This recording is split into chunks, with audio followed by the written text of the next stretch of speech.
Chapter 1. The Evolutionary Battle. Boom! A deafening sound erupted from outside the window. Luming drew back the curtains, and in the distance, he could see a billow of thick smoke rising, accompanied by intermittent, thunderous roars and explosions. The emergency evacuation alarm soon blared throughout the new city. Alert! Alert! A game invasion has occurred within the city. The #1 shopping district is under attack. Residents are advised to evacuate the area immediately. The disaster level is tentatively classified as D level. Luming closed the curtains and muttered, "Here we go again." In truth, he was a transmigrator, having crossed over to this parallel world. Blue Star, less than 3 days ago. It was only now that he began to grasp the nature of this world. Unlike his previous life, this realm allowed individuals to traverse freely between reality and the gaming world. Players could return to reality with powers acquired from games, thereby transforming into formidable beings, capable of flight and invulnerability. Conversely, people from reality could enter the gaming world, and naturally, the gaming world could invade reality, often resulting in varying degrees of destruction. Thus, Luming had long since grown accustomed to such occurrences. In the 3 days since his arrival in the new city, there had already been 5 D-level game invasion incidents. A D-level game invasion indicated severe damage to localized areas within the urban environment. It was possible that one day, through sheer misfortune, Luming would find himself caught in a sudden game invasion, potentially meeting his demise at the hands of a game character. To avert such a fate, he urgently needed to enter the game and grow stronger. On his left wrist, he wore a black bracelet, his gaming terminal. He activated it, and a translucent interface was projected before him. After navigating the interface, he selected a relatively simple game. Evolutionary Battle. You are the one. Luming tapped on the game icon.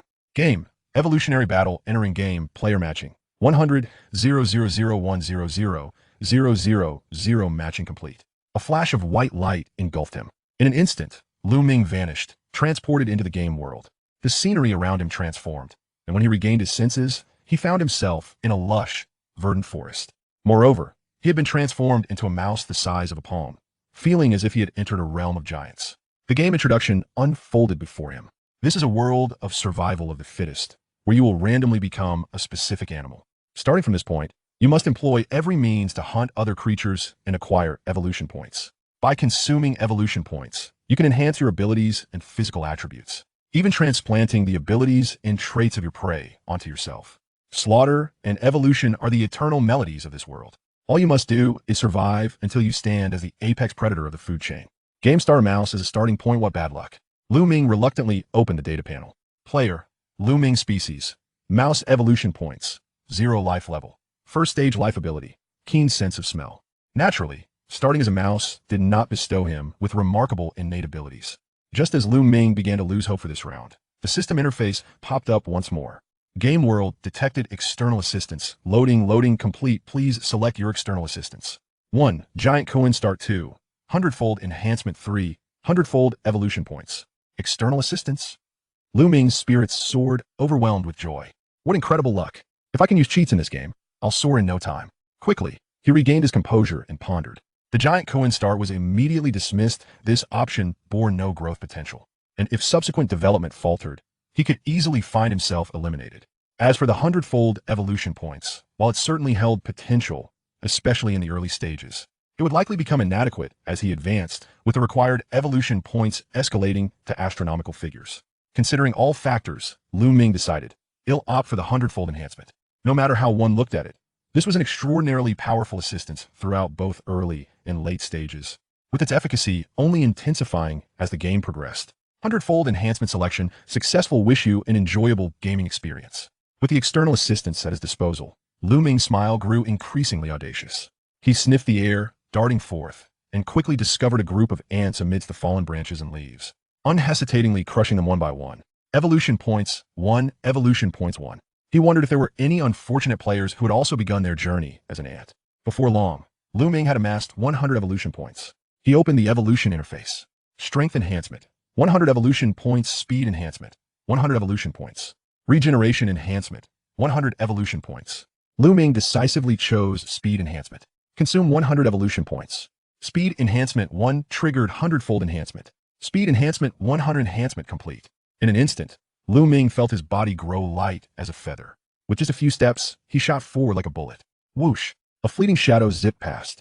Luming was startled by his own speed and opened the panel to discover that the speed enhancement of 100 had propelled him to 5 times the speed of sound. So fast. Indeed, selecting the hundredfold enhancement was the right choice. At such speed, not even a ghost could catch up with him. Other players would likely find it exceedingly difficult to even perceive his presence. Luming's eyes sparkled with excitement. His form flickered through the forest, sweeping away the nearby ants as effortlessly as autumn winds strip leaves from trees. In mere moments, he had accumulated 500 evolution points in hand. He continued to enhance. Consume 100 evolution points. Claw enhancement 1 triggered hundredfold. Enhancement claw enhancement 100. Strength enhancement 100. Vision enhancement 100. Smell enhancement 100. Hearing enhancement 100. Keen sense of smell upgraded to super sensory. Super sensory, capable of perceiving all occurrences within a 10-kilometer radius through sight, sound, and smell. In just a moment, Luming had undergone a remarkable transformation. From an ordinary little mouse, he had evolved into a terrifying predator endowed with formidable combat prowess, wreaking havoc among the forest creatures. Slash!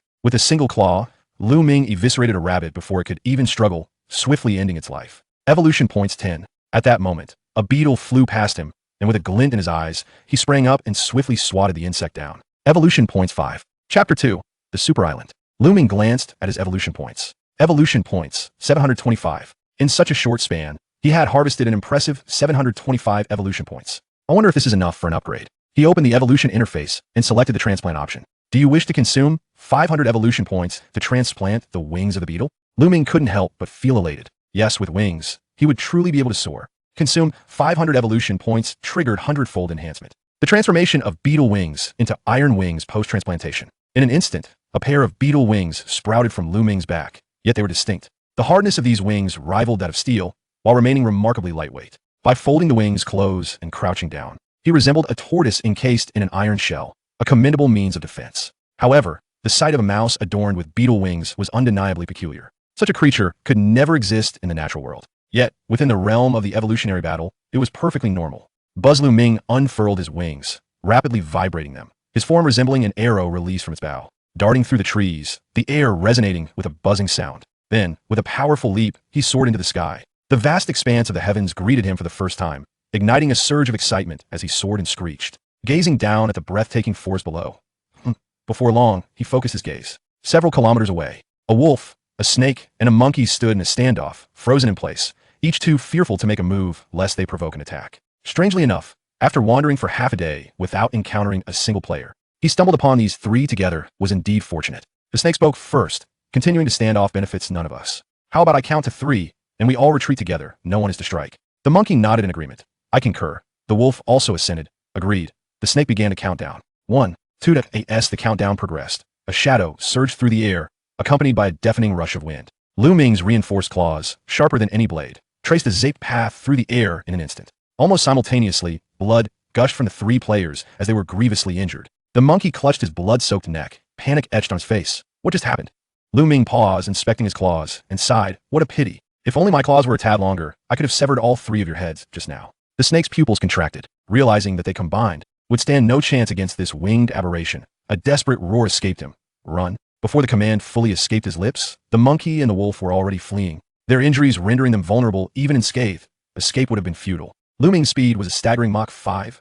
Whoosh. In a flash, the snake's head tumbled to the ground, followed by the monkey and finally the wolf. Each meeting a gruesome end, providing Luming with a bounty of evolution points. Evolution points 120 evolution points, 160 evolution points, 140. Compared to ordinary creatures, enhanced players evidently yielded a greater bounty of evolution points. Although the wolf was the strongest among them, it made no difference to Luming. A few swipes of his claw sufficed. Evolution points 645 continued to strengthen. Cost 100 evolution points for enhancement 1. Triggered hundredfold enhancement for enhancement 100 cost 100 evolution points. Regeneration enhancement 100 cost 100 evolution points. Bone enhancement 100 cost 100 evolution points. Body size enhancement boom. Upon achieving a body size enhancement of 100, Luming's stature visibly surged, crashing heavily to the ground, causing the earth to tremble. In the blink of an eye, he had grown to a towering height of 30 meters, manifesting as a colossal rodent, easily visible from afar.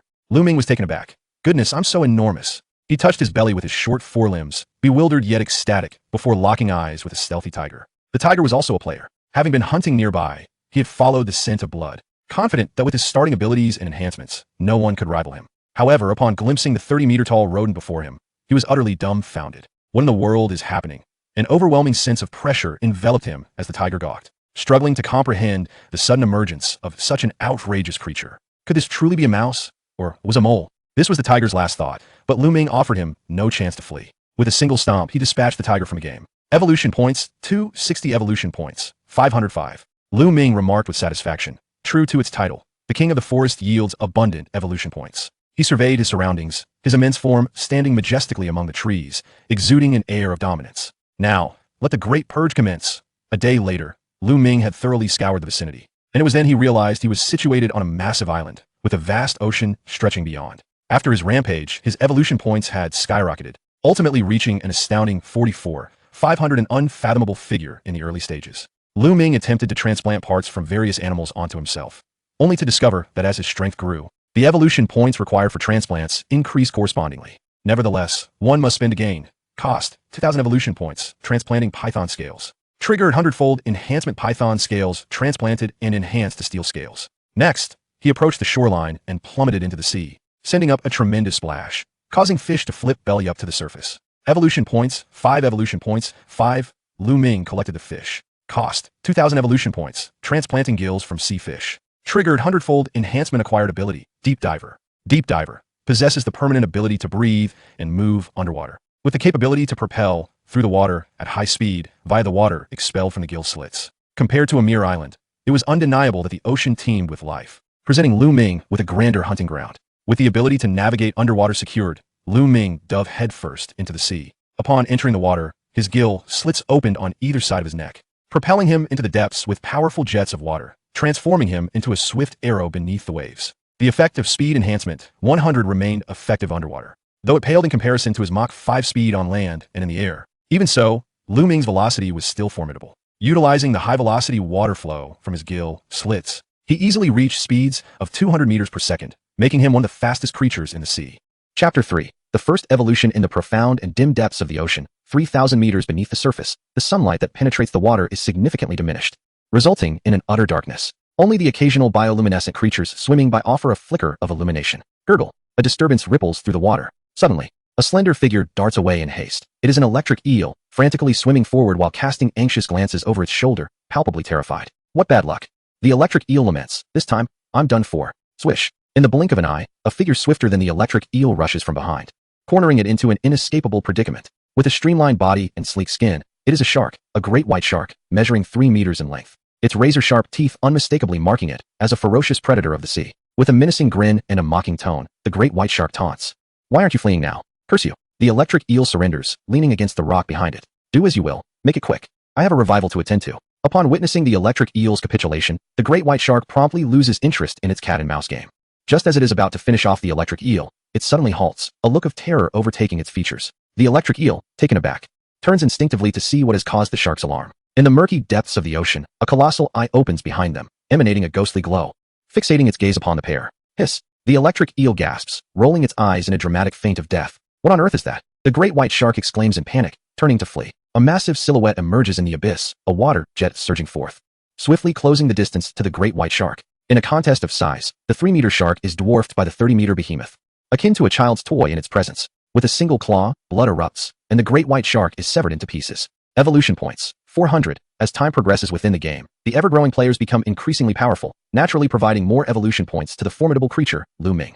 The electric eel had hoped the great white shark would divert Luming's attention, but it was astonished by the sheer swiftness of the colossal being, which had caught up in an instant. If the great white shark could not escape, the electric eel stood no chance. Sighing in resignation, Luming turned around and, with a single swipe of his hand, reduced the electric eel to a pulpy mass, stirring the currents into a frenzy. Evolution points, 240. The great white shark held no value, but the electric eel's ability to discharge electricity was a remarkable asset that Luming would not let slip away. He promptly assimilated the electric eel's electric discharge capability into himself, consuming 2,000 evolution points. Assimilating the electric eel's electric discharge ability, triggering hundredfold enhancement, acquired ability, electric breath. At that moment, menacing white bone spines erupted from Luming's back, serving as organs for generating and storing electrical energy, enhancing his formidable presence. Crackle. Electric sparks flickered to life. A cerulean arc of electricity enveloped the surface of Luming's body. He tilted his head back, and the white bone spikes protruding from his back emitted a brilliant blue light, ultimately converging at his throat. Subsequently, a robust beam of electricity erupted forth. Boom. A colossal boulder in the distance was obliterated by Luming's electric breath, the explosive sound reverberating through the ocean, sending nearby marine creatures into a frenzied retreat. One word encapsulated it all: powerful. Luming glanced at his evolution points. Evolution points: 99995. A marine creature leisurely swam past him, only to be swiftly struck down by his claw. Evolution points: 5. Evolution points: 100,000, perfectly rounded. Just as Luming's evolution points reached 100,000, a hidden mechanism within the game was triggered. Evolution points have reached 100,000. Do you wish to consume 100,000 evolution points for your first life evolution? Upon completion, you will gain a new form and ascend to a second-tier life form. At last, Luming comprehended the meaning of the life tier displayed on the data panel. So this was it. There was no reason for hesitation. Yes, a wave of curiosity washed over him. What would his new form be like? As drowsiness overtook him, Luming slowly succumbed to slumber. Curled into a ball, he lay quietly on the ocean floor, 3,000 meters deep, as rocky material gradually formed around his exterior, ultimately encasing him in a colossal black egg. The time required for evolution was considerable, and time within the game continued to progress. Unbeknownst to him, the ocean floor began to rise, lifting Luming's giant egg towards the surface. After an indeterminate period, the water receded, and the sun's golden rays cascaded down. Parched octopuses and various marine creatures ventured onto land, while players embarked on a new journey of enhancement. With the arrival of flying creatures and drifting players, the newly emerged super islands transformed into fresh hunting grounds. On a super island, a towering 5-meter-tall gorilla exuded an imposing presence. Its back adorned with a pair of pristine white wings, while 2 sharp spider legs, akin to spears, protruded from its waist. Its body was cloaked in a layer of dark red, formidable scales, an unmistakable testament to its immense combat prowess. The gorilla led a horde of bizarrely shaped players, devising strategies to ambush another group of players on the island. However, they were caught off guard as a rival faction launched a lightning-fast surprise attack, taking the gorilla and its companions completely unawares. Roaring with fury, the gorilla bellowed, "Prepare for battle, eliminate them." Just then, a massive boulder plummeted from the sky. Not far behind them, a mountain split open with a tremendous fissure, sending shards of rock flying in all directions. The players were momentarily stunned. The mountain has cracked. What is happening? Is it an earthquake? Countless fragments rained down, shaking the ground beneath them, as the mountain gradually split open. In the horrified gazes of all the players, a colossal claw, covered in black scales, emerged, and with a violent force, it tore the mountain asunder. The terrifying giant beast, towering over 100 meters, revealed its form as Luming finally awakened from his slumber. Feeling the immense power surging within him, he could not help but unleash a thunderous roar towards the heavens. A brilliant blue lightning flashed forth, a terrifying breath capable of obliterating all matter soared skyward, piercing through the clouds. The ferocity of this power wreaked havoc among the clouds, and in an instant, the sky was filled with flashes of lightning and rumbling thunder. With golden pupils fixed upon the gathered players, a chill raced through their spines.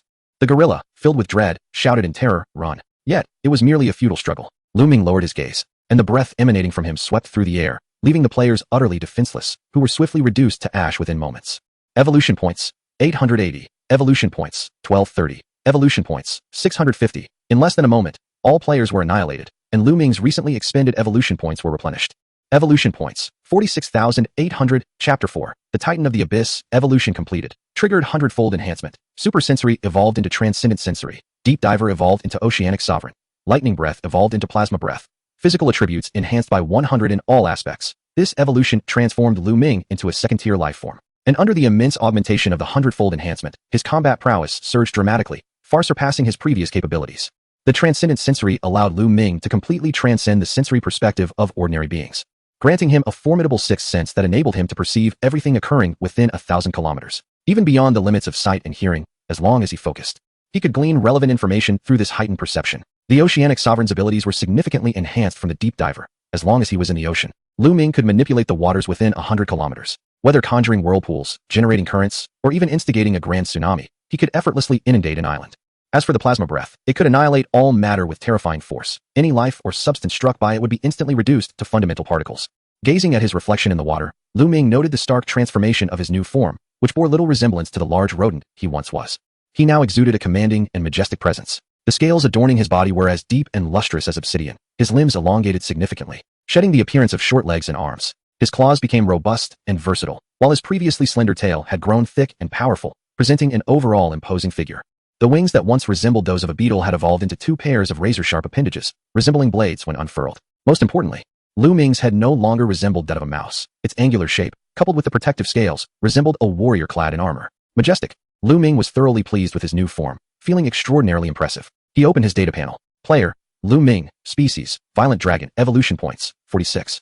800. Life tier: Second tier life. Abilities: Transdimensional Senses, Ocean Sovereign, Plasma Breath. Below lies an extensive list of physical enhancements. As Luming had previously undergone a comprehensive strengthening, this evolution has further augmented his capabilities by an additional 100. Thus, he now possesses an overall enhancement of 200. standing at a towering height of 120 meters. His aerial velocity reaches an astounding 20 times the speed of sound, while his strength has escalated to a terrifying 100,000 tons. With his bodily fortitude and defensive capabilities being beyond comprehension, it is estimated that he could withstand a nuclear blast without issue. However, due to Luming's remarkably high enhancement level, the evolution points required for further augmentations have correspondingly increased. Strength enhancement, 100,000 evolution points. Speed enhancement, 100,000 evolution points. Regeneration enhancement, 100,000 evolution points. He glanced at his evolution points and quietly closed the enhancement interface. In reflection, Luming scratched his head in confusion, pondering, wasn't I supposed to be underwater? How did I suddenly end up on the surface? As he spoke, he directed his gaze downward, activating his transdimensional senses to delve deep into the earth, until a colossal heartbeat resonated in his ears, prompting an expression of astonishment. Goodness! Luming ascended into the air, observing the super island beneath him, which spans several hundred kilometers in diameter, and he suddenly realized that it was, in fact, a colossal island turtle. An island turtle measuring hundreds of kilometers across. Enlightenment dawned upon him. No wonder it had surfaced. Upon uncovering the truth, Luming's eyes gleamed with excitement. If he could vanquish this creature, he would undoubtedly be rewarded with a vast bounty of evolution points. Previously, even if he dared to contemplate such an action, he lacked the capability to execute it. However, circumstances had changed. With a single blast of plasma breath, he could penetrate the island turtle in no time. Determined to act, he unleashed a dazzling radiance from the spines on his back. After a moment of concentration, immense power coalesced in his throat and was subsequently expelled towards the brain of the island turtle. Boom! A torrent of seawater mixed with sediment surged into the air as the plasma breath struck the island, swiftly piercing through the rock and earth. Aimed at the turtle's head below. Despite its immense size, the island turtle possessed almost no combat prowess, passively enduring Luming's onslaught, unable to evade the attacks due to its sluggish movements. 20 minutes later, the ocean churned with a surge of blood, staining the surrounding waters crimson. As Luming severed the turtle's head with his plasma breath, he then ceased his assault. Evolution points, 5,000,000, a total of 5 million evolution points. Opening the transplantation list of the island turtle, Luming revealed a joyful smile. Would you like to spend 2,000,000 evolution points to transplant the giant cells of the island turtle? Of course, Luming did not intend to immediately transplant the giant cells, for doing so would undoubtedly cause his size and power to surge yet again. Who knows to what extent the exponentially enhanced giant cells will enlarge him? The number of evolution points required for bodily enhancement will undoubtedly be astronomical. It would be wiser to fortify his physique now. After careful consideration, Luming commenced the enhancement. Consuming 1,000,000 evolution points. Comprehensive enhancement of physical attributes 1. Triggered a 100-fold enhancement. Physical attributes enhanced to 100 subsequently. Luming opted to transplant the giant cells of the island turtle. Fortunately, despite his strength being significantly augmented, the evolution points required for the transplantation remained manageable. Consuming 3,500,000 evolution points. Transplanting the giant cells of the island turtle. Triggered a 100-fold enhancement. Giant cells enhanced to celestial behemoth cells in an instant. An unceasing flow of cells surged forth from within him. With a comprehensive physical enhancement of 100, coupled with the amplification from the celestial behemoth cells, his physique began to swell at a visibly rapid pace. Boom! Luming's form plunged into the ocean, generating colossal waves. He stood amidst the sea, his body continuing to enlarge, rendering his height indiscernible from the ground. The majority of his form was concealed by the clouds. After a considerable duration, Luming's growth finally ceased. With the augmentation of the celestial behemoth cells, his size reached an astonishing height of 100,000 kilometers, compelling him to crouch down, sprawling across the entire planet. He was utterly astonished. This was beyond enormous. Gazing at the planet cradled in his arms, he felt an insatiable urge. If he were to obliterate the entire planet, would that not lead to unimaginable gains? The evolution points obtained would surely be an unfathomable astronomical figure. Without hesitation, buzz! The bone spines on his back radiated a brilliant blue light, and Luming unleashed a supermassive plasma breath, instantly piercing through and devastating the entire planet. Chapter 5. The second evolution on a certain island. Boom! A volcano erupted, crimson lava cascading down, billowing thick smoke ascending to the heavens, obscuring the sun.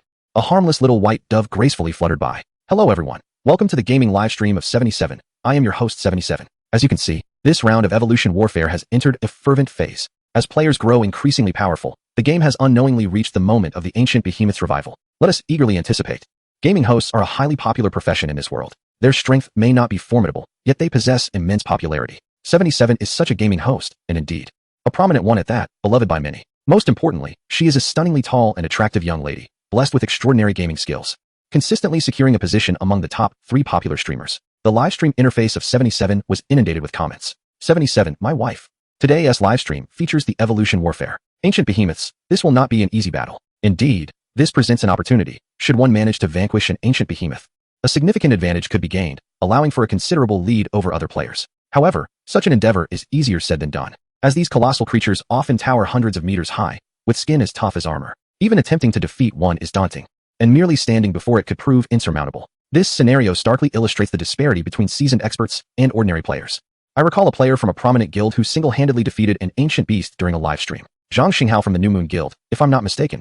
Yes, that's him. As 77 soared above the island, she was disheartened to find no awakened ancient beasts in sight. Perhaps it was time to explore elsewhere? Suddenly, she paused, gazing upwards as the sky darkened ominously, as if something had obscured the sun. What could be happening? Just as she pondered this, she was taken aback by an overwhelming sight. A colossal claw descended from the heavens, as mighty as a pillar reaching for the sky, crashing into the ocean and unleashing a cataclysmic wave. In an instant, the island below was engulfed. What in the world? Recovering from her shock, 77 stared in disbelief at the absurd scene before her. Surely no ancient beast could be this enormous. Simultaneously, the viewers in 77's live stream were witnessing this breathtaking spectacle, their comments quiet for a brief moment before erupting with fervor. Oh my god! What is that? Is there an ancient beast of such magnitude in Evolution War? I've never heard of it. A game Easter egg? Or perhaps a player triggered some event. 77.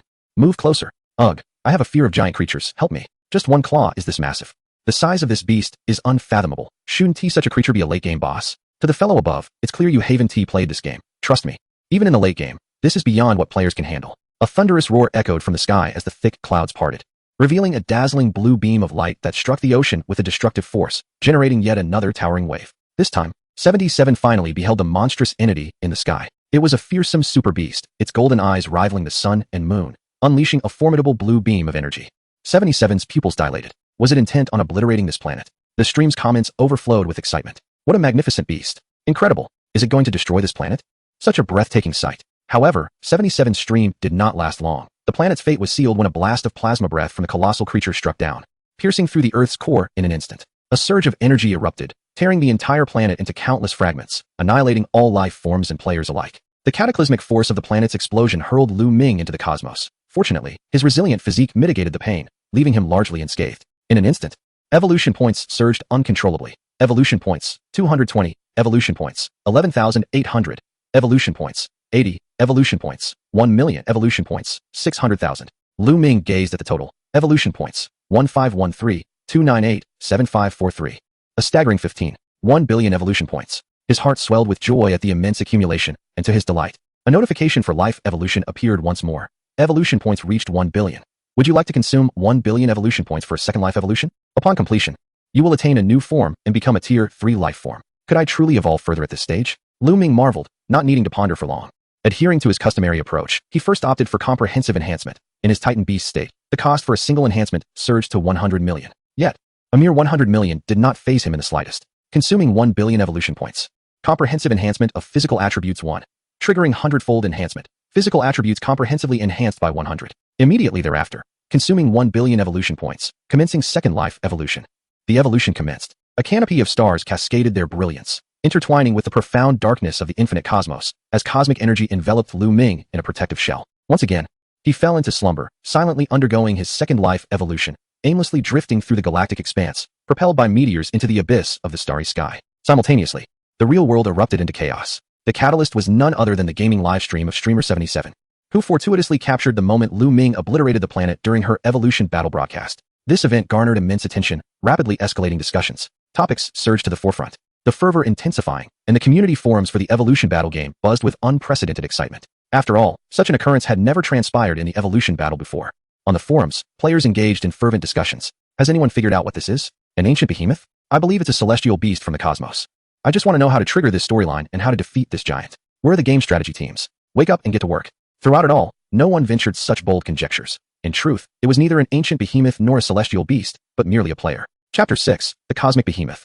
In a realm where one can traverse freely between reality and the game, aside from official organizations, the most formidable factions within the Great Xia are undoubtedly the 4 major gaming guilds, alongside various gaming companies. Among the 4 major guilds, a multitude of gaming virtuosos congregate, inherently signifying their formidable combat prowess, thus becoming a pivotal force in countering the phenomenon of game invasions. The occurrence of such invasions is alarmingly frequent.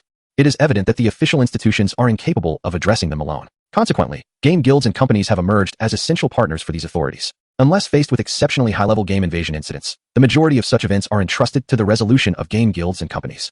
This leads us to an indispensable point of discussion, the classification of disaster levels pertaining to game invasions, alongside the evaluation of player strength. In fact, these two concepts are nearly synonymous. E-level, poses a threat to individuals or small groups, but with extremely limited destructive capacity.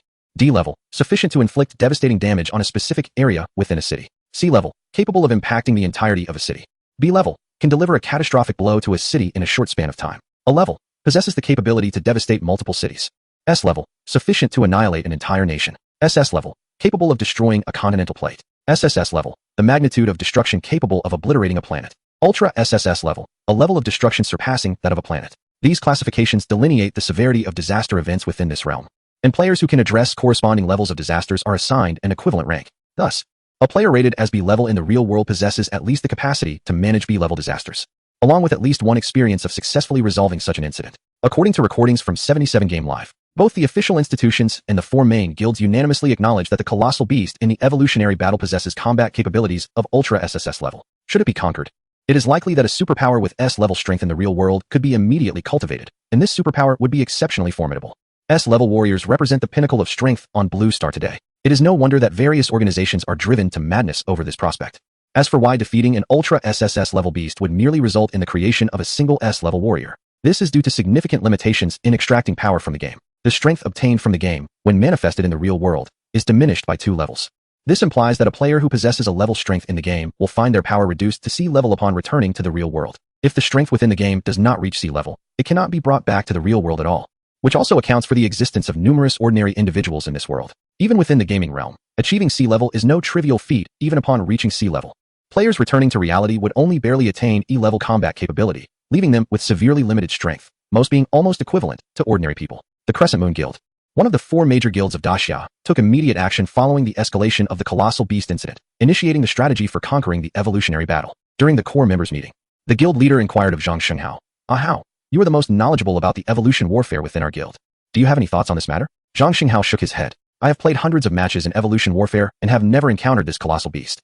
As for strategies, I am utterly at a loss regarding how to trigger this storyline. Thus, a strategy plan needed to be organized. If it were an easy task, there would be no need for a strategy at all. The strategy team will be under your leadership. Is that agreeable?" Zhang Shenghao, left with no choice, reluctantly accepted this responsibility. No problem. This same scene unfolded not only in the Crescent Moon Guild, but also in the other 3 major guilds, all of which were actively formulating strategy plans. Even the official institutions could no longer remain passive. Nations began to take action. Luming was unaware that a storm, instigated by him, was swiftly sweeping across the globe, with major guilds and official institutions collectively launching a grand strategy for evolution warfare. In the game world of evolution warfare, Luming did not know how long he had been in slumber, drifting aimlessly and sporadically through the cosmic expanse until his evolution was complete. One day, a tremendous force was suddenly unleashed from the depths of space, shattering meteors, annihilating planets, and even causing stars to explode. Luming awakened.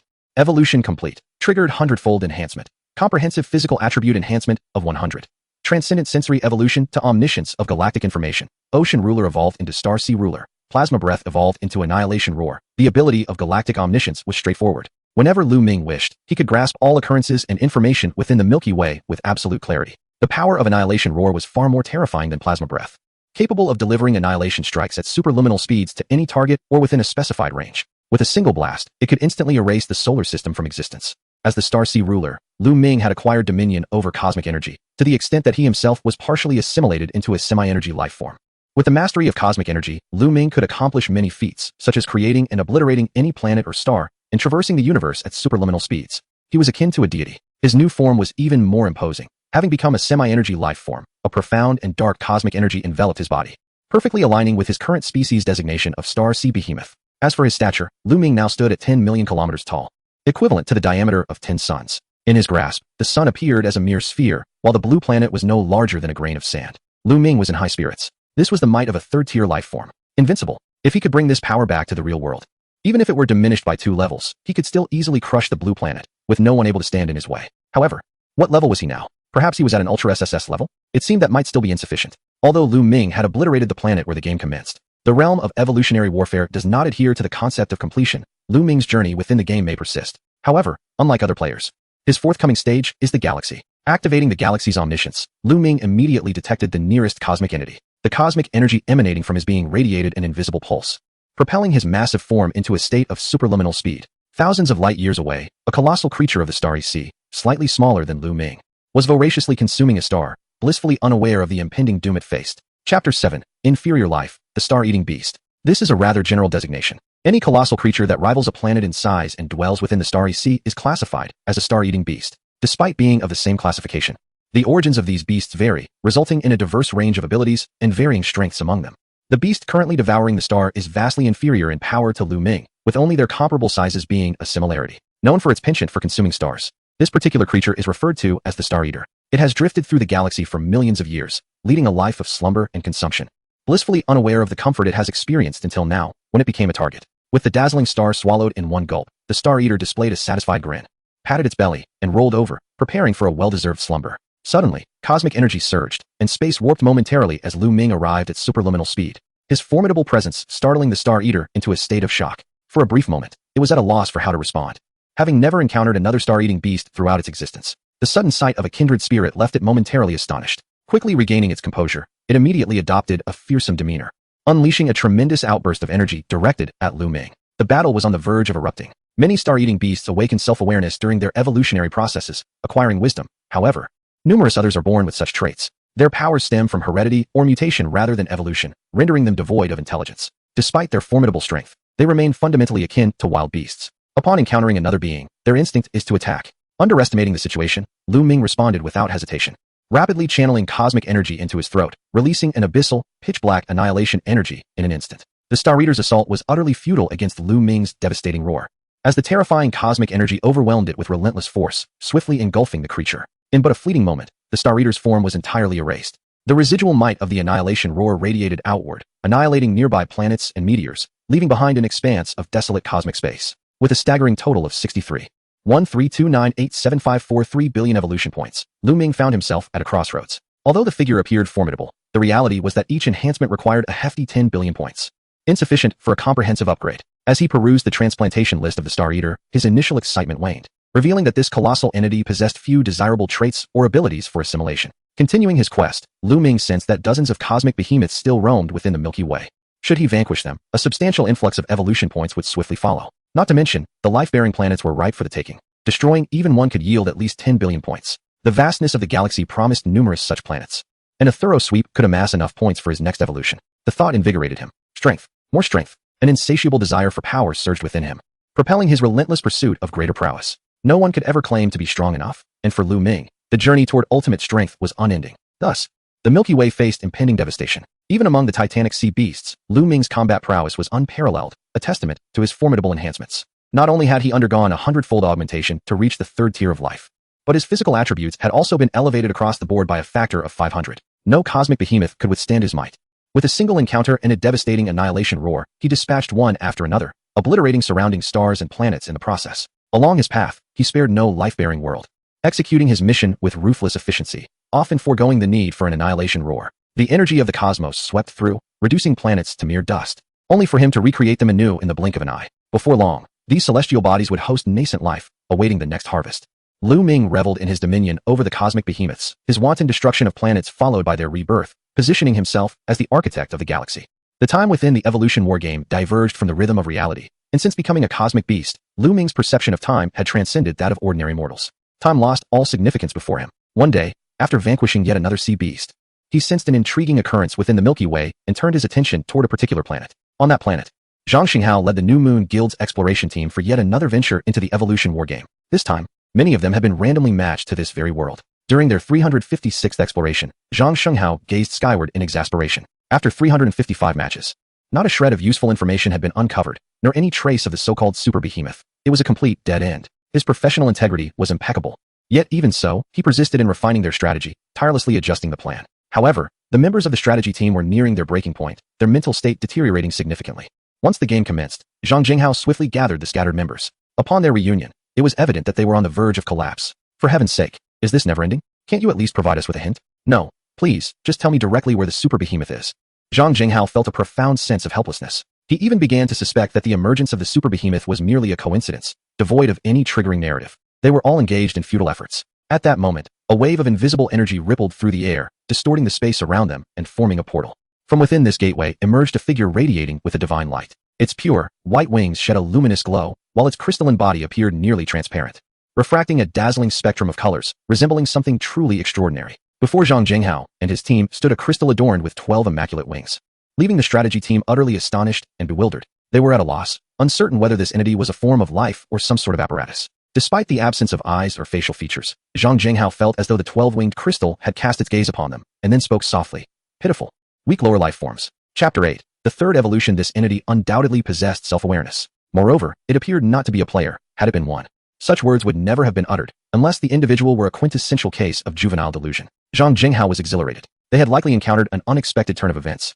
Precisely what he had anticipated, though he pondered the connection between this 12-winged crystal and the super behemoth. He inquired, "Who are you?" The 12-winged crystal, emanating an infinite radiance, replied earnestly, "I hail from the distant river of God's galaxy, belonging to the exalted Third Legion. I hereby declare that your galaxy shall be brought under supreme dominion. I now offer you an opportunity to choose. Submit to me and join me in conquering this galaxy, or," as it spoke, the brilliance of the crystal coalesced into a beam of light that struck a distant island. Boom. A tremendous explosion reverberated, obliterating the massive island in an instant. The force far beyond what Zhang Jinghao and his companions could withstand. "Otherwise, I shall bestow upon you an equal death." The members of the strategy team exchanged glances. Realizing there was no need for deliberation, having stumbled upon such an extraordinary event, they were compelled to follow suit. Zhang Jinghao immediately chose submission.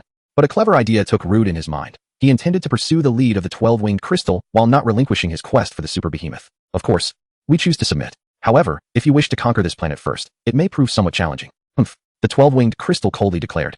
"What difficulty is there in conquering a mere low-level planet?" A glimmer of delight surged within Zhang Shenghao as he seized the moment to retort, "To my knowledge, this planet is guarded by a deity, a colossal beast comparable in size to the planet itself. Do you possess the confidence to confront it?" Indeed, upon hearing this, the demeanor of the 12-winged crystal shifted, becoming grave. Without uttering another word, it unleashed an invisible wave, scanning the planet and its neighboring celestial bodies. To no avail, for there was no such gigantic beast lurking in the shadows. Its voice turned icy as it interrogated Zhang Shenghao. "Are you deceiving me?" "Absolutely not," Zhang Shenghao replied, a twinge of disappointment creeping in. Could it be that the legendary beast was merely a coincidence? After a moment of contemplation, the 12-winged crystal projected the scanned star map into the air, expanding its search radius with unwavering determination until the entirety of the nearby star domain was laid bare before them. In an instant, the atmosphere grew palpable with tension. The radiance of the 12-winged crystal trembled, nearly dissipating in fear. Zhang Shenghao's pupils constricted to pinpricks, while the members of the strategy team stood frozen, their eyes glued to the image on the star map, utterly awestruck. At the center of the star map lay the planet they inhabited,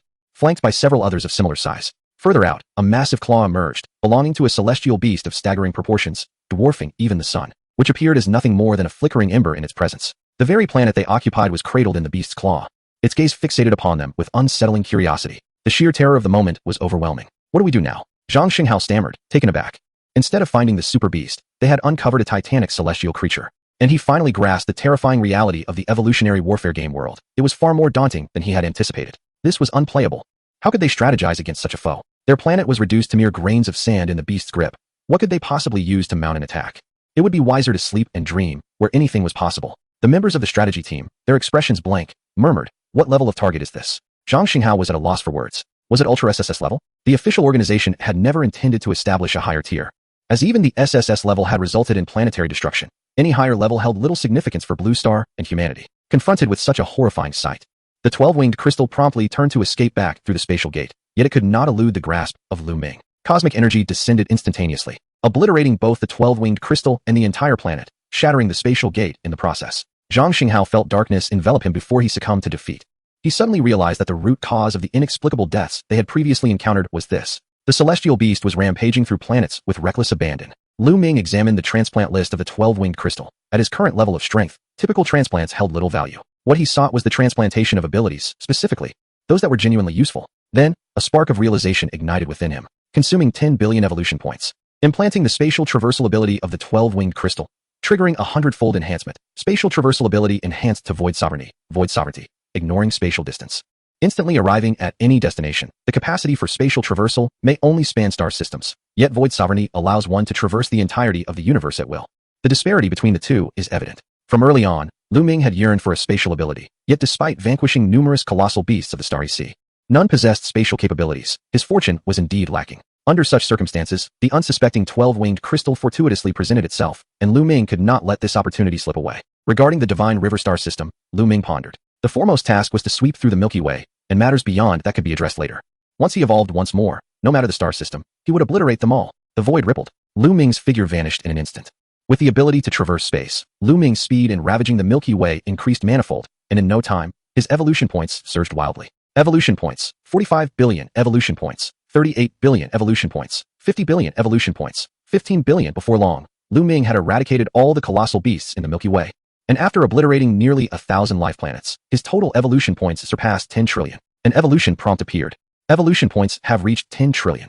Would you like to consume 10 trillion evolution points for a third life evolution? Upon completion, a new form will be attained, ascending to fourth tier life. Luming refrained from evolving immediately. As per his usual practice, he decided to first undergo a comprehensive enhancement of his physical attributes before the evolution. This would only require 1 trillion evolution points. In just a moment, he circled around, obliterating 10 life planets, accruing over 1,000 billion evolution points, consuming 1 trillion evolution points.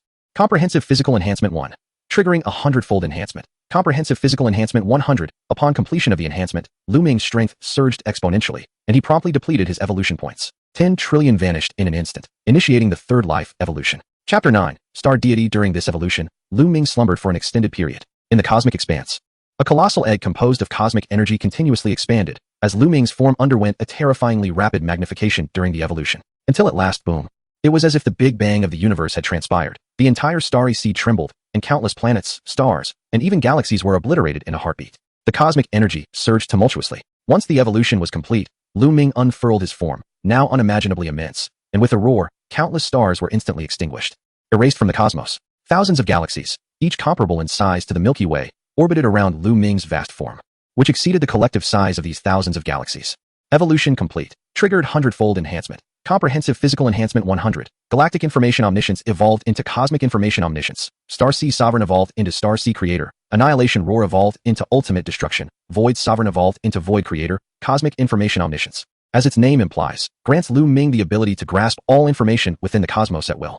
The Star Sea Creator further enhances Luming's mastery and utilization of cosmic energy, allowing him to create and annihilate anything in the universe at his discretion, be it planets, stars, black holes, or even entire galaxies. Moreover, under the influence of cosmic energy, Luming's form has become entirely energy-based, transforming him into a genuine entity of energy life. The might of ultimate destruction can almost be deemed a universe-level catastrophic attack, requiring but a single strike to obliterate thousands of galaxies. The Void Creator retains the ability to traverse space without regard for distance, and based on this capability, Luming has further acquired the power to create and reshape the void itself. If he so desires, he could even expand the universe itself, with 300-fold enhancements. His comprehensive physical enhancement now stands at 700. The evolutionary warfare world has birthed Luming, this ultimate life form. However, the magnitude of Luming's evolution into a fourth-tier life form has simultaneously awakened a certain ultimate force hidden within the star sea. The cosmos trembles, as if on the brink of collapse. In the void, an infinite convergence of cosmic energy coalesces before Luming, forming a nebula-like celestial body, astonishingly comparable in size to Luming himself. This entity is known as Star Abyss. Upon activating cosmic information omniscience, Luming immediately recognizes the identity of the nebula, Star Abyss, the most formidable existence in this game world. In essence, it is a conglomerate of celestial wills birthed from thousands of galaxies within the star sea, a miracle that has emerged over countless eons. Star Abyss, gazing upon the thousands of galaxies encircling Luming, seethes with fury, base and lowly life form. How dare you usurp my power? These thousands of galaxies are not merely fragments of Star Abyss's strength, but constitute parts of its very essence, which had been peacefully slumbering until now, abruptly struck awake. No being could endure such a violation. Luming arrogantly retorts, if you have the capability, come and reclaim it yourself. Star Abyss, as the ultimate boss, will not be spared by Luming, even if it refrains from direct confrontation. Arrogance. Star Abyss ceases its words and decisively attacks. Luming, undeterred, charges forth. The cosmic energy erupts in full force as he engages in battle with Star Abyss, causing the star sea to churn violently, with countless galaxies perishing into silence in an instant. The mere aftermath of their clash rends the fabric of space, obliterating all celestial bodies and matter, returning them to cosmic energy. A radiance of unparalleled brilliance blooms within the boundless depths. Ultimate radiance. Star Abyss concentrates its power and unleashes a torrent of light that swiftly engulfs Luming. Yet, it bears an expression of profound gravity, though it may seem incredulous. The truth is that Luming's power is in no way inferior to his.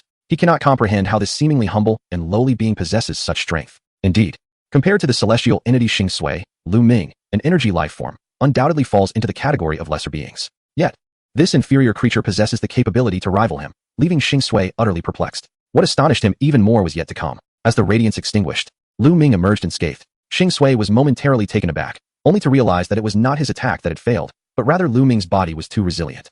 Being an energy life form, unless he could eliminate Luming in an instant, Luming would draw upon the boundless energy of the universe to heal his wounds. After all, a comprehensive enhancement of 700 is no mere illusion. If this is your full strength, then this battle concludes here. With a resounding roar, Luming unleashed an overwhelming and incomprehensible power that swept forth, annihilating the starry sea and obliterating countless galaxies in an instant. The ultimate obliteration. The destructive force surged through, and in just a fleeting moment, Xing Sui was utterly erased. Even a celestial entity endowed with the power of thousands of galaxies faced only demise in the wake of such overwhelming destruction. Luming surveyed his surroundings. The vast void lay desolate, with no galaxy surviving the recent battle. Was the Milky Way gone as well? He raised an eyebrow, then stirred the void. As torrents of cosmic energy surged forth, creating innumerable galaxies, reigniting the starry sea. Xing Sui's power could only stem from galaxies, yet Luming could conjure countless galaxies. The stark disparity between the two was glaringly evident. Suddenly, a blinding white light appeared in the void, swiftly forming a vortex radiating with white brilliance, which engulfed Luming whole. What is happening? Luming was bewildered. In a flash, when he regained his senses, he found himself back in the real world, gazing at his apartment, confirming it was indeed his own. Most importantly, the power he had garnered in the evolution war had returned to the real world unweakened. He remained as formidable as ever. Of course, in his human form, should he revert to that of a colossal beast. Not only Blue Star, but the entire Milky Way would be crushed the moment he returned to reality. Upon reflection, he quickly deduced the situation. This was likely a hidden mechanism within the game. By vanquishing the strongest entity in the game world, one could return to reality with all their powers intact, without any diminishment. At least, such a mechanism existed within the Evolution War game. The reason no one had discovered this hidden mechanism was simply that no one on Blue Star could achieve the level Luming had attained. The rationale was that straightforward. Though merely a conjecture, it is likely that many other gaming realms harbor this concealed mechanism. As for its veracity, only further exploration of additional games will reveal the truth. Chapter 10. Embracing life. Luming did not dwell on it too much. Since he had returned to reality, he resolved to indulge in relaxation. After enduring a relentless battle in the evolution warfare realm, he yearned to be a mere slacker, savoring the pleasures of life. Previously, he had lived in constant trepidation, fearful of succumbing to the perils of game invasions that could jeopardize his existence, to the extent that even a simple trip to the market filled him with anxiety. Now, however, he felt invincible. The threat of game invasions no longer daunted him. He strolled the streets with an air of confidence, his mindset having undergone a complete transformation. After a 6-month absence, the city had undergone considerable change. Many structures had been renovated, hinting at the tumultuous circumstances they had previously endured. Indeed, Luming had spent over half a year within the evolution warfare world, yet he felt little about it, as his perception of time had diverged drastically from that of ordinary folk. To the casual observer, he appeared human. In truth, he had evolved into a colossal void beast, a creature surpassing the combined size of thousands of galaxies. Nevertheless, Luming still considered himself human, indifferent to his true nature.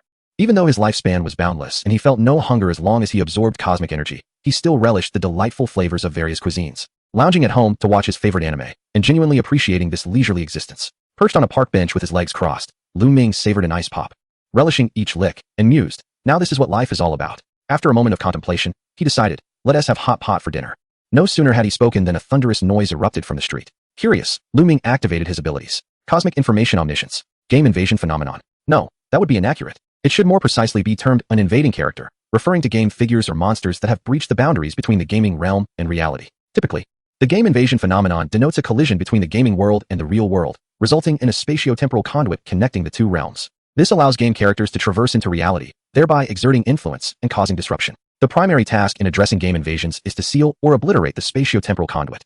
The most ideal outcome would entail not only resolving the conduit, but also eradicating all invading characters. Clearly, this presents a formidable challenge. Under normal circumstances, the vast majority of invading characters are eliminated when the conduit is closed. However, some invariably escape detection. Official institutions and the 4 major guilds exert tremendous effort in managing game invasions, leaving little capacity to address these elusive remnants. Consequently, gaming companies often undertake these tasks, pursuing and neutralizing the rogue characters that roam the city. At this juncture, one gaming company must be mentioned, the Vigilante Company. The Vigilante Company possesses formidable strength and financial resources. Not only do they have their own team of players who pursue invading characters, but they also issue bounties to the public. Anyone who eliminates an invading character can claim a reward from the Vigilante Company, with the bounty increasing in proportion to the disaster level of the invader. There is no requirement for identity verification. Anyone in society can voluntarily become a vigilante, using their power in a reasonable and lawful manner. This embodies the essence of a vigilante. Consequently, the number of vigilantes is astonishingly high, and among them are hidden experts and formidable individuals who form the primary force in hunting down invading characters. Typically, when an invading character appears, it is often the vigilantes who arrive at the scene first, rather than the game company as pursuers. One could never predict whether a seemingly ordinary vendor passing by might suddenly wield a large leak and rush in to play the role of a vigilante to supplement their income. Bang, bang, bang. 3 vigilantes hurtled past Luming, crashing heavily onto the ground, the solid concrete surface fracturing like tofu into a pile of debris. Coughing, a young man scrambled to his feet, noticing Luming beside him leisurely enjoying an ice pop. He kindly advised, handsome, I suggest you keep your distance. This place is perilous. Luming nodded, continuing to savor his ice pop. The young vigilante activated his wrist terminal. his expression grave as he began to call for assistance. I have detected an invading character here, with a preliminary disaster level estimated at D. I cannot handle this alone. Requesting backup. With that, he charged forward again. He had no choice. He needed to stall the enemy until reinforcements arrived. After all, it was rare to find a target, and he could not allow it to escape easily. 10 seconds later, bang. The young man was sent flying once more, this time appearing gravely injured. Blood spurting from his mouth, looking as if he could perish at any moment. Out of the corner of his eye, he caught sight of Luming still licking his ice pop. A heavy footfall echoed in his ears, and Luming finally discerned the appearance of the invading character. A middle-aged man clad in silver-white knight's armor, wielding a heavy sword, resembling a medieval knight in full regalia. The knight exuded a powerful and steady presence, his gaze sharp as a blade, coldly addressing the young man. You are utterly weak. You do not even inspire my fighting spirit. Luming curiously observed the knight. This was his first time witnessing an invading character up close, and he felt a sense of novelty. D-level? The young man's assessment of the knight was erroneous, based on the disaster level evaluation. This knight actually possessed the strength of a C-level disaster, capable of wreaking havoc across an entire city. An ordinary person would stand no chance against him. However, the young man had failed to provoke the knight's true power, leading to his misjudgment. Luming gazed skyward, marveling at the swift arrival of reinforcements. A flash of light streaked across the sky. The knight also looked up, only to be struck by a beam of light descending from above, the fierce shockwave exploding, leaving a large crater in the concrete surface. Unfortunately, such an assault posed little threat to the knight. Streams of radiant light cascaded from the heavens once more, and the knight brandished his great sword, effortlessly cleaving through the oncoming luminescent strikes. By sheer coincidence, one of these beams was directed towards Luming, who was leisurely savoring a popsicle. The ensuing shockwave from the explosion left him splattered with debris. Fortunately, he had erected a spatial barrier around himself, successfully mitigating the attack and preserving his source of joy for the day. Lacking the interest to continue observing the lackluster skirmish, Luming snapped his fingers, and an invisible spatial cage instantaneously ensnared the knight, which then shattered like glass. Once the space healed, the knight lay utterly lifeless, with not even a trace of his corpse remaining. Luming yawned and rose to return home, feeling fatigued and ready for slumber. The young man gazed in astonishment at Luming's retreating figure, utterly impressed. What immense strength. Chapter 11. Heroes and Magic. After a brief respite, Luming resolved to re-enter the game world for further conquest. He activated the game terminal, and a translucent interface projected into the air, navigating through the game list. He selected a title. Game, Heroes and Magic. Enter game. In a flash of white light, Luming vanished from sight, transported into the game realm. Heroes and Magic was an adventure game steeped in a Western fantasy style, distinct from the real-time combat of evolution warfare. It featured a vast open-world map, meaning that players who ventured into this game earlier would naturally possess greater strength, a characteristic inherent to large-scale open-world games that is often unwelcoming to newcomers. His choice stemmed from his belief that the world of Heroes and Magic held a potentially higher ceiling than evolution warfare. Upon entering the game, Luming found himself in a dimly lit space. He surveyed his surroundings, catching glimpses of sculptures and designs imbued with a Western fantasy aesthetic amidst the darkness. A temple? The game introduction commenced. The fearless hero arrives at the Rebirth Temple, guided by the hand of fate, bestowed with the power to save the world by the goddess of destiny. Please make your choice. Embrace the hero's mission. Expel all evil and darkness. Player, Luming. Level, none. Equipment, none, perhaps due to having yet to learn magic and skills. Luming's initial panel displayed scant data, even cleaner than his starting point in evolution warfare. Buzz. A radiant light burst forth from the shadows. A graceful figure descended slowly, her gentle and loving visage exuding an overwhelming sense of familiarity, her beauty beyond words. Welcome to the Rebirth Temple, fearless hero, she proclaimed. The goddess of destiny's light coalesced into an exquisitely designed longsword, which she offered to Luming with a smile. To combat evil and darkness is a path fraught with trials. This is my gift to you. May it aid you as you forge ahead, cutting through thorns and overcoming obstacles. Acquired equipment. The goddess of destiny's gift. Now, embark on your journey. The goddess of destiny spread her arms wide. A teleportation magic circle materialized beneath Luming's feet, whisking him away in an instant. The ensuing scene left onlookers in utter astonishment. With a whoosh, Luming was sent away, causing the goddess of fate's demeanor to immediately sour. With one hand on her hip and the other fanning herself, she displayed an unmistakable impatience, even resorting to a tirade of complaints. Gone was the goddess's dignified and sacred aura. Ah, how utterly infuriating. He'll die again soon enough. Why not just send them all to the underworld and allow them to reincarnate directly? Why go through all this trouble, making me work myself to death? The goddess of fate's frustration escalated until she finally regained her composure. Then, with a flick of her wrist, she initiated a wager on how long Luming would survive. As for saving the world, what a farcical notion. Without darkness, how could there be light? Without evil and suffering, the world would no longer require deities. Come, everyone place your bets. I wager this lad won't last 3 years. A few other goddesses emerged from the depths of the temple, their expressions a mix of disbelief and disdain for the duality of the goddess of fate's nature. Devoid of any semblance of divinity, they began to place their bets. I bet 2 years, 1 year, 1 month. In short, with such a goddess, this world was beyond salvation. Suddenly, a massive boulder plummeted from the sky, crashing down not far from Luming, sending dirt flying into his face. In the distance, the cacophony of battle cries echoed, and an unstoppable cavalry thundered forward. Luming was taken aback. Damn it. He swiftly sought refuge behind a small hill, realizing with dismay that the goddess of fate had transported him to a battlefield, whether by design or accident remained unknown. Game world detected. Loading cheats. Loading complete. Please select your cheat. 1. Infinite treasury. 2. Infinite critical hits. 3. Infinite mana. Infinite mana was immediately discounted. Infinite critical hits seemed acceptable, yet paled in comparison to infinite treasury. The infinite treasury boasted an infinitely expansive space, capable of storing any item and transforming any material into equipment, weapons, and items, unleashing powers that far exceeded the material's inherent limits. Its potential and versatility were immense. Infinite treasury selection successful. Wishing you a pleasant gaming experience, Luming drew forth the longsword bestowed by the goddess of fate. Goddess of fate's gift. Type: weapon longsword. Attributes: sharp. Skill: a 6th level magic spell of the goddess's mercy, powerful enough to obliterate a mountain. Can only be used once a month. Even in his current novice state, devoid of any magical prowess, Luming could wield this longsword to unleash 6th level magic due to the weapon's innate abilities. An inspired thought struck him. Could this item be reforged using the infinite treasury? Strictly speaking, it could indeed be considered a material. Infinite treasury activated. A ripple-like wave appeared in the space before him as Luming incorporated the goddess of fate's gift into the undulating surface, commencing the reforging process. Reforging initiated. He felt a surge of excitement. It truly could be done. Luming could not help but feel a surge of anticipation, eager to discover the transformations that the reforged longsword would undergo. Soon, the message "reforging complete" echoed, and the infinite treasury once again rippled, presenting a majestic and resplendent longsword. An exquisite creation that bore no resemblance to its predecessor. It resembled a sovereign, reigning over all. Luming unsheathed the longsword. Merciless goddess. Type: longsword. Attributes: sharp. Sturdy. Skill: superior magic. Merciless fate, which bestows upon every being the most equitable death in the name of destiny. A one-time spell.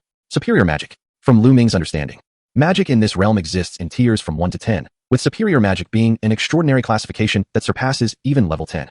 Some spells can permanently alter the weather or terrain within several kilometers, while others possess devastating destructive capabilities. In essence, they are immensely powerful. He was astonished by the infinite treasury's exceptional reforging, which had elevated the magical skill of the longsword from level 6 to superior in an instant. Such strength. Without hesitation, Luming returned the longsword to the infinite treasury, contemplating whether he might exploit a bug for infinite reforging. Alas, once a weapon has been reforged, it cannot be reforged again, and the retrieved longsword bore no alterations, leaving him somewhat disheartened. Peeking cautiously from behind a small hillside, Luming surveyed the chaotic battlefield in the distance, his hands itching to unleash a superior magic spell to witness its might, which would undoubtedly be a spectacular sight. Chapter 12. Infinite Treasury Roar. In an instant, a thunderous roar resonated across the sky, the winds howled, and a massive form tore through the clouds, charging into the battlefield with an unstoppable ferocity. With impenetrable crimson scales, fearsome horns, and a tempestuous aura, it was none other than a pure-blood dragon. Its terrifying presence evoking a sense of despair in all who beheld it. On the battlefield, countless warriors were struck with awe and terror. It is a pure-blood dragon. Mages! Quick, stop it! Boom, boom, boom. A deluge of magical assaults rained down upon the pure-blood dragon. Frost, flames, lightning, and wind blades, all proving nearly futile against its formidable form. The pure-blood dragon possessed not only a robust physique, but was also a natural-born master of magic, requiring no study. It instinctively wielded magic. No magical arrays. No reliance on wands or equipment were necessary. The dragon's roar served as its most potent instantaneous spell. Roar. Another deafening roar erupted. An invisible shockwave swept across the battlefield, reducing thousands to mere remnants in an instant, the disparity in power rendering any comparison moot. Luming shook his head in disbelief, unable to comprehend the nature of this battle. Had the dragon not shown itself, Luming might have refrained from intervening. However, since it had presented itself, he felt compelled to act. According to the forum's strategic insights, a pure-blood dragon in the world of brave warriors and magic, upon reaching adulthood, was inherently a level 7 magical beast, its entire being comprised of high-grade materials. Clang! Luming held the long sword aloft, driving it into the rock beneath his feet, resolutely invoking the superior magic bestowed by the merciless goddess. Merciless fate. And thus, the spell was cast. A colossal blue magic circle unfurled beneath Luming's feet, its numbers multiplying and ascending, radiating a brilliance that pierced the heavens, creating an extraordinary commotion that drew the gaze of the entire battlefield. What manner of magic was this? The human warriors found themselves in a state of bewilderment, a vague sense of unease gnawing at their hearts. Only the pure-blooded dragons, acutely attuned to the nuances of magic, sensed an overwhelming dread, their roars laced with terror as they attempted to flee the battlefield. However, it was already too late. A resounding hum of unparalleled, dreadful power swept through the air, heralding the merciless arrival of the goddess of fate, bestowing death upon all living beings with impartiality. In an instant, boom, boom, boom. Within a 3-kilometer radius, all life, including the pure-blooded dragon, erupted in a gruesome spectacle, their forms shattered into countless pieces. The earth was drenched in crimson, gasping in astonishment. Luming thought, how brutal. In terms of sheer power, the merciless fate truly lived up to its name as a transcendent magic. The extent and intensity of its lethality were indeed formidable. With a crack, the sword in Luming's hand developed fissures, and in a moment, it shattered into fragments. The release of such transcendent magic had rendered the sword unusable. This was a reasonable cost. Thus, all equipment and items forged from the infinite treasury were merely one-time use.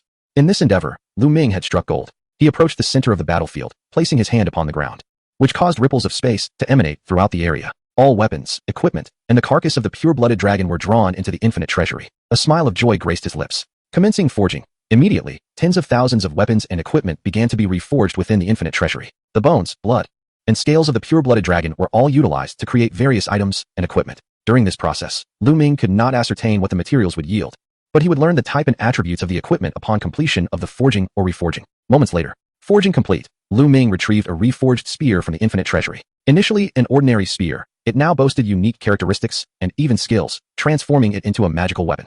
Breaking through thousands. Type, weapon, spear, characteristics, sharp, armor-piercing, keen, skill, a one-time use level 4 magic spell that unleashes a magical attack capable of demolishing several meters of thick walls. Without hesitation, Luming hurled the spear forward. A thunderous explosion resonated as the mountainside was blasted open, showcasing its impressive power, yet the spear shattered upon impact, confirming its status as a one-time item. Such weapons numbered in the tens of thousands within Luming's infinite treasury. Having just arrived in this gaming realm, it seemed he was destined to soar. Suddenly, Luming realized, in the future, he could simply throw weapons straight from the infinite treasury, since they were all one-time use. He need not wield them himself. With this newfound insight, Luming swiftly transformed into an archer. The true spectacle was yet to unfold. He retrieved the equipment forged from the pure-blood dragon, a creature of level 7 magic, its entirety composed of level 7 magical materials. After undergoing the ultimate crafting within the infinite treasury, these materials coalesced into a complete set of world-class equipment and items. The term world-class signifies a tier above the extraordinary. In terms of sheer power, extraordinary magic and the equipment capable of wielding it could only inflict damage and influence within a confined region and terrain. In contrast, world-class magic and items possess the genuine ability to intervene and assault the entire world, capable of altering concepts, perceptions, and even history itself. The two categories exist on entirely different planes. Dragon King set, type, armor, attributes, indestructible, power of the Dragon King. Wings of the Dragon King, skill 1, one-time passive world-class magic death resistance. Negates one instance of a world-class or lower instant death attack. Skill 2, one-time passive world-class magic instant resurrection, upon death.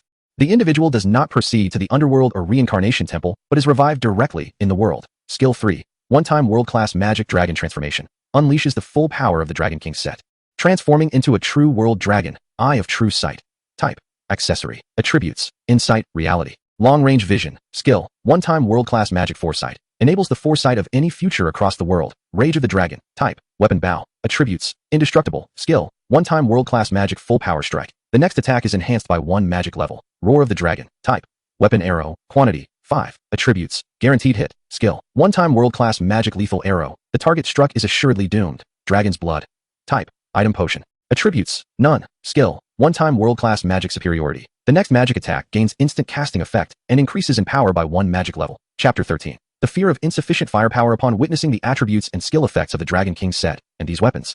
It was as if the word invincible was about to be emblazoned across Luming's visage, excluding the dragon meat. Every aspect of the pure-blood dragon's materials was utilized to its fullest extent. Once adorned in the Dragon King's set, Luming was enveloped in a profound sense of security. With this ensemble, he could stand motionless and remain impervious to harm. The world-class indestructible attribute was no jest. Without world-class destructive power, it was inconceivable to breach the defenses of the Dragon King set. Donning the eye of true sight as a necklace, Luming's vision instantly sharpened. The long-range vision attribute allowed him to perceive events over 10 kilometers away, while the reality attribute rendered him immune to illusions and mental control of a world-class magnitude or lesser. As for the insight attribute, it was employed to assess magical levels and mana conditions. With a mere glance, Luming could discern anyone's strength, proving exceedingly convenient. He then returned the remaining equipment and items to the infinite treasury. Luming procured a map from the battlefield, discerning the cardinal directions before unfurling a pair of dragon wings behind him. With remarkable swiftness, he sped towards the human settlement known as the border town. Though it bore the modest title of a town, its size was astonishing, housing no fewer than several million souls, including adventurers and townsfolk alike, thereby resembling a sprawling metropolis. Located near the national border and surrounded by mountains and forests, this area teemed with magical beasts, attracting a multitude of adventurers and fostering the town's prosperity. Upon arriving, Luming's foremost task was to register at the Adventurers Guild, aspiring to become a novice bronze-level adventurer. He placed his hand upon a crystal orb, which illuminated brightly, causing the golden-haired registrar to pause in surprise. 0 magical power. No magical level. The young lady was taken aback. It was her first encounter with such an audacious adventurer. This was merely an ordinary person utterly devoid of magical aptitude. She suggested, esteemed adventurer, might you consider learning a few spells at the Mages Guild first? It could prove beneficial. However, Luming had chosen a path centered on equipment and items. Magic held little significance for him. Rather than spend time learning spells, he preferred to hunt magical beasts and gather materials to forge equipment. Please provide me with a distribution map of the nearby magical creatures. Certainly, she replied. As she handed him the map, she sighed deeply, contemplating the fate of yet another reckless youth, hoping he would not meet a grim end. Luming harbored a profound fear of insufficient firepower. A mere few tens of thousands of fourth-level magical items would hardly suffice. If unleashed, he could obliterate them all in a single onslaught. Not to mention, he aimed to amass hundreds of thousands, if not millions, of such items. Examining the distribution map, he decided on his target, the Ironclad Wolf. The Ironclad Wolf, a massive, third-level magical creature, was widely found in various regions surrounding Border Town, particularly abundant within the mountains, where a large congregation of these beasts resided. With a thunderous rush, Luming soared through the mountain skies, his fearsome dragon wings creating a deafening sonic boom that whipped up a ferocious wind, until he arrived at the territory of the Ironclad Wolves. From a distance, Luming could see these creatures, their size akin to that of cattle, cloaked in a layer of black iron armor forged from ore. Confronting a mere third-level magical creature with fourth-level magical weaponry was child's play. The damage inflicted would be overwhelmingly excessive. As ripples surged through the space behind him, an array of magical weapons and items gleamed into existence, all aimed at the mountains below. The onslaught commenced. Boom, boom, boom. Nearly every fourth-level magical weapon possessed the power to demolish several meters of thick city walls. Some, enhanced by additional skills, could even split and unleash special damage. The spectacle was nothing short of magnificent, with explosive power that was utterly devastating. Swords, spears, axes, and halberds, hundreds, even thousands of fourth-level magical weapons and items cascaded down like a meteor shower, mercilessly bombarding the mountains below, causing the very earth to tremble and shatter. Moments later, the earth lay in utter disarray, a scene of devastation. Numerous mountains had been collapsed by Luming, leaving behind the remnants of ironclad wolves scattered across the landscape. Having concluded his task, Luming descended to the ground and opened the infinite treasury, absorbing all the carcasses of the ironclad wolves within. This assault had resulted in the demise of at least 10,000 of these formidable creatures. Commencing forging moments later. Forging complete. From the 13,000 materials of ironclad wolves, a total of 35,000 pieces of level 8 magical equipment and items were forged. Naturally, the power of level 8 magical equipment far surpasses that of level 4.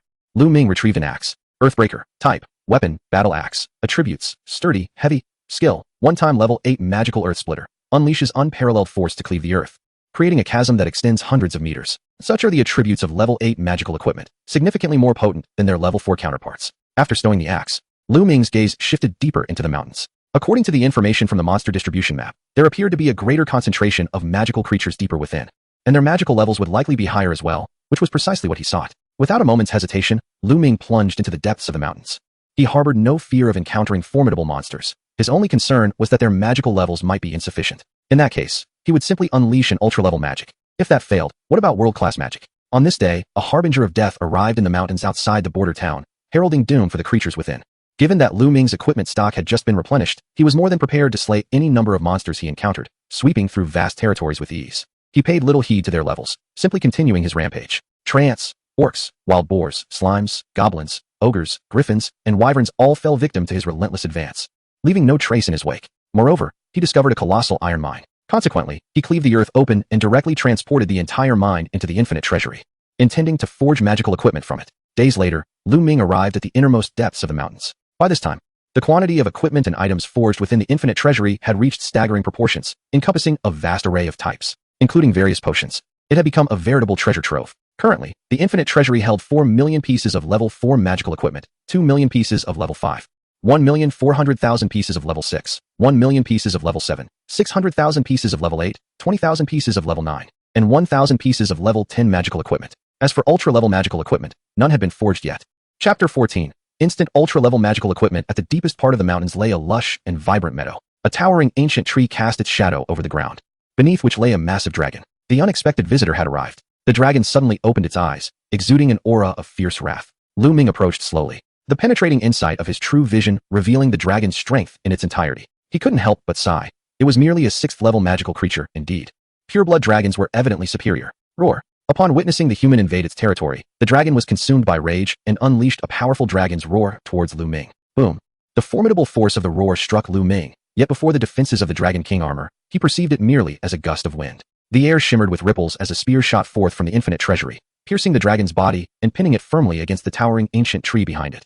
The outcome was determined in an instant. This dragon was far too weak. Even a million of its kind would not pose a challenge to Luming. Boom. The spear detonated, and the dragon perished instantly, taking the ancient tree down with it, the ground trembling violently. Though it appeared to be just a tree, it was infused with astounding magical energy, its magical level surpassing that of the dragon by a tier. Luming felt a surge of excitement. Such a colossal tree could forge countless world-class equipment. He eagerly stored the dragon's corpse and the ancient tree in the infinite treasury. Begin forging soon. Forging complete. The dragon's corpse was not disassembled but rather reassembled, now reduced to the size of a fist, resembling an ornament. Dragon of Destruction. Type, Item Dragon. Attribute, None. Skill, 1x super-level magic Dragon of Destruction. Summons the Dragon of Destruction for 1 day. Instantaneous gun. Type, Weapon gun. Attribute, Piercing.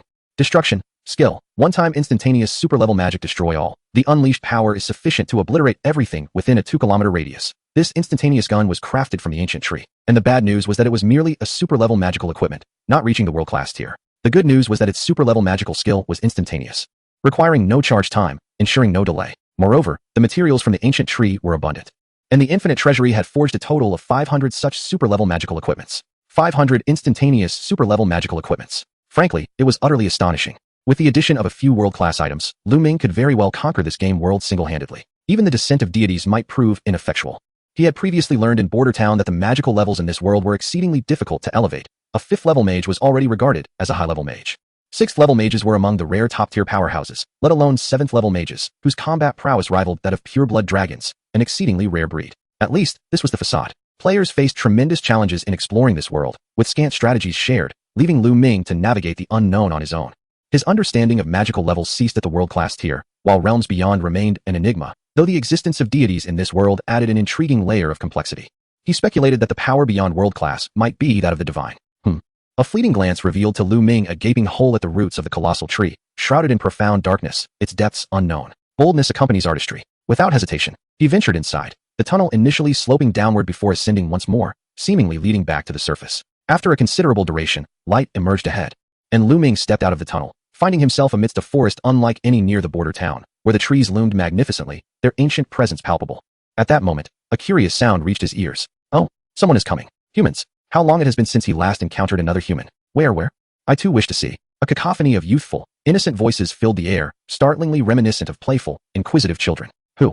Luming glanced around, yet saw no one. It was not until a swarm of glowing orbs floated before him that he realized these were not fireflies. He exclaimed in astonishment, "Are you the one speaking to me?" A wave of joyful emotion emanated from the luminous orbs, and a childlike voice chimed. Indeed, we are the embodiment of nature's will, representing mountains, rivers, and all elemental beings. Humans of old referred to us as elves, and you may call us that as well. Elves? Luming queried, perplexed. Yes. It has been an eternity since we last beheld a human. May I inquire about your purpose for being here? If we can be of assistance, please do not hesitate to ask. Indeed. We are eager to help. The elves' warmth and kindness were undeniable. Luming pondered briefly before pointing to a nearby colossal object, a massive spacecraft, partially embedded in the earth and cloaked in a blanket of moss. Its exposed mechanical structures and components were strikingly prominent. I arrived here purely by chance, initially with no particular agenda. But now I am curious about the nature of that object. Upon hearing Luming's inquiry, the elves erupted in delight. Allow me to share. That vessel, oh. It is a relic from eons past, dating back millions of years. Luming was taken aback. Millions of years. After a moment's reflection, he finally grasped the context. Millions of years ago, the world was far more chaotic than it is today. At that time, the gods had just recently come into existence, and a protracted war erupted among them as they vied for dominion over the world. The various races that revered these deities also engaged in battle, not out of folly, but with remarkable ferocity. These races, with mere mortal forms, achieved the extraordinary feat of slaying gods, their indomitable spirit and flashes of wisdom illuminating the world in unprecedented brilliance. That spacecraft was a product of that era, having been shot down during a divine slaughter and ultimately crash landing in this location. Enduring the passage of time until the present day, this narrative unfolds as a grand and magnificent epic, with the wreckage of the spacecraft serving as the most compelling evidence of the cataclysmic divine battle that transpired millions of years ago. Luming found himself profoundly astonished. Chapter 15, The Spear of God-Slaying. Approaching the vessel, Luming beheld a colossal gaping hole in its hull, a testament to the ferocity of an unknown assault that had pierced it entirely. As he brushed aside the moss, the metallic surface of the ship revealed itself. Marred by rust, once a formidable weapon designed for the slaying of deities, it had not escaped the relentless passage of time. Under the insight feature, the traces of magic upon the spacecraft flickered faintly. Luming inquired, wasn't this said to be a weapon for slaying gods? Why does the magic level appear to be only at level 8? The elves clarified that this vessel was merely a fragment of a larger magical construct, as the god-slaying war had deployed hundreds of such ships. Realizing this, Luming marveled at the might of the ancient peoples of this world. He asked, "May I take the ship with me?" To which they replied, "Feel free to take it if you wish. It holds no value for us." With their encouragement, Luming, unreserved, seized the opportunity. An 8th-level magical artifact. He pondered what tier it might ascend to once reforged. With a hum, the infinite treasury unfurled, drawing the massive ship within its embrace. Commencing forging. Forging complete. In the next moment, a resplendent vessel, adorned with intricate magical array patterns, emerged from the infinite treasury. The seamless amalgamation of machinery and magic evoked an unparalleled sense of awe. The spear of godslaying, type, vessel ship, attributes, sturdy, flight, skill, one-time divine-level magic spear of godslaying, a miraculous light birth from infinite wisdom, delivering the decree of death upon deities. Indeed, it was clear that divine level surpassed world level. Armed with this equipment, Luming felt a surge of confidence. Were it not for the impossibility of reaching the divine realm, he might have already embarked on a spree of destruction. Utilizing the remains of deities as materials, he mused, would undoubtedly yield even more potent gear. And the mere thought filled him with eager anticipation. After wandering through the forest, Luming found little of value. It was merely a sanctuary for the elves, devoid of artifacts or sacred relics. In that case, I thank you for your warm hospitality. We must part ways here. After bidding farewell, Luming retraced his steps through the tunnel. Goodbye. Do come back to play with us. The elves called, reluctant to see him go. Emerging from the depths of the mountains, Luming returned to the border town. However, upon his arrival, he sensed a palpable shift in the atmosphere. Every face bore a heavy expression, with adventurers and soldiers fully armed, bracing for conflict. He approached a bystander, inquiring, "What has transpired?" The individual, with a somber demeanor, responded, "The forces of the Demon King are advancing towards the border town. Our defensive capabilities are utterly insufficient to withstand them." Understanding the gravity of the situation, Luming realized that his return was indeed timely. The Demon King's army, were it not for this reminder, he might have nearly forgotten the existence of a Demon King in this world. Previously, due to his insufficient strength, he had refrained from targeting the Demon King. But the circumstances have now changed. He is eager to ascertain the true measure of the Demon King's power. A group of eager adventurers passed by, their faces alight with excitement. The Demon King's army. This time, I'm sure I can gather enough contributions. Once I do, I'll head to the Mage Guild to learn those 4th level spells. If I can return alive, that is. Indeed, they were evidently players. Suddenly, the resonant sound of war horns echoed across the skies, and a formidable horde of demonic forces emerged beyond the outskirts of the town, surging forth like an unstoppable tide. The Demon King's army is upon us. Prepare for battle. Mages, ready your spells. Catapults, stand by. Archers, take aim. In an instant, the stage was set for a grand confrontation. How swift they were. Luming smiled with delight, and amidst the astonished gazes of the adventurers, he unfurled his wings and soared towards the Demon King's forces. The crowd was taken aback. What was he doing? Surely, it was a path to his demise. As Luming surveyed the Demon King's army from above, he estimated their numbers to exceed 300,000, a truly formidable force that the town could not hope to withstand. Yet, this was of little concern to him. He had merely come to procure goods for the infinite treasury. Within the ranks of the Demon King's army, a dark dragonborn commanding the troops, a level 8 sorcerer, furrowed his brow as he gazed at Luming in the sky. Griffin squad, eliminate that human. Yes, immediately. A fierce group of griffins charged towards Luming. The air rippled with their approach. Unfazed, Luming unleashed the infinite treasury. Hundreds of weapons were poised for action. Noticing the Demon King's army engaging him, he resolutely launched his counterattack. A mere token of my esteem. Boom, boom, boom. In an instant, hundreds upon thousands of 4th and 5th level magical weapons rained down upon the Griffin squad, obliterating them in a heartbeat. The dark dragonborn leader's pupils constricted in shock as he shouted, "Take evasive action." As his command echoed, Luming's assault commenced. Powerful magical equipment penetrated the ranks of the Demon King's forces, inflicting devastating losses in a single sweep. Given the sheer size of the army, their average strength was, of course, not particularly high. Aside from the elite commanders, the average demon warriors ranged from level 1 to 3, peaking at 4. If struck by Luming's magical arsenal, they faced almost certain death, especially since his weapons boasted additional attributes and skills, capable of decimating large swathes of enemies with a single blow. Both the intensity and the area of effect of the destruction were astonishing. The dark dragonborn leader managed to shatter a 5th level magical weapon hurtling towards him, his fury escalating as he spread his wings and charged at Luming. Boom. However, he was swiftly sent crashing back to the ground with greater speed. Coughing, he spat out a mouthful of blood, his expression one of horror. So powerful. A hum resonated as hundreds of 6th level magical weapons emerged from the infinite treasury. Aimed at the army of the Demon King below, Luming grasped a bow and arrow, targeting the dark dragonborn commander. The next wave of attack will annihilate you all. Given your commendable strength, I shall personally present you with a grand gift. He drew the bowstring taut. In an instant, the speeding arrow transformed into a streak of light, akin to a meteor streaking across the sky. Accompanied by the relentless bombardment of 6th level magical weapons, despair engulfed the dark dragonborn commander. Boom. A tremendous explosion consumed him.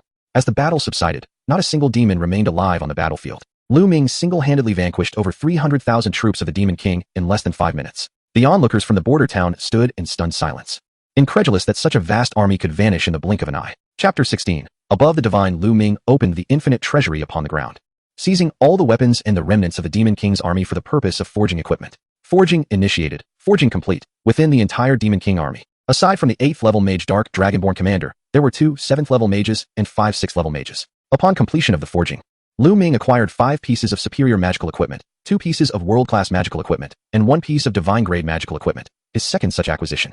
Above the divine, type, item gem, attributes, none, skill, one-time divine level magic. Above the divine, harnesses supreme divine power, surpassing the divine. The next magical attack elevates by 1 magical grade. Book of Inquiry. Type: Item Book. Attributes: None. Skill: One-time world-class magical inquiry technique. Detects any trace across the world. Revival Potion. Type: Item Potion. Attributes: Sturdy. Skill: One-time world-class magical resurrection. Grants a second life to an intact corpse. Luming was particularly elated by the skill effect of the divine item. When combined with the Godslayer's spear, it seemed that there would be no divine being he could not defeat in this world. The 5 pieces of superior magical equipment were rather unremarkable, merely various offensive weapons. He took out the Book of Inquiry and immediately utilized it. Inquiring about the traces of the Demon King army. Instantly, the Book of Inquiry transformed into a radiant glow and dissipated, revealing a wealth of information in Luming's mind, detailing the precise traces of each division of the Demon King army. Thus, it was time for Luming to unleash his full potential and engage in a grand slaughter. He had little interest in annihilating the Demon King army itself, but he was greatly intrigued by the corpses of the high-ranking commanders, particularly that of the Demon King. If the remains of an 8th-level magical being could forge divine-grade magical equipment, what level of magical equipment could be crafted from the remains of a 9th-level magical being? Or even a 10th-level magical being? Luming was filled with exhilaration. He vanished into the horizon, pursuing the route taken by the Demon King army. From this day forth, the nightmare of the Demon King's army began. Within a mere 3 days, the offensive actions of the 5 divisions were entirely thwarted, resulting in the obliteration of 1.5 million demons, vanishing without a trace, leaving no corpses behind. Within the confines of the Demon King's castle, he listened to his subordinates report with indifference, casually speculating, it must be the work of the church. Only they possess such capability. What should we do in response? There is no need for a response. The demon race suppresses humanity, while the church aids humanity in resisting our incursions. This is the so-called balance. They understand their limits. I understand. 7 days later, the unfolding situation completely surpassed the Demon King's expectations. The 20 divisions he dispatched were utterly annihilated, with millions of demons vanishing into thin air. It was then that he recognized the gravity of the situation. This was unequivocally not the church's doing. With a grave expression, the Demon King became exceedingly cautious. Upon sensing something amiss, he did not allow himself to be complacent. He immediately cast a spell to investigate the circumstances. Producing a red gemstone, he invoked its power, and a colossal magic circle unfurled, layer upon layer liberating itself, its intricate structure expanding, radiating light that soared skyward. Lo and behold, it was superior magic. In terms of life levels, the Demon King was a 10th-level magical being, yet with the aid and enhancement of artifacts and equipment, he could effortlessly unleash superior magic. Even world-class magic. Moments later, the superior magic was completed, but just as the Demon King sought to delve deeper, it suddenly collapsed. The vast structure of the magic circle shattering in an instant. Witnessing this, the Demon King's countenance darkened. My probing magic was obstructed? This signifies that the opponent may be a superior level magician, or possesses equipment or artifacts of superior magic level. Otherwise, it would be impossible to thwart my investigation. This was dire news. With events having escalated to this point, the equilibrium between humanity and the demon race was on the verge of collapse. The Demon King had to resolve this issue, or the consequences would be dire. He pondered for a moment before issuing a command. Crack! The ring adorning Luming's finger shattered suddenly, and he immediately realized someone was attempting to pry into his information, thwarted by the ring. The Demon King's army? That is the most plausible deduction. Then, he retrieved a bracelet from his infinite treasury and adorned it.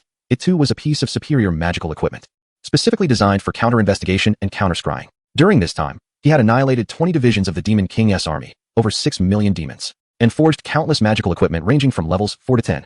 He had created more than 100 pieces of superior magical equipment and over 40 pieces of world-class magical equipment, even possessing a total of 20 divine-level items. Coupled with his previous stock, Luming was more than adequately prepared to engage in a divine battle. He possessed 1 piece of divine-level magical equipment for counter-investigation, 2 pieces of world-class, and 5 pieces of superior level. To probe into him would be exceedingly challenging. After dispatching the Demon King's forces, Luming made his way directly towards the Demon King's castle. How fortuitous. He unexpectedly encountered a newly dispatched army of demon lords midway. Adhering to the principle of not letting an opportunity for annihilation slip by, he obliterated the entire battalion within a mere minute. In the instant following their extermination, a tremendous magical array manifested, instantly ensnaring him within its confines. 3 imposing demon commanders emerged, effectively sealing off all avenues of escape. Unlike the mere 8th-level magical entities of the Demon Lord's army, these 3 commanders were core members of the Demon Legion, second only to the Demon Lord himself, each a formidable 9th-level magical life form. Within the magical array, Luming remained composed, marveling. Is this truly a transcendent magic? It seems the demon army possesses some strength after all. To lure me into a trap using your own kind, as bait shows remarkable audacity. One of the demon commanders produced a ruby bestowed by the Demon Lord, coldly declaring, a mere 500,000 lives, yet worth the sacrifice to draw you out. I shall send you down to accompany them. As they spoke, the 3 demon commanders swiftly initiated their assault, displaying no intent to grant Luming a moment's respite. An even grander and more magnificent magical array unfolded before them, a veritable world-class magic. This exemplified the Demon Lord's resolve and decisiveness. Knowing Luming possessed at least transcendent magical prowess, they opted to crush him with overwhelming power. utilizing the lives of 500,000 demons as a sacrifice. Coupled with the auxiliary gem granted by the Demon Lord, the three commanders combined their efforts to barely conjure this world-class magic. Chapter 17. The Fall of the Divine Realm. Luming was confident that these three demon commanders would prove no match for him, and he held little belief that this ostensibly world-class magic could defeat him. However, he was not a foolhardy individual who would simply accept such an onslaught. After all, a misstep could lead to dire consequences. A shadow emerged behind Luming, revealing an ancient and colossal wheel inscribed with enigmatic magical runes. As the wheel rotated in reverse, the surrounding transcendent magic promptly disintegrated. The three demon commanders' pupils constricted, their expressions transforming in alarm. How could this be happening? Quickly, complete the magic. The casting process for world-class magic was considerably lengthy. They had not anticipated that the transcendent magic would restrain Luming for long.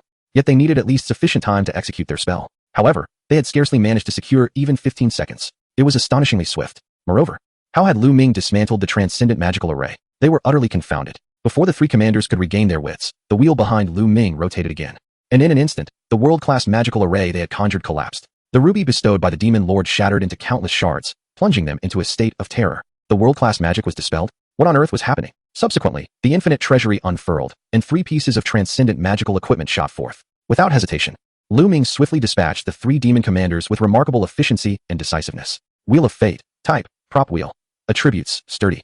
Concealed. Skill. One-time divine level magic dispelling and instant activation. Dispels any magic not exceeding divine level. Instantly activates any magic not exceeding divine level. With the option to transfer this cost. This is the reason why Luming can dispel the magic of three demon lords. With the Wheel of Fate, he can dispel and instantly activate any magic not exceeding divine level. While this is ostensibly a one-time equipment skill, the cost of the Wheel of Fate skill can be transferred to other equipment. In essence, Luming can expend other magical items and tools to dispel and activate any magic and equipment skills corresponding to the levels of those items, providing exceptional value. Next comes the moment of great anticipation. Luming collects the corpses of the three demon lords into the infinite vault, commencing forging moments later. Forging complete. Three level 9 magical beings, after being forged in the infinite vault, transform into three pieces of magic equipment surpassing divine level, collectively known as the primal magic equipment. Above divine level lies the primal level. Divine Realms Descent. Type. Weapon arrow. Attributes. Piercing. Destructive. Falling. Skill. One-time primal magic. Divine Realms Descent. Proclaims with primal power. No longer shall gods remain aloof, nor shall mortals be as insignificant as ants. Divine authority no more. Type. Item codex. Attributes. None. Skill. One-time primal magic. Divine authority no more. Proclaims with primal power. Strips the gods of their dominion, restoring the world to its primal state. Primal hourglass. Type. Item hourglass. Attributes. Sturdy. Skill. One-time primal magic. World reversal. Proclaims with primal power. Rewinds the world to any point in time. Upon witnessing these three pieces of primal level magic equipment, Luming could not help but feel an overwhelming excitement. The accompanying magical skills were each more formidable than the last, showing no regard for the gods. In particular, the Divine Realms Descent and Divine Authority no more, when used in tandem, would signify the onset of a second divine war. The gods would engage in a fierce battle to reclaim their dominion over the world. Luming felt a surge of eagerness. It seemed there was indeed potential here. Since he could not ascend to the divine realm, he might as well bring the divine realm down, allowing the gods to engage in mutual slaughter while he quietly reaps the spoils behind them. Once he has sufficiently developed, he would eliminate all the gods in one fell swoop, forging them into equipment and items. However, this plan could wait. Luming's immediate task was to deal with the Demon King. Yet, upon his arrival at the Demon King's castle, he found that the Demon King had already vanished without a trace, fleeing with remarkable decisiveness. This left Luming somewhat speechless. The Demon King seemed excessively cautious and cowardly. In truth, the moment Luming dispatched the three demon lords, the Demon King had already sensed the impending doom and did not grant Luming the opportunity for a confrontation. He hastily packed his belongings and retreated to the underworld. What nonsense about world balance. Let the Demon King do as he pleases. The anticipated battle did not unfold. Luming stood in the desolate Demon King's castle. A look of helplessness etched on his face, regretting his inability to vanquish the Demon King. With resolve, he departed, heading towards the capital of a certain kingdom. His magical investigations revealed the existence of an underground dungeon there, teeming with formidable high-level monsters, making it an ideal target for him to sweep through and amass a stockpile of advanced magical equipment before launching the Divine Realms Descent plan. In the Kingdom of Fast, at the royal capital, the team, led by the eldest prince and the royal knights, was prepared for departure. Let us set forth, the captain declared. Indeed, after donning his magical gear, Zhang Jinghao gathered the members of the Crescent Moon Guild and joined forces with the royal knights of Fast Kingdom as they made their way outside the capital. Previously, during the evolution warfare, he had witnessed the existence of the Star Sea Behemoth, which confirmed the terrifying backdrop and immense potential of the evolution warfare world. However, the notion of advancing further into this world for conquest seemed utterly fanciful. After a series of relentless attempts and failures, the Crescent Moon Guild resolved to continue sending individuals to explore and conquer the evolution warfare world. Zhang Jinghao, however, withdrew from this endeavor, shifting his focus to the realm of heroes and magic, intending to return to the evolution warfare world only upon achieving a breakthrough. Accompanying him was the Deep Blue Guild, one of the 4 major guilds of the Great Xia. Given the formidable challenges posed by the heroes in Magic game world, both the Crescent Moon Guild and the Deep Blue Guild found their highest combat power to be merely level 7 mages, with combat capabilities advancing at an exceedingly slow pace. Their mission was to slay a pure-blood dragon, an exceptionally powerful creature unlike any ordinary pure-blood dragon, classified as an 8th-level magical being. Thus, the royal family of Fast Kingdom was compelled to dispatch the royal knights, led by the eldest prince, and enlist the help of both the Crescent Moon and Deep Blue Guilds, aiming to confront this 8th-level pure-blood dragon with a formidable lineup of 3 level 7 mages and hundreds of high-level mages. Ahau! A young man approached Zhang Jinghao, familiarly patting him on the shoulder. He was Su Jinfei from the Deep Blue Guild, a core member responsible for exploring this world. I heard the Demon King's army is on the move. Do you have any plans? Zhang Jinghao pondered for a moment. Let us observe the developments.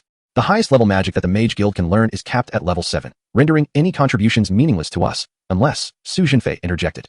Unless the order permits us to use contributions to learn more advanced magic. Precisely. Chapter 18. The Underground Dungeon. After spending a considerable amount of time in this game world as a distinguished level 7 mage, it was only natural to uncover some lesser-known secrets. On the surface, level 7 mages represented the pinnacle of combat power within a kingdom. In reality, the order was the true gathering place of formidable beings, housing not only higher level 8 mages, but even 9 level mages. However, the order has never engaged in kingdom affairs, nor participated in any human conflicts, only acting when confronting the Demon King's army and the demon race. To attain mastery over magic of the 7th tier and beyond, one must inevitably confront the threshold of the Magic Guild. Without gaining entry, the pursuit of advanced spells becomes nearly insurmountable. As gamers, who among them would genuinely aspire to save the world within the confines of a game? Such individuals would be deemed foolish. Their true desires lie in maximizing their gains and discovering methods and channels to augment their strength, rather than opposing the forces of the Demon King. They would prefer the latter to advance sooner, for that would compel the guild to intervene. At that juncture, players might find themselves presented with opportunities to access more advanced magics. The party progressed to a point 20 kilometers outside the royal capital, where the Crown Prince signaled for a halt. Esteemed companions, according to the forecasts of the Magic Guild, the Thunderstorm Dragon is expected to pass through here in 3 hours and head directly for the capital. Thus, we must prepare to confront it. With these words, the Crown Prince cast a glance at Zhang Jinghao and Su Jinfei, saying, "You two are among the few 7th-tier magicians in our ranks. The ensuing battle rests upon your shoulders. Rest assured, Your Highness, we shall give our utmost effort," they replied. Consequently, the members of the Magic Guild began to set up their spells in advance, striving to minimize casting time during the impending battle, while the royal knights commenced amplifying their magical states. Zhang Jinghao and Su Jinfei, though mages, also favored a warrior's style, predominantly learning spells that would enhance their own abilities. In combat, they resembled towering humanoid dragons. However, scarcely an hour had elapsed when thunder erupted in the distance, flashes of lightning danced ominously, and a resounding dragon's roar echoed from afar. The Crown Prince's expression shifted, and he immediately readied his forces. The prediction had faltered. The Thunderstorm Dragon approached with swiftness beyond their expectations. "Prepare for battle. We must not allow the Thunderstorm Dragon to reach the capital." "Understood," came the unified response. Soon, the prearranged magic circles erupted in radiant brilliance. While they could not set up 8th-tier spells, they managed to establish a composite version of enhanced 7th-tier magic, layered one upon another to the limit. Thus, their collective might proved formidable enough to contend with the Thunderstorm Dragon. Boom! Before the dragon even arrived, it was bombarded from a distance by the Magic Guild, and with a fierce roar, they successfully drew the Thunderstorm Dragon's attention. Zhang Jinghao and Su Jinfei exchanged determined glances. "Let us go." Agreed. In that moment, the earth trembled with the resonance of thunder and dragon roars, as an astonishing number of magic circles unfurled in awe-inspiring spectacle. The battle raged on for more than an hour. However, despite the unwavering efforts of the Royal Knights and the Magic Guild, aided by the Crescent Moon Guild and the Deep Blue Guild, victory eluded them. The situation regrettably began to reveal a sense of despair. Boom! A mighty roar from the dragons starkly illustrated the vast disparity in strength between the two sides, as two figures fell to the ground like meteors. Zhang Jinghao and Su Jinfei found themselves in a woeful predicament, the circumstances decidedly grim. Cough, cough. A magical glow flickered around Zhang Shenghao, swiftly healing his wounds. And he remarked, "Truly, it is no wonder that it is an 8th-level magical creature. Its combat prowess is exceedingly formidable." As he spoke, a thunderous rumble echoed through the skies. Dark clouds gathered ominously, accompanied by flashes of lightning and the roar of the thunderstorm dragon reverberating in their ears. The furious lightning surged wildly within the clouds, seemingly poised to strike them down. Su Jinfei, somewhat resigned, thought to himself, "This time, we're doomed." At that critical moment, a mournful roar intermingled with the dragon's bellow. A long sword pierced through the clouds in an instant, causing the dense darkness to dissipate and revealing the azure sky. The thunderstorm dragon, utterly defenseless, was impaled through the heart by the blade that had broken through the air, leaving a gaping, bloody hole in its massive body. The crown prince was taken aback, exclaiming, "What just transpired?" The carcass of the thunderstorm dragon plummeted from the sky, crashing to the ground and triggering a violent tremor that enveloped the area in dust, obscuring everyone's vision. Zhang Xinghao's pupils constricted. Did it fall with just a single strike? Could it be the work of the church? No, they should not involve themselves in such matters. As the dust settled, a figure clad in armor emerged into view. The corpse of the thunderstorm dragon slowly sank into the infinite treasury, while the enormous dragon wings unfurled behind Luming, casting a shadow over the sun and leaving the onlookers with an indistinct silhouette. He inquired, "Is the royal capital just ahead?" Zhang Xinghao instinctively nodded. "Yes, thank you." Boom. Before anyone could utter another word, Luming's figure had vanished, his astonishing speed stirring up a tempest that nearly knocked the crowd off their feet. Zhang Xinghao turned to Su Zhenfei, asking, "Can you glean any information?" Su Zhenfei inhaled sharply. "There is no magical response. I cannot detect any magical level information. The only certainty is that the magical equipment he possesses is undoubtedly no less than 8th level. Given the earlier astounding scene, where he effortlessly dispatched the 8th level thunderstorm dragon with a single blow, I have reason to suspect that he is a master of the 9th level. Furthermore, based on his manner of speech, intuition suggested that he might very well be a player." Su Zhenfei muttered softly to himself. Truly, the disparity between individuals can be staggering.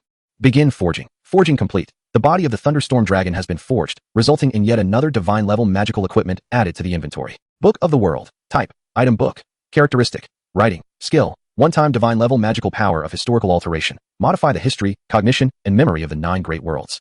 Cannot interfere with the divine realm or the underworld. Such treasures are indeed remarkable. The divine level magic of the Book of the World is extraordinarily potent. Though its necessity remains uncertain, for now, it shall serve to enrich the inventory. Soon, Luming arrived at the royal capital of the Fast Kingdom.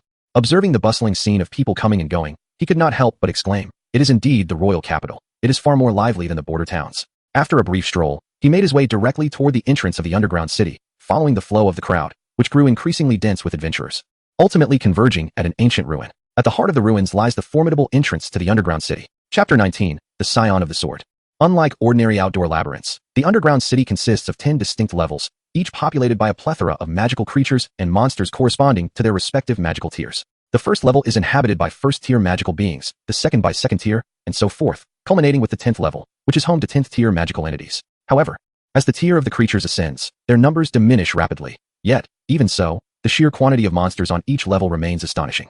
Adventurers from around the world have spent years battling the monsters within the underground city, yet the creatures show no signs of abating, much to Lu Ming's satisfaction. On the first level of the underground city, despite being underground, a brilliant blue sky stretches above, adorned with drifting clouds, while the radiant sun hangs high, creating an atmosphere indistinguishable from the outside world. Without further contemplation, a ripple coursed through the air as the infinite treasury unfurled, unleashing a torrent of magical weapons that swept mercilessly through the ranks of first-tier monsters. A smile graced Lu Ming's face, and his spirit soared. Commenced the slaughter. Boom, boom, boom. The ground trembled violently as a cacophony of explosions resonated in every direction, obliterating countless first-tier monsters in an instant, leaving only a gruesome scattering of limbs and remains. Lu Ming eagerly collected the spoils. Commencing forging. Forging complete.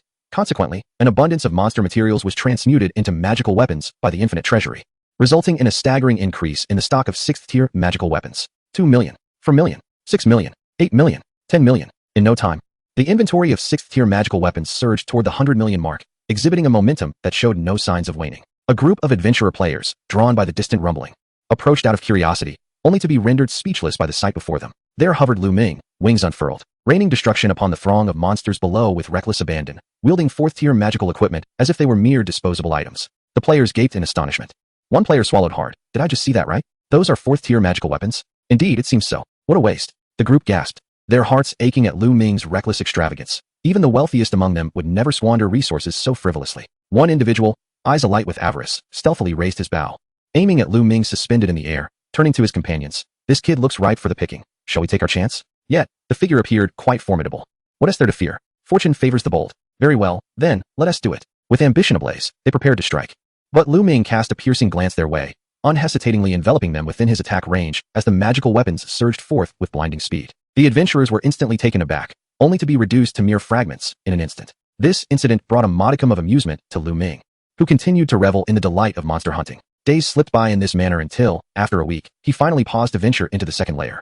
By this time, the number of level 6 magical equipment in the infinite treasury had already surpassed 100 million. Thus, Lu Ming progressed layer by layer, from the 1st to the 7th, witnessing the terrifying increase in the quantity of magical equipment within the infinite treasury. In the second layer, the number of level 7 magical equipment produced reached a staggering 80 million. In the third layer, 50 million pieces of level 8 magical equipment emerged.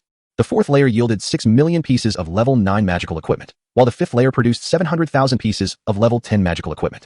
The sixth layer contributed 50,000 pieces of superlative magical equipment, and the seventh layer brought forth 3,000 pieces of world-class magical equipment. In a flash, Lu Ming's inventory of equipment multiplied several-fold, particularly with the superlative and world-class items, whose quantities were indeed astounding. He initially anticipated that this endeavor would proceed smoothly. However, upon entering the 8th layer, he was met with resistance. Several knights stationed at the entrance of the 8th layer barred his way. Halt. Non-order members are forbidden from entering the 8th layer. Violators will be executed without exception. Luming frowned. Is this truly the case? The guarding knights insisted. Please leave this place. In light of this, Luming decided to be unyielding. The infinite treasury unfolded instantaneously, and before the 4 order knights could react, they were pinned to the wall by Luming's magical weapons, struggling until their breath ceased. Having dealt with them, Luming nonchalantly entered the 8th layer. It was only 2 hours later that the bodies of the 4 knights were discovered by the order's personnel. The commander of the knightly order gazed upon the lifeless forms, his eyes ablaze with fury. How dare they provoke the order's authority? It was utterly outrageous. Inform the 8th and 9th layers that someone has forcefully breached the 8th layer and slain 4 order knights. Yes, commander. Upon reaching the 8th layer, Luming noted a significant reduction in the number of monsters and creatures, yet their quality and strength underwent a monumental transformation. A flash of golden lightning streaked through the air, striking a colossal beast with lightning speed, swiftly ending its life. The ground trembled as the beast met its demise, and Luming collected it into the infinite treasury. Commencing forging. Forging complete, a divine-level magical equipment was effortlessly acquired. Soon, Luming cleared the 8th layer of the underground city, and it was certain that in the short term, no level 8 monsters or creatures would be found here again. In this round of sweeping, the infinite treasury produced 200 pieces of divine-level magical equipment, the quantity being extraordinarily formidable. Consequently, Luming set forth towards the 9th layer. However, at the exit from the 8th layer to the 9th, amidst a verdant expanse of grass, a white-haired youth wielding a long sword awaited his arrival.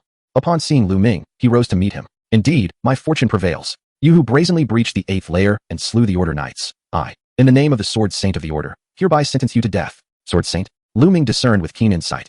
Luming observed the prowess of the Sword Saint with utmost clarity. The sheer magnitude of his magical energy was immense, with his magical level reaching an impressive 9th tier, and he wielded a powerful 9th tier magical weapon. His overall strength surpassed that of the 3 commanders of the Demon King's army, excluding, of course, the one adorned with a ruby. One could say his might was exceedingly formidable. Although the Sword Saint's abilities were indeed remarkable, Luming had no desire to engage in a child's game of make-believe. He immediately unleashed his infinite treasury. A barrage of over a dozen 9th tier magical weapons erupted forth, their immense destructive power leaving the Sword Saint utterly astonished, prompting him to evade with haste. Luming smiled lightly. Evasion would prove futile. In an instant, several weapons with tracking capabilities altered their trajectories, speeding towards the Sword Saint with relentless precision. Chapter 20. The lethal arrow. Those who rely solely on external forces cannot triumph over me. The Sword Saint's expression hardened as the long sword in his hand radiated brilliance. He turned, cleaving through the air with a formidable strike, shattering the approaching magical weapons. Oh, is that so? Luming remained motionless, quietly observing the unfolding scene. In the next moment, a series of indomitable chains materialized out of thin air, ensnaring the taken-aback Sword Saint securely, causing his long sword to clatter to the ground. The Sword Saint's face was etched with disbelief. How could this be possible? Before he could grasp the situation, a long spear hurtled through the air, piercing him through. When the members of the church arrived, they were greeted only by a pool of blood. The Sword Saint had vanished without a trace. On another front, commencing forging. Forging complete. The corpse of the Sword Saint and his long sword were transformed by the infinite treasury into 2 pieces of primordial magical equipment, one of which possessed particularly potent magic. Unity of the 9 realms. Type, item piece. Characteristics, none. Skill, one-time primordial magic. Unity of the 9 realms. Bestows the power of the primordial, merging the 9 worlds into one, restoring the original visage of the world. What constitutes the 9 realms? Luming had already explored related inquiries upon acquiring the tome capable of altering the history and understanding of the 9 worlds. This was hardly a secret. In the realm of heroes and magic, a legend has long persisted, claiming that beyond the divine and the infernal realms, there exist 9 worlds within the human domain. Only by merging these 9 worlds can one glimpse the true essence of humanity. As for why humanity fractured into 9 realms, one would have to inquire of the gods about their actions millions of years ago, which were evidently the consequences of divine warfare. The world where Luming currently resided was but one of the 9 realms. Unity of the 9 realms. The divine realm has fallen. Divine authority is no more. This was nothing short of a meticulously crafted series of delightful surprises for the gods, though undoubtedly, these surprises were bound to evoke unparalleled terror among them. Upon reaching the 9th level of the underground city, Luming resumed his rampage. With the number of magical beasts and creatures significantly diminished once more, he eradicated the 9th level completely in less than half a day. 29th level magical beasts were forged into 20 pieces of primordial magical equipment by the Infinite Vault. 20 pieces. A full 20 pieces of primordial magical gear. In a fleeting moment, Luming felt a surge of confidence, convinced that even without inciting a new divine war, he could vanquish the deities single-handedly. Yet, he quickly regained his composure. One must remain grounded and steady.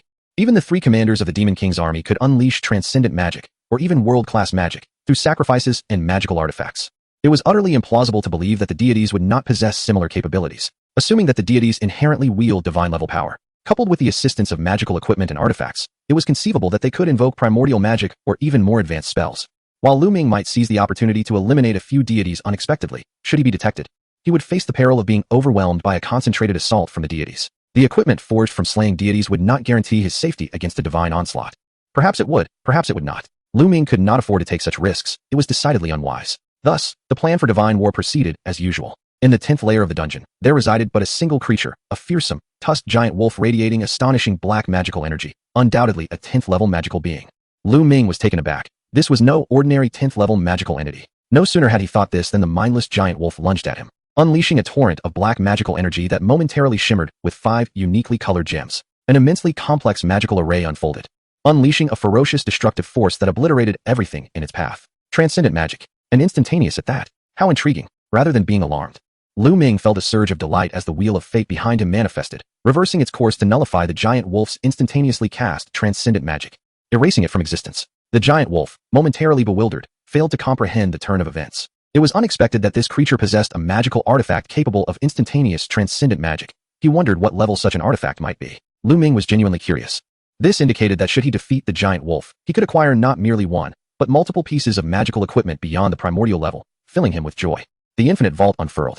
A profusion of advanced magical equipment materialized, bombarding the giant wolf with relentless ferocity, leaving it disoriented and fleeing in distress. Amidst the barrage of 9th and 10th level gear, transcendent magical equipment occasionally fell, instilling fear in the giant wolf, compelling it to hastily activate the 5 gem artifacts to cast instantaneous transcendent magic and preserve its life. Boom, boom, boom. In an instant, the earth trembled, and the violent destructive force swiftly spread throughout the entire 10th layer, causing the very foundations of the dungeon to shake. The commotion was immense. Alas, in the 10th layer, it was only Luming and the giant wolf. No one could witness this magnificent spectacle. Moments later, panting heavily, the giant wolf had lost its initial ferocity. Then, with a fierce expression, the 5 colored gems converged into one, emanating an astonishing energy. Roar. Amidst the roar, the colossal wolf unleashed a world-class spell in an instant.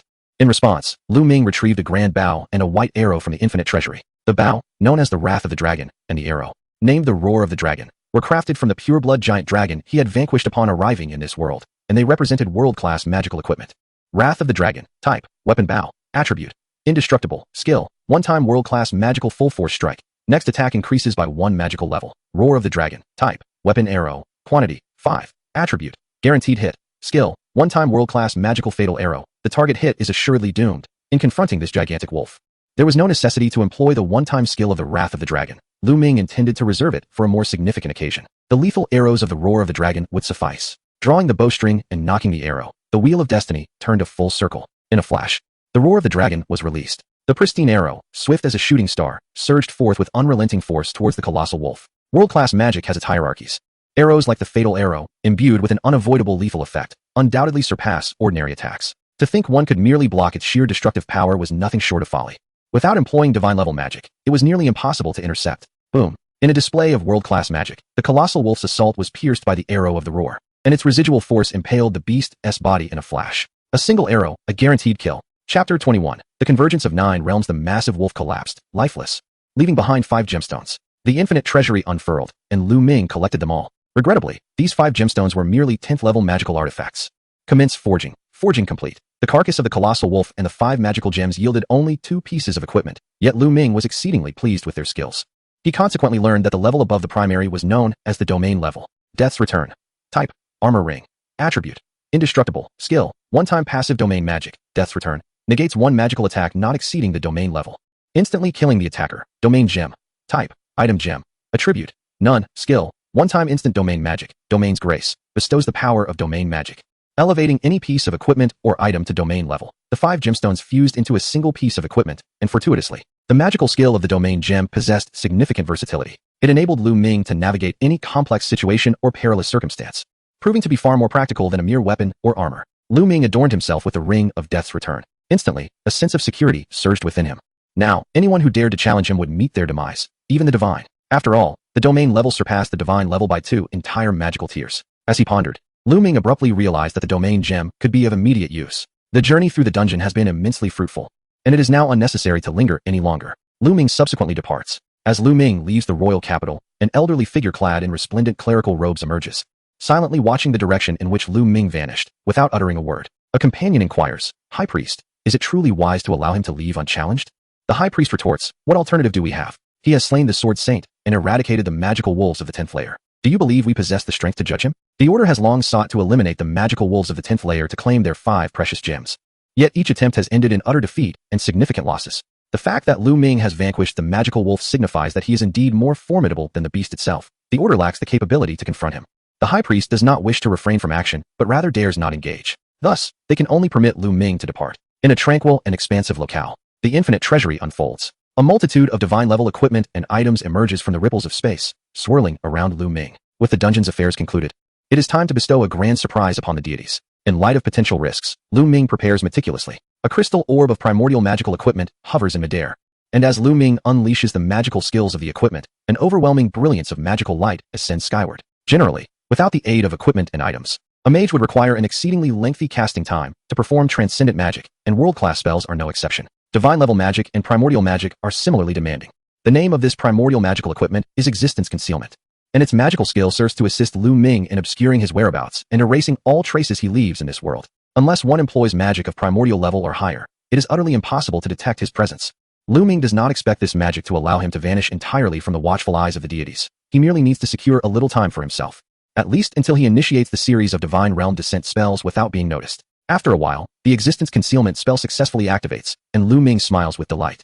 Now, the true performance is about to commence. He immediately employs the recently acquired Chrono Gem, an item of magical level exceeding that of the primordial. The target of the boon is Luming's Wheel of Fate. The bestowal of the Chrono Blessing is instantaneously successful. The divine-level magical equipment, the Wheel of Fate, successfully ascends to the realm of Chrono-level magical equipment. Wheel of Fate.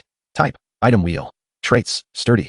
Concealed. Skills: One-time Chrono Magic Dispelling and Instantaneous Casting. Dispels any magic not exceeding Chrono level. Instantaneously casts any magic not exceeding Chrono level, with the option to transfer this cost. Then, under the cover of the Existence Concealment, the Wheel of Fate begins to rotate. It turns once. It turns twice. It turns thrice. Boom. 3 colossal and unimaginable magical circles instantaneously unfold, enveloping the heavens and the earth, and, without exception, extending to the 9 realms. Such a breathtaking spectacle was witnessed by all the inhabitants of the 9 realms, their eyes filled with awe and terror. Never before had anyone encountered such an immense magical array, nor did anyone comprehend its purpose. The realms united. The divine realm descends. The power of the gods is no more. To prevent any missteps, Luming resolutely expended the remaining 3 pieces of primordial magical equipment, instantly unleashing their skills under the effect of the Wheel of Fate. Thus, the grand task was accomplished. In an instant, the heavens collapsed, and the divine realm began its descent into the mortal realm. The earth trembled violently as the 9 realms slowly rejoined as one. In the royal capital, Zhang Shenghao and Su Zhenfei were struck dumb by the cataclysmic scene before them, their pupils dilating in shock, momentarily lost in confusion. The heavens have collapsed. What on earth is happening? Could it be that this world is on the brink of destruction? This sentiment echoed in the hearts of all within this game world. Boom. The rebirth temple shook violently, causing the goddess of fate to stumble. What is happening? However, as she sensed the disturbance, terror etched across her face, draining her complexion of color. The divine realm is falling. Moreover, in an instant, the power of fate uncontrollably peeled away from her being, and a radiant light of authority surged upwards from the divine realm, only to vanish without a trace. Not only the goddess of fate, but all divine authorities were severed.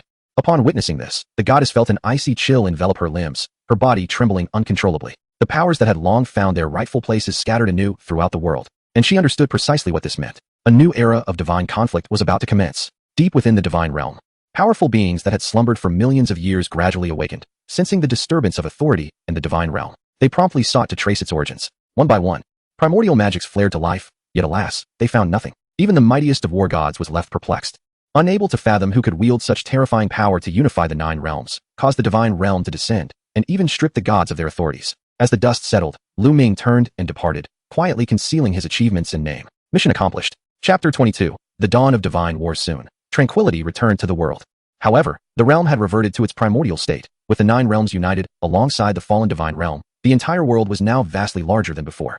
The once separated realms merged anew, and races that had only existed in myth and legend began to emerge, affirming their reality beyond mere tales. Forest spirits, dwarves, orcs, fairies, aquatic beings, undead, and angels all made their appearance. The reaction of the gods was swifter than Luming had anticipated. The moment they lost their authority, they recognized that a new round of divine war was inevitable. They immediately took action, summoning their former followers and the races that revered them to reclaim their power, all the while understanding that this presented a new opportunity for them. As long as one can seize sufficient power, any deity can ascend, heralding a new era of retribution among the gods. The moment the realms of the 9 and the divine world converged, the divine war commenced.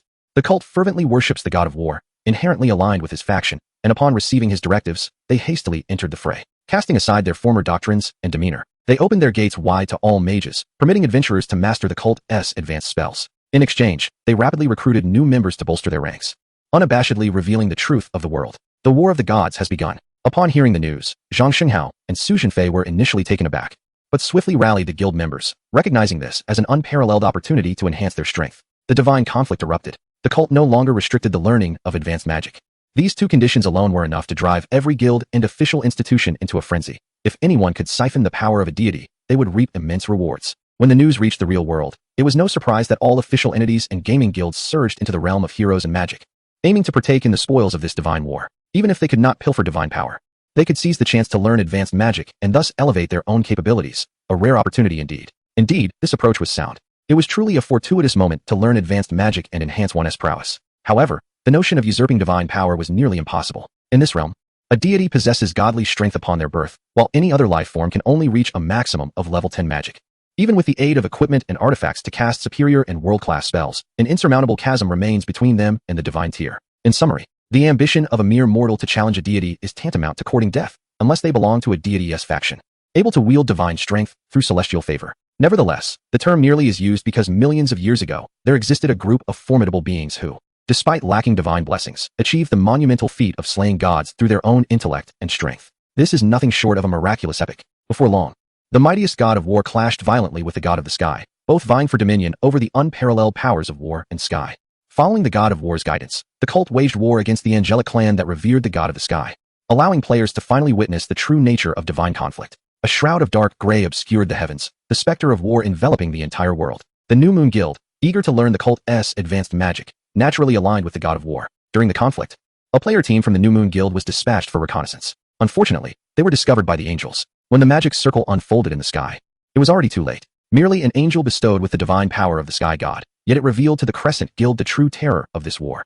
Boom. With a single strike, the angel annihilated the entire player squad of the Crescent Guild. The explosions might comparable to that of a nuclear bomb. A colossal mushroom cloud soaring into the sky, delivering a profound visual impact. From a distance, Zhang Jinghao witnessed this scene unfold. Instantaneous casting of advanced magic. And this was merely the prowess of a reconnaissance angel. In such warfare, the involvement of ordinary players held no significance. Without becoming a level 10 mage and receiving the grace of the divine, they were essentially fodder. The cult's priest spoke. Let us proceed. The angel approaches from this direction. Concurrently, the shadowy mastermind behind the new round of divine conflict had silently arrived at the stronghold of the angelic race. Seizing the opportunity while the sky god was detained by the war god, he acted decisively. A massive magical array instantly enveloped the angelic stronghold, and upon witnessing this, the angels' expressions shifted dramatically as they soared into the sky, bracing for battle. Enemy attack. The archangel gazed solemnly at the magical array above, feeling an overwhelming sense of predicament. This was primordial magic. The cult? No. Even with the war god's divine favor, the cult's members could never achieve the instantaneous casting of primordial magic, and moreover, the war god would never bestow such magic upon anyone. Thus, only one possibility remained. The archangel scoffed. It seems a certain deity wishes to stir the waters. Unfortunately, they were mistaken. Luming made a grand entrance, unveiling his infinite treasury, brimming with countless high-level magical equipment and items poised for action, offering a radiant smile to the archangel. Without delay, he launched his assault. The deities were currently preoccupied and had no time to concern themselves with you. In an instant, a torrential downpour of advanced magical gear and world-class magical artifacts rained down upon the angelic stronghold, unleashing a relentless barrage. The archangel, seeing Luming as merely a mortal, seethed. How dare this insignificant ant challenge the majesty of the sky god? You deserve to die 1,000 deaths. The sky god, Luming, remained unfazed. At least until the primordial magic above dissipated, the sky god would remain oblivious to the plight of the angelic race, and within that time frame, Luming had ample opportunity to obliterate them all. In the face of Luming's formidable onslaught, the large defensive magic array that had been meticulously prepared by the angelic stronghold was immediately activated. However, the wheel of fate reversed. The defensive magic of the angelic race crumbled instantaneously. The archangel's pupils constricted. What? Boom, boom, boom. Subsequently, Luming's attacks rained down upon the angelic stronghold, unleashing a torrent of advanced and world-class magic. The resulting destructive power simply beyond belief. In just one encounter, the angelic race suffered nearly a 70% loss of their kin, and even the archangel found himself slightly injured under Luming's concentrated fire, appearing quite disheveled. Chapter 23. The Mirror of Perfection. As an innate harbinger of war, the archangel exhibited little emotional turbulence in the face of his kin's demise. Only recognizing the impending brutality of the battle, the archangel deftly deflected the incoming magical weapon, his expression stern, his sword pointed at Luming. Counterattack. Yes. The surviving angels launched their assaults upon Luming, buoyed by the blessings of the sky god, their combat prowess formidable. Before him, There were no fewer than 10 angels of level 10 life force, and over 100 at level 9, an utterly terrifying sight. For those angels who had withstood the recent barrage, casting instant superior magic was merely a fundamental task. Their true might lay in world-class magic. Indeed, the very essence of instantaneous casting allowed the angelic race to be heralded as the most formidable of warrior factions. Madman, you are doomed. With a hum, the archangel wielded his long sword, conjuring a vast magical array, an aura of divine strength sweeping forth, firmly locking onto Luming. Undoubtedly, this was a god-level spell. Surrounded by a dazzling display of magic, Luming found himself encircled by the angel's relentless onslaught. In response, he merely brandished a shield before him. Indestructible shield. Type, armor shield. Attribute, unbreakable. Skill, one-time god-level magic indestructible shield. Bestows the wielder with defense akin to absolute strength. Impervious for 3 minutes. Boom, boom, boom. Hundreds of superior and world-class magical attacks rained down upon Luming, yet all were perfectly thwarted by an invisible barrier of defense. While the angels unleashed their frenzied assaults, Luming stood unyielding. The angels were taken aback. That shield. Our attacks are utterly ineffective. This fellow possesses an abundance of magical equipment. With no time to squander on the angels, Luming retrieved a slender blood-red spear from his infinite treasury and hurled it directly into the sky. Gift of death. Type, weapon spear. Attribute, penetrating. Skill, one-time god-level magic gift of death. Bestows death upon all who dare to offend. Immediately, crimson streaks cascaded from the heavens, moving with such speed that evasion was impossible. Hundreds of spears descended, piercing through the chests of the angels, nailing them to the ground. The instant death effect activated, and the angels perished in an instant. The scene was extraordinarily magnificent. In the blink of an eye, the once mighty angelic race was reduced to but the archangel. At this moment, the archangel finally completed his god-level spell. Confronted with an adversary capable of unleashing continuous god-level magic, he recognized his lack of any chance of victory. Nonetheless, he remained undaunted, his sword raised against Luming. In a commanding tone, the archangel declared, "To perish in battle is the utmost glory for us. Henceforth, I shall deliver upon you the divine judgment of the heavens." However, the wheel of fate turned unexpectedly. The god-level magic the archangel had painstakingly invoked dissipated in an instant, and the celestial judgment was abruptly nullified. A long sword flew forth, striking the archangel with unerring precision. Boom! A powerful impact sent him hurtling away. As the dust settled, he was seen half kneeling on the ground, his chest pierced by a long sword, already lifeless. Thus, the angelic race was utterly annihilated. Luming's expression remained unperturbed as he unfolded the infinite treasury, meticulously packing away the corpses and weapons of the entire angelic clan, leaving not a single item behind. The battle concluded. Commencing forging. Forging complete. This confrontation undoubtedly yielded immense rewards for Luming. With the number of crafted items and equipment below the divine level too numerous to count. Over 1,000 divine level magical artifacts. 120 original level magical items. Most significantly, the remains of 11 level 10 angels, including the archangel, were forged into 15 pieces of cosmic level equipment by the infinite treasury. 15 pieces of cosmic level equipment. Even though Luming was mentally prepared, he could not help but feel a surge of excitement. The equipment and items surpassed the original level, with the might of cosmic level magical gear exceeding all imagination. Each piece possessed capabilities that rivaled the power of Death's return. Tianyu. Type, item tablet. Characteristics, none. Skill, one-time passive cosmic magical law Tenyu. In the name of the cosmic realm, grants 10 layers of defense. Each layer impervious to all but the cosmic force. Law of 5. Type, item ring. Characteristics, sturdy. Skill, one-time passive cosmic magical law of 5. In accordance with the cosmic decree, upon death, grants 5 chances for resurrection, unbroken by any non-cosmic magic. Day of judgment. Type, item badge. Quantity, 5. Characteristics, indestructible. Skill, one-time cosmic magic day of judgment. Designate any target. The next magical attack against them will be elevated to cosmic level. The Day of Judgment consists of 5 complementary badges, which Luming regarded as a single item. Just these 3 artifacts significantly bolstered Luming's confidence. Tianyu deflected all attacks, Day of Judgment annihilated any foes, and even in the event of misfortune, the Law of 5 offered him 5 chances for revival. This sense of security was overwhelming. Regarding intelligence gathering, Luming possessed this item. Mirror of Omniscience. Type, item mirror. Characteristics, trace of omniscience. Skill, one-time cosmic magic mirror world. Reverses the reality, allowing for a swap with the mirrored realm. This mirror reflects the visage of the world and records all traces within it. Its magical skill holds little significance. However, its characteristic, the trace of omniscience, provides Luming with exceptionally powerful intelligence information. Whenever Luming desires, the mirror of omniscience presents everything he wishes to see in this world, offering a comprehensive understanding through both images and written accounts. With this magical artifact, Luming becomes acutely aware of all information in this realm. Even the movements of the gods are clear to him at all times. Luming's utilization of the Mirror of Omniscience is both straightforward and effective. He fervently sought the whereabouts of high-level magical equipment and artifacts, scouring the world relentlessly and continuously reforging them within his boundless treasury. Following the unification of the 9 realms, the expanse of the earth became astonishingly vast, and with the accumulation over millions of years, the quantity of advanced magical gear reached an astonishing figure. Naturally, should the opportunity arise, he would decisively take action, erasing numerous powerful magical races that worship the gods transforming them entirely into equipment and artifacts within his infinite treasury. Soon, Luming's collection of divine-tier magical equipment surpassed 50,000 pieces, with primordial magical artifacts reaching 5,000, and even the dimensional magical gear soaring to a terrifying 600. Chapter 24. Divine remains. The complete annihilation of the angelic race provoked the wrath of the sky god, and the burden of this fury inevitably fell upon the war god, leading to an increasingly fierce conflict between the two. Luming observed with detached amusement, hoping for the gods to engage in even more intense battles, thereby granting him greater opportunities to opportunistically gather spoils and accumulate wealth in silence. In a certain kingdom, the royal capital, this was the domain of the nature god. Not far from the battlefield where the nature god clashed with the life god, drawing a multitude of adventurers and players to the area. These individuals believed they could soar to great heights by seizing the opportunity of divine warfare, yet they soon realized they lacked even the qualifications to participate. At best, they could serve as mere cannon fodder. The magical race devoted to the nature god was known as the forest spirits. Intelligent magical beings who bore a striking resemblance to humans, yet possessed pointed ears and exquisite features. The forest spirits excelled in the study of magic, resulting in a vast reserve of magical knowledge, and many adventurers and players were drawn to the nature goddess faction for this reason. However, acquiring magic from the forest spirits was no simple task. Adventurers and players had to act as scouts and bait on the battlefield to earn contributions for learning magic. Whether they would survive was entirely a matter of luck. This approach was unsustainable. They could not rely on good fortune every time, for a single discovery by the enemy would spell disaster. Players sighed in despair. Upon death, they would essentially have to start anew, as the game's mechanics were exceedingly harsh, imposing immense risks on players each time they undertook a mission.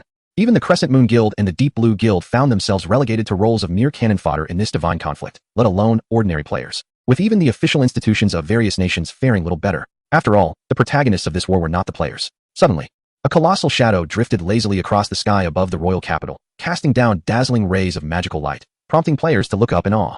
Could this be the floating island of the forest spirits? How magnificent! Yet, someone sensed something amiss, furrowing their brow, and gravely remarked, "This is the battlefield of the nature god and the life god. What does it mean for the forest spirits to bring their floating island here?"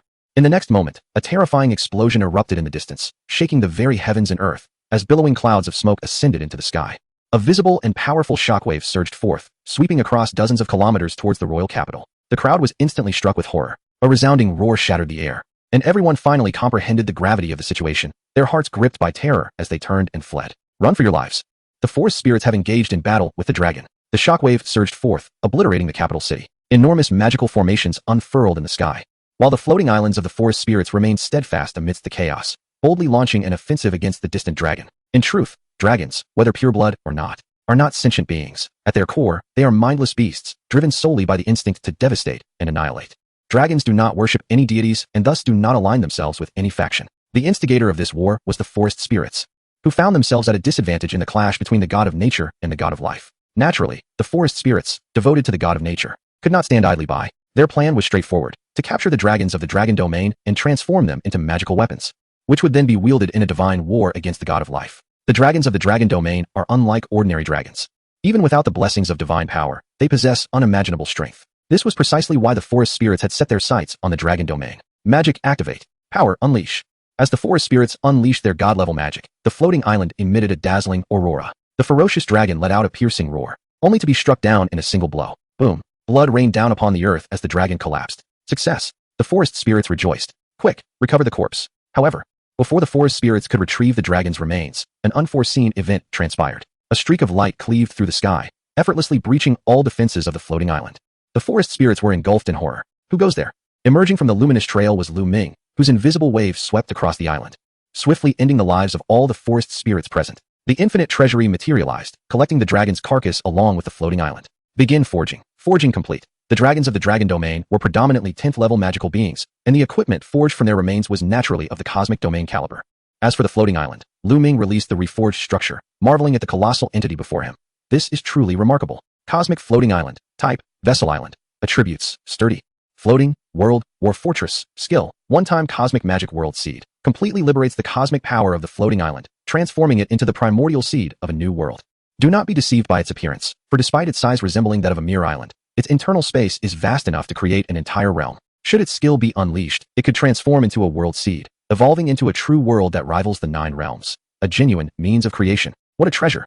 Stowing away the cosmic floating island, Luming set off towards the dragon domain. In a sense, his objectives overlapped with those of the forest spirits. They sought the dragon corpses, while for Luming, it was merely an appetizer. Soon, Luming arrived at the outskirts of the dragon domain, and as he cast his gaze across the expanse, he beheld the ferocious and malevolent dragons. An infinite treasury unfolded before him, and he plunged directly into the fray. The air resonated with thunderous roars. Countless magical artifacts descended, and in the blink of an eye, the dragons outside the dragon domain were annihilated, their remains forged into equipment within the boundless treasury. Venturing deeper into the valley, he soon found himself in a vast clearing. Truly stepping into the dragon domain, the air was thick with the echoes of dragon roars, and the number of dragons here surpassed those outside, their power even more formidable. A rough estimate suggested that there were at least 100 level 10 dragons in this realm, a staggering figure indeed. The source of this strength was evident as Luming gazed upon the colossal, obsidian skeleton that resembled a mountain range. This was a divine skeleton, the remains of a deity. It was the influence of this divine relic that endowed the dragons of the dragon domain with such might. Even without the blessing of divine power, they possessed the strength to rival other magical races. This divine skeleton was the true objective of Luming's expedition. He unfurled the infinite treasury and successfully incorporated the divine skeleton within. Commenced forging, Luming felt a surge of excitement. With materials of divine caliber, he wondered what level of equipment could be forged. Chapter 25. The Void said a divine conflict invariably leads to the fall of deities. In the previous divine war, the dragon god was among the mightiest of the gods. Alas, he ultimately fell to the god of war. Not only did he lose his dominion, but he was also completely slain by the god of war. The divine skeleton fell here, transforming this place into the dragon domain, leaving behind only the bones, which Luming fortuitously claimed. Moments later, the exhilarating moment arrived. Forging complete, the dragon god skeleton had been successfully forged into magical equipment. Luming excitedly retrieved the item. Void set, type, armor, attribute, indestructible, skill 1, one-time void magic, oath of immortality. Those who do not surpass the power of the void cannot slay the protected. Skill 2, one-time void magic, sovereign of the void. Unleash the full power of the void set, transforming into the sovereign of infinite void. Skill 3, one-time passive void magic, rebirth without end. Bearing the name of the sovereign of the void, death is not an end but a beginning. In terms of magical hierarchy, transcendent magic is level 11, world level magic is level 12, and divine magic is level 13. This implies that void magic is level 18, surpassing the domain of cosmic magic by 3 levels. Without hesitation, Luming donned the void set and immediately activated the oath of immortality, summoning the supreme power of the void, which enveloped him in an imperceptible shield. Surpassing the void? A jest. Luming surmised that the power level of the 9 realms was scarcely sufficient. Even the gods would struggle to manifest a cosmic magic spell. In other words, with the oath of immortality, Luming was now utterly immortal. His sense of security had ascended to new heights. Even if we were to entertain the most extreme hypothetical, should Luming encounter misfortune and his oath of immortality be shattered, the cyclical nature of the void armor would stand as his ultimate bastion. This arcane enchantment would perpetually return him to just before death, time and again, until he could dispel the looming threat of demise, at which point the cycle would unravel.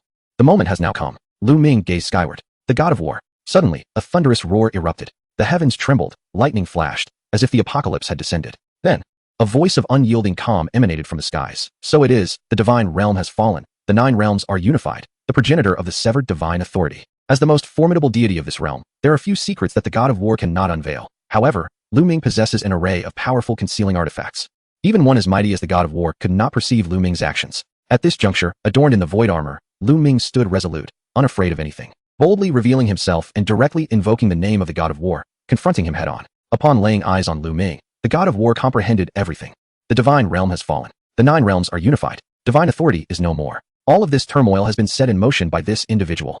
There was no wrath, no astonishment. The god of war lacked any semblance of human emotion, engaging Luming in the most matter-of-fact tone. Insect, what is your purpose?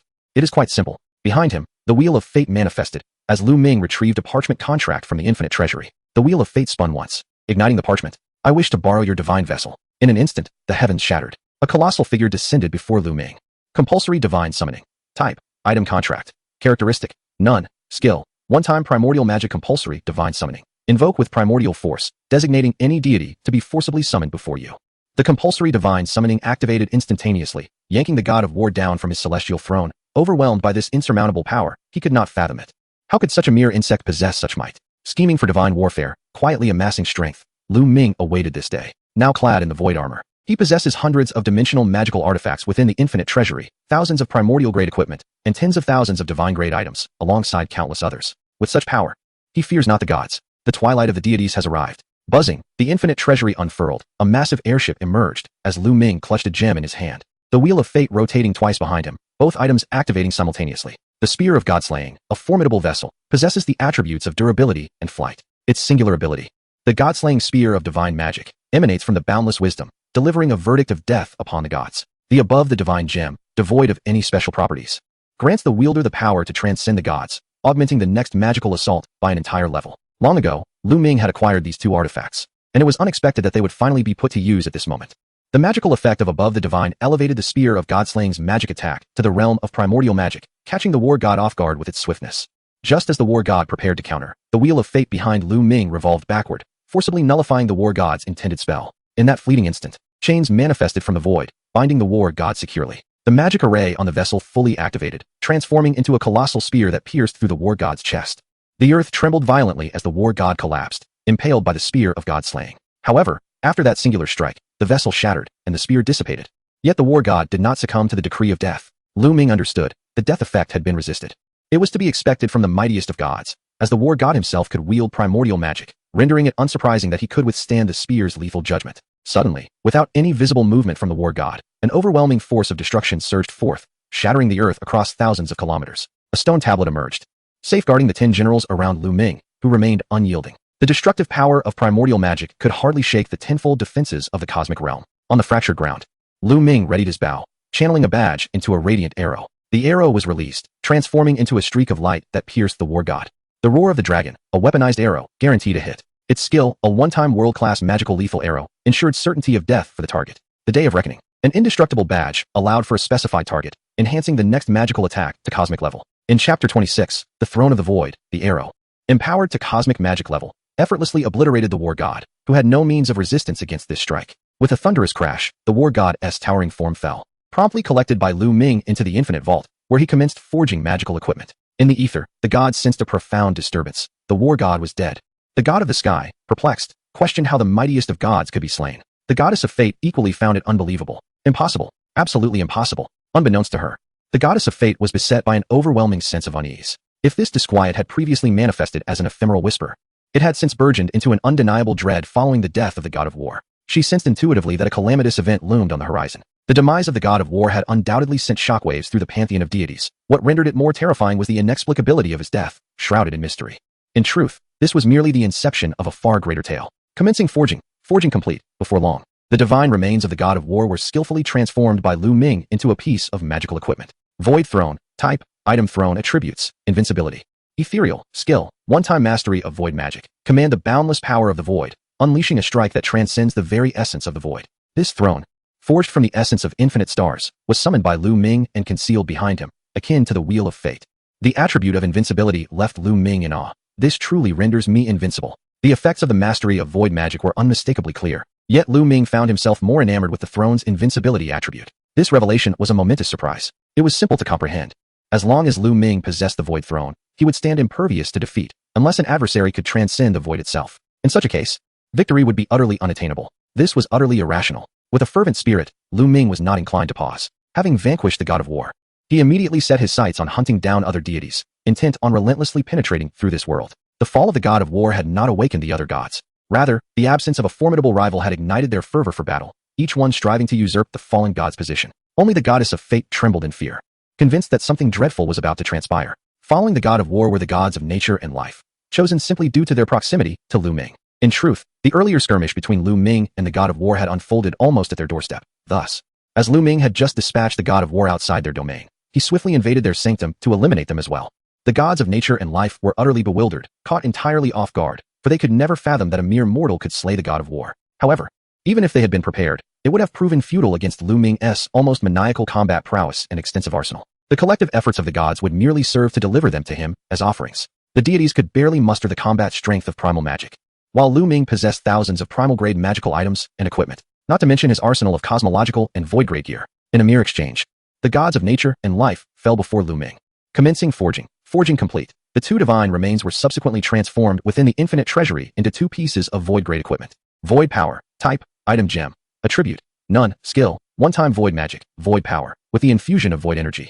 The next magical attack will ascend to the level of the void and gain instant cast effect. Void staff, type, weapon staff, attribute, none, skill, one-time void magic, annihilation strike, detonate the infinite void. Obliterating all, when the god of nature and the god of life, two immensely powerful deities, fell, the pantheon finally grasped the gravity of the situation.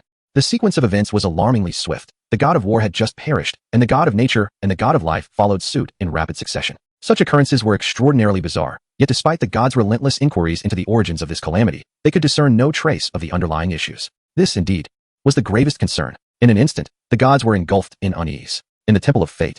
If one were to assess who among the deities felt the most acute sense of crisis, it would undoubtedly be the goddess of fate. Following the celestial descent and the commencement of divine warfare, she refrained from engaging in the struggle for dominion like the others, opting instead to retreat as far as possible from the epicenter of conflict. Isolated within the Temple of Fate, she chose to remain unseen. She understood that mere avoidance could not thwart the impending unknown terror. Rather than await her doom, it was far better to strive for a glimmer of hope. Thus, the goddess of fate, leveraging her former prestige and connections, summoned a cadre of formidable deities to gather within the Temple of Fate, all in preparation to confront the oncoming unknown horror. Rather than seeking them out individually, Luming evidently preferred this collective approach, unbeknownst to the goddess of fate, whose actions inadvertently drew him into her sphere of influence sooner than anticipated. One fateful day, a resounding explosion resounded. A brilliant radiance flickered and vanished, as the Temple of Fate crumbled in an instant, sending the assembled deities into a panicked flight. Unbelievable. A deity wielding a staff was filled with horror and shock, unable to comprehend the reality unfolding before his eyes. This was a mere mortal. Footsteps echoed. Amidst the ruins of the Temple of Fate, Luming emerged with an air of ease and satisfaction, grasping a deity in his hand, effortlessly snapping their neck with a gentle twist. Crack. A deity fell, akin to a mere mortal. Astonishment, bewilderment, disbelief. The goddess of fate was even more shocked, staring at Luming's familiar visage. She gasped. It's you. She could never have imagined that the reincarnated hero she had sent to the Nine Realms would evolve into a being that instilled fear even among the gods. Is this what fate has in store? Luming offered her a smile, then cast a sweeping gaze over the assembled deities, declaring, Perfect.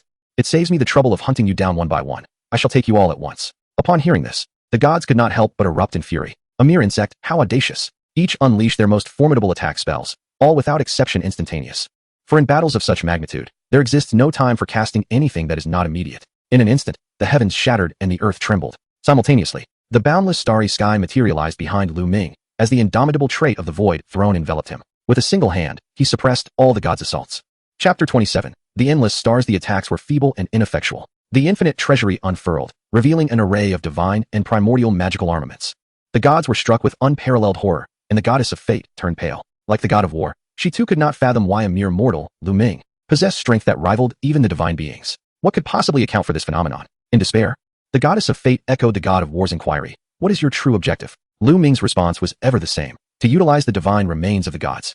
Immediately, the magical equipment descended. Boom, boom, boom. In an instant, all 20 or so gods gathered within the Temple of Fate, including the goddess of fate, fell. Their divine remains forged into void magical equipment by the infinite treasury. A total of 23 pieces of void-level magical equipment. Such a massive fall of deities, combined with Luming's blatant disregard for concealment, would soon lead the surviving gods to recognize his presence, prompting a full-scale counterattack. However, the gods had no opportunity to retaliate.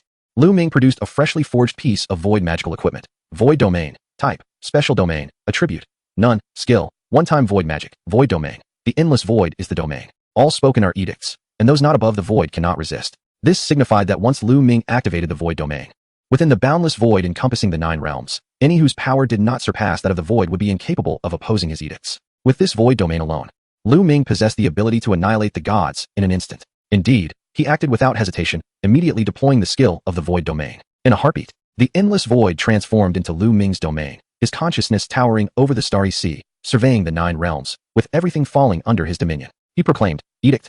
All gods of the Nine Realms shall present themselves before me. As the edict was issued, the remaining gods of the Nine Realms, bewildered and unaware of the situation, were forcibly assembled before Luming, utterly unable to comprehend their current predicament. Then came the second edict. Luming was decisive. Edict: all gods shall fall. With these words, the gods immediately perished before Luming, having no means to resist the void-level power. In the brief span of 2 edicts, the void domain crumbled. In the blink of an eye, Luming successfully eradicated the gods of the Nine Realms. Task accomplished. Luming cheerfully collected the divine remains into the infinite treasury. Commencing forging. Forging complete. After considerable time, Luming now possesses over 120 pieces of void-level magical equipment and artifacts. His power is so immense that even he finds it difficult to quantify. However, the battle is far from over. Luming retrieves the dragon's fury, the dragon's roar, and a gemstone from the infinite treasury. Just moments ago, while he invoked the void realm, he glimpsed deeper forces within the Nine Realms, a power surpassing that of the gods. Boom. Suddenly, the Nine Realms trembled violently. The heavens shattered, the earth crumbled, and the entire world seemed on the verge of collapse. Players stood in bewilderment, unsure of how to flee, exclaiming, is it a divine battle or the very earth splitting apart? Will we not be allowed to live? What calamity is this? In but a moment, the unified Nine Realms shattered completely, transforming into a state more fragmented than before. What was once a solid continent now lay in ruins, scattered into countless small worlds. Amidst the broken Nine Realms, a white star emanating a cross-shaped radiance ascended, unleashing astonishing power, confronting Luming from afar. The will of the world, Luming murmured. He then raised his bow, The gemstone shattered, merging into the pristine arrow, which now locked onto the will of the world in the void with deadly accuracy. Power of the void. Type: gemstone. Traits: none. Skill: one-time void magic. Power of the void. Enhances the next magical attack to void level and grants instant activation. Dragon's roar. Type: weapon arrow. Quantity: 4. Traits: guaranteed hit. Skill: one-time world level magical killing arrow. The target hit is assuredly doomed. The Godslayer. Buzz. The will of the world transmitted a wave of authority to Luming, declaring, "You have shattered the balance of the 9 realms. The gods have perished, and you must pay the price." Upon finishing its proclamation, the star unleashed boundless brilliance, intent on erasing Luming entirely. Where the light passed, all was obliterated, countless fragments of worlds vanishing in an instant. This strike, while seemingly formidable, was merely equivalent to a cosmic realm-level magic. The dragon's roar was loosed, and the endless radiance surged forth, only to be met by the lethal arrow, now elevated to void-level magic, which countered with overwhelming force. Boom. With precision, Luming's arrow shattered the brilliance of the will of the world, piercing through with lethal intent, activating its killing power, and causing the will of the world to fall at once. The infinite treasury unfurled. Luming, swift and astute, captured the divine essence of the will of the world within, immediately commencing the forging process, fearing that a moment's delay might cast him back into the reality. If his conjecture proved correct, the will of the world was likely the most formidable entity within this game. Commencing forging. Forging complete. The essence of the will of the world far exceeds that of the gods, who are mere divine beings, while the will of the world represents a cosmic realm-level existence. Crafting from such a material yields an endless-level creation. Endless star. Type: special vault. Feature: miracle. Skill: one-time endless magic. Infinite power. Completely unleashes the strength of the endless star. The next strike will transcend the endless realm. Initially, the endless star is a vault of boundless dimensions, capable of storing any item, perfectly facilitating the transfer of all equipment and resources from the infinite vault. Its miraculous feature is paramount. Under its influence, Luming will possess the ability to manipulate all probabilities and possibilities. In the realm of reality, Luming can traverse the cosmic expanse and utilize cosmic energy to create all forms of matter, yet he is unable to govern the probabilities and possibilities of events. Now, endowed with the endless star and its miraculous properties, Luming approaches omnipotence, evolving into the true architect of creation and the embodiment of miracles themselves. However, the endless star does exhibit a slight inferiority compared to the infinite vault, although Luming can similarly utilize the miracle feature to forge all materials into equipment and items.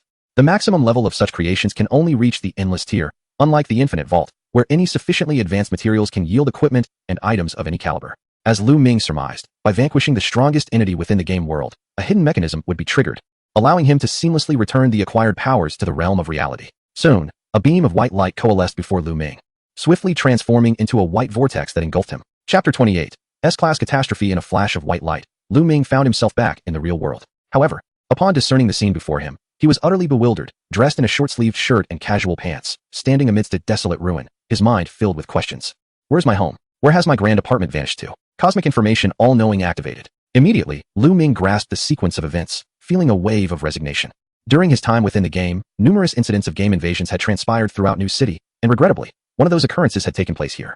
The combat had reduced his apartment building to mere rubble. Luming had anticipated that such a day would come, yet he was unprepared for its swift arrival. He had only been away for a short while, and upon returning, found his home obliterated. What sort of predicament is this? A group of professional construction workers approached, and the elder leading the group remarked, "Young man, this area requires reconstruction. It is unsafe. You must leave at once." Resigned to reality, Luming began contemplating where to rent a new abode. After some reflection, he concluded that District F offered the most serene and pleasant environment, aligning perfectly with his preferences.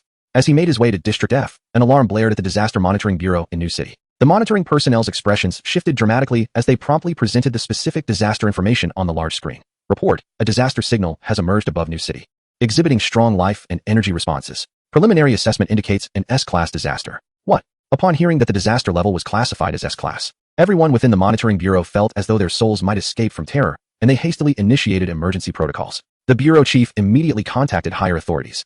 S-Class disaster. This is a catastrophe that could annihilate an entire nation. The resources of the New City alone are utterly insufficient to address a disaster of such magnitude.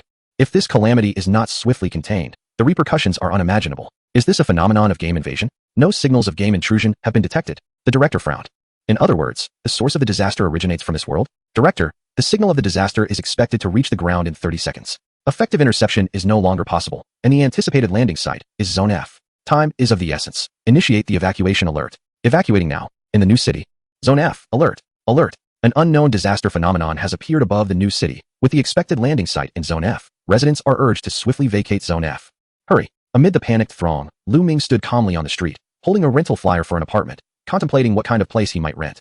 Although Luming had ceased to lack for money since he began creating objects using cosmic energy, He was not one to indulge extravagantly, fully embodying his understated nature. Whatever it was before, it remains the same now. Even when purchasing an ice cream, he preferred not to spend excessively unless he was truly craving it. Thus, renting a house was certainly a matter of cost-effectiveness. Just as he was lost in thought, a tremendous explosion erupted. A meteor streaked across the sky, crashing directly in front of him, unleashing a violent gust of wind and a formidable shockwave.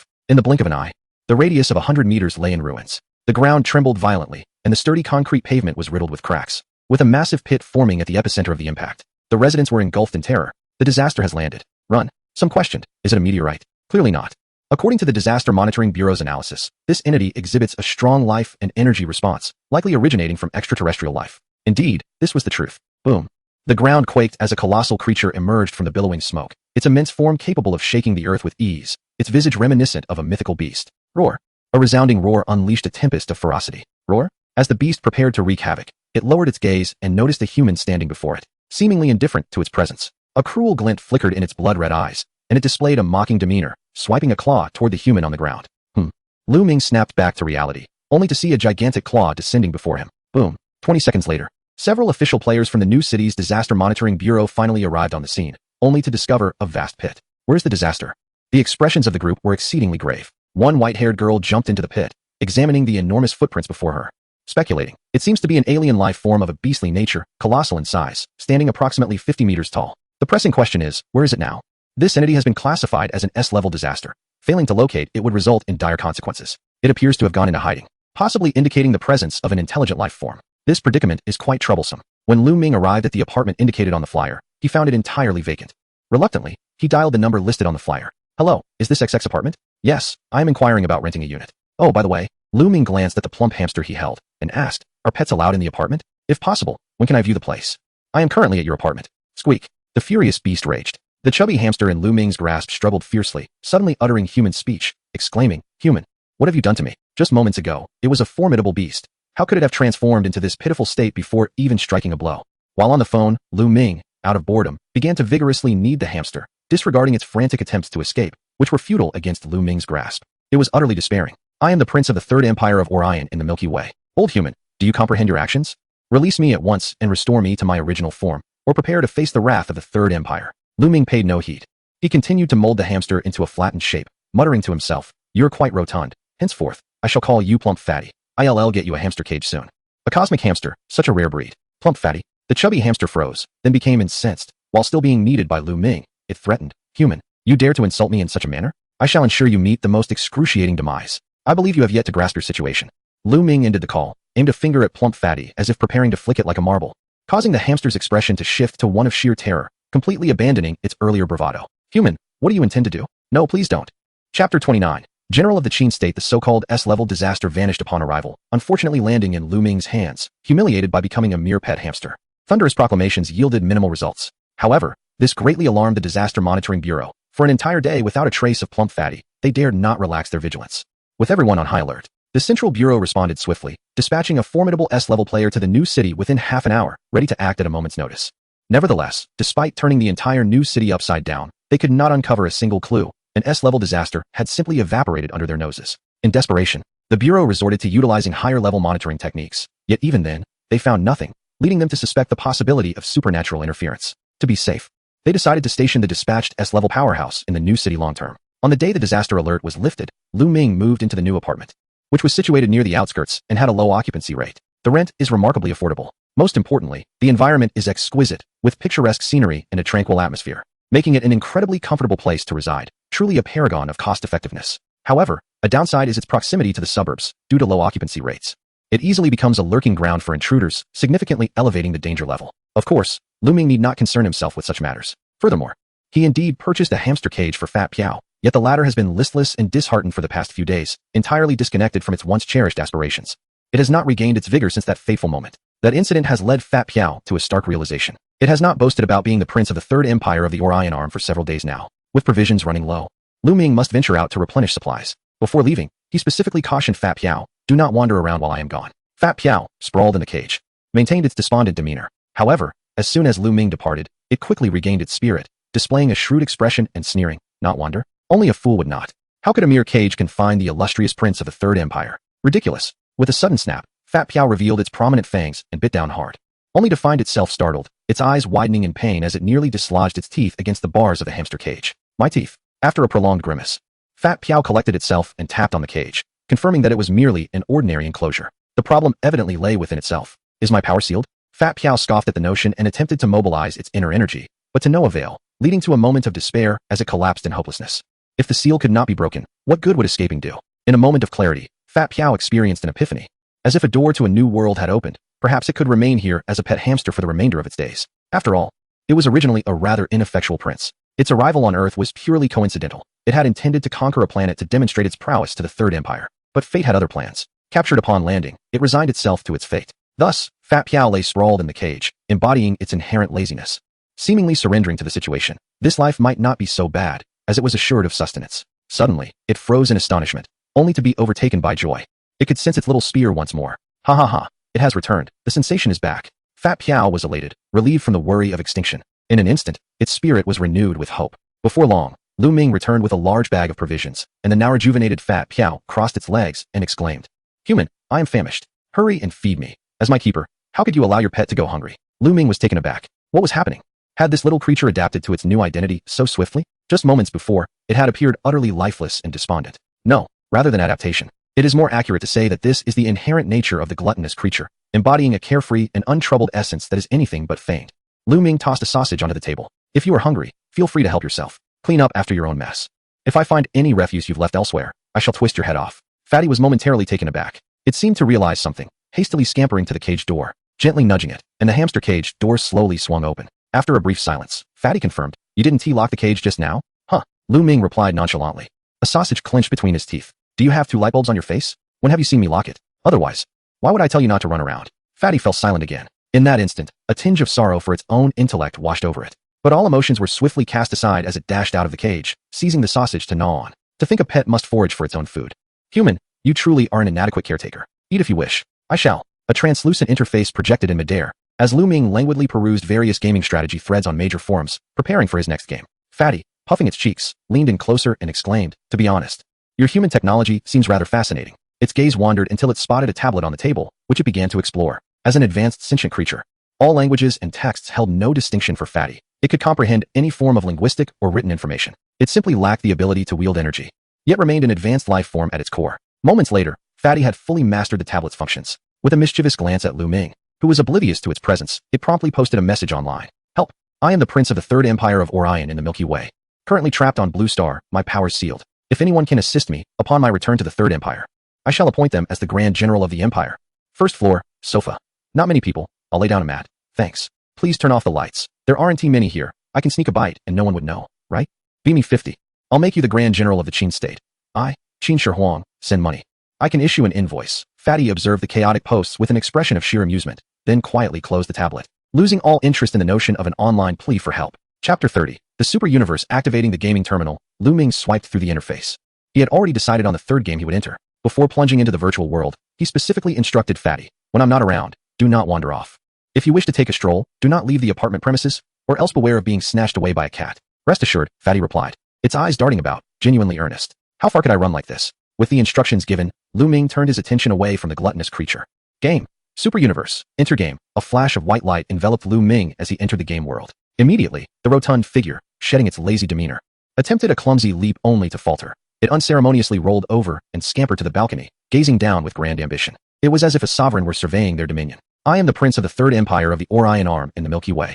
How could I ever resign myself to being merely a pet hamster? Foolish humans. Do they truly believe they can confine me here? Where I fell, I shall rise. Even if my powers are sealed, I shall never submit. Humph." The conquest of Blue Star begins with this neighborhood. Just as the rotund creature proclaimed its lofty aspirations, a curious cat from the neighboring balcony leaned over, meowing inquisitively, startling the creature into a tremor that sent it tumbling back indoors. Ouch, that hurt. In the Super Universe game world, the title suggests a sci-fi theme. However, it is, in essence, an exhilarating combat game, one that emphasizes visceral encounters. At the game's commencement, Luming found himself on a planet strikingly reminiscent of Blue Star. Clad in a white martial arts uniform akin to those worn by the disciples of a martial arts dojo, the game then introduced its narrative. The vast and boundless galaxy is divided into 4 regions: East, West, South, and North, each nurturing countless life-bearing planets and giving birth to myriad brilliant civilizations. Martial arts, superpowers, secret techniques, magic, technology. The path to becoming a strong warrior is not singular. Player, Luming. Race, human. Combat power, 5. Abilities, none skills. None Super Universe is also a large-scale open-world game. Thus, it lacks rigid rules, a main storyline, or fixed gameplay routes. The opening is dictated by chance, while subsequent success relies on individual performance. The sole objective is clear: to become the strongest in this world. Detecting game world. Loading cheats. Loading complete. Please select your cheat. 1. Galactic Shop. 2. Master of Secret Techniques. 3. Super drop rate. During the cheat selection phase, Luming began to weigh the merits and potential of the various options. The Galactic Shop allows players to purchase any item from across the galaxy, including but not limited to lineage genes, abilities, weapons, secret techniques, magic, superpowers, and technology. The rarer the item, the higher the price. The Master of Secret Techniques serves a straightforward purpose. By choosing this cheat, Luming could directly master all secret techniques of the galaxy's civilizations. Techniques such as teleportation fall under this category. The super drop rate is brutally simple. Any target struck by Luming will randomly yield an item related to its inherent lineage, abilities, or skills. After careful consideration, Luming resolved to select the super drop rate. Prior to entering the game, he had consulted guides and learned that secret techniques hold a certain significance within Super Universe, though most are supportive in nature, offering high versatility and auxiliary effects. However, their contribution to combat power is rather limited. He thus opted to bypass the Galactic Shop entirely. Regardless of perspective, the super critical hit rate is undoubtedly superior, simple yet brutally effective in its potential. Within the martial arts hall, the robust master addressed his disciples, including Luming, stating, "A true martial artist is one who, through martial practice, illuminates the heart. The path of martial arts transcends mere physical training. It is a means to forge our spirit and will, enabling us to become stronger in both body and mind. This embodies the essence and spirit of a martial artist." Behold, the master assumed a horse stance, gathering his strength under the perplexed gazes of his disciples until his face flushed and the veins and muscles on his body bulged dramatically. Suddenly, he extended a hand, unleashing a luminous sphere that exploded against the wall, creating a formidable hole. Panting heavily, he relaxed and remarked, "Only those who truly embody the spirit of a martial artist can forge their body and mind to the limit, thereby sensing the chi within and releasing it. To reach such a level, you must endeavor relentlessly." Yes, witnessing the potency of the martial artist's chi, the disciples of the hall gazed with fervent determination. Is this the essence of chi? Luming pondered the master's combat prowess. If an ordinary person's combat strength is rated at 5, mastering the application of chi would undoubtedly yield a substantial enhancement. Chi is the most prevalent method of cultivation in the grand universe and the swiftest means to elevate one's combat effectiveness, particularly on a planet flourishing with martial arts. Luming's fortune was commendable as he embarked on the path of a martial artist, diligently honing his body and mental fortitude under the master's guidance. While also learning various martial techniques, he often sparred with fellow disciples, yet their lack of lineage, skill, and techniques rendered the super-critical hit rate elusive, yielding no rewards. Until one fateful day, Luming was granted an opportunity to engage in a sparring session with the master, who deliberately eased his defenses. With a powerful punch, Luming struck the master's arm, which the master adeptly blocked. Although thwarted, Luming had undeniably landed a blow on the master. Super-critical hit rate activated. A sphere of light, visible only to Luming, surged from the master's body and seamlessly entered Luming. Acquired technique. Chi perception. Would you like to learn it? Learn too slow. The master bellowed, sweeping his leg. Luming narrowly evaded, excitement flickering in his gaze before swiftly approaching with a side kick. Boom. The master's muscles were as unyielding as steel, once again absorbing Luming's kick with stability. For Luming, any successful strike was a victory. Another sphere of light erupted from the master's body and merged into Luming. Super-critical hit rate activated. Acquired technique. Lightning fist. Would you like to learn it? Learn. In an instant, Luming mastered the master's signature move. His footwork and attacks transformed, becoming as swift as lightning, with a flurry of punches raining down like a torrential downpour, leaving behind afterimages as they targeted the master. Lightning fist? The master's pupils constricted in astonishment. He quickly defended himself, utilizing his formidable physical prowess to repel all of Luming's onslaughts. From Luming's perspective, radiant bursts of light surged forth from the main hall. Chapter 31. The martial artist. The outcome of their sparring session was a draw, with the curator demonstrating the ability to condense energy into orbs, albeit requiring considerable time to gather his breath. This limitation rendered its practical application quite restricted. That very day, Luming was expelled from the martial arts hall under the pretext of having clandestinely appropriated the curator's techniques without formal instruction, inciting the curator's ire. Luming departed with resolution. After all, there was little left to learn in that place. In the forest, Luming closed his eyes, his mind tranquil like still water. Effortlessly sensing the energy within him, he raised his hand, and the energy swiftly coalesced in his palm. Boom! A blue energy orb, radiating a gentle glow, formed and shot forth, shattering a rock into fragments. That single strike nearly exhausted Luming's stamina. Having mastered the ability to sense the energy within, Luming controlled it according to his own intuition, executing the technique with far greater finesse and fluidity than the curator. The release of the energy orb was nearly instantaneous. Perhaps his prior experience with cosmic energy facilitated this ease in manipulating his own energy. According to Luming's understanding, the so-called energy is fundamentally life force. All living beings, whether animal or plant, possess this energy, albeit in varying degrees. Generally, the stronger one's life force, the greater their physical constitution and stamina. which are fundamental manifestations of life force in humans. Conversely, those with robust physiques and stamina also possess heightened life force. Thus, martial artists are inherently more attuned to the existence of this energy. Naturally, the stronger an individual's energy, the greater their physical prowess and vitality. This is the essence of energy. Luming glanced at his statistics. Player: Luming. Race: human. Combat power: 50. Abilities: none. Techniques: energy perception, lightning fist, turtle breathing technique. Cross punch. To be fair, the curator was indeed quite formidable. From him, Luming had acquired an array of exceptional techniques, causing his combat power to soar to 50, far exceeding that of many martial artists. After all, the vast majority of martial artists are unable to sense or master energy at all. Let us head to District 11. Luming mused, quickening his pace. District 11 is the most flourishing hub of martial arts on this planet, home to a plethora of high-level martial artists, making it the ideal place for Luming. 2 weeks later, Luming arrived in District 11. As he surveyed his surroundings, towering skyscrapers loomed. Streets bustling with traffic and the incessant cacophony of car horns echoed in the air. The technological advancement and living standards of the residents were remarkably high. Though martial arts flourished in District 11, technology kept pace. Just as he arrived, Luming spotted a martial arts hall at a street corner. Truly, in District 11, martial arts halls were abundant. He smiled with delight. With determined strides, he pushed open the door of the martial arts hall. Who among you is the strongest? I have come to challenge. The disciples within the hall were momentarily taken aback, exchanging glances. Someone couldn't help but chuckle. Ha, look at this filthy fellow. Which country bumpkin is this? Get lost and stop causing trouble. A burly man approached with an unfriendly demeanor, intent on shoving Luming out. Bang! In an instant, the burly man was sent flying backward, hitting the ground with a pained grimace, disbelief etched across his face. What just happened? Luming casually twisted his neck. So weak. The disciples of the martial arts hall fell silent. It appeared this young man possessed some skills. A challenge? Footsteps echoed. A towering figure clad in a martial arts uniform emerged, his gaze fixed firmly on Luming, his expression growing somber. This aura. The hall master. Their eyes locked. Luming and the hall master faced off for a brief moment. In the next instant, whoosh. The bear-like hall master vanished from his position, reappearing before Luming, unleashing a powerful punch without hesitation. So fast, Luming quickly reacted, dodging the hall master's attack and countering with a lightning-fast strike. For a moment, fists blurred as the two engaged in an intense exchange, neither willing to yield. Boom, boom, boom. Each blow landed with a thud. Luming's attacks raining down on the hall master, a symphony of strikes and defenses erupting with resounding echoes. Pulses of light continuously emanated from the bear-like hall master. Triggered super explosion rate. Acquired skill. Chi perception. Would you like to learn? Learn. Triggered super explosion rate. Acquired skill. Instantaneous fist. Would you like to learn? Learn. Triggered super explosion rate. Acquired ability. Bear strength. Would you like to retain? Retain. Instantly, a surge of power coursed through Luming, significantly enhancing his physical attributes, along with a concurrent boost to his vitality and chi. Combat power enhanced. Combat power. 60. Luming's fists, already as swift as lightning, combined with the bear strength, put immense pressure on the hall master, who soon found himself at a disadvantage. Bang! A punch landed. The sound of explosive energy reverberated. The bear-like hall master was sent flying, realizing that Luming's chi had inexplicably increased within a short span, mistakenly believing that Luming possessed a means to amplify his energy. This realization made the confrontation even more formidable. Then let's see how you handle this. The hall master decisively unleashed his ultimate move, muscles bulging as he prepared to gather his energy. However, Luming raised his hand and instantly fired an energy blast, not giving the hall master a moment to gather his strength. Boom. In a flash of blinding light, the hall master collapsed to the ground, smoke billowing from his form. Unconscious, the battle concluded. Thank you for the guidance, Luming said, casually expressing his gratitude as he departed. If one cannot swiftly mobilize their internal chi during combat, then an energy blast holds little practical value, for an opponent will never grant you the time to gather your energy. This is the weakness of the vast majority of martial artists. In this battle, Luming acquired 2 combat techniques of remarkable practical value, significantly enhancing his fighting prowess.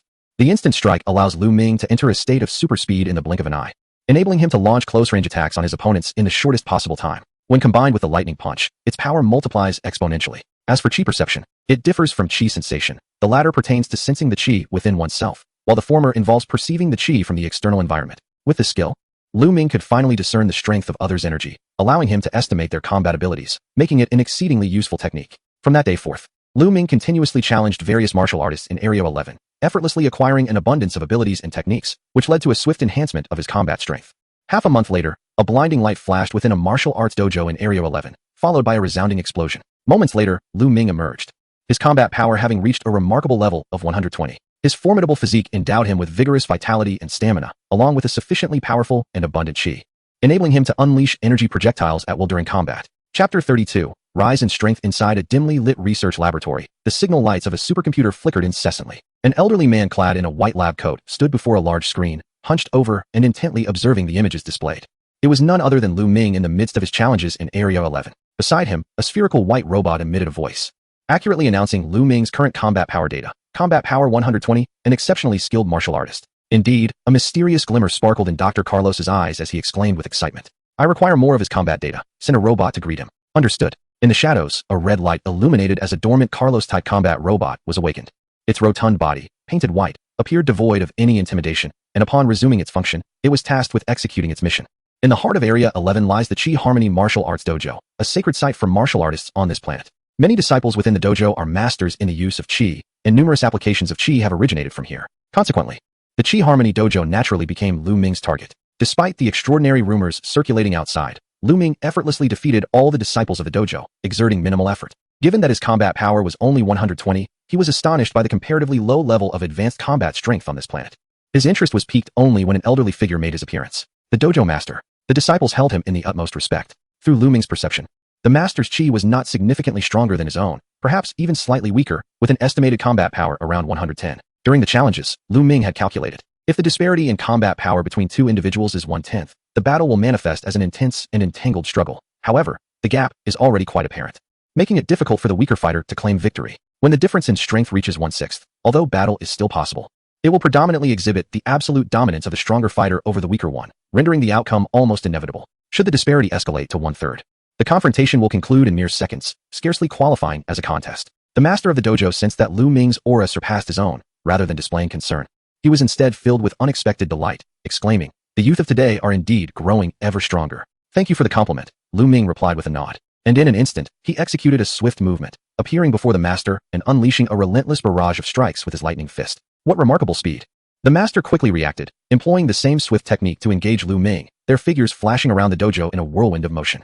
The originator of the swift fist technique was the old master of the Chi martial arts school. As the current master, he certainly possessed this skill as well. Bang! Bang! Bang! The powerful collision of fists and feet produced a series of explosive sounds, echoing continuously. The disciples present could hardly keep pace with the two combatants' speed. Such rapidity. It's a challenge to even catch a glimpse of their movements. Amidst the clash, bursts of light erupted from the master. Super explosive rate triggered. Acquired technique. Sky dance technique. Learn? Yes. Super explosive rate triggered. Acquired technique. Explosive chi technique. Learn? Yes. Super explosive rate triggered. Acquired technique. Triple chi cannon. Learn? Yes. It must be said. The master of the Chi martial arts school indeed possessed an arsenal of highly practical and powerful techniques, and unbeknownst to him, Luming's strength was rapidly ascending. On the surface, his combat power value remained unchanged. However, his practical capabilities and destructive potential underwent a qualitative transformation. As the name suggests, the explosive chi technique allows the user to unleash their internal chi, significantly enhancing combat power for a brief period, an advanced application of chi. The chi cannon, by contrast, is a pure offensive and destructive technique, releasing a vast amount of chi in one breath to achieve a destructive force several times greater than the user's combat power value. In the blink of an eye, Luming and the master exchanged hundreds of moves. Due to a slight disadvantage in combat power, the master soon found himself in a precarious position, quickly retreating to create distance. Realizing he could not gain the upper hand in close combat, the master, breathing heavily, decisively raised his palms and pressed them together, directing them toward Luming. At the same time, Luming swiftly extended his arm. Chi cannon. Chi cannon. Two brilliant beams of light erupted simultaneously, transforming into surging energy projectiles that collided violently, resulting in a tremendous explosion. Boom! The terrifying force nearly uprooted the entire dojo, sending the gathered disciples flying like leaves caught in a tempest. As tranquility returned, the disciples fell to the ground like dumplings. Luming and the master remained unscathed. However, compared to Luming's calm demeanor, the master appeared somewhat fatigued, clearly indicating a distinction in their abilities. Neither of them had any intention of continuing the fight. The master, unconcerned with the outcome of this minor contest, refrained from employing his explosive techniques or the triple energy cannon. He felt immense satisfaction witnessing such an exceptional junior in the martial arts realm. Haha, young man, though I am unaware of where you acquired your energy cannon technique, considering your commendable strength, I shall let this matter slide. How about becoming my disciple? I possess a plethora of such techniques. Forget it, Luming replied, turning to leave.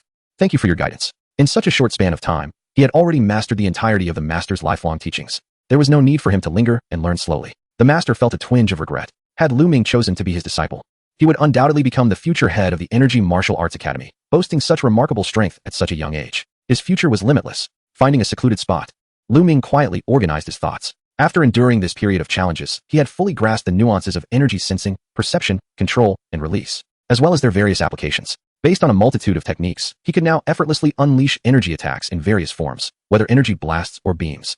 Even techniques like the energy cannon posed no challenge for him. In terms of hand-to-hand combat, the instant fist and lightning fist sufficed. In battles utilizing energy, power and speed were paramount, rendering other techniques nearly obsolete. At that moment, a flash of light streaked across the sky, followed by the whistling approach of an energy blast. Luming swiftly turned and deflected the incoming energy projectile with ease. Boom. A large crater formed on the ground. He looked up to see a round, white robot hovering in midair. A robot? Chapter 33, Data Invasion. The Carlos type. One robot locked onto Luming, identifying him as the target, and initiated combat. Instantly, the robot's eyes glowed red as it unleashed a barrage of energy blasts, mercilessly bombarding Luming. Boom, boom, boom. The surroundings were reduced to rubble in an instant. This robot was formidable. Luming executed the sky dance technique, soaring into the air to evade the robot's energy bombardment, curious about the creator of this remarkable machine. The robot utilized energy rather than chi, preventing Luming from sensing its energy levels or combat power. However, judging by its destructive capability, it seemed comparable to the master of the Energy Martial Arts Academy, with an estimated combat power of around 110. Whoosh. Luming instantly appeared before the Carlos type 1, unleashing a tremendous force as he struck it with a punch, sending it flying over 100 meters away. What a sturdy metal. This was Luming's immediate impression. The robot had taken his punch solidly, yet only exhibited a slight dent. Had it been ordinary metal, it would have crumbled into scrap. Tough as it was, speed seemed to be its Achilles heel. In a mere encounter, Luming discerned the vulnerability of the Carlos Type 1 and instantly conceived a method to counter it, decisively launching a pursuit. The machine sustained damage, with a damage rate of 3. The core computer of the Carlos Type 1 operated in an orderly fashion, its overall functionality undisturbed by Luming's assault. After a brief yet rapid analysis of the combat data, it resolved to alter its battle strategy. In close combat, Luming proved formidable, overwhelming the Carlos Type 1, which, as a robot, possessed the significant advantage of energy reserves far exceeding human stamina. A faint blue energy shield unfurled, enveloping the Carlos Type 1 without any vulnerabilities. Simultaneously, Luming swiftly approached, condensing his energy into a blade-like form in his palm. The two figures intersected in an instant. Then, with a decisive crack, the Carlos Type 1, along with its energy shield, was cleanly severed in two, electric sparks dancing across its chassis before it erupted into a cascade of fragments. Indeed, the Carlos Type 1's energy reserves surpassed Luming's, yet in terms of intensity, Luming's combat prowess evidently prevailed. The computer chip of the Carlos Type 1 tumbled to the ground by Luming's feet. Frowning, he crushed the chip beneath his boot. What was happening? As he pondered, he gazed toward the horizon, where a multitude of dark specks trailed fiery exhaust from propulsion systems, rapidly encircling him. Over 100 Carlos Type 1 robots. One robot was insufficient. Dr. Carlos sought comprehensive combat data on Luming. In the laboratory, Dr. Carlos was filled with exhilaration as he observed the synchronized transmission of battle footage and analytical data from the Carlos Type 1, trembling with excitement. This is the perfect warrior I have been searching for. Acquiring his combat data will surely enable me to complete the strongest android I have ever dreamed of. Behind Dr. Carlos stood a transformation chamber housing an android, indistinguishable from a human, albeit still a half-finished product. Hampered by the lack of flawless combat data, Dr. Carlos had refrained from activating it until Luming's arrival finally illuminated the path to fulfilling his aspiration. With his expertise combined with Luming's combat data, Dr. Carlos believed this would result in the most perfect and powerful android. Meanwhile, Luming observed the formidable swarm of over 100 Carlos Type 1 robots advancing menacingly. Instead of succumbing to fear, he felt a surge of exhilaration. It was the perfect opportunity to test a new technique. In the next moment, boom. Luming unleashed the explosive energy technique, a torrent of power erupting from within him, ascending outward to form a visible, flame-like aura. His combat strength surged from 120 to an astounding 240, doubling in magnitude. This was the true power of the explosive energy technique. Before the Carlos Type 1s could reach him, Luming surged forward like a wolf among sheep. Under the enhancement of the explosive energy technique, the previously robust metal seemed as malleable as tofu. With a single strike, he easily obliterated a Carlos Type 1 robot, despite the overwhelming numerical advantage of his adversaries. They were left devastated in his wake. Boom, boom, boom. As the sky erupted with brilliant fireworks, the Carlos Type 1 robots detonated one after another, unleashing a barrage of energy projectiles aimed directly at Luming. Yet, their efforts were in vain, as they could not capture his elusive figure. Luming's speed was already extraordinary, and after doubling his combat prowess, he surpassed the capabilities of the Carlos Type 1, reducing them to mere targets that he effortlessly obliterated. Moreover, even though his adversaries were machines, the probability of triggering a super explosion remained just as high. A radiant orb of light surged into Luming's being. Super explosion triggered, acquired ability, data invasion, retain. In mere moments, only a single Carlos Type 1 robot remained, its condition severely compromised. Luming immediately activated his data invasion ability upon it. His mind interfaced directly with the network data, sending a continuous stream of combat data back to the supercomputer at the research facility. Dr. Carlos was overwhelmed with excitement, laughing heartily. With this combat data, my ultimate warrior will soon be complete. Suddenly, the supercomputer emitted an alarm. The spherical robot nearby hastily warned, "Alert! Alert! The target is infiltrating the supercomputer via the Carlos Type 1 robots." Dr. Carlos's expression darkened, and he promptly severed the data connection.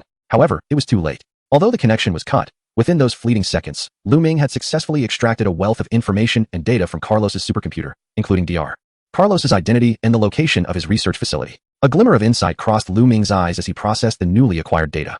Among the notable discoveries were the combat data of Dr. Carlos's Carlos Type 1 robots, the strongest synthetic warrior, and the supercells. While the other information held little significance for him, the mention of the supercells, utilized by Dr. Carlos to cultivate synthetic beings, captured his undivided attention, stirring his desire.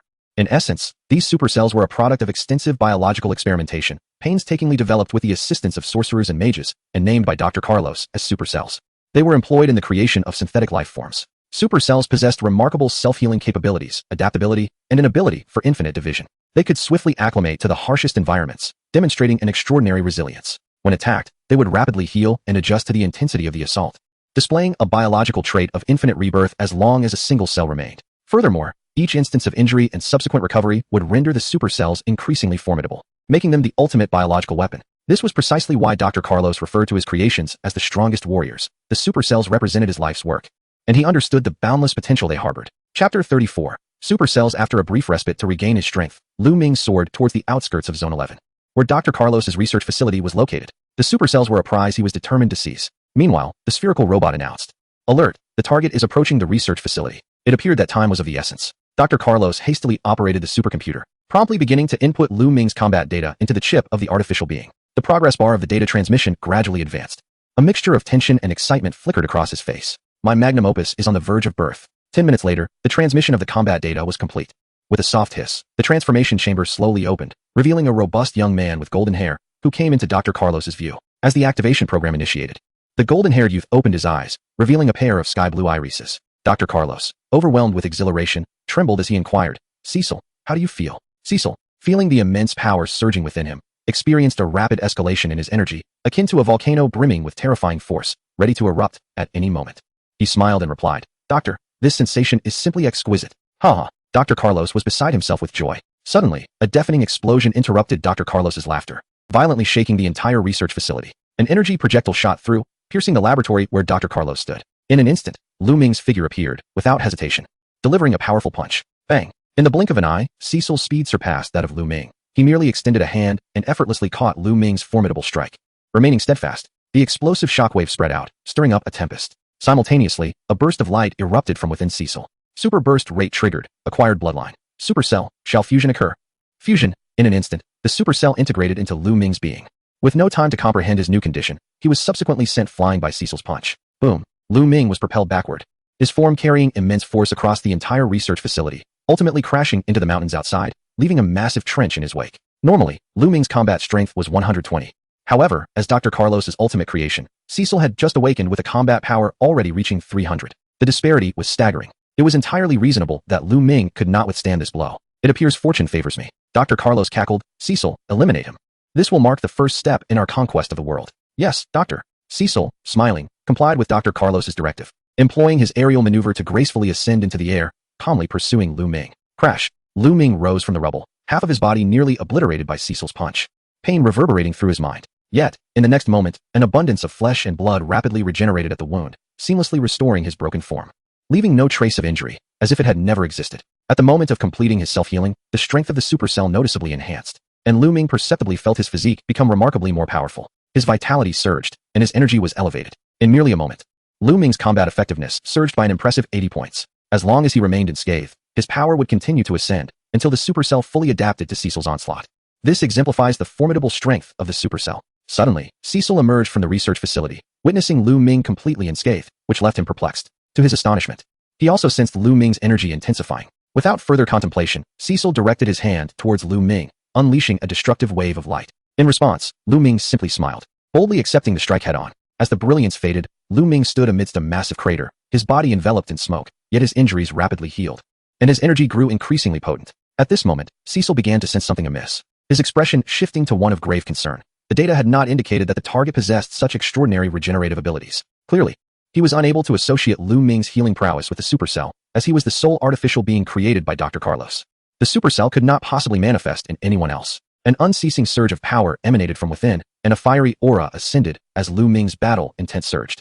With radiant brilliance in his grasp, he launched an energy orb towards Cecil. Undeterred, Cecil swatted the orb away with ease, then instantly closed the distance to Luming, unleashing his full power in a serious attempt to eliminate him. Unfortunately, it was too late. The disparity in their combat effectiveness was a quarter, allowing Cecil to overwhelm Luming, yet he could not obliterate him entirely, leaving not a single cell behind. A blinding light erupted as Cecil, still unaware of the gravity of the situation, gathered all his strength to unleash his most potent attack, aiming to eradicate Luming completely. With a flash of incandescent energy akin to the sun, the super explosion descended rapidly, causing the ground to tremble violently. Luming had no choice but to exert his utmost effort to withstand it. Energy cannon. The violent collision of energies stirred tempestuous winds, and the explosive brilliance outshone even the sun. Luming roared as he released the energy cannon, attempting to counter the super explosion. However, his combat power remained slightly inferior, and ultimately, he could not repel the super explosion, which forcefully pushed back the energy cannon. A direct hit struck Luming, followed by a deafening explosion. Just as Cecil believed the battle had concluded, Luming's figure erupted from the explosion, his injuries fully healed in the blink of an eye. Combat effectiveness, 300. With a swift, lightning-fast strike, Luming landed a solid blow squarely on Cecil's face, catching him off guard and sending him hurtling 100 meters away. What? Dr.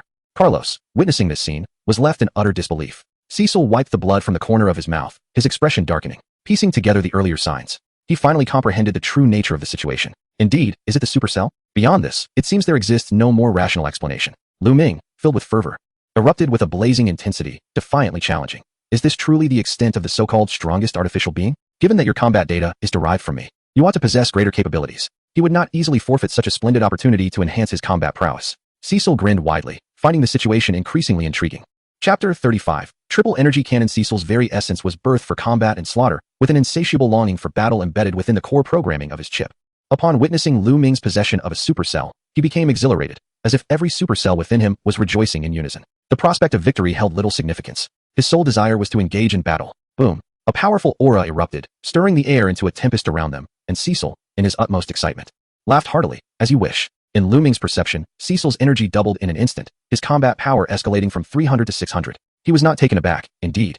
Since it was modeled after my combat data, it was hardly surprising that you could wield the explosive energy technique as well. With that bang, Luming's aura surged dramatically as he too unleashed the explosive technique, doubling his own combat power to match Cecil's formidable energy. Following this, the two figures flashed and instantly clashed again, the sounds of their explosive exchanges resonating, as their silhouettes and afterimages flickered in a high-velocity battle. Cecil's energy blade sliced through, inflicting a bloody gash upon Luming's chest, who retaliated with a powerful energy blast to Cecil's abdomen. A brilliant flash ensued. Following the explosion, both of their injuries rapidly healed, showing no sign of hindrance as they continued their fierce combat, escalating in destruction and intensity. Two seemingly tireless monsters, capable of continual healing and enhancement of their combat strength, battled to a standstill, leaving the outcome of their confrontation utterly unpredictable. Dr. Carlos wore a grim expression, having discerned that Luming undoubtedly possessed a supercell. However, this was inconceivable. He had solely utilized the supercell to create Cecil. Where then did Luming's supercell originate? The most troubling aspect was that Luming was not the artificial being crafted by Dr. Carlos, thus escaping his control entirely.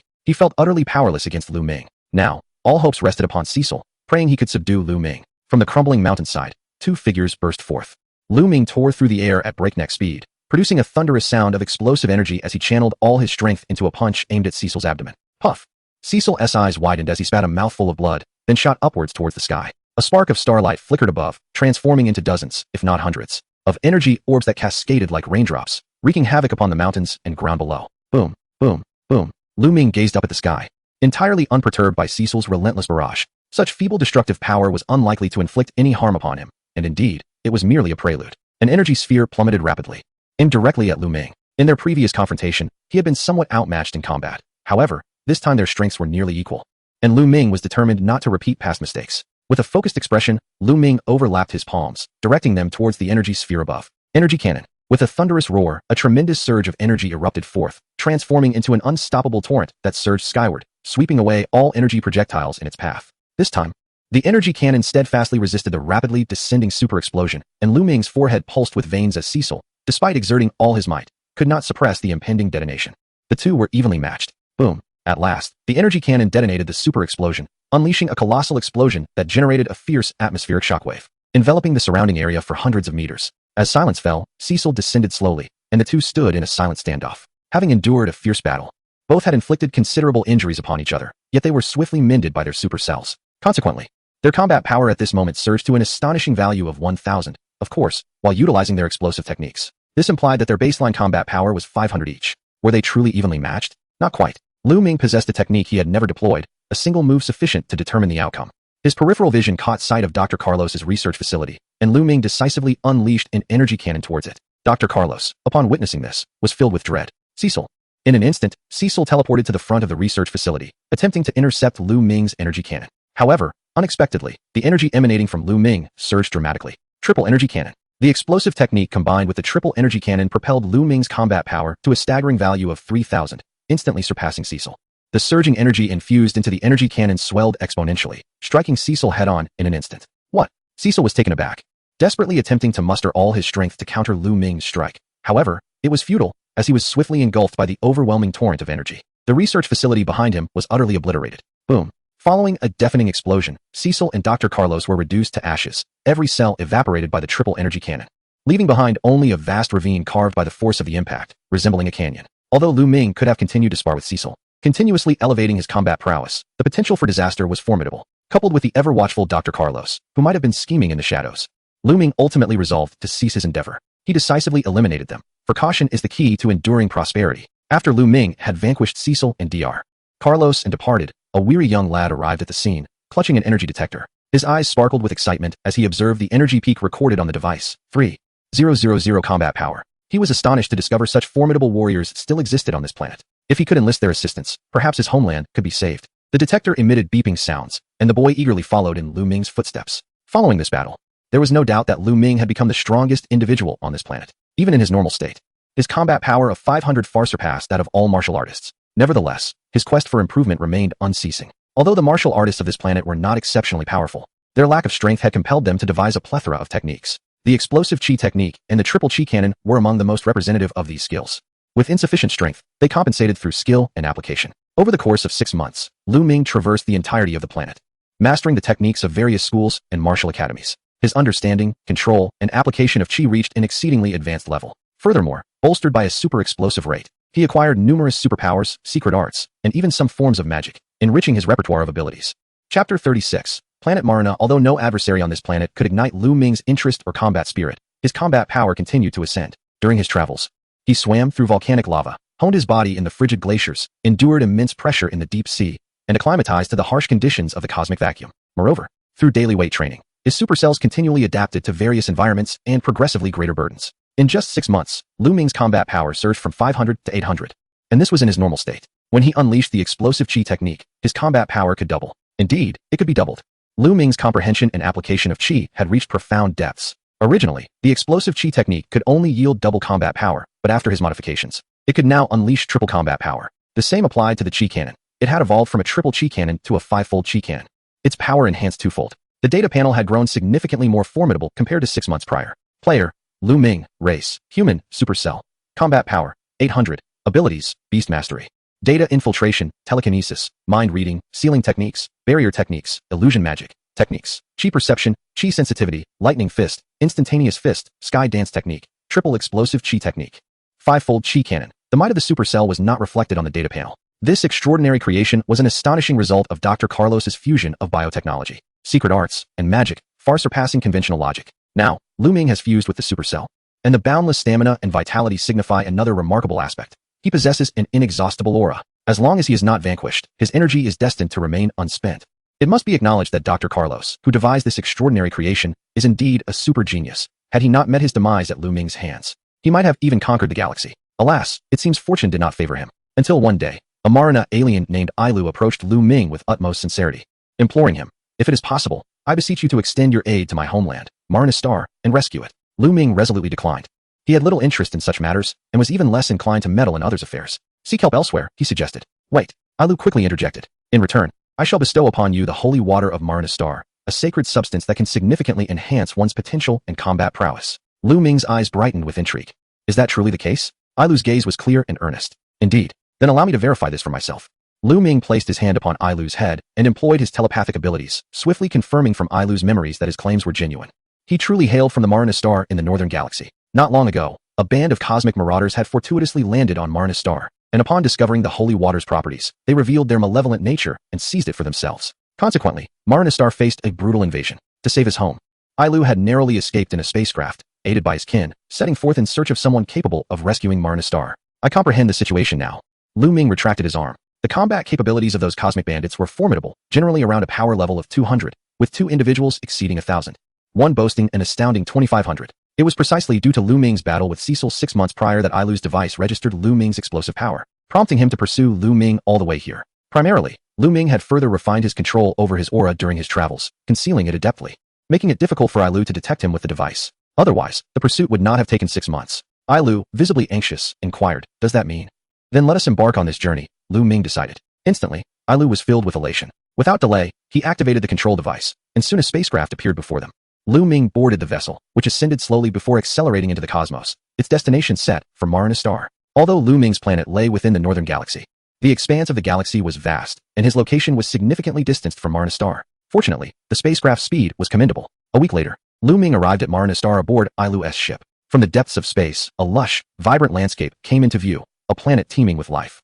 The spacecraft swiftly pierced the atmosphere, igniting in a blaze upon atmospheric entry, resembling a meteor as it streaked across the sky, descending toward the Earth below. Meanwhile, the cosmic marauders entrenched on the planet Marina immediately detected the spacecraft piercing through the atmosphere, with Ailu's ship distinctly visible on their radar. A purple-skinned alien was momentarily taken aback, exclaiming in disbelief, "Is this the same ship that fled before? That kid dares to return?" The band of cosmic thieves erupted into laughter. "Ha! It seems he has come back to meet his demise." The leader of the marauders, a creature named Nebaru, bore black bony protrusions at his joints and resembled a human, albeit with a subtly dark red hue to his skin. He exuded a formidable aura that instilled fear in those around him. With a derisive snort, Nebaru remarked, "I suspect that kid has found some allies. Maz, take a few men and investigate. If the opportunity arises, eliminate them." "Understood." A muscular giant, his physique reminiscent of a titan, rose to comply, accompanied by several subordinates as they made their way toward Ailu's landing site. Maz's combat prowess was rated at 1300, making him the second strongest in the Marauder gang after Nebaru, making him the ideal candidate for reconnaissance. Nebaru was not foolish. If Ailu had indeed summoned formidable allies, rushing in without caution could lead to dire consequences. As the ship touched down, Ailu's detector emitted a frantic series of alerts. His expression shifted to one of alarm. "Nebaru's men are coming. This energy signature must belong to Maz." Maz. Luming recalled the memories he had accessed from Ailu, envisioning a hulking figure brimming with muscle. He sensed several formidable presences swiftly approaching from the distance, one of which was indeed quite powerful. Dark shapes materialized on the horizon, rapidly closing in, and in the blink of an eye, they were upon the two of them, exuding a palpable menace. Maz's gaze fixated on Ailu as he coldly stated, "So it is you, little brat. This must be your champion, yet he appears rather unimpressive." To Maz's perception, Luming's presence was pitifully weak, hardly more than a mere novice in combat. Without hesitation, Maz turned to command his 3 subordinates. "Go and eliminate them." "Yes." The 3 aliens hesitated only briefly before charging forward. Luming flexed his wrist and instructed Ailu, "Stay back as much as possible." "I understand." Ailu hurriedly retreated. The sound of rushing wind filled the air as the 3 aliens advanced, their intent lethal. In the next moment, with a flash, Luming darted past them.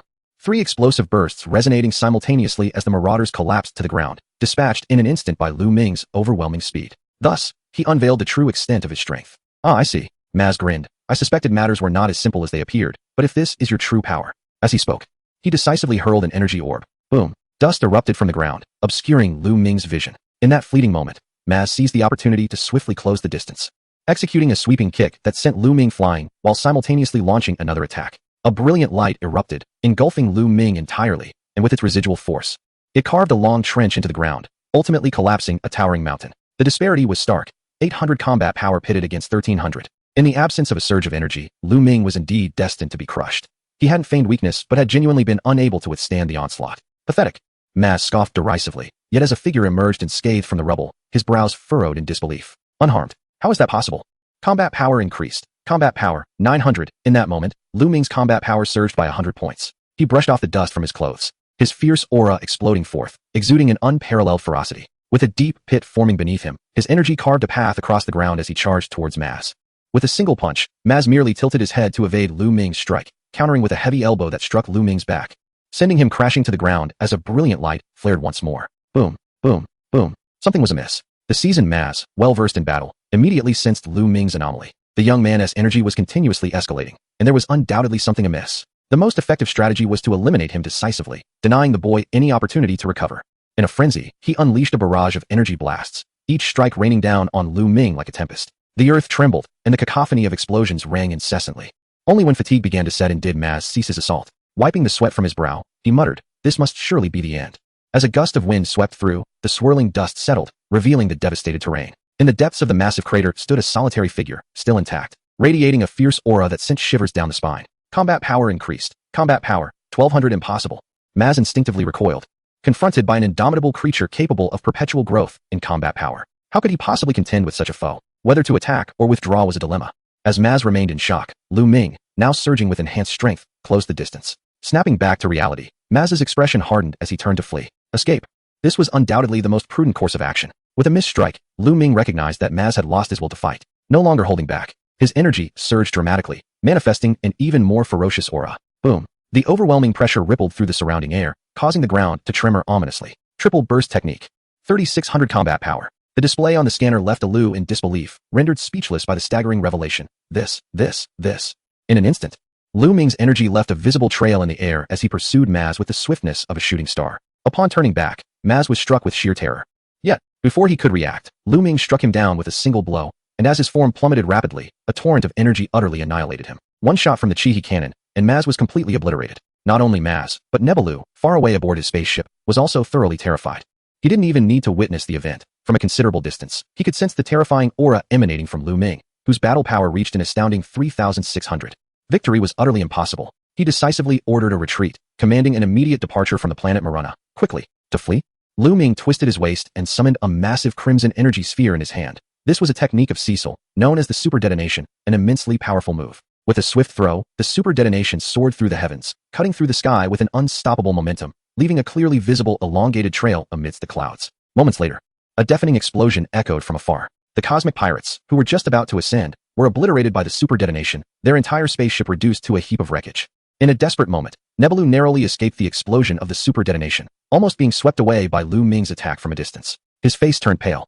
There was no time for contemplation as Luming approached him, the overwhelming aura causing him to tremble. He hastily shouted, "That kid Ares sent you to deal with us, right? Whatever conditions he offers, I can double them for you. Just spare my life." Seeing Luming's murderous intent unwavering, Nebelu grew increasingly frantic. "Just spare my life, and I am willing to become your subordinate." In a flash, Luming appeared before Nebelu, and in a split second, he delivered a punch that pierced through his chest and heart, calmly stating, "I have no need for such weak subordinates." With terror etched on his face, Nebelu's breath faded, and his lifeless body plummeted to the ground. Triggered super explosion rate, acquired ability, secret technique, binding spell, retain.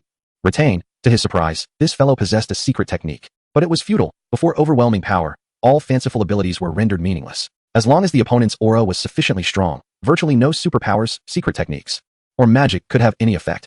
Even time manipulation could not bind such a formidable being. In the realm of the supercosmos, aura is everything. With Luming's aura surpassing that of Nebelu, there was no need for Nebelu to employ his binding spell, for it would be ineffective against Luming.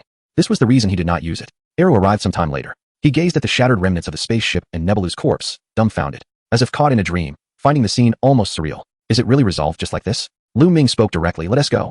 Lead me to the holy water." "Of course," Eru promptly nodded. "Please follow me."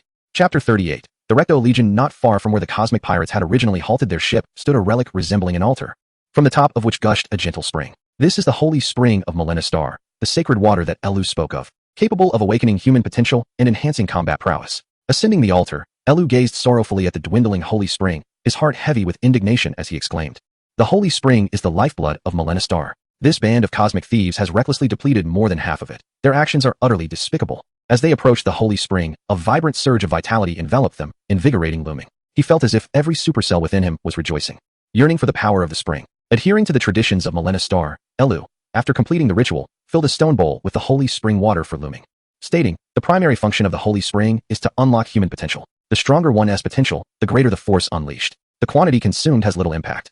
Take Maz and Neberu, for instance. Both have partaken of the holy spring. Maz experienced a 300-point increase in combat power, while Neberu only gained 200. This illustrates the variance in potential strength. It is not always the mightiest who benefit most from its powers. Sometimes, the opposite holds true. Without hesitation, Luming drank deeply.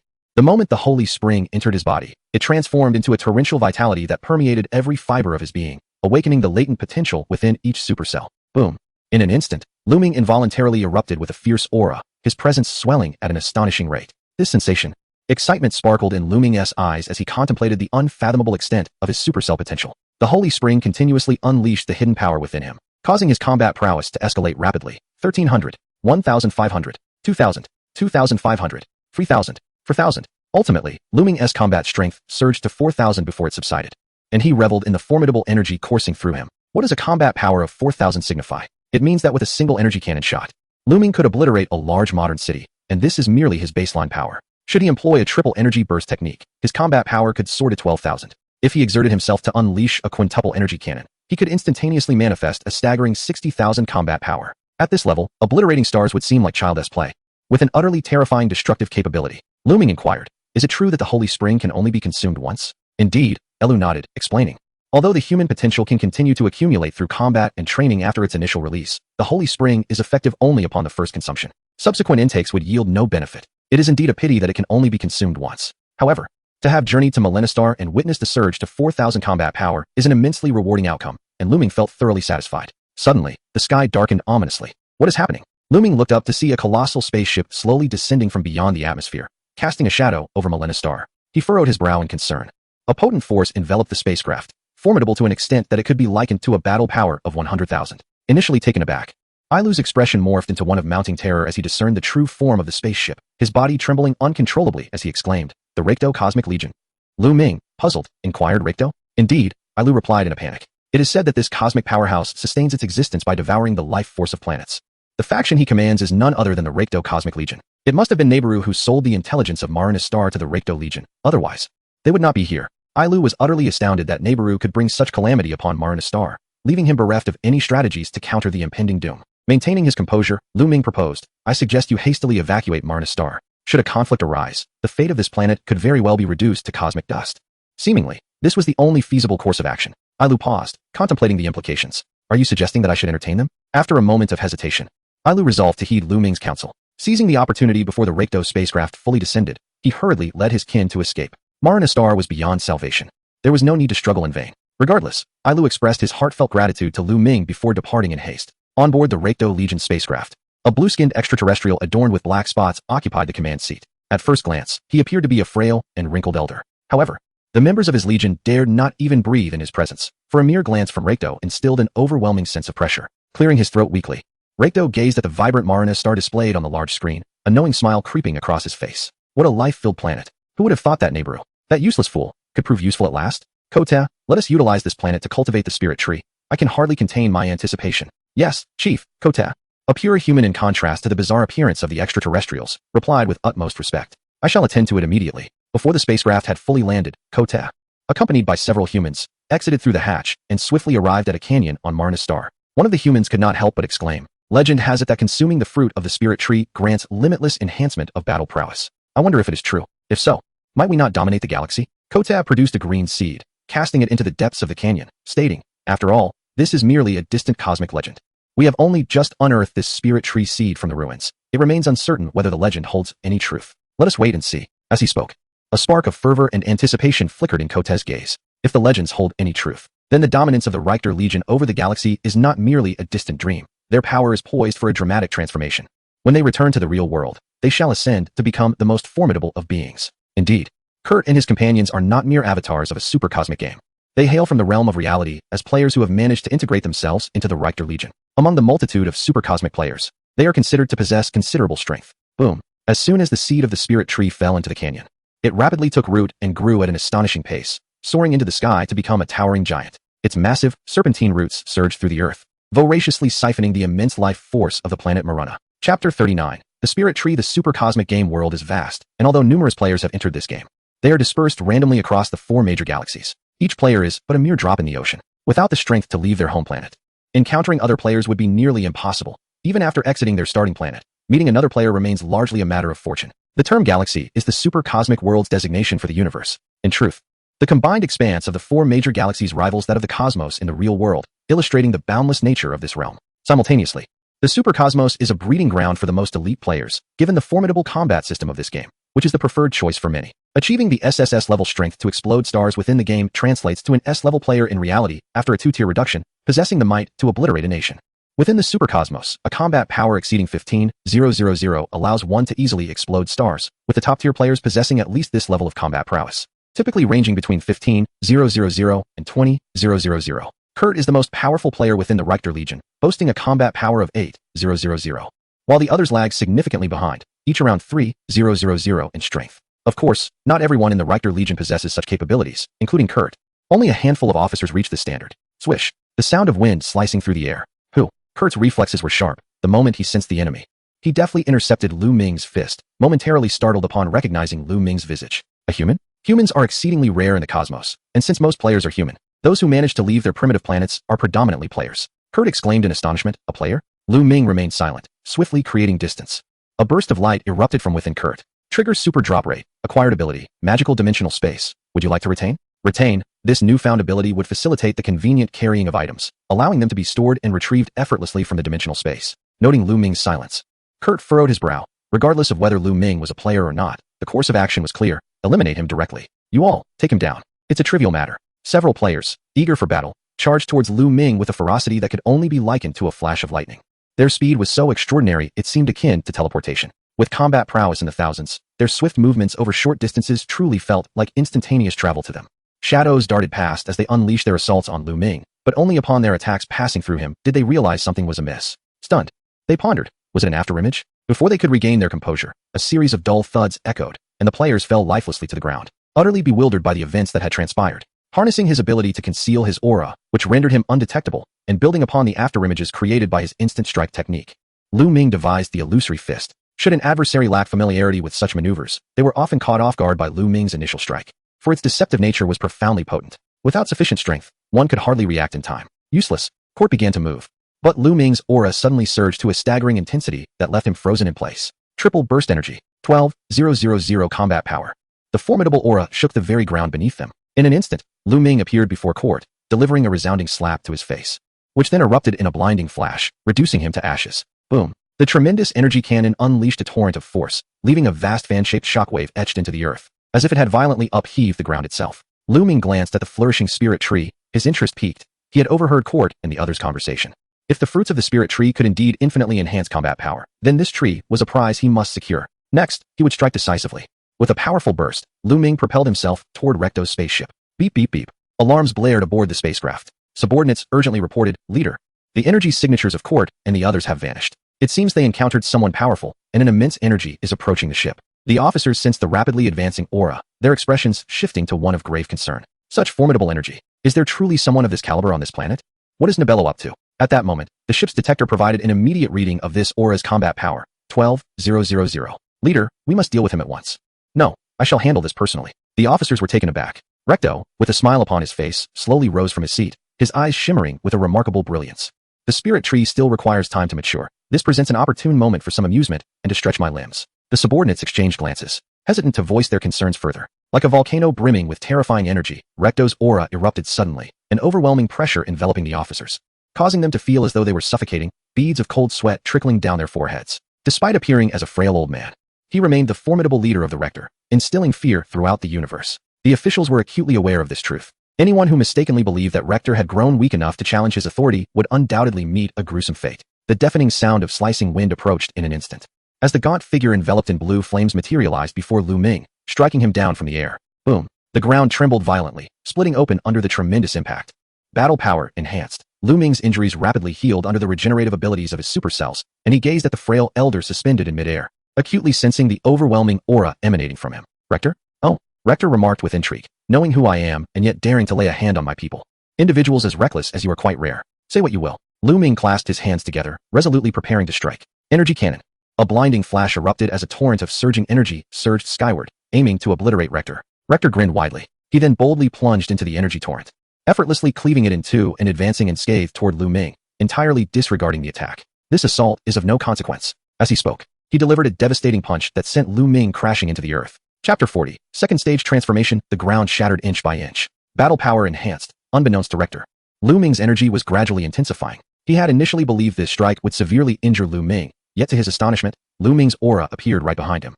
Still robust and unwavering. Without a hint of weakness, Rector swung a leg to sever Luming in half, only to find that Luming's form gradually faded away, leaving behind merely an afterimage. Essentially, this tactic was effective against an opponent in their first encounter. Just as Rector turned to execute his sweeping kick, a fierce gust of wind howled towards him, and Luming, filled with murderous intent, unleashed a battle axe-like downward strike. Bang! The collision of muscles produced a thunderous explosion, stirring up a tempestuous whirlwind. Super critical hit triggered. Gained ability. Second stage transformation. Retain.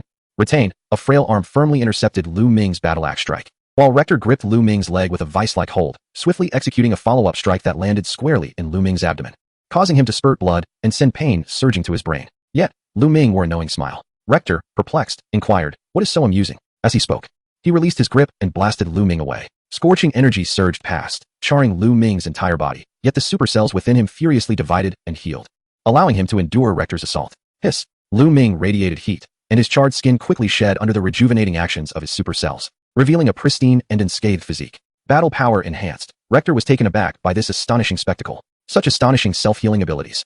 Is this the audacity that empowers you to challenge me? In truth, it extends far beyond that. He has always been exceedingly cautious, never daring to jest with his own life. Prior to this encounter, Luming deliberately left behind several supercells at another location, undoubtedly intending to augment his combat prowess by provoking Reikdo. Even if Reikdo were to obliterate a cell completely, it would matter little to him. Should he perish here, he would immediately resurrect using the reserved supercells. The reborn Luming would remain unequivocally himself, with his abilities, memories, and combat strength wholly restored, far from being some mere clone. This is the formidable nature of supercells. They are not merely products of technology. They are a remarkable amalgamation of arcane arts and magic, infused with the mysteries of both science and sorcery, possessing boundless potential.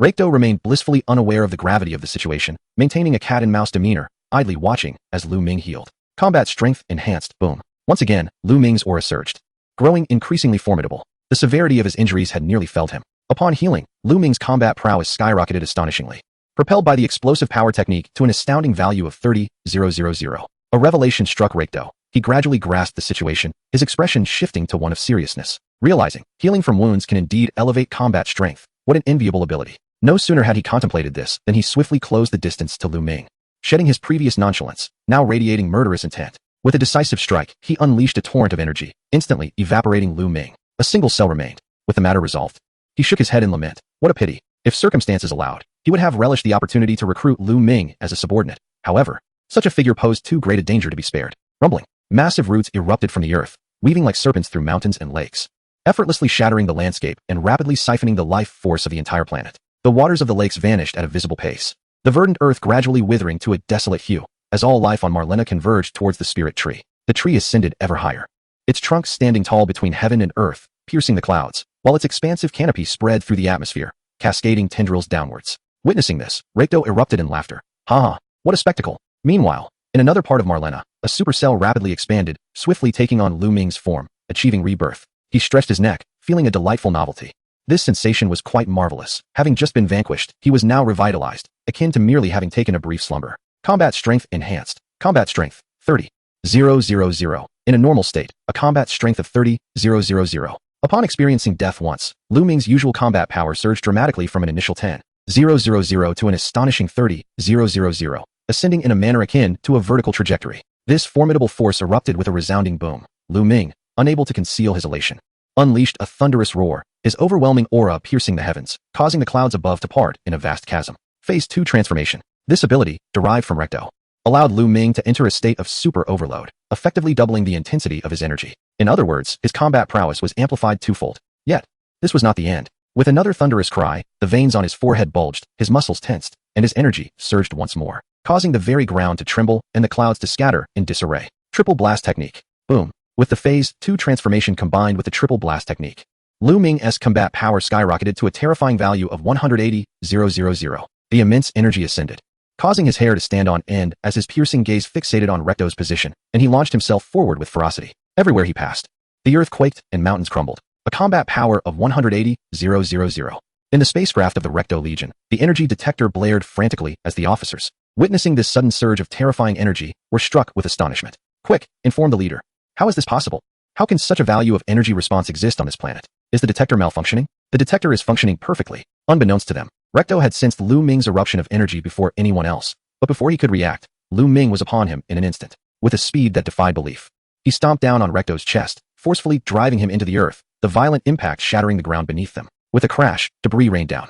Luming firmly pressed his foot against Reikdo's chest, applying immense force, causing Reikdo to spew blood, his eyes reflecting sheer disbelief. Weren't you dead? But I have returned, Luming declared as he pressed down further. Boom. Reikdo's body was propelled away, carving a massive chasm into the earth. Chapter 41. Taking command of the Legion, a piercing sensation of pain struck Reikdo's mind, a feeling he had not encountered in many years. Rather than fear, a sense of exhilaration coursed through him. If he did not unleash his true strength in the ensuing battle, he would surely perish. Realizing this, Reikdo's blood surged, and his shock transformed into a trembling excitement. With a thunderous roar, a ferocious aura erupted from within him. Phase 2 transformation. Boom. On the ground, a colossal chasm opened, and from its depths arose a powerful presence, revealing a robust figure. Unlike the frail and aged form before, the Phase 2 transformation had restored Reikdo to a state of youthful vigor, his stature towering over his previous self. A combat power of 200,000. This was the manifestation of his true strength. As his body regained its youthful vigor, Lake Du's mindset similarly reverted to that of his younger days. A formidable aura emanating from him unrestrained. Blood still lingered at the corner of his mouth as he proclaimed with audacious arrogance. It has been many years since anyone has forced me to this brink, at least in the past decade. You are the first. Enough, Luming interjected, raising his hand to unleash a powerful energy blast. Humph. Lake Du scoffed, effortlessly deflecting Luming's attack with a flick of his wrist.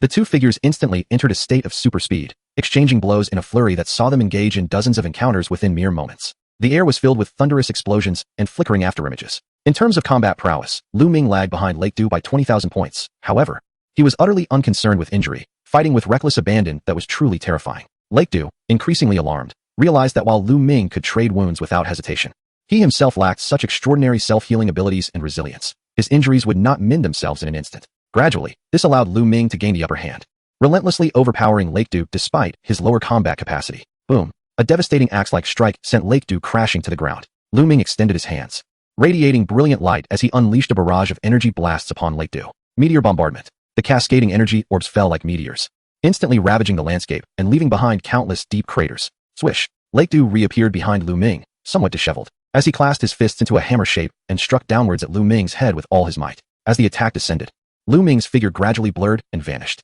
Phantom fist. Lake Du, having learned from experience, was not easily deceived by the same trick twice. His gaze shifted, and as a brilliant light flared behind him, he swiftly turned to counterattack. Energy blast. Destructive impact. The two waves of energy collided with a resounding crash, the resulting brilliance blindingly fierce. Regardless of which side's energy struck the ground, it threatened to obliterate the very planet of Marin. After a brief stalemate, the two combatants found themselves evenly matched. In this fleeting moment, Luming's combat strength surged once more, now entirely on par with Lake Du. Buzz. The two energy blasts clashed persistently, shaking the entire planet, as a terrifying energy permeated the air, causing the ground to fracture rapidly. Mountains crumbled, and the sky trembled violently. Boom. Scalding crimson lava erupted, and a cloud of volcanic ash billowed into the sky, casting a shadow over the land, while icebergs succumbed to the chaos. The power of the energy blasts surged into the clouds, beckoning thunder and lightning, creating an apocalyptic spectacle. I am Lake Du. How could I possibly lose to a mere brat like you? After a brief struggle, Lake Du roared defiantly, pouring all his energy into the blast, which surged with newfound might as it bore down upon Luming. Luming's gaze sharpened, revealing his hidden card, Fivefold Energy Blast. In that instant, Luming's explosive power skyrocketed to a staggering 1 million, but this tremendous surge exceeded his physical limits, causing his muscles to tear and blood to pour forth. Boom. In an instant, the quintuple energy cannon, with an unbeatable ferocity, shattered the destructive shockwave unleashed by Lichter, subsequently striking him with tremendous force. Lichter felt a moment of disorientation. Did I lose? He was then utterly obliterated by the energy cannon. A torrent of energy surged skyward, piercing through the cosmos, ultimately vanishing into the vastness of deep space. Thus, the formidable leader of the fearsome Lichter Legion met his demise at the hands of an unknown youth. Inside the spaceship, the officers were engulfed in disbelief. The leader's aura had dissipated? It was inconceivable, absolutely impossible. Some officers struggled to accept this grim reality. How could the illustrious Lichter, a titan of the universe, fall on such a primitive planet? Such a scenario was utterly unfathomable. Yet, deep down, they all recognized the futility of their denial before that overwhelming aura. Even their leader Lichter stood no chance. That was a combat power of 1 million. A decisive officer commanded, "We must leave this planet immediately. Hurry." Alas, it was too late. Luming's energy surged towards them swiftly, and in mere moments, before the spaceship could escape the atmosphere of Maluna Star, his figure materialized on the ship's main screen. In the next heartbeat, an unstoppable wave of energy pierced through the ship, and Luming arrived in the control hall, where the air seemed to thicken with tension. The sheer force of his presence suffocated the officers, invoking cold sweat. Luming stated with unwavering clarity, "From this day forth, I shall take command of the Lichter Legion as your new leader. Do you have any objections?" The officers, resolutely, knelt on one knee, pledging their allegiance. Leader. Thus, Luming successfully assumed control of the Lichter Legion. As the spaceship ascended, it soon descended once more. Following this, he approached the spirit tree. After a period of growth, the roots of the spirit tree had spread throughout Maluna Star, effectively draining the planet of its vitality. A hollow in the trunk of the spirit tree housed lush green fruits, pulsating with vibrant life force. Behind Luming stood a red-skinned extraterrestrial named Sokka, the most powerful officer in the Legion after Lichter, possessing a combat strength of 25,000. Unlike the brutish and belligerent warriors consumed by muscle, Sokka was remarkably rational and calm, making him one of Luming's favorite officers. Luming inquired, "How long until the fruits of the spirit tree mature?" Sokka shook his head. "We recently discovered the seed of this spirit tree in a relic. This is our first cultivation, and we are completely in the dark regarding its specifics. We must wait patiently." Chapter 42. Azure Star. The spirit tree did not keep Luming waiting long. The following day, the fruits within the hollow had ripened, transforming into vibrant red orbs. Upon a cursory glance, there were at least 100 fruits. Luming plucked one and swiftly consumed it. There is no need for digestion. The moment the fruit's flesh enters his throat, An overwhelming vitality surges through Luming's entire being, rapidly enhancing his energy. Combat power enhancement, boom. The aura explodes. 40,000, 50,000, 60,000, 70,000, 80,000. His combat power skyrockets to over 80,000 before it stabilizes, and the magnitude of this increase is astonishing beyond belief. In the blink of an eye, Luming's combat power has surged by 50,000, leaving even him in disbelief. He exclaimed, "It feels like a dream. This increase is truly terrifying. If the life force of the planet is even more potent, then the fruits of the spiritual tree must be even stronger." Instantly, Luming's eyes sparkled with anticipation as he consumed the second fruit of the spiritual tree. Combat power enhancement. Combat power, 130,000, just as expected. His combat power steadily rose by another 50,000. Thus, Luming continued to devour one spiritual tree fruit after another, and by the time he reached the 10th, his energy had surged to a remarkably terrifying level, causing Sokka, who merely stood by, to feel a chill of apprehension. His normal combat power stood at 530,000. This was the extent of Luming's current strength. Was 10 fruits truly the limit? Upon consuming the 11th fruit of the spiritual tree, Luming felt no fluctuations in his combat power. He did not feel any disappointment. A sudden increase of 500,000 in combat power was quite satisfactory for him. Luming inquired of Sokka, "Can a person only consume 10 spiritual tree fruits in a lifetime?" "That should not be the case," Sokka replied. The Legion conducted investigations into the spiritual tree while searching for its seeds. According to legend, in a time long past, there were individuals who recklessly cultivated spiritual trees across the cosmos to obtain immense combat power. I believe the limitation only applies to the fruits born by the same spiritual tree. As he spoke, Sokka retrieved a seed from the top of the tree hole and handed it to Luming, explaining, "Each spiritual tree produces a unique seed once its fruits mature." Luming understood. If he were to cultivate another spiritual tree on a different planet, the fruits it bore would likely continue to enhance his combat power. He plucked a fruit and tossed it to Sokka. "Let me see your limits." "Thank you for the gift, leader." Indeed, Luming's conjecture proved correct. His ability to consume 10 spiritual tree fruits stemmed from his possession of super cells. Before consuming the fruits, his normal combat power was over 30,000, quite close to Sokka's. However, Sokka could only reach his limit after consuming 2 fruits, increasing his combat power by a mere 100,000, which paled in comparison to Luming's 500,000. Let us proceed. Luming took the seed of the spiritual tree and ventured into space. Obliterating the tree with a single blast, its destroyed fruits transforming back into life force and returning to the planet.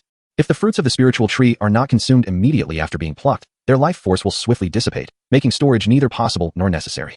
Luming would not easily bestow the fruits upon the cadre members of the Legion. These extraterrestrial beings are exceedingly ruthless and devoid of any notion of gratitude or loyalty. Even if Luming were to grant them the fruits, their only ambition upon gaining strength would be to usurp him and claim the seeds of the spirit tree for themselves, a veritable den of ingrates. Within the confines of the spacecraft, the cadre members watched helplessly as the spirit tree was destroyed, their hearts laden with unexpressed sorrow and regret, having not tasted even a single fruit, which left them longing for more. Upon returning to the ship, Luming naturally took his place at the helm, casting a cold glance at the Legion's officers, who instinctively lowered their heads, trembling under the weight of his formidable presence. "My subordinates do not require detritus or waste. If you desire the fruits of the spirit tree, then demonstrate your worth to me," he commanded. The cadre members' furtive glances fell upon Sokka, acutely aware that his aura had intensified significantly compared to before, even surpassing the usual threshold of recto. The legends proved true.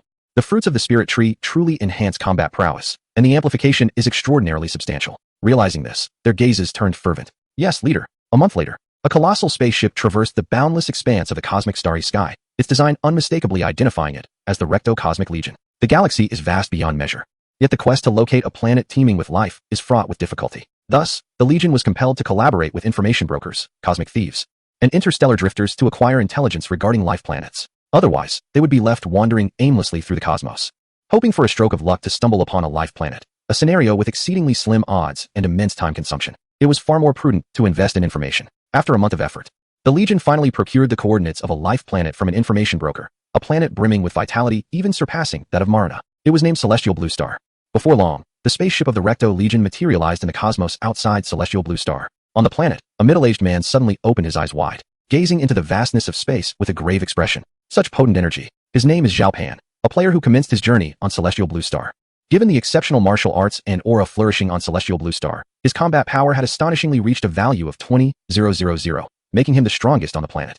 This combat power undoubtedly qualifies as SSS level, and even after experiencing 2 levels of attenuation upon returning to the real world, he remained a top-tier S-class powerhouse. With this prowess, he became a member of the Great Xia Disaster Monitoring Bureau, where his strength ranks among the elite of numerous S-class players. However, in the context of the super universe, a mere 20,000 combat power is hardly noteworthy. Through internal intelligence from the Disaster Monitoring Bureau, Zhao Pan was aware of the existence of many unfathomable forces within the super universe, yet the extent of their strength remained shrouded in mystery. After all, a combat power of 20,000 is sufficient to cause a star to explode. Whether one possesses 100,000 or 1,000,000 in combat power, the explosion requires merely a single energy projectile. At first glance, there appears to be little difference.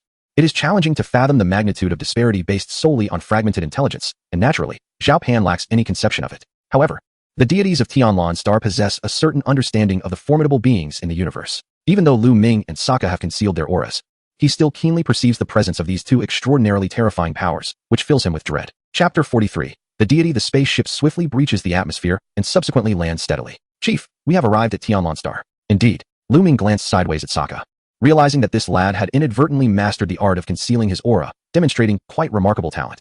It is precisely for this reason that Zhao Pan failed to detect Sokka's presence. Otherwise, the aura of 100,000 combat power would have terrified him. Luming recognized a particular issue. Aside from his initial planetary setting, it seems that few individuals in the universe possess the skill to obscure their own aura. For instance, the cadre members of the Legion radiate their energies like glaring light bulbs, making it nearly impossible to overlook them.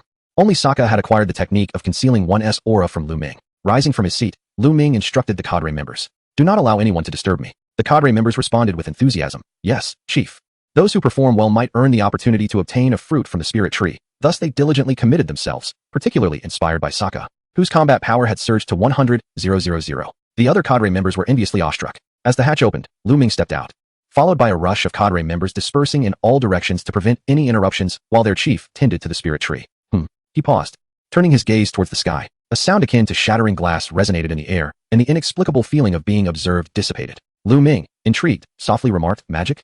Sokka, puzzled, inquired, "Chief, what is it?" Luming replied nonchalantly, "It appears there are some interesting individuals on this planet." Meanwhile, in the celestial realm of Tianlan Star, the deity, overwhelmed by fear, stumbled and fell to the ground, his complexion pale as he exclaimed, "How can there exist a creature of such immense strength?" The so-called deities are individuals tasked with monitoring and guiding a planet towards its rightful development. They need not possess extraordinary strength.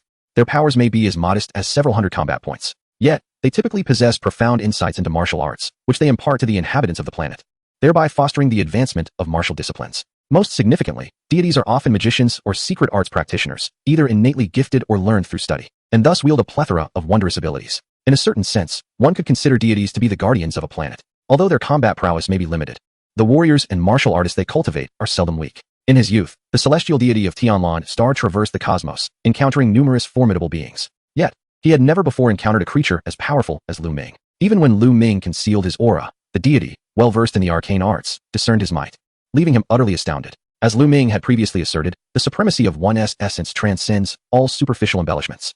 When the deity attempted to peer into Luming's essence through magic, he was met with a formidable barrier that Luming erected in response. At that moment, Zhao Pan's voice resonated within the deity's mind as he communicated telepathically, a technique that, strictly speaking, fell under the application of one's essence rather than being classified as supernatural powers, secret arts, or magic. Zhao Pan stated, "My lord, I sense a sinister energy descending upon Tianlan Star. Do you know what may be the cause?" The deity composed himself, his demeanor turning grave.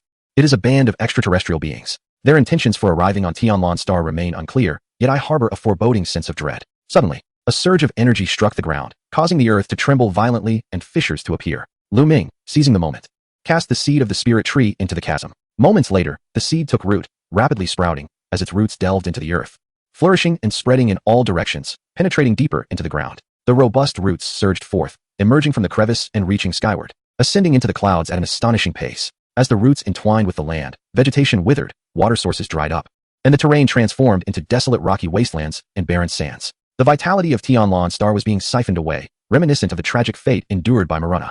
The spirit tree? Though the deity could not directly perceive Luming, he sensed the unfolding events on Tianlan Star and promptly recognized the emergence of the spirit tree. It was the first time Zhao Pan witnessed the deity in such a state of disarray and quickly inquired, "Spirit tree? My lord, what is happening?" After a brief silence to regain his composure, the deity elucidated, "Legend holds that this tree can drain the life force of a planet, and its fruits can enhance anyone's combat prowess. I cannot believe it has fallen into the hands of these beings. This is dire." Zhao Pan was momentarily taken aback, lost in contemplation. "Do you believe I could contend with these beings? You have no chance whatsoever." The deity replied decisively, leaving Zhao Pan in stunned silence. Zhao Pan remarked, "While I sense several powerful entities among these extraterrestrials, none seem to surpass me. At most, they are my equals." The deity asserted, "No, among this group, there are two individuals you cannot hope to match, particularly their leader. If you wish to survive, I strongly advise against confronting him." Is he truly that formidable? Indeed.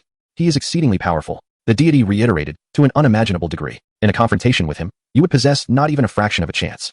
Hearing the deity describe someone in such terms was a first for Zhao Pan. However, as a player, he could hardly concern himself with the fate of Tianlan's star. Instead, he contemplated that this was undeniably a splendid opportunity. Should he be fortunate enough to join this group, there might be a chance for him to partake in the fruits of the spirit tree, even if that were not to be. The opportunity to venture into the cosmos would be preferable to remaining stagnant on Blue Sky Planet. Having cultivated his abilities thus far, he found his strength reaching an impasse, compelling him to seek greater power in the universe. With this resolution in mind, Zhao Pan erupted with determination and hastened towards the landing site of the Recto Legion spacecraft, soon coming under the scrutiny of a Legion officer. Sensing the formidable aura emanating from Zhao Pan, the officer's demeanor shifted to one of seriousness, and without further ado, he charged at Zhao Pan to engage him in combat. The officer possessed a combat power of 19,000, closely matching Zhao Pan's own, resulting in a fierce clash where neither could gain a decisive advantage. Humans, if you wish to avoid death, then scurry far away. I harbor no interest in fighting you.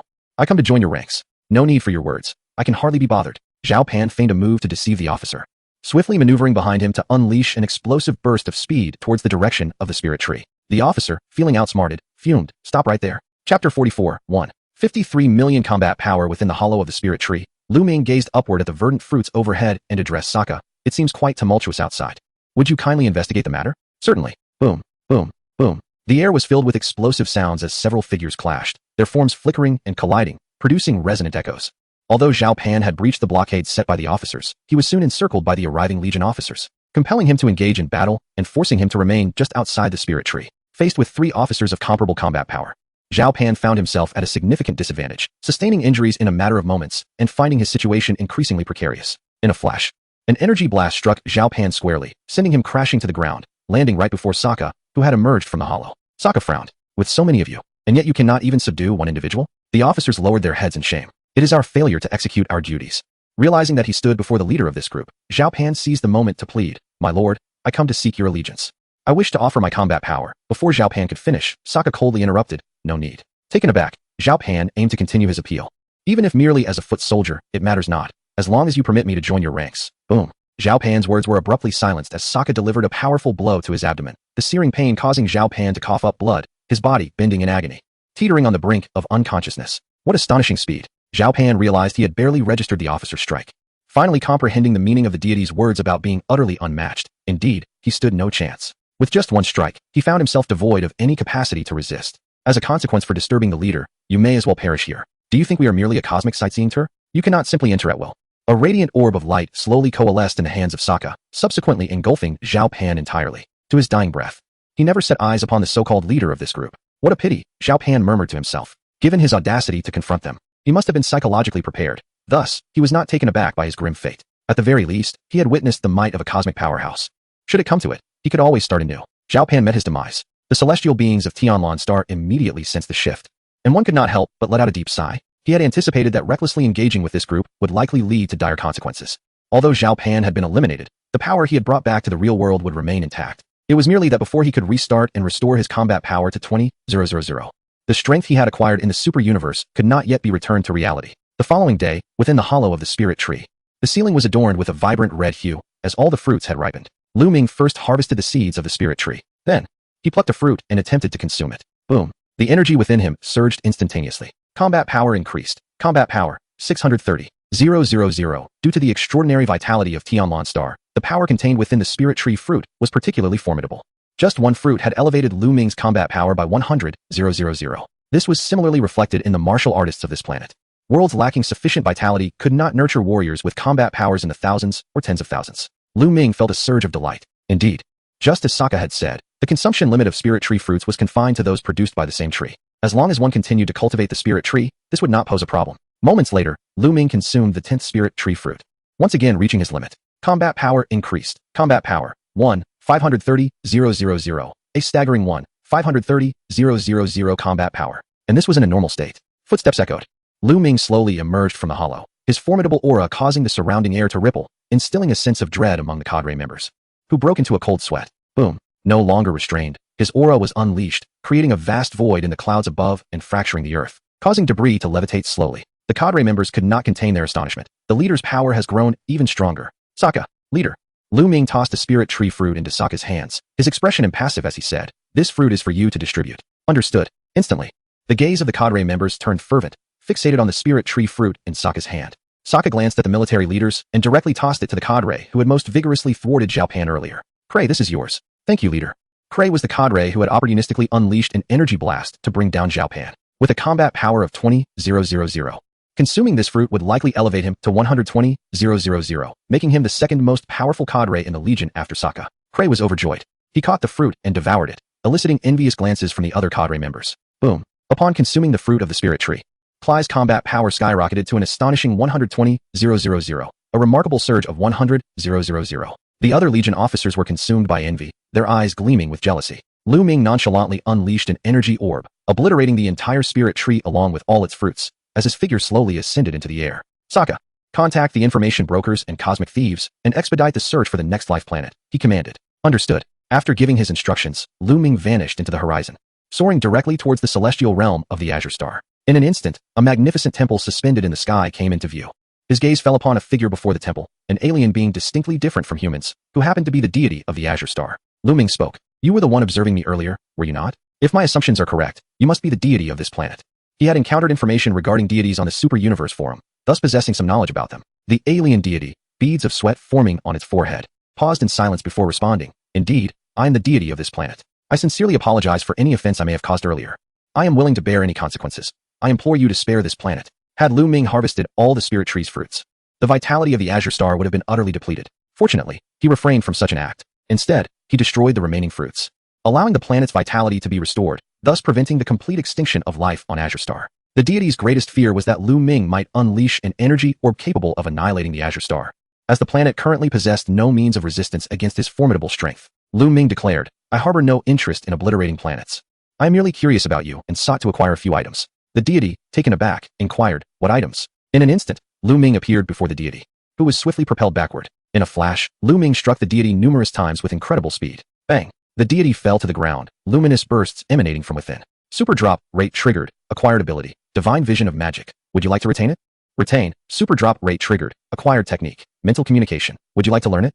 Learn, coughing. The deity rose painfully to its feet. Although Luming's strikes were not overly forceful, they remained substantial blows for the deity. However, they were not fatal. Observing the magic and techniques erupting from the deity, Luming departed with satisfaction, leaving the deity bewildered, unable to comprehend the situation. Divine vision. This magic was typically reserved for deities possessing immense power. By wielding it, Luming could surveil every corner of the planet and the events occurring within. The deity had previously employed divine vision to spy on Luming. It was evident. Luming's situation is anything but ordinary. He possesses the ability to master and freely utilize all bloodlines, abilities, and techniques derived from a superlative explosion rate, with no limitations whatsoever. This includes divine powers. As for mental communication, although it is not an exclusive skill of the gods, its range can encompass the entirety of the planet, making it an exceedingly practical ability. Beyond this, there are numerous other spells, such as cleaning spells, silent spells, and slumber spells, which bear little utility in combat. However, there is one particular magic that piques Luming's interest, the road to the underworld. In the super universe, the concept of the underworld is vast. Upon death, one first travels to the Yama realm's Yama Pavilion, where they face judgment from the King of Hell before being dispatched to either Hell or Heaven. The Yama realm, Hell, and Heaven collectively constitute the complete underworld.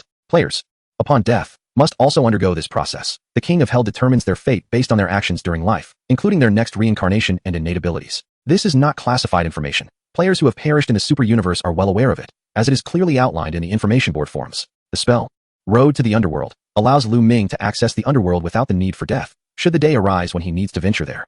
This magic would undoubtedly prove useful. Returning to the spaceship, Sokka brings Luming some good news. Chief, we've just received intel that the cosmic thieves have located a life planet, but there are some complications. What complications? It is the target of the Grotto's Cosmic Legion, a formidable force with a vast sphere of influence. Recto has had previous encounters with them and has always refrained from provoking them. What is the combat prowess of the Grotto's Legion? Their fighting strength remains largely unknown, as no one has ever witnessed them unleash their full power. Most of their officers possess combat abilities around 50,000. After a moment's contemplation, Luming resolutely decides to set forth towards the next life planet. Yes, Sokka understands the implications of Luming's decision. Should the worst occur, the Recto Legion would be on the brink of a full-scale war with the Grotto's Legion. In truth, Luming harbors no fear of formidable foes. Rather, his supercell craves such challenges, as engaging with the strong enables him to rapidly grow stronger. Moreover, his true power extends beyond merely 1,500,000 in combat strength, with the second stage transformation and a threefold explosive technique. Luming's combat capability could soar to nearly 10 million. What is there to fear? A month and a half later, in the Northern Galaxy, on planet Hell, the intel from the Cosmic Thieves proves accurate. Prior to Luming's arrival, the Grotto's Legion had already reached Planet Hao and commenced their conquest. They dispatched their core combat forces, comprised almost entirely of the Legion's primary officers, exhibiting extraordinary combat prowess. The name of the elite unit is quite straightforward. It is referred to as the Grot Special Forces, composed of a mere 7 members. Their leader, Barks, is an extraterrestrial with an astounding combat power of 80,000, setting him far apart from the rest of the team, whose abilities generally hover around 50,000, as noted by Sokka. Only Barks possesses extraordinary strength. Boom, boom. The thunderous sound of explosions erupted, reverberating beneath the atmosphere, with powerful shockwaves spreading forth, shattering the ground in their wake. Planet Hao is a technologically advanced civilization. And although its inhabitants do not cultivate energy, their combat capabilities, bolstered by technological weaponry, remain formidable. However, their adversaries are the Grot Legion. The advanced technological weapons and robots of Planet Hao are utterly ineffectual against the special forces, rendering the battle devoid of suspense. Crack! Barks crushed an automated combat robot into scrap metal with a mere stomp, disdainfully declaring, "A pile of scrap. You lot, hasten to conclude this skirmish." Understood. This is a walk in the park. The members of the special forces responded leisurely, one remarking, "For such a feeble planet, sending just anyone could suffice. Our involvement feels rather excessive." It was rumored that this planet was researching android technology, with promising results, which piqued the interest of the Grot leader. At this juncture, Barks quickly cautioned, "Do not eliminate them all. If we fail to bring back the technology, the leader will be displeased." Understood, understood. Rest assured, I exercise restraint and have been avoiding the research facilities. At that moment, an energy projectile soared toward Barks, which he effortlessly swatted away. Turning, he noticed several figures emerging from the ruins, emanating a considerable aura. A smile crossed Barks' face as he quipped, "Is this what they call an android? They appear no different from ordinary humans." Just as he was about to engage, the sky suddenly darkened. Barks looked up to see a massive spaceship rapidly descending into the atmosphere of Planet Hao, heading directly toward his location. His brow furrowed upon sensing an aura surpassing his own emanating from the ship, his expression growing increasingly grave. He soon recognized the vessel's design. The Recto Legion? Voices from the communication device echoed, "Captain, I sense a formidable presence approaching you swiftly. What is happening?" "It's the Recto Legion. Something feels amiss. Gather everyone to my position. I wish to see what this Recto fellow is up to." Understood. We are on our way. Chapter 46. The North King 10 minutes later. The spaceship of the Recto Legion landed before Barks, who stood nonchalantly atop an android's head. Easily vanquished, I expected slightly more. With a slight exertion, he crushed the android's head, causing blood and mechanical parts to splatter in all directions. Clearly, the android technology of the Hao people differs significantly from that of Dr. Carlos, who creates true human-like beings. The individuals dispatched by Barks were not entirely natural beings, but rather extensively modified cyborgs. Although their combat prowess was commendable, it was not exceptionally remarkable. Barks effortlessly subdued them all. Meanwhile, the members of the Special Operations Unit hurried back. "Captain," they exclaimed, gazing at the Legion of Recto's spacecraft that had descended before them, their expressions filled with confusion. "What brings Recto to our territory?" They pondered aloud. That old fellow used to steer clear of us." Barks commanded, "Just to be safe, report this situation back to headquarters." Though I reluctantly admit it, his combat abilities should not be underestimated. They acquiesced. Barks understood that if Recto chose to engage them, they would undoubtedly be no match for him. Given the considerable disparity in their combat strengths, the Special Forces members heightened their vigilance. As the spacecraft's hatch opened, footsteps echoed. Yet the anticipated figure of Recto did not emerge. Instead, a young human stepped into view, followed closely by the cadre of the Recto Legion. Barks was taken aback. Where's Recto?" His expression shifted as he noticed the formidable aura emanating from Clay, standing behind the young man. Realizing that the powerful presence he sensed did not belong to Recto. What is happening? Barks felt an unsettling tension. He coldly confronted Sokka. "What does this mean?" "This planet is the territory of our Grot Legion." Sokka remained expressionless, silent, as all the Recto Legion's officers obediently stood behind the young man, awaiting their leader's command. Barks's gaze fell upon the young man. The young man scanned the Special Forces members, and suddenly unleashed a torrent of his formidable energy, without any visible action, sending all the members of the Special Forces flying. Boom. Barks felt as though he had been struck by a powerful blast. His bones felt as if they might shatter, and he could not suppress the blood that erupted from his mouth. His face was a mask of horror, nearly paralyzed by fear. How could such a terrifying aura exist? Even in the presence of the Grot leader, Barks had never felt such overwhelming power. In an instant, he lost the will to fight. Victory was impossible. Faced with such a monster, he had no more than a minuscule chance of survival. Struggling to rise from the debris, he asked the young man, "Who are you?" "The Recto Legion has never had anyone like you before." The young man paid no heed. Calmly, he approached a cyborg, battered yet still breathing, and simply stated, "Sokka, Clay. Eliminate them." "Yes, understood." Boom, boom. Two formidable auras surged forth as Sokka and Clay ruthlessly charged toward the Special Forces members, plunging Barks into despair. What on earth was happening? He was perplexed by the significant enhancement in the combat capabilities of the Recto Legion after only a brief absence. Regardless of whether Bacchus could come to terms with this reality, Sokka and Clay had already arrived before them, resolutely denying the Special Operations Forces any chance of survival. "Just wait. Chief Grot will not let you off lightly," Bacchus declared ominously, only to be obliterated by Sokka's cannon fire. In the face of two combatants boasting a strength of 120,000, the Special Operations team met their demise swiftly and decisively. vanishing in mere moments.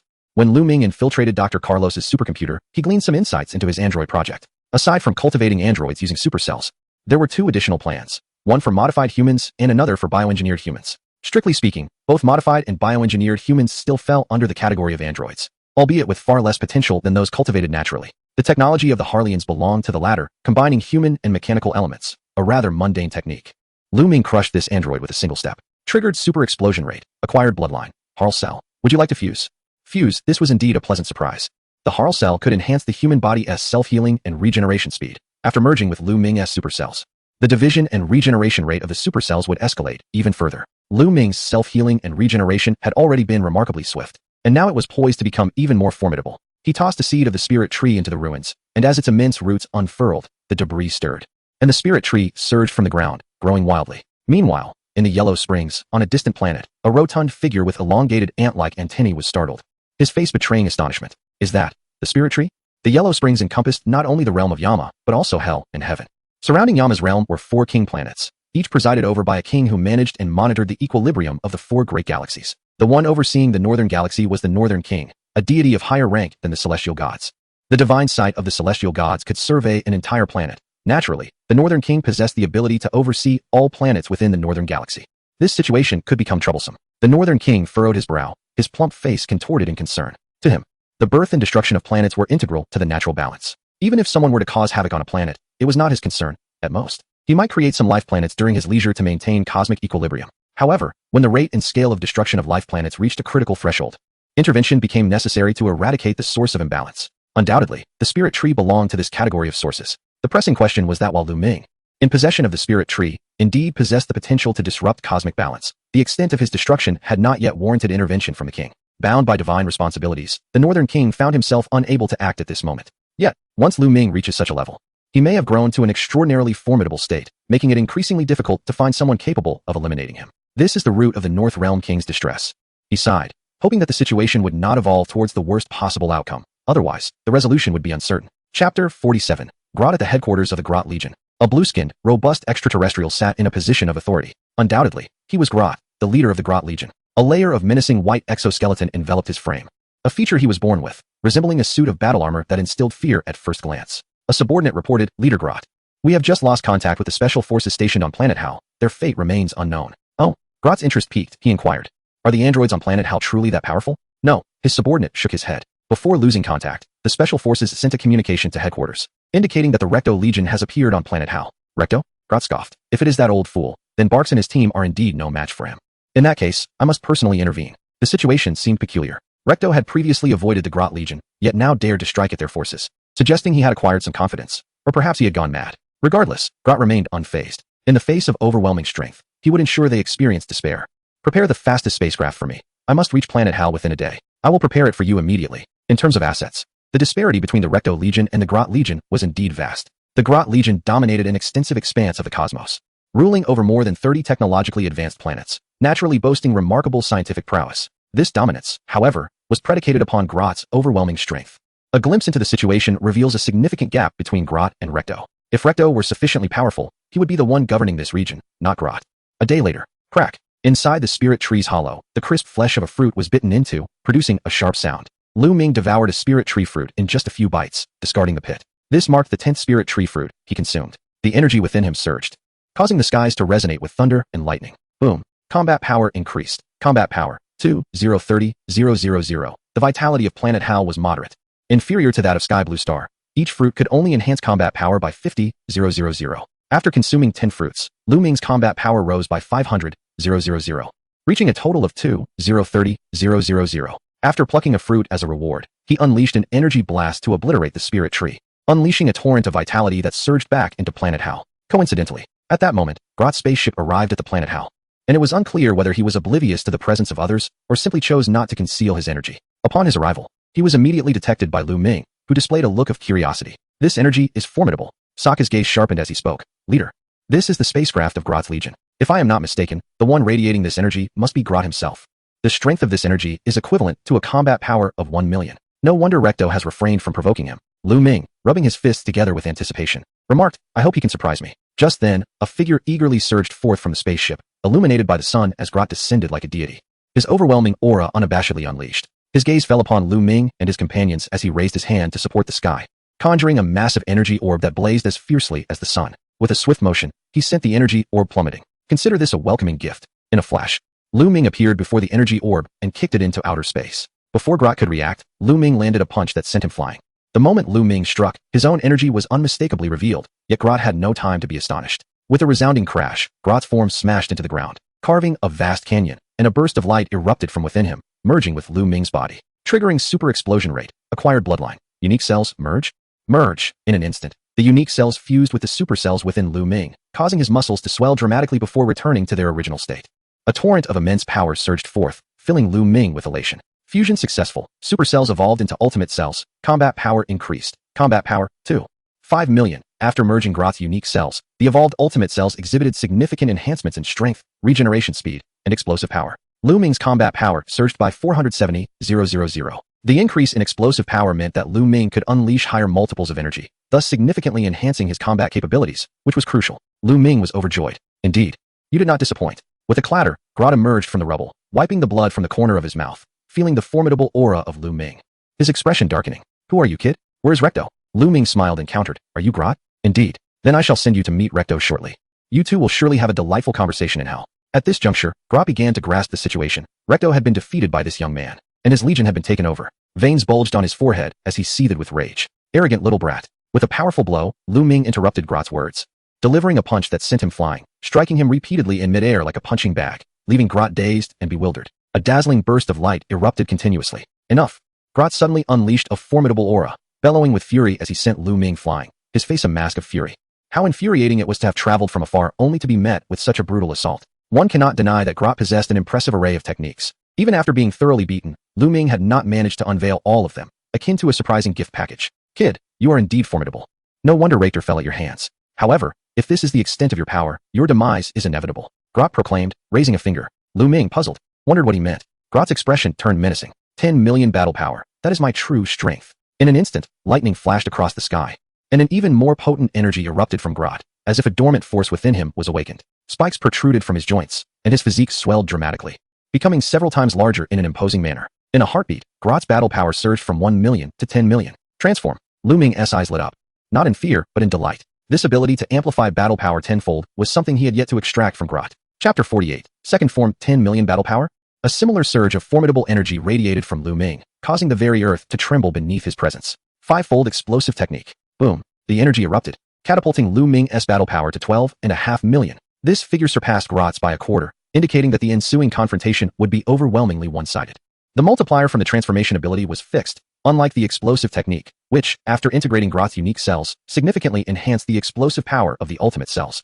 This allowed Luming's explosive techniques to manifest even greater battle power, thus enabling him to unleash a five-fold increase. This was sufficient. There was no need for a second stage transformation. 12.5 million battle power was ample to overpower Grot. What? Grot was utterly astonished. Just after transforming, before he could revel in his newfound power, a hand appeared before him, crashing directly onto his face. As Luming pressed his head into the ground with a swift motion, the earth shattered and debris flew. Trigger super drop rate. Acquired technique. Supernova explosion. Would you like to learn? Learn. Yet, the transformation ability remained elusive. Boom. Luming then delivered a powerful knee strike to Grot's body, accompanied by a deafening explosion of energy, sending Grot hurtling through the air, leaving behind a trail of afterimages.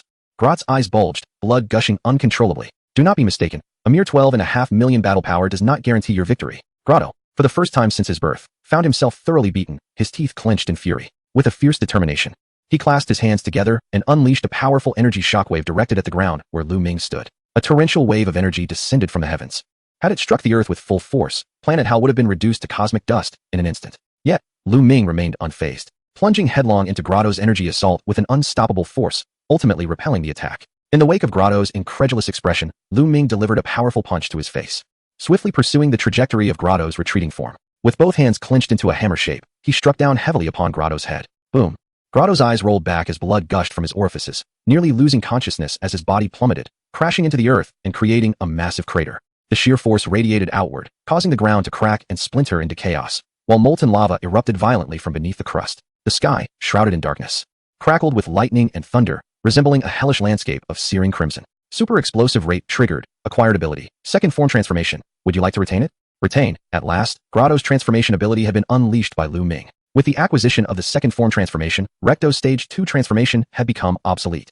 As both abilities were transformations, they could not coexist. Only one transformation could be active at any given moment. The thought of layering the second form transformation with the explosive aura technique ignited an eagerness within Luming.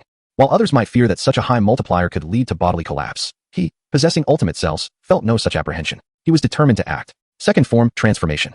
Boom. In an instant, Luming, building upon a five-fold explosive aura, underwent the second form transformation. His body swiftly became encased in a layer of white exoskeleton, with menacing, sharp bone spikes protruding from his joints, resembling grotto in form. An overwhelming aura of formidable power surged forth, causing the entire planet to tremble as Luming's energy skyrocketed. His combat prowess reaching an astonishing figure of 125 million, over 100 million in battle power. The combination of the second form transformation and the five-fold explosive aura multiplied Luming's strength by an astounding 50 times. This power was terrifyingly immense. Was this truly the leader's real strength? Sokka and the cadre, despite being Luming's subordinates, could not help but feel a chill run down their spines at the overwhelming aura emanating from him. It was simply too exaggerated. In the netherworld, on King Kai's planet. ZZZ. Boom. Electric currents crackled across King Kai's antennae, culminating in an explosion that left him engulfed in smoke. Luming's overwhelming energy had disrupted King Kai's divine perception. A bead of cold sweat trickled down King Kai's forehead as he realized how rapidly this young man had developed. At this rate, the North Galaxy was destined for calamity. He had initially thought that, even with the spirit tree, Luming would require some time to mature fully, but he never anticipated such swift progress. The battle prowess surged dramatically to over 100 million. A truly astonishing feat. Thunder rumbled as flashes of lightning illuminated the sky. Grot, filled with dread, gazed at Luming's figure, his body trembling uncontrollably, unable to believe or accept the reality unfolding before him. Impossible, he roared, exerting every ounce of energy to unleash the chi within him. Such an occurrence cannot be real. It must be some sort of illusory technique. After all, in a universe where a combat power of 1 million can dominate an expanse of stars, the sudden emergence of an individual with over 100 million combat power is nothing short of absurd. In an instant, Luming appeared before Grot, effortlessly tearing through his chi, seizing him by the throat and lifting him. With a single punch, he pierced Grot's heart. Coughing, blood spilled from Grot's throat as his eyes fixed on Luming. Luming spoke little, unleashing an energy beam that shot skyward, disintegrating Grot's form within it until nothing remained, not a drop of blood, nor a single cell. After extracting all capabilities and techniques, Grot held no further value to Luming, necessitating no restraint in his decisive elimination. The members of Grot's legion turned pale, nearly paralyzed with fear. Grot, their leader is dead? What now? Luming slowly descended before Grot's ship, the familiar scene unfolding once more as he coldly declared, "From this day forth, all matters of the Grot Legion are under my command." The legion members promptly surrendered, flooding from the ship and kneeling before Luming, chanting in unison, "Yes, leader." Thus, the territories of the Grot Legion fell entirely into Luming's hands. By my command, the entire legion is to search for living planets with utmost fervor, leaving no stones unturned, both within and beyond our territories. Understood? And so it began. Under Luming's directive, the Grot Legion commenced a fervent expansion, continually absorbing living planets into their domain, transforming them into cultivation grounds for the spirit tree. Chapter 49, The Crescent Legion. North Galaxy, Crescent Legion. Green Star.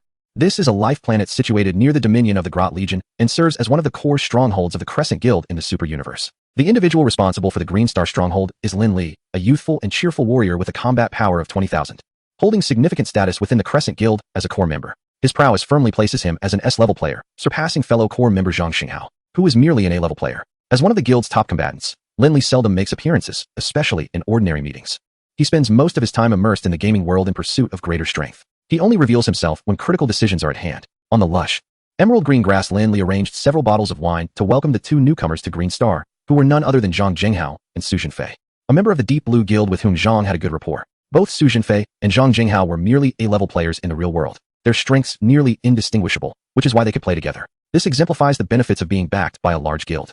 Major guilds possess a certain degree of influence and strongholds in most games. As long as contact is established, one can swiftly leverage the guild's resources for growth, at least to navigate through the initial stages without difficulty. For instance, in the Super Universe, nurturing a core member to attain a combat power of 10,000 is quite challenging. However, achieving a power of merely 3 or 4,000 is relatively manageable. Lin Li, curious, inquired of Zhang Jinghao, "Aren't you responsible for another game?" Upon hearing this, Zhang Jinghao revealed a wry smile. Haha. Su Jinfei could not contain his laughter, gleefully adding, "This fellow has encountered issues in both games he was in charge of, and has been unceremoniously kicked here." Lin Li, taken aback, asked what problems. Zhang Jinghao willingly elaborated. "It's like this. The strategy plan for Evolution Battle has made no progress, and currently, there is no need for him to waste time returning.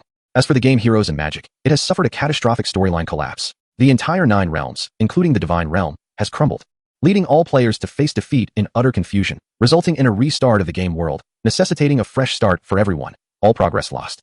The divine war is no more. This signifies that the various factions and races who worship deities will not permit the learning of advanced magic, leaving a multitude of players in despair. Consequently, Zhang Jinghao had suspended his strategy and exploration of the heroes and magic game world. Who could tell when it would again encounter such a cataclysmic event? The New Moon Guild, clearly unwilling to let a core member squander time on such a game, had promptly transferred him to the super universe. Zhang Jinghao's feelings were exceedingly complex, expressing his resignation. I've been incredibly unlucky lately. Lin Li, upon hearing this, couldn't he help but chuckle. Haha. He patted Zhang Jinghao's shoulder, offering reassurance. Rest assured, you will not encounter such catastrophic events here. Let us hope so, Zhang replied. Though an ominous premonition lingered within him. The Grot Legion's dominion lay on a life-sustaining planet at the fringes. The sky, shrouded in a gray haze, was obscured by dust, revealing a landscape of shattered mountains and earth, with colossal roots intertwining across the planetary surface. Crack. Inside the hollow of the spirit tree, Luming bit into the fruit of the spirit tree, the crisp sound echoing as he devoured the fruit in mere bites. Boom. An aura erupted from Luming, his power steadily ascending. Since taking command of the Grot Legion, he had lost count of how many spirit tree fruits he had consumed, and he was too indifferent to keep track. All he needed to know was that his combat power continued to rise. Over the past year, Luming's combat prowess has remarkably escalated from a mere 2.5 million to an astounding 30 million, a figure that can only be described as terrifying. Were Grot still alive, Luming, even without transforming, could effortlessly crush him, and upon transformation, his combat power would reach astronomical heights. Such strength undeniably earns him the title of Emperor of the Northern Galaxy, a moniker that Grot's subordinates and officers have already begun to use in private. After assuming control of Grot's Legion, Luming restructured the Special Operations Unit with Sokka and Klai as its new core members, incorporating the elite cadres from both Grot's and Recto's legions. Thus, a new Special Operations team was born. Following a period of consuming the fruits of the spiritual tree, Sokka's combat power now stands at 1 million, while Klai has reached 800,000. The remaining members boast combat strengths of at least 500,000, rendering them remarkably powerful. Luming tossed a fruit from the spiritual tree to Sokka, allowing him to allocate its ownership, and inquired, "Where's the nearest life planet?" Sokka, tossing the spiritual fruit to one of the cadres, replied, "The closest is the green star of the Crescent Legion. Should we declare war on them first?" "Not necessary," Luming stated. "We shall proceed directly." "Understood," Sokka replied, bowing his head before raising his hand to unleash an energy orb that obliterated the towering spiritual tree. The group then boarded their spaceship, heading straight for the green star. Noticing this development, the North King became grave, promptly establishing a mental connection with Lin Li, who was far away on the green star. The reason was simple. Lin Li was the North King's disciple. The king rarely left King Star, let alone the Yellow Springs. Thus, to intervene in the cosmic balance and eliminate certain malevolent beings, they often had to rely on others from the universe to take action. Consequently, they would select certain beings as disciples for training. However, the king's standards were exceedingly high, and he would often go years without accepting a disciple. Lin Li had been recommended by the deity of Green Star and, fortunately, passed the trials to become the North King's disciple, cultivating a combat power of 20,000. Unlike Zhao Pan, Lin Li had learned numerous techniques from the North King, and his true combat ability exceeded 20,000. Yet even so, he could not possibly contend with Luming. 20,000 against 30 million? Such odds are insurmountable. Their ISNT even a 1 in a billion chance of victory. Lin Li, I bear some dire news. An extraordinary individual is heading towards your planet. You must leave at once. My lord. The North King's voice resonated in Lin Li's mind, causing him to pause. An extraordinary individual? Who might that be? The leader of Grot's Legion. An evil being who drains the life force of planets to augment his own power. I believe you are familiar with his name. He has now set his sights on your legion's territory. The leader of Grot? Lin Li queried, perplexed. Are you referring to Grot? I would hope it were Grot. The Northern Realm King spoke with a grave tone. This individual personally eliminated Grot over a year ago and subsequently took control of the Grot Legion. In just over a year, he has ravaged dozens of life planets beyond recognition. If he is your opponent, you stand no chance whatsoever. Lin Li, astonished, exclaimed, is there truly someone so formidable? Indeed, the Northern Realm King reiterated. Moreover, he is far stronger than you can fathom. Listen to me. Do not entertain any thoughts of confronting him. Leave this planet at once. As he spoke, the Northern Realm King's voice grew increasingly faint until it vanished completely.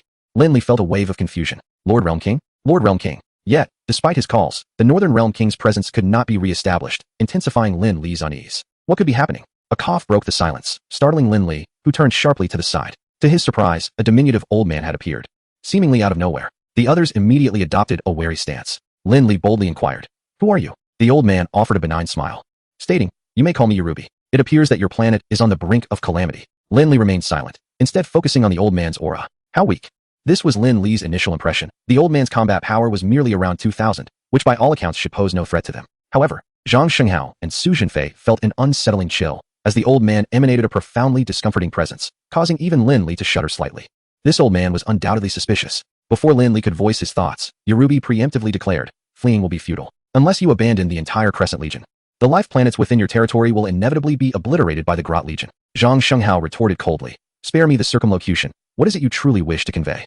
Hee. At this juncture, Yorubi displayed a chilling grin, finally revealing his ulterior motive. I possess a means to help you navigate this crisis, albeit requiring a small price from you. What say you? Regardless, the old man's sudden appearance was exceedingly bizarre, and something felt amiss. Yet, his words bore an undeniable truth.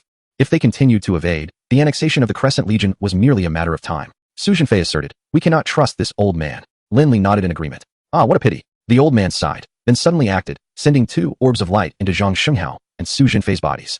Lin Li's expression changed dramatically as he retaliated. What have you done to them? Yorubi effortlessly evaded Lin Li's attack with a mere shift of his form, replying, while it is unfortunate that our transaction has failed, consider this a small gift from me, as I have regrettably delayed you. With that, Yorubi flashed that unsettling smile once more, gesturing toward the sky before vanishing into thin air. Lin Li could no longer sense his aura. This old man had certainly concealed his true power. Lin Li gazed towards the sky pointed out by Yorubi and beheld a colossal spaceship gradually emerging from the void. In mere moments, the vessel advanced beyond the verdant planet. A wave of formidable energy, chilling to the core, emanated from the spacecraft, causing Lin Li to tense up and succumb to despair from a considerable distance. The Grot Legion. He could distinctly sense that aboard the Grot Legion's ship, there were over 10 sources of energy surpassing a combat power of 500,000, one of which even reached an astonishing 800,000. It dawned on Lin Li what the Northern Realm King had meant. In the face of such terrifying combat prowess, he stood no chance whatsoever. He despaired this time. I am doomed. Had it not been for that meddling old man Yorubi, perhaps they could have fled, but now it was too late. The enemy had arrived at their doorstep. How could they escape? At that moment, Lin Li inquired, what about you two? Zhang Qinghao, looking bewildered and astonished, replied, that old man truly has presented us with a gift. What gift? Su Jinfei glanced at Zhang Qinghao, and they spoke in unison, fusion technique. Lin Li was perplexed. Fusion technique? This technique represented a sophisticated application of energy, allowing 2 individuals wielding energy to merge into a singular, more potent warrior. This fusion was temporary, with a maximum duration of 1 hour. Should there be excessive energy consumption during this time, the fusion state would prematurely dissolve. Conversely, this fleeting fusion period yielded an immensely powerful combat capability, as the newly formed warrior would inherit the wisdom and strengths of both individuals. The intensity of their energy would multiply dramatically, with the potency of the fused being contingent upon the strength and potential of the two. At the very least, they could achieve a combat power enhancement by dozens, if not hundreds, of times. This entirely depended on the capabilities and potential of the individuals involved. Zhang Qinghao, his expression grim as he gazed at the spaceship in the sky, remarked, that old man did this on purpose. He wants us to use this technique against the Grot Legion. Su Jinfei sighed. Regardless of his intentions, under these circumstances, our only option is fusion. For the fusion technique to be executed, the 2 individuals must possess compatible energy levels, with their combat powers not differing excessively. This was the reason Yorubi had chosen Zhang Qinghao and Su Jinfei. Lin Li was far superior to either of them, making fusion impossible. Faced with this dire predicament, he had no alternative. All he could say was, then it rests upon you. Zhang Qinghao and Su Jinfei nodded. We will do our utmost. If I see that old man again, I shall ensure he meets his end. The Grot Legion's spaceship landed steadily. Sokka announced, Leader, we have arrived at the Green Star. Indeed, Luming stepped out from the hatch, just as a surge of energy erupted from the distance, a powerful force shooting skyward and creating vast voids in the air. Within Luming's perception, 2 exceedingly weak energies gradually converged, and then astonishingly merged into one, unleashing an incredible surge of potent energy. The fusion of 2 energies, each possessing a mere combat power of 4,000, astonishingly culminated in a formidable force boasting an astounding value of 1.6 million. This enhancement of 200 times is simply unbelievable. Luming's interest was piqued. It seemed that this planet harbored some intriguing phenomena. Meanwhile, after executing the fusion technique, Zhang Jinghao and Su Jinfei successfully merged, acquiring a strength so immense it left them in disbelief, as if ensnared in a dream. The warrior born from the fusion embodied both Zhang Jinghao and Su Jinfei, speaking with the voices of both. From now on, I shall be called Zhang Jinghao. Clearly, the persona that emerged from the fusion was primarily influenced by Zhang Jinghao. Chapter 51, The Shattering of Green Star 1.6 million in combat power. Lin Li had never encountered such an extraordinary level of energy before, leaving him momentarily awestruck. A gleam ignited in his eyes, kindling hope within him. With such combat prowess, it was conceivable that they could indeed confront the Grot Legion. However, Zhang Jinhao was far from optimistic. His expression remained grave as he sensed a formidable and oppressive aura drawing near. He quickly urged, Lin Li, while I can divert the Grot Legion's attention, seize the opportunity to escape from Green Star. I cannot guarantee how long I can hold them off. Lin Li was taken aback. Even you are uncertain? Zhang Jinhao shook his head. If I survive, I will seek you out. You must leave now while you still can. Understood. Recognizing the urgency of the situation, Lin Li resolutely turned to depart. Soon, the sound of rushing figures echoed, as several silhouettes harnessing energy sped towards them, their turbulent auras stirring the air, an oppressive presence engulfing the atmosphere as if it threatened to solidify. Zhang Jinhao's gaze swept over the cadre of Grot, momentarily bypassing the strongest among them, Sokka, until it settled on Luming. Only Luming's energy was so restrained that its depth was inscrutable, leaving no doubt that he was the leader of the Grot Legion. With no words left to exchange, Zhang Jinhao decided to engage the enemy directly. In an instant, he raised his hand and, without hesitation, launched an energy cannon towards Luming. A torrent of surging energy surged forth, racing towards its target. Surely, it would have some effect, he mused. After all, his combat power was 1.6 million, which should prevent him from appearing too foolish. However, the ensuing scene ruthlessly shattered Zhang Jinhao's illusions. Luming's eyes narrowed. With a hum, an invisible energy field radiated outward. He did not even need to lift a finger. Simply standing still, he fully unleashed his own energy. And the terrifying aura repelled Zhang Jinhao's energy cannon with a crushing force. The energy blast was instantly obliterated, sending Zhang Jinhao hurtling dozens of kilometers away, crashing to the ground and carving a massive chasm in the earth. Even the sea in his path was cleaved in two. In the depths of the abyss, Zhang Jinhao wore an expression of disbelief, his composure utterly shattered. What a joke. This strength is utterly preposterous. Luming unabashedly unleashed his formidable aura, a battle power reaching an astonishing 30 million, rendering Zhang Jinhao utterly bereft of his fighting spirit. What was the point of continuing? Victory was utterly unattainable. Let alone 30 million. Even 300,000 was beyond his capability to contend with. The emergence of such a monstrous figure left him questioning the fairness of the game. Was the upper limit of the super universe truly so high? Zhang Jinhao found himself enlightened. To be candid, Lin Li was even more astounded than Zhang Jinhao. The moment Lu Ming revealed his strength, he felt as if his very soul was about to be ejected from his body. 30 million battle power. In a panic, Lin Li quickened his pace. Just as Zhang Jinhao was about to rise, Lu Ming appeared before him with a speed so swift it rivaled teleportation, launching a relentless assault. Bang, bang, bang. The sounds of explosive energy echoed incessantly as bursts of light erupted from Zhang Jinhao's form. Triggered super explosion rate. Acquired skill. Fusion technique. Would you like to learn? Learn. Lu Ming beamed with delight, quickly obtaining the desired skill that could elevate his battle power to an extraordinary 200 times. How could he possibly let this opportunity slip away? However, upon acquiring the fusion technique, he realized that the conditions for its application were quite challenging for him. Merely finding an opponent with a comparable battle power proved to be a daunting task. Moreover, Lu Ming was not inclined towards fusion. He preferred absorption and consumption. That was sufficient. Upon sensing Lin Li's aura departing from Green Star, Zhang Jinhao roared in fury. Damn you. I will not entertain you any longer. With that, he swiftly retracted his aura, his body swelling with determination as he resolutely activated a self-detonation technique, charging at Lu Ming with the intent of taking them both down. A commendable display of courage, Lu Ming remarked. Then, with a powerful surge of energy, he sent Zhang Jinhao hurtling away. Boom. A blinding explosion erupted, akin to a sun ascending from the earth, as an immense force instantaneously transformed half of Green Star into cosmic dust. The remaining half of the planet could no longer sustain the growth of spiritual trees, its vitality largely dissipated into the cosmos, making the forced planting of a spiritual tree unlikely to yield fruit. Lu Ming returned to his spaceship with a calm demeanor. On to the next life planet. Indeed, the universe was replete with life planets. This one was not indispensable. Moreover, this journey was not without its rewards. The fusion technique was a delightful surprise. Contemplating this, he added, command the Legion headquarters to assist me in locating some highly skilled secret arts practitioners and sorcerers, particularly those proficient in abilities akin to potential development. Assemble a group of martial artists. I require their assistance in modifying a technique. As he stated, Lu Ming had no desire to fuse with others. Even if he were to employ such techniques, it would be through the absorption and consumption of others' power to address his deficiencies, rather than sharing control of a single body. His body was solely his to command. Sokka nodded in agreement. Understood. I shall promptly relay the directives to headquarters.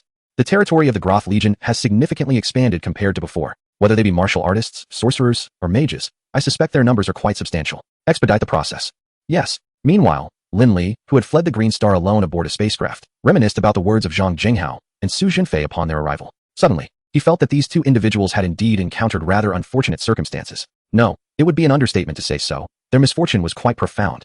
They seemed to attract calamity wherever they went. Just after their arrival on Green Star, before they could even settle in, the planet was obliterated amidst laughter and revelry. The Crescent Moon Legion suffered the loss of a stronghold. Lin Li surmised that the two were likely doomed, with a high probability of their demise. Especially considering they faced an adversary with a combat power of 30 million, truly an insurmountable challenge. He resolved to treat these two to a meal upon his return. As he pondered this, the Northern Realm King's consciousness finally re-established contact with Lin Li. Lin Li, can you hear me? Lin Li's expression brightened. Your Majesty. Phew. It's a relief to hear you're safe. I was unable to monitor your situation for a moment, but above all, it is good that you are unharmed. Lin Li sighed. I am fine, but my two friends, in their efforts to buy me time, are likely in grave danger. And it seems Green Star is nearly lost as well. No worries, no worries, the Northern Realm King reassured him. As long as you are safe, regarding your friends, I will speak with the King of Hell and ensure they are reborn into better circumstances. As he spoke, the Northern Realm King suddenly paused, his voice cut off. Before he exclaimed in shock, what? Green Star is gone. Chapter 52, Super Potential Development Technique. Half a month later, news arrived from the Groth Legion headquarters. At this juncture, Luming had already planted 2 spiritual tree fruits within the territory of the Crescent Moon Legion, raising his combat power by over 1 million. Sokka reported. Leader, a large number of martial artists, sorcerers, and mages have gathered at headquarters, and the scientists are on standby. Luming nodded. Return to headquarters. Yes, with full speed. Luming returned to the Groth Legion headquarters in just 7 days, engaging in combat with numerous martial artists, sorcerers, and mages.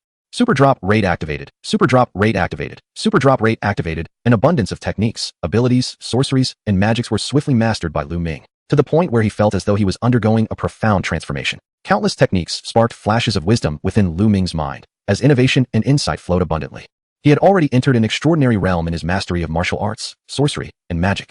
Nevertheless, he remained but a single individual, possessing only one mind, which could not possibly rival the collective wisdom of thousands of martial masters and sorcery experts. Therefore, Luming employed a supercomputer as an auxiliary tool, allowing the numerous martial artists, sorcerers, and mages to assist him in refining fusion techniques. Not only fusion techniques, but also potential development techniques.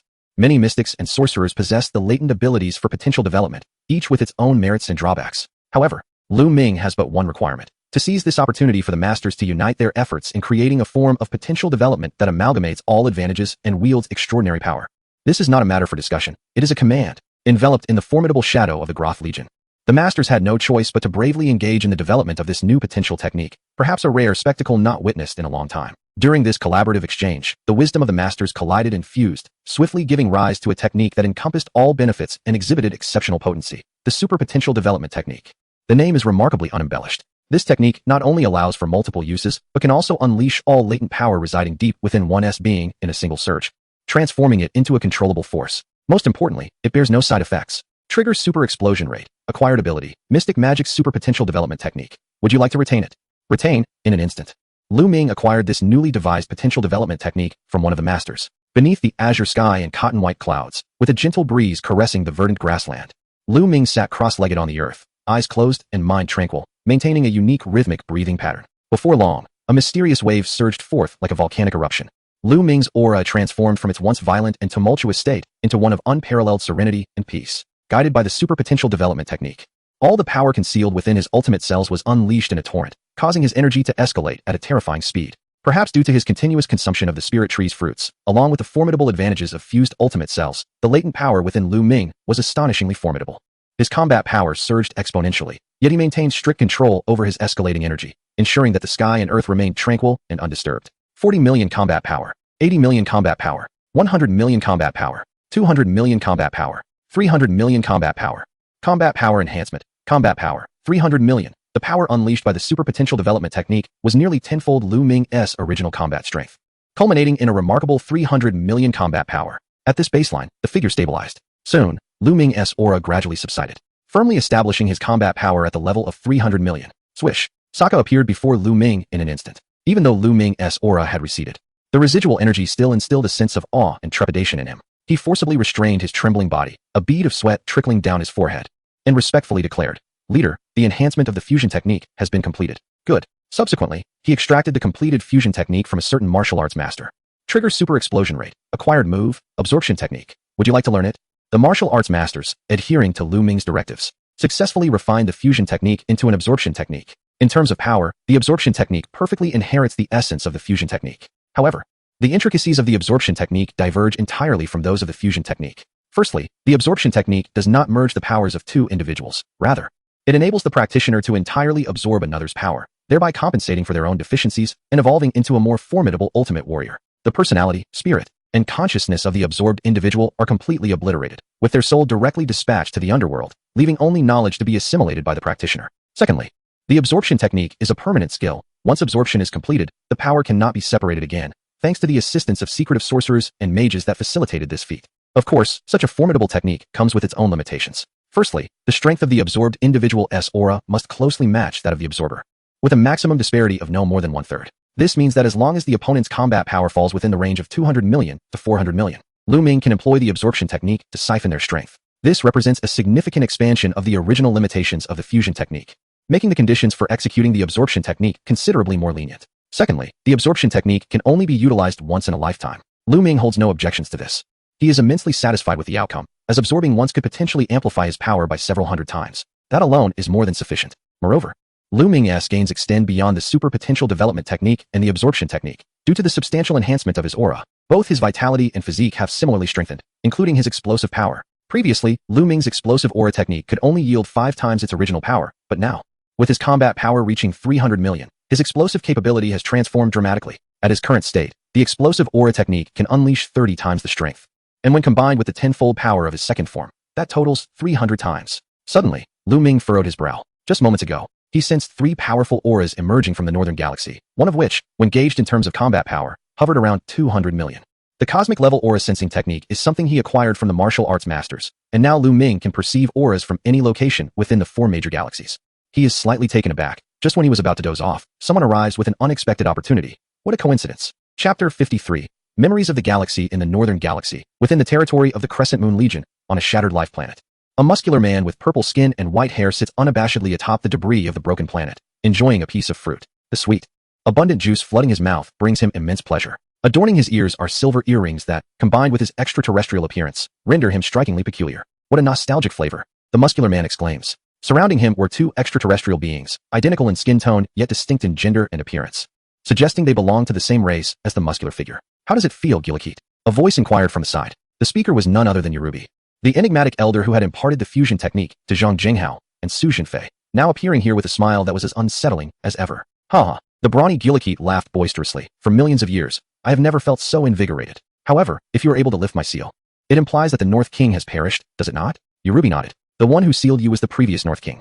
That old fellow has long ceased to exist. It is precisely because of this that the power of your seal has diminished. Otherwise, I would not have been able to break it. Gillikit's gaze fell upon Yorubi, a look of confusion crossing his face. Why is your power so feeble? He inquired. Yorubi's expression darkened at this mention, gritting his teeth as he replied. It is undoubtedly because the great king is still alive and kicking. Gillikit's eyes widened in shock. That old wretch is still alive. How long has he been living? 500,000 years. Or perhaps 10 million. The great king was the superior deity over the 4 regional kings, tasked with overseeing their maintenance of the galaxy, wielding authority and power that surpassed that of the kings. I do not know, Yorubi bitterly lamented. As long as that old man remains alive, I cannot break the seals upon myself. My power is severely limited, and even the act of unsealing you requires the assistance of others. Surely our combined strength is sufficient, Gillikit asserted as he rose, his aura surging, and demanded. Let us address other matters later, Yorubi. Tell me, where's the spirit tree now? Yorubi responded, in the Grot Legion, in the Yellow Springs on North King Star. The North King was akin to an ant on a hot skillet, anxiously pacing and muttering to himself, his face marked by desperation. Ah, he exclaimed, frantically clutching his head in despair. There seems to be no way out. If it were not for Lin Li's offhand remark about the Green Star's demise, I would not have recalled this matter. The Green Star is not merely a simple life planet. Furthermore, this celestial body serves as a crucial medium for sealing 3 individuals. Its destruction signifies that the seal has been breached, allowing those 3 calamities to escape. Considering the earlier inexplicable severance of his telepathic connection with Lin Li, he was convinced that Yorubi was behind it. The North King was certain of this. If a person's aura were excessively potent, the king might merely be unable to monitor that individual's circumstances. It would not result in the entire region's divine sight being obstructed. Such an occurrence was likely the work of a deity. To comprehend this situation, one must trace back to millions of years ago when he was not yet the North King, and the previous North King was responsible for overseeing the Northern Galaxy. At that time, the Southern Galaxy was under the jurisdiction of Yorubi. Although Yorubi is a deity, he is far from a worthy one. His desires surpass even the most malevolent beings in the universe. Rather than manage, he prefers to dominate an entire galaxy. Thus, he chose to abandon his identity as the king of the Southern Realm and stealthily departed from the underworld to the galaxy. There, he employed secret arts and sorcery, merging divine power to create a peculiar tree known as the Spirit Tree, which ultimately fell into the hands of Luming. Yorubi utilized the Spirit Tree to continually augment his strength and soon discovered a remarkably potent warrior race in the Northern Galaxy, known as the Bezg tribe. The very race of Gulite. Consequently, Yorubi began to cultivate the Bezg people using the Spirit Tree, intending to forge an invincible super army in preparation for his conquest of the galaxy. Rapidly, their power burgeoned. However, the Northern Realm King was the first to uncover Yorubi's whereabouts. Aware that he was no match for Yorubi, he promptly reported to the Great Realm King, who was infuriated by Yorubi's actions. The subsequent outcome was straightforward. Yorubi's plans for galactic domination were thwarted, his powers sealed by the Great Realm King, and he was exiled to the depths of the galaxy. The Bezg tribe was nearly annihilated by the Northern Realm King, with only 3 of the strongest surviving, who were subsequently sealed away. In the present day, with the passing of the previous Northern Realm King, the seals he had placed began to weaken and loosen, allowing Yorubi to escape from the deep recesses of the galaxy. Due to his power still being sealed by the Great Realm King, he could not wield much strength, which led him to utilize Zhang Shenghao and Su Jinfei to destroy the Green Star. He then waited for the opportunity to fully unbind the seals and release Gulite and his companions. The Northern Realm King was convinced of this due to the fact that, for so long, Yorubi had been the only disgrace among the Realm Kings, and the destruction occurring perfectly coincided with the Green Star. The conclusion was evident. Aside from Yorubi, no one else would act in such a manner. The Northern Realm King found himself in a quandary. A single Grot Legion was troublesome enough, and now with the emergence of Yorubi and the trio of Gulite, the Northern Galaxy was bound to be in chaos. As predicted by the Northern Realm King, upon being liberated from their seals, Gulite initially wreaked havoc on numerous life planets, restoring his power to its zenith by absorbing their life force. He then directly sought out Luming. Just as Luming sensed 3 formidable auras in the universe, the trio instantaneously teleported before him, the atmosphere thickening as their gazes intertwined. He swiftly assessed the 3, a muscular man, a youth, and a maiden, with the muscular man being the strongest, boasting a combat power of 200 million, while the other 2 hovered around 150 million. Curiosity piqued, Luming inquired, "Who are you?" With an air of arrogance, Gulite declared, "Boy, the seed of the spirit tree is in your possession, is it not? Hand it over, it rightfully belongs to us." A cough echoed in the air. Yalubi emerged from behind Gulet, revealing his sinister smile as he spoke. "If you surrender willingly, the situation will be much simpler. I prefer to avoid conflict if possible." Luming understood immediately. The original holder of the spirit tree had come to confront him. No wonder they were all so extraordinarily powerful. He chuckled, exuding an arrogance that surpassed even Gulet's. "Enough talk. If you have the ability, come and take it yourself." As his words echoed, a tremendous force erupted, shaking the very foundations of the earth and sky. Thunder rumbled, and lightning flashed across the heavens. Gulet, unabashedly releasing his aura, laughed maniacally. "I knew a battle was inevitable.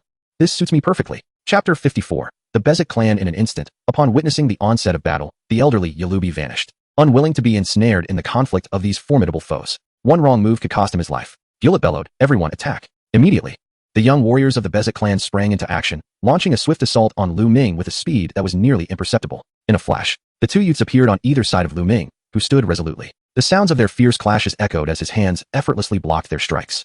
Regardless of their strength, they could not budge Luming an inch. With a combat power of 1.5 billion, the 2 could not hope to challenge Luming's 300 million. However, they were not alone. There were 3 of them. Gulet was acutely aware of the disparity in combat power between the 2 sides. There were no romantic notions of knightly duels. Without the combined efforts of all 3, they stood no chance against Luming. The sound of slicing air rushed forth as Gulet teleported behind Luming, landing a decisive blow. In that instant, Luming moved with remarkable speed, sending the Bezek youths flying before pivoting to kick Gulet away, showcasing his overwhelming dominance from the very first exchange. 3 beams of light erupted from the trio. Super critical hit triggered. Acquired skill. Instant teleportation. Would you like to learn? Learn. Super critical hit triggered. Super critical hit triggered. This young man is truly formidable. Gulet felt a sharp pain in his jaw, nearly shattered by Luming's kick. Nevertheless, he harbored no intention of retreat, brimming with fighting spirit. The 3 combatants halted their backward momentum, their raging auras sweeping across the planet's surface, culminating in 3 radiant bursts of energy. 3 shockwaves converged upon Luming. Then, with a resounding boom, Luming raised his hand, fingers pointed skyward. A torrential aura surged forth, enveloping Gulet and his companions. With a thunderous shout, the aura surged skyward, forming a formidable column of energy that ensnared Gulet and his allies, propelling them upwards like a waterfall defying gravity, launching them into the cosmos. With a resonating hum, Luming extended his arms, and in the next moment, an unfathomable surge of colossal energy orbs erupted from his hands, hurtling towards the trio that had been propelled into the vastness of space. Stellar super explosion. Boom, boom, boom. In an instant, the cosmos beyond the planet was engulfed in a cacophony of massive fireballs, a tempest of raw energy sweeping everything in its path. Several desolate celestial bodies were struck by the projectiles, obliterated in the blink of an eye, reduced to cosmic dust. True to the name of this technique, the super explosive energy orbs cascaded like a meteor shower upon the trio of Gulet, leaving them utterly dazed and blasting them toward the moon outside the planet. The energy orbs followed suit, and the moon was not spared, suffering a devastating explosion, shattering into countless fragments and revealing the disheveled forms of Gulet and his companions. As a species of the cosmos, the Bezek race could thrive in the vacuum of space, navigating it with ease, akin to fish in water. Communicating through their energy in the void, Gulet wiped the blood from the corner of his mouth, wincing in pain. "This kid is excessively powerful. The 3 of us against him, and we are left in this state." The Bezek youths behind him exchanged glances, nodding in unison, declaring, "If this continues, we will be eliminated. Gulet, unleash that technique." All right. Gulet resolved decisively. Circumstances dictated their actions, leaving little room for contemplation or hesitation. They had no choice but to resort to their ultimate move. On the planet, Luming pressed a finger to his forehead, sensing the energy signatures of Gulet and his companions in the vastness of space, and in an instant, he vanished from sight. This was not mere super speed or a form of instantaneous movement. It was genuine teleportation. This technique, recently acquired from Gulet, allowed him to traverse the cosmic expanse as long as he could sense the target's energy, instantly appearing beside them, regardless of the distance. As Gulet and his companions prepared to execute a technique, Luming abruptly materialized at their side and struck one of them with a forceful blow in the blink of an eye. Following this, he unleashed an energy blast directly into their faces. Gulet, blood spilling into the cosmic void, exclaimed in shock, "Teleportation." Then, Luming flickered several times, appearing as if he had split into 3 entities, executing teleportation with astounding speed while engaging the trio from 3 different angles, rendering them powerless to retaliate. Waves of brilliance erupted from their clashes, triggering super drop rate, acquired bloodline, Bezek cells. Would you like to fuse? Fuse, triggering super drop rate, acquired ability, assimilation technique. Would you like to retain? Retain, as the basic cells integrated with his ultimate cells, Luming paused momentarily. Feeling a surge of power swell within him, elevating his aura to a new level. His combat strength skyrocketed from 300 million to an astonishing 400 million. Gillight's eyes widened in disbelief. Sensing Luming's renewed strength, a cold shiver coursed through him, sending chills down his spine. Seizing the opportunity during Luming's fusion, they immediately took action. Gillight roared now. In unison, the three individuals unleashed their utmost energy, and under a mysterious force, their powers swiftly intertwined. At the moment the energies of the three Beast clan members converged, the cosmic expanse trembled. The other two Beast clan members transformed entirely into a state of energy, suddenly merging completely into Gillight's being, causing his aura to surge dramatically. Assimilation technique. This was the Beast clan's ultimate skill, which is precisely why Yorubi chose them as allies in his quest to conquer the galaxy. It was based on this extraordinary ability of the Beast clan that Yorubi devised the fusion technique. Assimilation technique and fusion technique differ significantly. The former can only be executed by members of the Beast clan and offers a lesser amplification of power compared to the latter. However, assimilation technique possesses a monumental advantage. As long as the powers are comparable, there is no limit to the number of individuals that can be assimilated. This is the terrifying potential of the Beast clan and the reason the previous North Kings sought to annihilate them completely. Had it not been for Gillight and his companions merging into one at the critical moment, the previous North King would not have been forced to seal them. If any one of them had been isolated, the Beast clan would have been eradicated long ago. The Beast cell fusion was complete. Luming sensed the surging energy of Gillight and decisively unleashed his full power. Second form, 30 times burst technique. A brilliant light ascended in the cosmic void.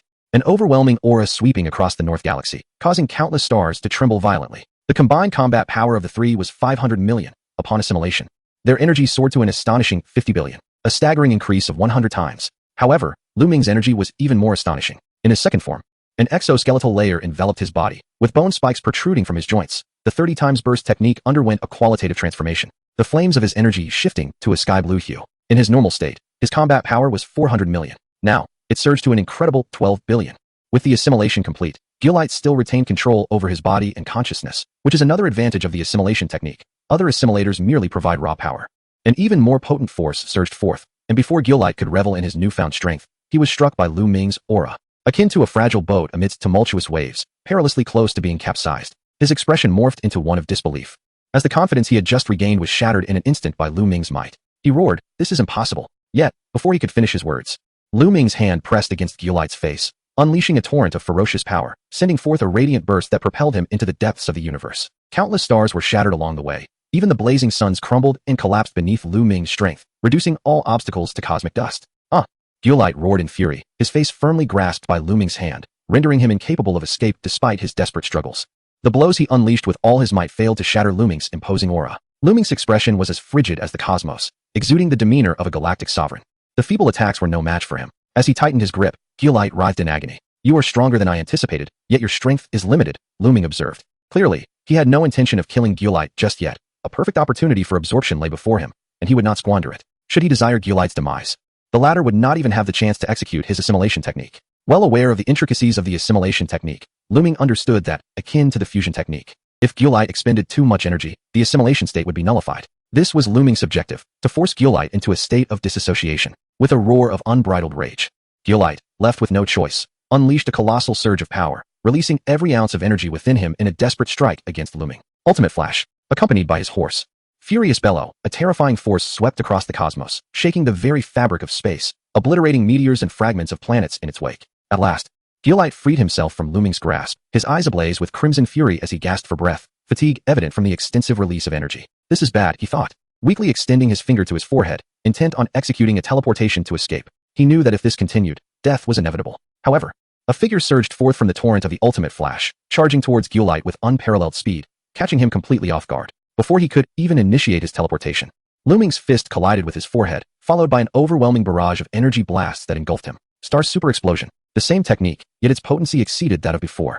Boom, boom, boom. Struck by Luming's punch and nearly losing consciousness, Gillight was utterly bombarded by the star super explosion, leading him into a state of unconsciousness. Buzz. Subsequently, the assimilation technique was automatically undone. The young boy and girl of the Beast tribe separated from Gillight's form, their expressions filled with terror. The boy, frantic, cried out, "Gillight, wake up!" Turning to face Luming's icy gaze, he trembled, his complexion paling. Luming raised his hand, decisively unleashing two energy blasts that enveloped the pair, vaporizing them in an instant, leaving not a single cell behind. As Gillight's hazy consciousness returned, the first sight that met his eyes was Luming's face, and he was swiftly lifted by the throat without any power to resist. Realizing the absence of his kin, a surge of anger washed over him. and he gritted his teeth, seething, "You brat." Luming, uninterested in engaging in further dialogue, allowed his aura to settle. He relinquished his second transformation and the 30-fold explosive technique, then plunged his hand into Gillikit's chest, crushing his heart. Gillikit's eyes widened, and with a cough, he spat out a mouthful of blood. In Luming's hand, a radiant light emanated, followed by a formidable suction force centered on the location of Gillikit's heart, drawing his entire being into Luming's body. The absorption technique. Gillikit's soul was dispatched to the underworld, while his essence, techniques, and all abilities were wholly absorbed and inherited by Luming, rapidly fusing and evolving with Luming's pre-existing powers. Boom. The commotion of this energy eruption was far more colossal than any previous instance. A deep azure flame ignited around Luming, and the intensity of his aura surged dramatically. Terrifying waves of energy radiated outward, causing tremors across the 4 great galaxies in all directions, the influence even extending into the underworld. Thunderous roars. The North King planet trembled uncontrollably, and the North King was drenched in sweat, cascading like a waterfall. The energy was so overwhelming that his divine sight could not discern Luming's precise condition. However, he was all too familiar with Luming's aura. The North King had witnessed this young man grow step by step to reach such a terrifying level. How could he not recognize Luming's energy? Similarly, he had sensed the energies of Luming and Gillikit moments ago, and as Gillikit's essence vanished, he began to comprehend the unfolding events. Gillikit had been slain by this young man. While this was indeed a fortuitous event, the sheer magnitude of this young man's energy was utterly absurd. It was a situation I cannot possibly manage, even at this moment. The North King was in a state of utter frustration. Soon, the other 3 kings reached out through telepathy, their voices overlapping in his mind, causing the North King to feel as though his head were splitting in two. North King, what on earth is happening there? This energy is overwhelmingly powerful.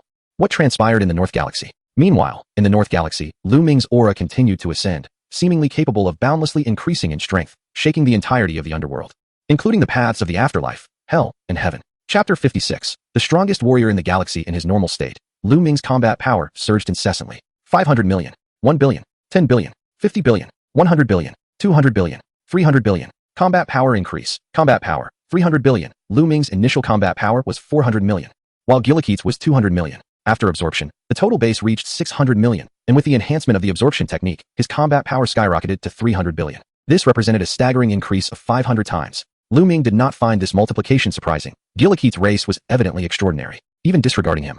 The fusion of Zhang Xinghao and Su Zhenfei had yielded an explosive power of 200 times. Thus, Luming's acquisition of a 500-fold enhancement was entirely reasonable. After all, he could not possibly be inferior to those 2 individuals. A 500-fold increase. Luming could not contain his joy, his excitement palpable as he gently clenched his fist, the sheer force emanating from him obliterating vast swathes of stars around him. This level of power transcended the realm of terror. It was far beyond the limits of the galaxy's endurance. No celestial expanse could withstand the full force of Luming's current might, even in his normal state. Once transformed, his combat prowess could potentially annihilate entire galaxies, with no corner of the 4 great galaxies able to escape his wrath. Notably, Luming's energy had surged once more, allowing him to unleash an astonishing 100-fold increase in his explosive power. In this moment, he stood as the undisputed strongest warrior of the galaxy. Ultimately, the war in the Northern Galaxy concluded with the complete annihilation of the Bezic tribe, and the essence of Gulite was absorbed by Luming, resulting in a staggering enhancement of his strength by several hundred times. Presently, he might very well be the mightiest warrior among the 4 great galaxies. Secretly witnessing these events, Yelyabai was drenched in sweat, his body trembling uncontrollably. After all, he had played a pivotal role in assisting Luming. Had he not delivered Gulite to Luming, the latter's ascent to such an incredible level of power might not have occurred so swiftly. Yelyabai had initially believed that with the Bezic tribe's assimilation technique, Gulite would secure victory. He never anticipated encountering such a formidable being. Thus, the plan to conquer the galaxy had once again met its demise. Yelyabai seethed with resentment, his eyes alight with malice as he glared at Luming's retreating figure, silently vowing, "You will pay for this, young one day. I will settle this score with you." With that, he activated his teleportation ability to escape. However, as he did so, Luming detected Yelyabai's presence immediately. He had not forgotten the old man who had previously hidden behind Gulite. As adversaries, there was no reason to let him go. In an instant, Luming also executed his teleportation, vanishing from sight and pursuing Yelyabai's energy signature. For those unskilled in teleportation, Yelyabai would have been unassailable. Unfortunately for him, Luming was an exception. Yelyabai arrived on a distant planet, believing he was safe, when Luming materialized behind him and, without hesitation, delivered a punch that left the old man dazed and spitting blood. Yelyabai cried out in agony. Triggered super explosion rate, acquired ability, mystic divine vision, retain. Immediately, Luming lifted him with curiosity etched on his face, remarking, "I always sensed something peculiar about you, old man. Surely, you are not an ordinary person." Having encountered celestial beings before, Luming found Yelyabai's aura reminiscent of theirs, yet even more profound and powerful, which piqued his interest. Faced with Luming, Yelyabai's earlier rage dissipated, replaced by fear as he pleaded for his life. "Do not kill me. Spare me, and I shall divulge everything I know. I promise. I will become your most loyal servant." Do not mention that he is still in a state of power confinement. Even without such restraints, he would stand no chance against Luming. He is a true monster, a mortal stronger than the divine. There is no need. Luming placed his hand upon Yorubi's forehead. A glimmer of light flashing in his eyes as he employed his mind-reading technique to delve into Yorubi's memories, stating, "Allow me to investigate for myself." A torrent of memories surged into his mind. Deities, the king of realms who surpasses the gods, the four great kings of realms, the Yellow Springs, Realm King Star, Hell, Heaven, the Great King, and the Bezic tribe. In the blink of an eye, Luming thoroughly perused Yorubi's recollections, gaining a profound understanding of the Yellow Springs and the deities, as well as uncovering Yorubi's identity and past. A realization dawned upon him. So he is the previous Southern King of Realms. No wonder I sense the essence of divinity about you. Indeed, Yorubi's life hung precariously in Luming's grasp, and he was filled with dread, clutching at this lifeline. He urged, "I was once a king of realms. Preserving my life will undoubtedly benefit you greatly. I possess many secret techniques, magic, and formidable skills. Keeping me alive would be of immense value to you." Luming merely smiled in silence. The atmosphere grew tense. Yorubi's expression shifted to one of sheer terror. He exclaimed loudly, "I was once the Southern King of Realms. Spare me." Bang. His words were abruptly cut off. In an instant, Yorubi exploded into a cloud of blood mist. At that moment, Luming unleashed over 200 attacks upon him, thoroughly obliterating all the techniques and abilities the old man possessed. Triggering super drop rate, acquired ability, divine art of planet creation, retain, triggering super drop rate, acquired ability, divine art of life creation, retain, triggering super drop rate. The divine sight technique that erupted from Yorubi was distinct from that of the deities. This particular divine sight could monitor a quarter of the galaxy. Divine sight, planet creation, life creation. Luming, as a mere mortal, had attained divine power. Although he lacked the aura of a deity, his strength far surpassed that of a king of realms. No, it was not merely that of a king of realms. Luming's power even eclipsed that of the great king of realms. Through Yorubi's memories, he learned that the great king was not the highest deity in the galaxy. Above him existed an entity known as the king of realms, the supreme deity tasked with overseeing and managing the galaxy and its various kings of realms. However, the king of realms typically resided in the realm of the kings, having not manifested for millions of years. Yorubi had never encountered the king of realms and was thus unaware of his powers. Luming fell into contemplation. The king of realms. If the king of realms is indeed the most formidable entity in the super universe, then defeating him would allow Luming to transcend this game world. The challenge lies in his ignorance of the king of realm strength. Recklessly seeking him out would be exceedingly rash and could lead to dire consequences, which does not align with Luming's typically cautious approach. Therefore, he decided to temporarily set this thought aside for further consideration. If the king of worlds were truly formidable, it would be better for Luming to be struck down immediately, for he could resurrect himself through the reserved ultimate cells. What he fears most is being sealed for millions of years like Yorubi and Gulite, which would be a grave misfortune. In Chapter 57, Resurrection of the Dead, within the realm of the King of Worlds, Luming pondered how to gauge the strength of the King of Worlds, while the latter, in a state of utter bewilderment, stared at the crystal ball before him. Those unfamiliar with the King of Worlds might envision him as a tall, stern figure. However, in truth, he is neither particularly tall nor serious, much less composed. The image displayed on the crystal ball showcased Luming after absorbing Gulite, where a blue aura emanated a terrifying presence that shook both the galaxy and the underworld. Cold sweat streamed down as the King of Worlds found himself at a loss, unable to fathom how such a powerful being could arise in the galaxy. What should he do now? He was genuinely petrified. In reality, not only the Grand King, but even the King of Worlds himself found his powers insufficient compared to Luming in his current state, which is why he felt such urgency and anxiety. As a deity, he could not allow Luming to wreak havoc upon the galaxy. Maintaining its balance is his fundamental duty as the King of Worlds. Yet, he was utterly powerless against Luming. Even if he were to join forces with the Grand King and the four regional kings, they would merely serve as fodder, utterly ineffective. In the face of overwhelming strength, all sealing techniques and divine arts become meaningless. What to do? The King of Worlds was beside himself with worry. After much contemplation, he reached a disheartening conclusion, lying on the ground in utter despair, murmuring, "There is no salvation. The galaxy is truly doomed this time." Meanwhile, in the underworld at the Yama Palace, a rumble resounded. Ever since Luming unleashed his power, the underworld has been in turmoil, with aftershocks persisting and even affecting the Yama Palace above. On the road to the underworld, a throng of souls awaited judgment from Yama, who, disturbed by the tremors, anxiously said, "Heaven forbid anything goes awry in the underworld." Just as he uttered those words, a small spirit hurriedly rushed into the Yama Palace, exclaiming in a flurry, "My lord Yama, grave news. Due to the mysterious tremors, a fissure has appeared in the underworld." What?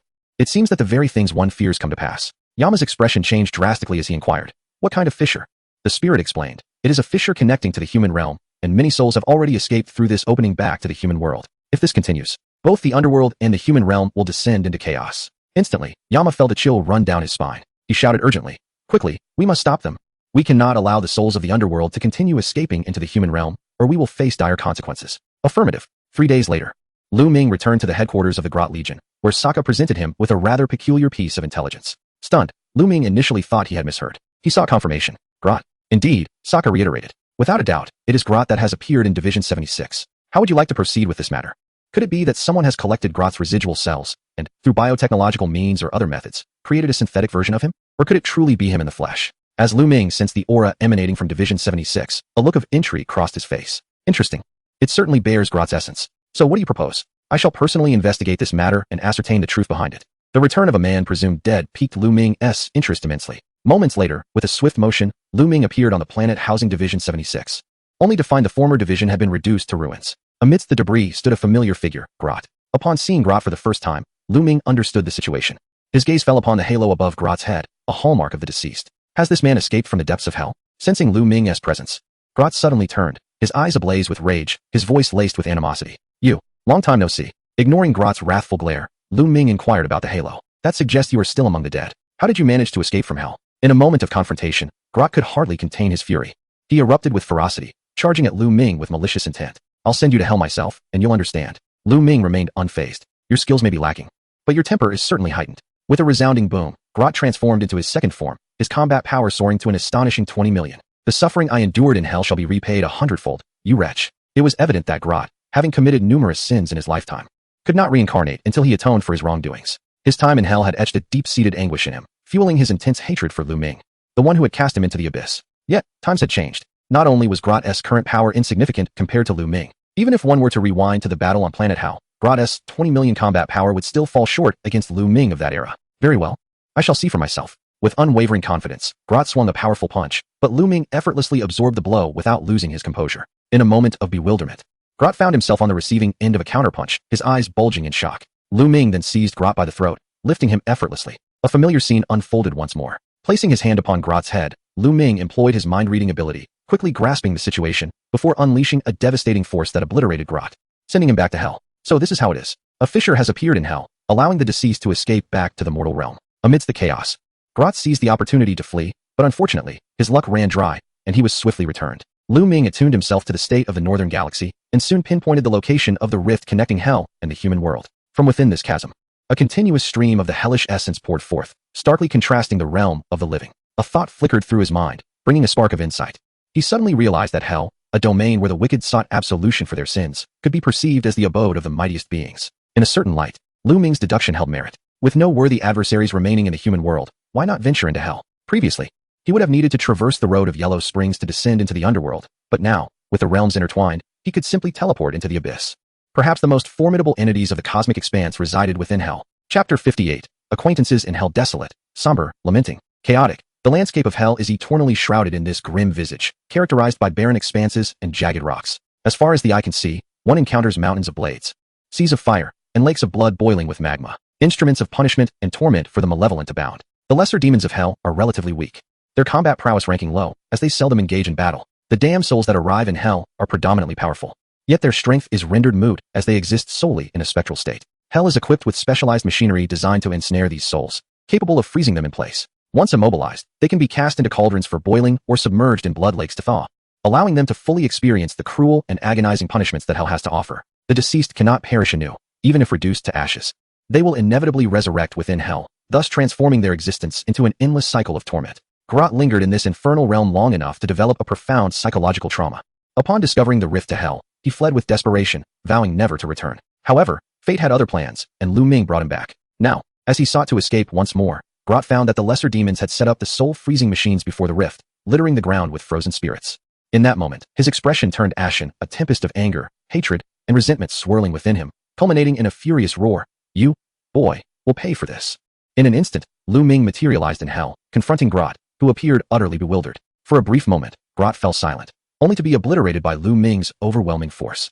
Luming sensed the potent aura of hell and resolutely plunged deeper into the abyss, soaring toward the realm where malevolence thrived, vanishing without a trace. Dark, billowing smoke ascended to the heavens, accompanied by violent volcanic eruptions and tremors, revealing an expanse of desolation. This was the heart of hell, where the essence of wickedness reigned supreme. Luming halted, scanning his surroundings. The sound of footsteps echoed, and once again a familiar figure entered my line of sight.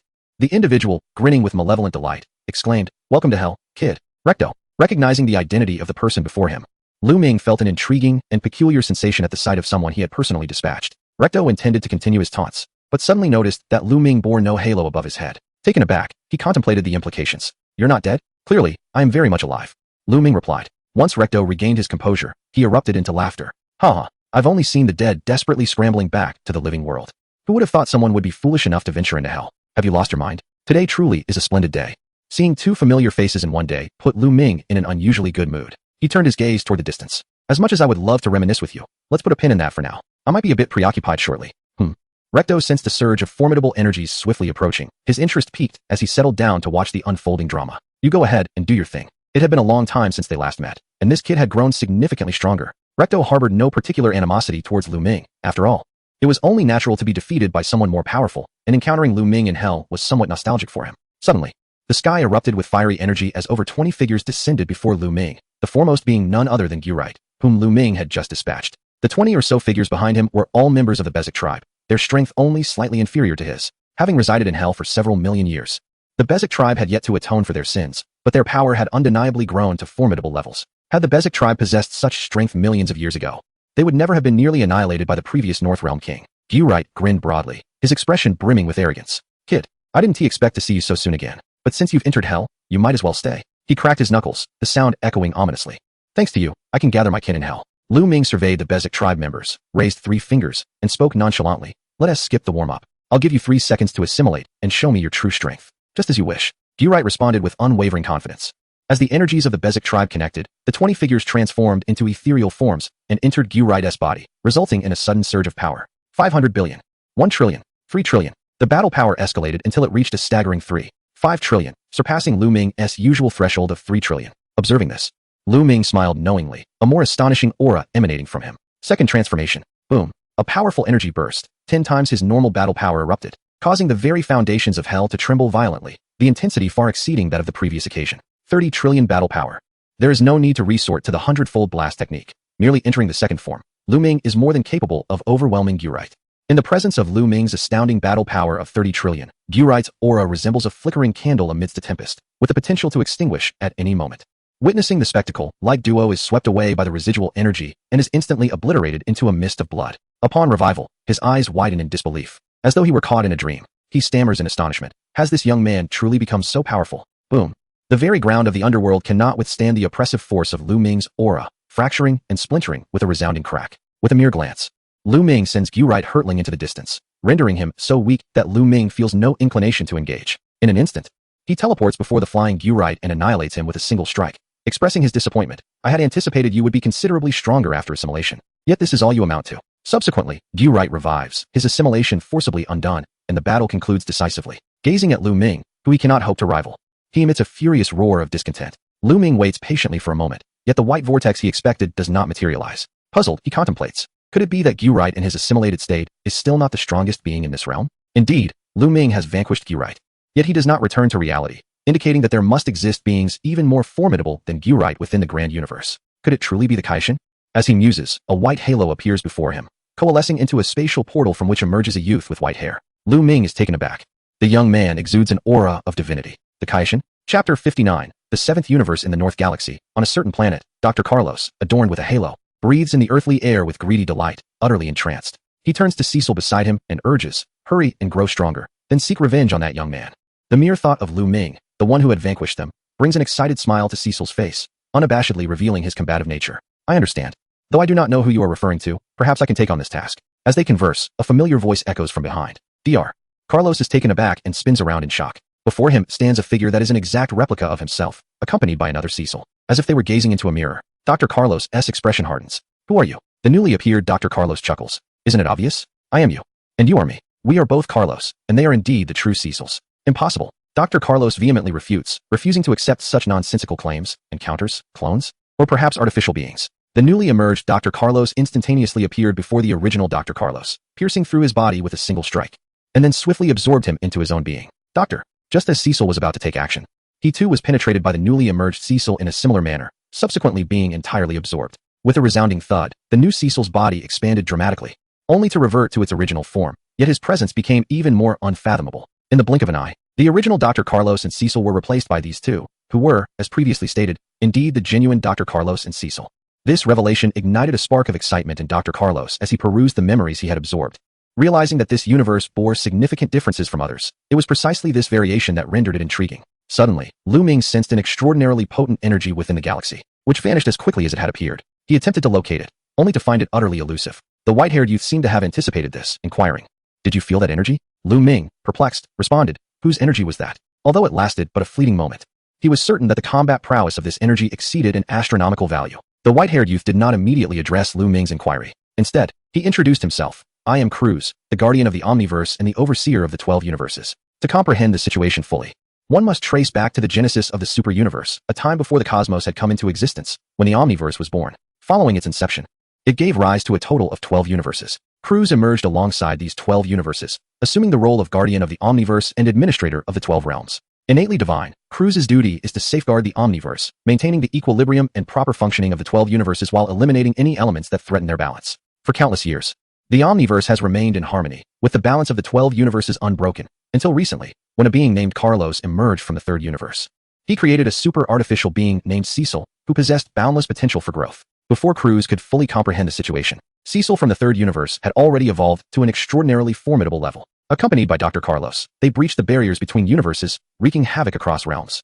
They laid waste to everything in their path, severely disrupting the order of each universe. Alarmingly, Cecil continued to evolve and grow, reaching a strength beyond even Cruz's capacity to contend with. The dire circumstances did not end there. As Dr. Carlos incessantly shattered the barriers between universes, chaos ensued throughout the realms, causing the accumulation of malevolent energy that had been festering in each universe over countless years to converge within the Omniverse. Should this continue, the unfathomable malevolence might ultimately give rise to monstrous entities, the nature of which even Cruz could not foresee.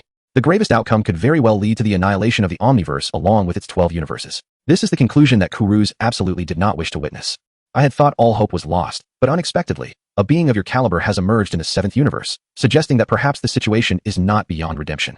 By Cruz's standards, Luming is not particularly malevolent. At the very least, he does not indiscriminately obliterate countless life-bearing planets without reason. The planets where he has cultivated the spirit tree ultimately receive back the vitality of the spirit tree's fruit, restoring much of their life force. In stark contrast, Dr. Carlos and Cecil embody pure evil, wreaking havoc and destruction without requiring justification, leaving no room for mercy. Undoubtedly, Luming poses a significant latent threat, a fact that cannot be denied. However, weighing the two evils, Cruz believes the immediate priority is to eliminate Dr. Carlos and Cecil. Otherwise, the malevolent energies in the entire realm may soon give birth to an unspeakable monstrosity. Luming understood. "You wish for me to eliminate Dr. Carlos and Cecil, who have fled to this universe." Indeed, Cruz earnestly bowed his head and said, "As long as you can eradicate them, I shall grant any request you make within my power. Before that, I have a question." "What question?" Luming inquired curiously. "Are there other versions of me existing in different universes?" Cruz decisively shook his head. "While the 12 universes share many similarities, they are not entirely the same. I would hope that other universes contain your likeness, for if that were the case, Dr. Carlos from the third universe would have had no opportunity to reach this level of power. This means that Luming of the 7th universe is truly unique." Returning to our previous discussion, Luming is more than willing to take action. In fact, he would be eager to do so. Even if Cruz did not seek his help, he would inevitably confront Cecil upon learning of the situation. It is no wonder that he could not return to reality after defeating Gillett. This was the reason. "It is no issue for me to take action, but before confronting Cecil, I wish to gauge your strength." Cruz was somewhat surprised. He did not expect Luming's condition to be so straightforward. "Of course. No problem at all." Chapter 60, Hundredfold Explosive Chi, 100 trillion. Such was the battle power that Luming perceived from Cruz. It must be said that as the guardian of the entire realm and administrator of the 12 universes, this power is indeed formidable. In light of this, Luming's aura surged dramatically. Hundredfold Explosive Chi. Boom. A tempestuous energy engulfed the inferno. Volcanoes erupted violently. The blood waters of the blood lake churned into tumultuous waves, and the earth ruptured, spreading countless fissures. In an instant, Luming's combat power soared to the staggering value of 300 trillion.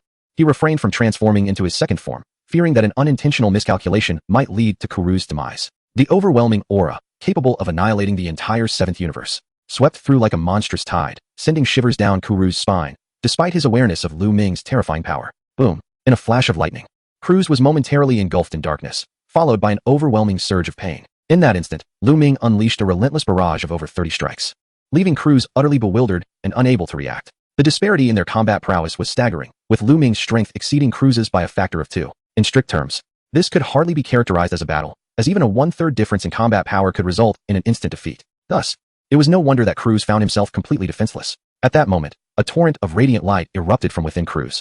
Triggered super explosion rate, gained ability, divine art of all-seeing, retain, triggered super explosion rate, gained ability, divine art of instant teleportation, retain.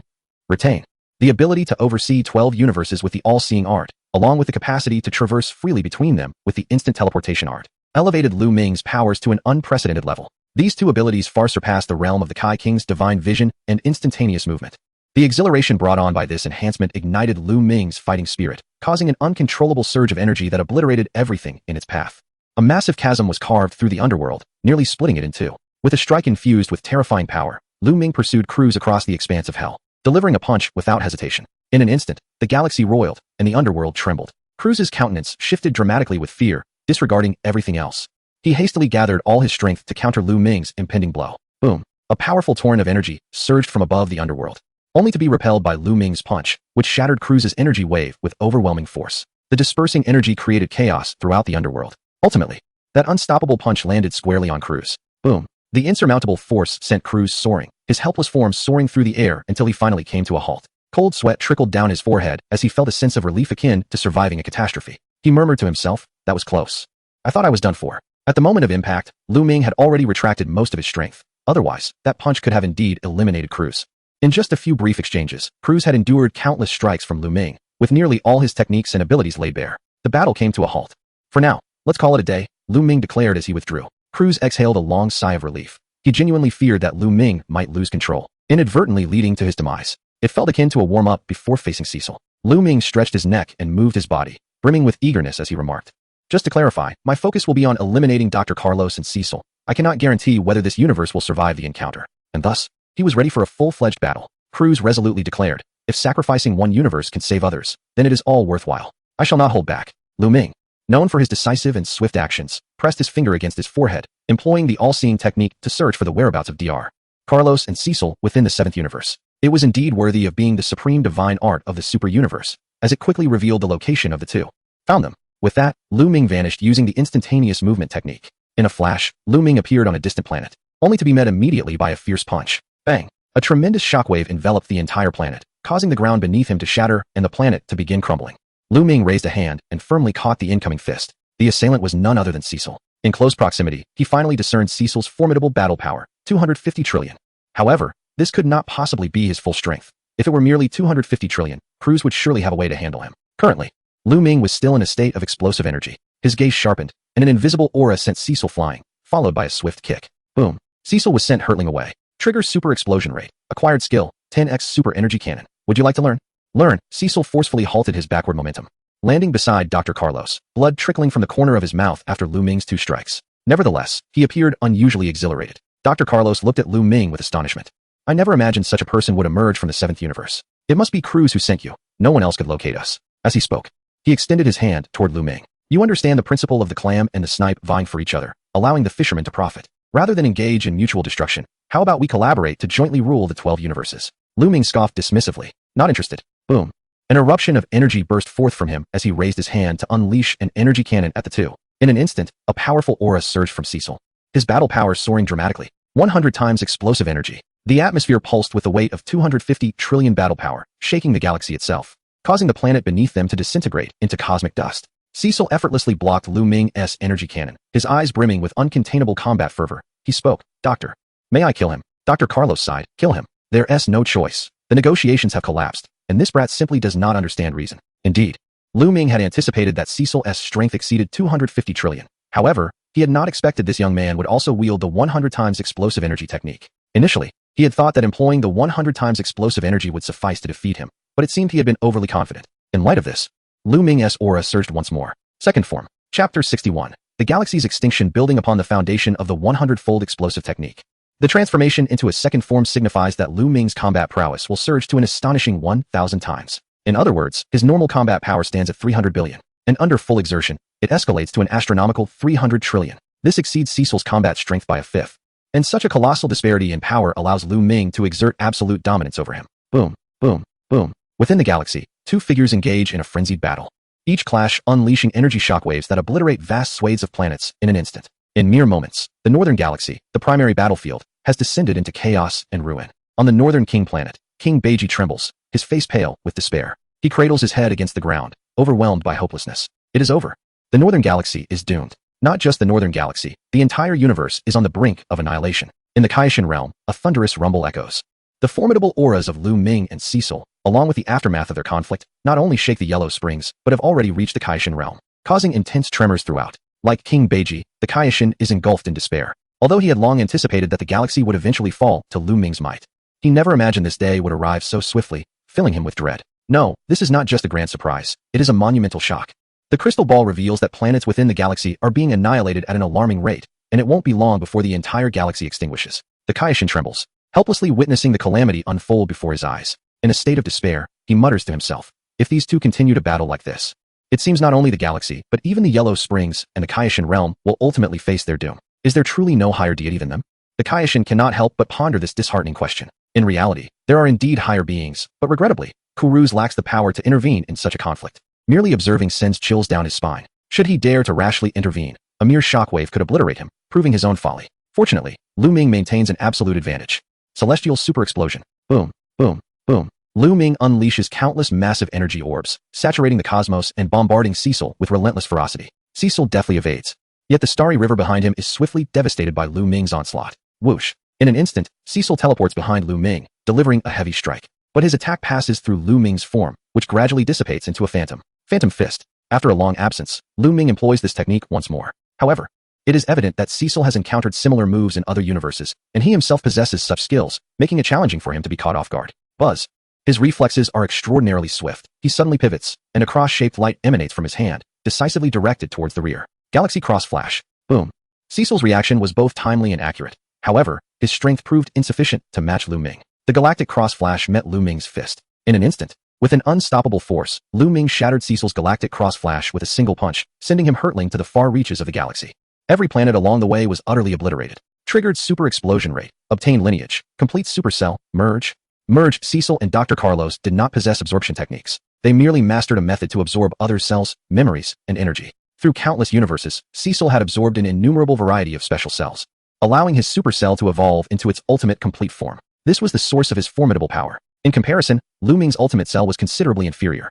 His current combat prowess was not solely reliant on the ultimate cell. The development of the ultimate cell had not reached the pinnacle achieved by Cecil. However, from this moment forth, Luming's ultimate cell would transcend Cecil's complete supercell. The complete supercell merged with Luming's ultimate cell, elevating it to an unprecedented level. A continuous surge of immense power flowed from within, and Luming's energy skyrocketed once more. 400 trillion, 500 trillion, 600 trillion, 800 trillion, 1 quadrillion, 2 quadrillion, 5 quadrillion. Merge successful. Ultimate cell evolved into complete ultimate cell. Combat power enhanced. Combat power, 5 quadrillion. Boom. At that moment, the entire 7th universe trembled. The immensely sturdy cosmic barrier was merely brushed by Luming's energy, instantly fracturing into countless cracks. Such overwhelming power. Luming was filled with astonishment. Even he had not anticipated that merging with the complete supercell would elevate his strength to such a terrifying level, achieving a staggering 5 quadrillion in combat power. Most importantly, since the ultimate cell had evolved into its complete form, Luming was now also in a complete state, signifying that this condition could be maintained permanently. He no longer needed transformation or explosive techniques to unleash his full potential. The complete form was both his norm and maximum state. What is happening? Cruz, who had been watching the entire battle, was utterly bewildered. He could not comprehend what had transpired with Luming, nor could he fathom why his combat power had surged to such an alarming degree. This was a combat power of 5 quadrillion. Cruz realized that he had unwittingly created a monster far more terrifying than Cecil, a super being whose power could surpass that of the 12 universes. An overwhelming aura swept through the galaxy, extinguishing countless stars in an instant. On a certain planet, Lin Li sensed a terrifying aura within the galaxy, and before he could react, the presence swept past him, reducing his home planet to cosmic dust. While queuing on the road to the underworld, he found himself surrounded by extraterrestrial beings from various corners of the galaxy. Through their conversations, Lin Li learned of an unprecedented catastrophe unfolding in the galaxy, known as the Galactic Extinction Event. He was left speechless, a sigh escaping his lips as his myriad thoughts coalesced into a single expression of exasperation. Reflecting on the misfortunes of Zhang Zhenghao and Su Zhenfei, he found himself at a loss for words. Previously, he had dismissed the notion of omens, but after experiencing the Green Star incident and the ongoing Galactic Extinction Event, he felt compelled to acknowledge the existence of such portents. Those two seemed to be harbingers of calamity. Wherever they went, chaos followed, as if cursed. Ahead, the King of Hell gazed in astonishment at the figure before him. Crowned with a halo, Zhang Zhenghao. He recognized this human martial artist, having been acquainted with him through the King of the North. Was he dead again so soon? Hadn't he just been reincarnated? Zhang Zhenghao had no words to offer. Truthfully, he was equally baffled by his sudden demise. He had barely opened his eyes on a distant planet before finding himself back on the road to the underworld. Alas, what misfortune! Chapter 62, 50 trillion combat power rumbling. The underworld trembled violently. The King of Hell lamented, "What is happening lately? At this rate, Hell may truly collapse." However, this tremor was far more intense than any previous occurrence, leading to a scene the king dreaded most. In the next moment, the vibrations intensified. and the road to the underworld reached its breaking point, collapsing before the king's eyes, sending countless souls plummeting into the abyss of hell. The king was rendered nearly senseless with fear. This is a grave predicament. In truth, it was not only the road to the underworld that was crumbling. The entire realm of the underworld was in disarray, particularly the lowest levels, which were already in a state of utter ruin. The lesser spirits had yet to inform the king. Just as the Supreme Kai had predicted, even the realm of the Supreme Kai was not spared from calamity. Luming's power, upon achieving his complete form, was overwhelmingly potent. The seventh universe could no longer contain his aura. With a mere surge of energy, the entire seventh universe teetered on the brink of collapse, leading to the near-total extinguishment of the galaxy. On the opposite end of the galaxy, Cecil bled profusely, acutely aware of Luming's burgeoning strength. Although he could not comprehend the situation fully, the outcome of their battle was becoming alarmingly clear. Inevitable defeat awaited him. 250 trillion against 50 trillion. It was a dire strait, the disparity in power so vast that it rendered any miraculous turn of events utterly implausible. Cecil erupted into maniacal laughter. He assumed the stance for the super ki blast, releasing all his energy in a magnificent display, illuminating the cosmos with an unparalleled brilliance. Tenfold super ki blast. Boom. A tumultuous surge of energy traversed vast distances in an instant, piercing through the ends of the galaxy and hurtling towards Luming with unrelenting force. It bore the weight of lethal determination and a fierce battle spirit. In response, Luming raised his hand, effortlessly deflecting Cecil's tenfold super energy cannon with an intangible aura, and not only that, he pushed it back with equal vigor. The violent torrent of energy surged back in reverse, as Cecil roared with all his might, attempting to resist even a fraction of it, but to no avail. Luming's power swept through with a devastating force, and ultimately, Cecil could not escape his fated demise, being obliterated by his own super energy cannon.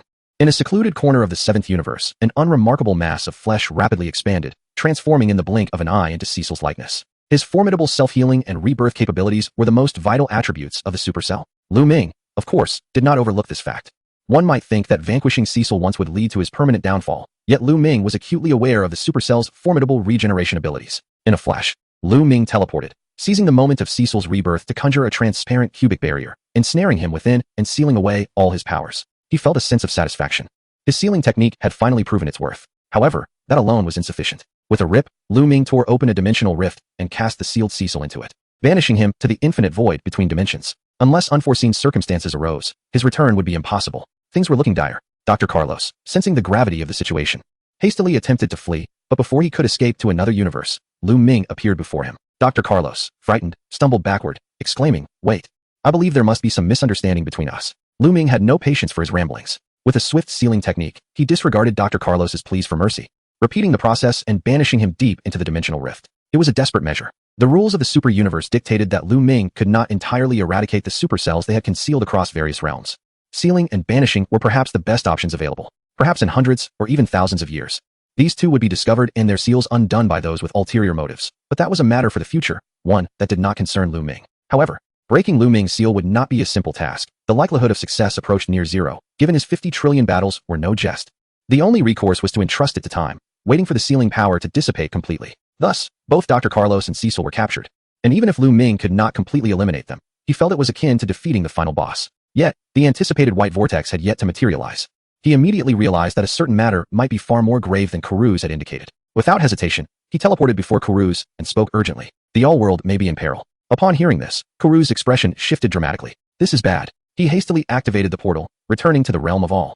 Luming followed closely behind, and the moment they passed through the portal, an overwhelming aura of malevolence surged toward them. The realm of all was an endless expanse of verdant grassland, yet at that very moment, a palpable darkness enveloped the entire domain, coalescing in the air to form a colossal vortex. The accumulated wicked energy from 12 universes over countless years was swiftly converging into the vortex, heralding the birth of a monstrous entity. Thump, thump. The resounding heartbeat echoed from within the vortex. Kuruz's body trembled slightly, his eyes wide with terror as he exclaimed, "The gathering of evil energy is occurring even more rapidly than I anticipated. The monster it is nurturing has already been born, and there is no way to stop it." However, Luming felt little pressure. With his current strength, obliterating 12 universes would pose no challenge, barring any unforeseen circumstances. This creature would likely be the most formidable being in the super universe. A fierce aura enveloped Luming as he addressed Karuz. "You would do well to keep your distance. Once the battle commences, I cannot guarantee your safety." Karuz, placing all his hopes upon Luming, bowed deeply and sincerely, stating, "Then I entrust everything to you." With that, he hurriedly retreated to a safe distance. Luming surveyed the vortex in the sky, where the evil energy was converging, and attempted to condense a massive energy orb to hurl into it. However, the action stirred no ripples. It was effortlessly consumed by the vortex. Yet, it seemed that Luming's actions had awakened a presence within the swirling malevolence. The vortex suddenly erupted, revealing a form within. Rebello, a diminutive figure. dark and emaciated, howled at the heavens, akin to a child abruptly roused from slumber, his temper flaring as he repeatedly cried out Rebello. Luming, not comprehending the significance of this name, simply accepted it as the creature's designation. Rebello. As Rebello continued to vent his morning ire, Luming wasted no time and delivered a powerful punch, sending him soaring through the air. Chapter 63. Annihilation, triggered super explosion rate, acquired ability, malevolent energy absorption, retain? Retain. Rebello let out a cry of pain, glaring fiercely at Luming before unleashing an energy blast. Luming effortlessly deflected it with a flick of his hand. Boom. The energy blast struck the ground of the realm of all, creating an unfathomable chasm. 36 trillion. Such was Rebello's combat power. Had it not been for Luming, anyone else would have undoubtedly fallen short against this monster. After all, even Cecil, who had breached the cosmic barrier, possessed merely 2.5 trillion combat power. In a flash, Luming appeared before Rebello, unleashing a flurry of attacks that rendered Rebello utterly defenseless. Triggered super explosion rate, acquired ability, malevolent energy incarnation, retain? Retain. Triggered super explosion rate, acquired technique, malevolent energy bombardment, learn? The ability known as evil incarnation sparked a glimmer of intrigue in Luming's eyes. Its effect was remarkably straightforward. As long as the malevolent energy in this world was not entirely eradicated, Luming could resurrect himself from the depths of evil energy. Regardless of how many times he perished, this resurrection ability surpassed the ultimate cell by several dimensions, signifying that Luming possessed an almost immortal capability. A dark line sliced through the fabric of space, crashing into the earth with a thunderous impact. The ground shattered, and the entirety of the realm trembled violently. In the massive pit, malevolent energy surged uncontrollably, while Libero, his crimson eyes ablaze, exuded an aura of unrestrained ferocity, fixated on Luming, suspended in midair. After exhausting Libero's abilities and techniques, Luming had no intention of prolonging the engagement.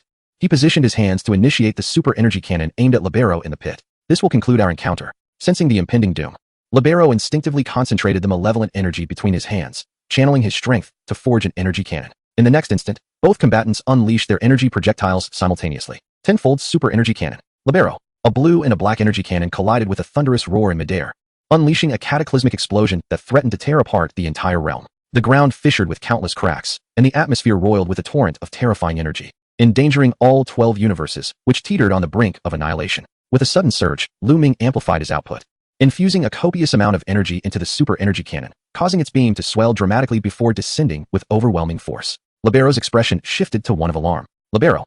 The ensuing explosion obliterated him, scattering his essence into a tempest of malevolent energy that pervaded the entire realm. Cruz was elated. We did it. However, as he gazed at the pervasive malevolent energy enveloping the realm, a frown creased his brow. As long as this dark energy lingered, Libero's resurgence was merely a matter of time. Yet, Luming, observing the accumulation of malevolent energy from the 12 universes, felt a surge of joy.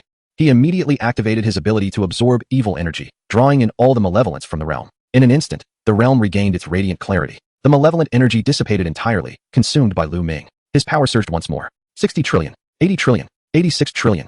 It was as if he had consumed Libero at the source, his combat prowess skyrocketing to a staggering level. Cruz swallowed nervously, a bead of cold sweat trickling down his forehead, his voice trembling with uncertainty. Could there be any repercussions? Luming's current form was indeed quite daunting.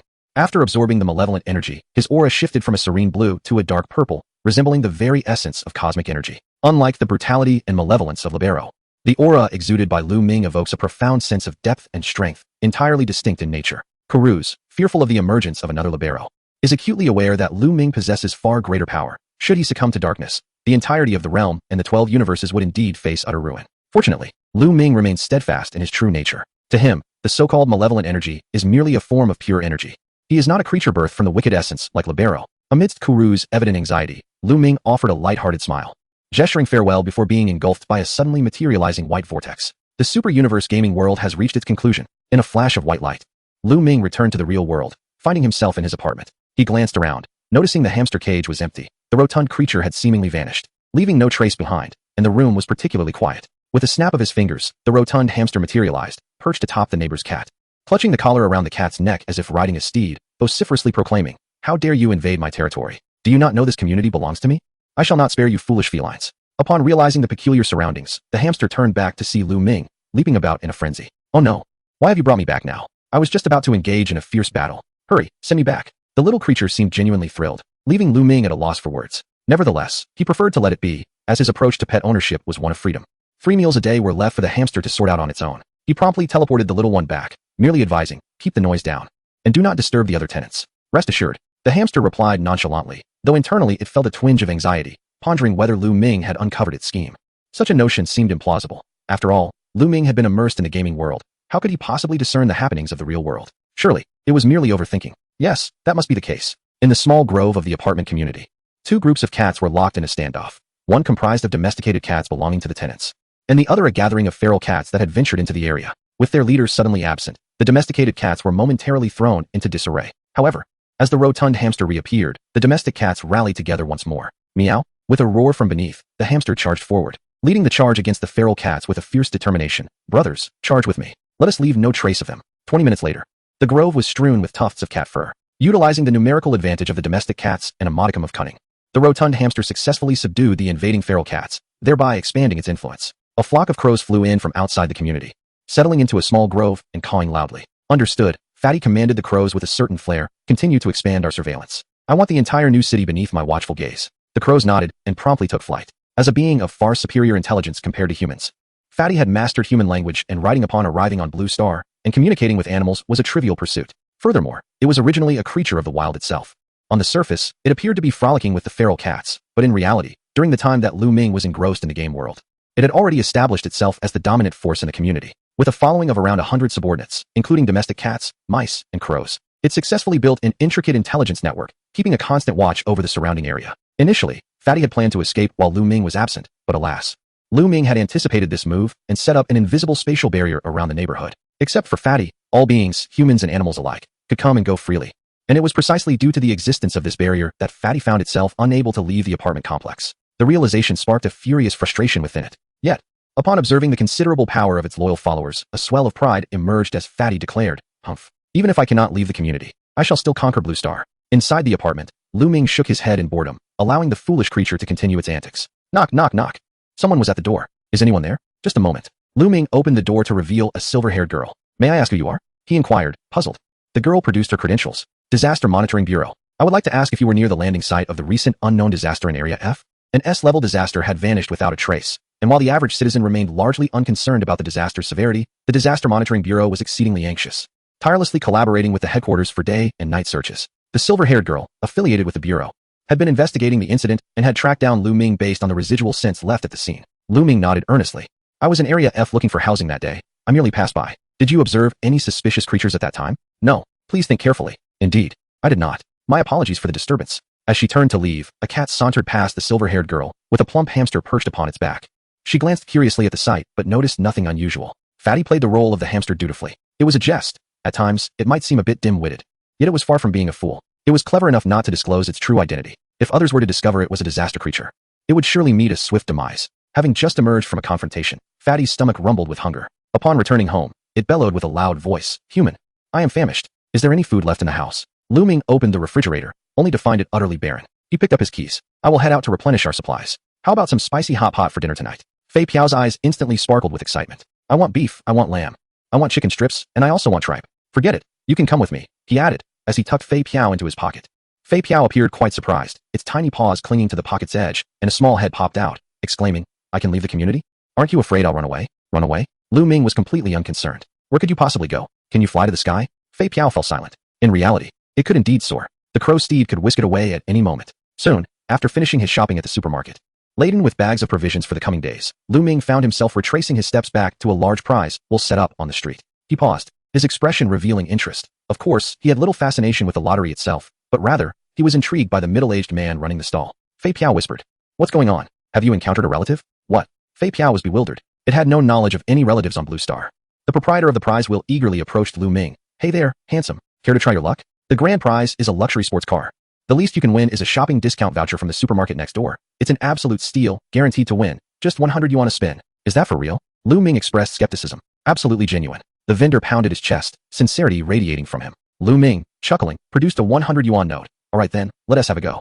Great. Fei Piao, curious, sensed that Luming's intention lay beyond the lottery. The true focus was on the peculiar vendor. As Luming began to spin the wheel, an imperceptible wave stirred, one that only he could detect, as the pointer landed in the guaranteed prize zone. This unseen force attempted to siphon a portion of his luck. However, despite the relentless effort of this invisible wave, Luming's fortune remained unshaken. It was not merely an ant attempting to shake a tree.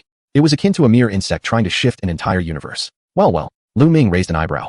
He had wondered how a formidable S-rank infiltrator could be operating a stall on the pedestrian street. It turned out there was more to this than met the eye, and his interest was piqued. With a thought, he redirected the invisible wave, slyly stealing a fraction of luck from Fei Piao nestled in his pocket.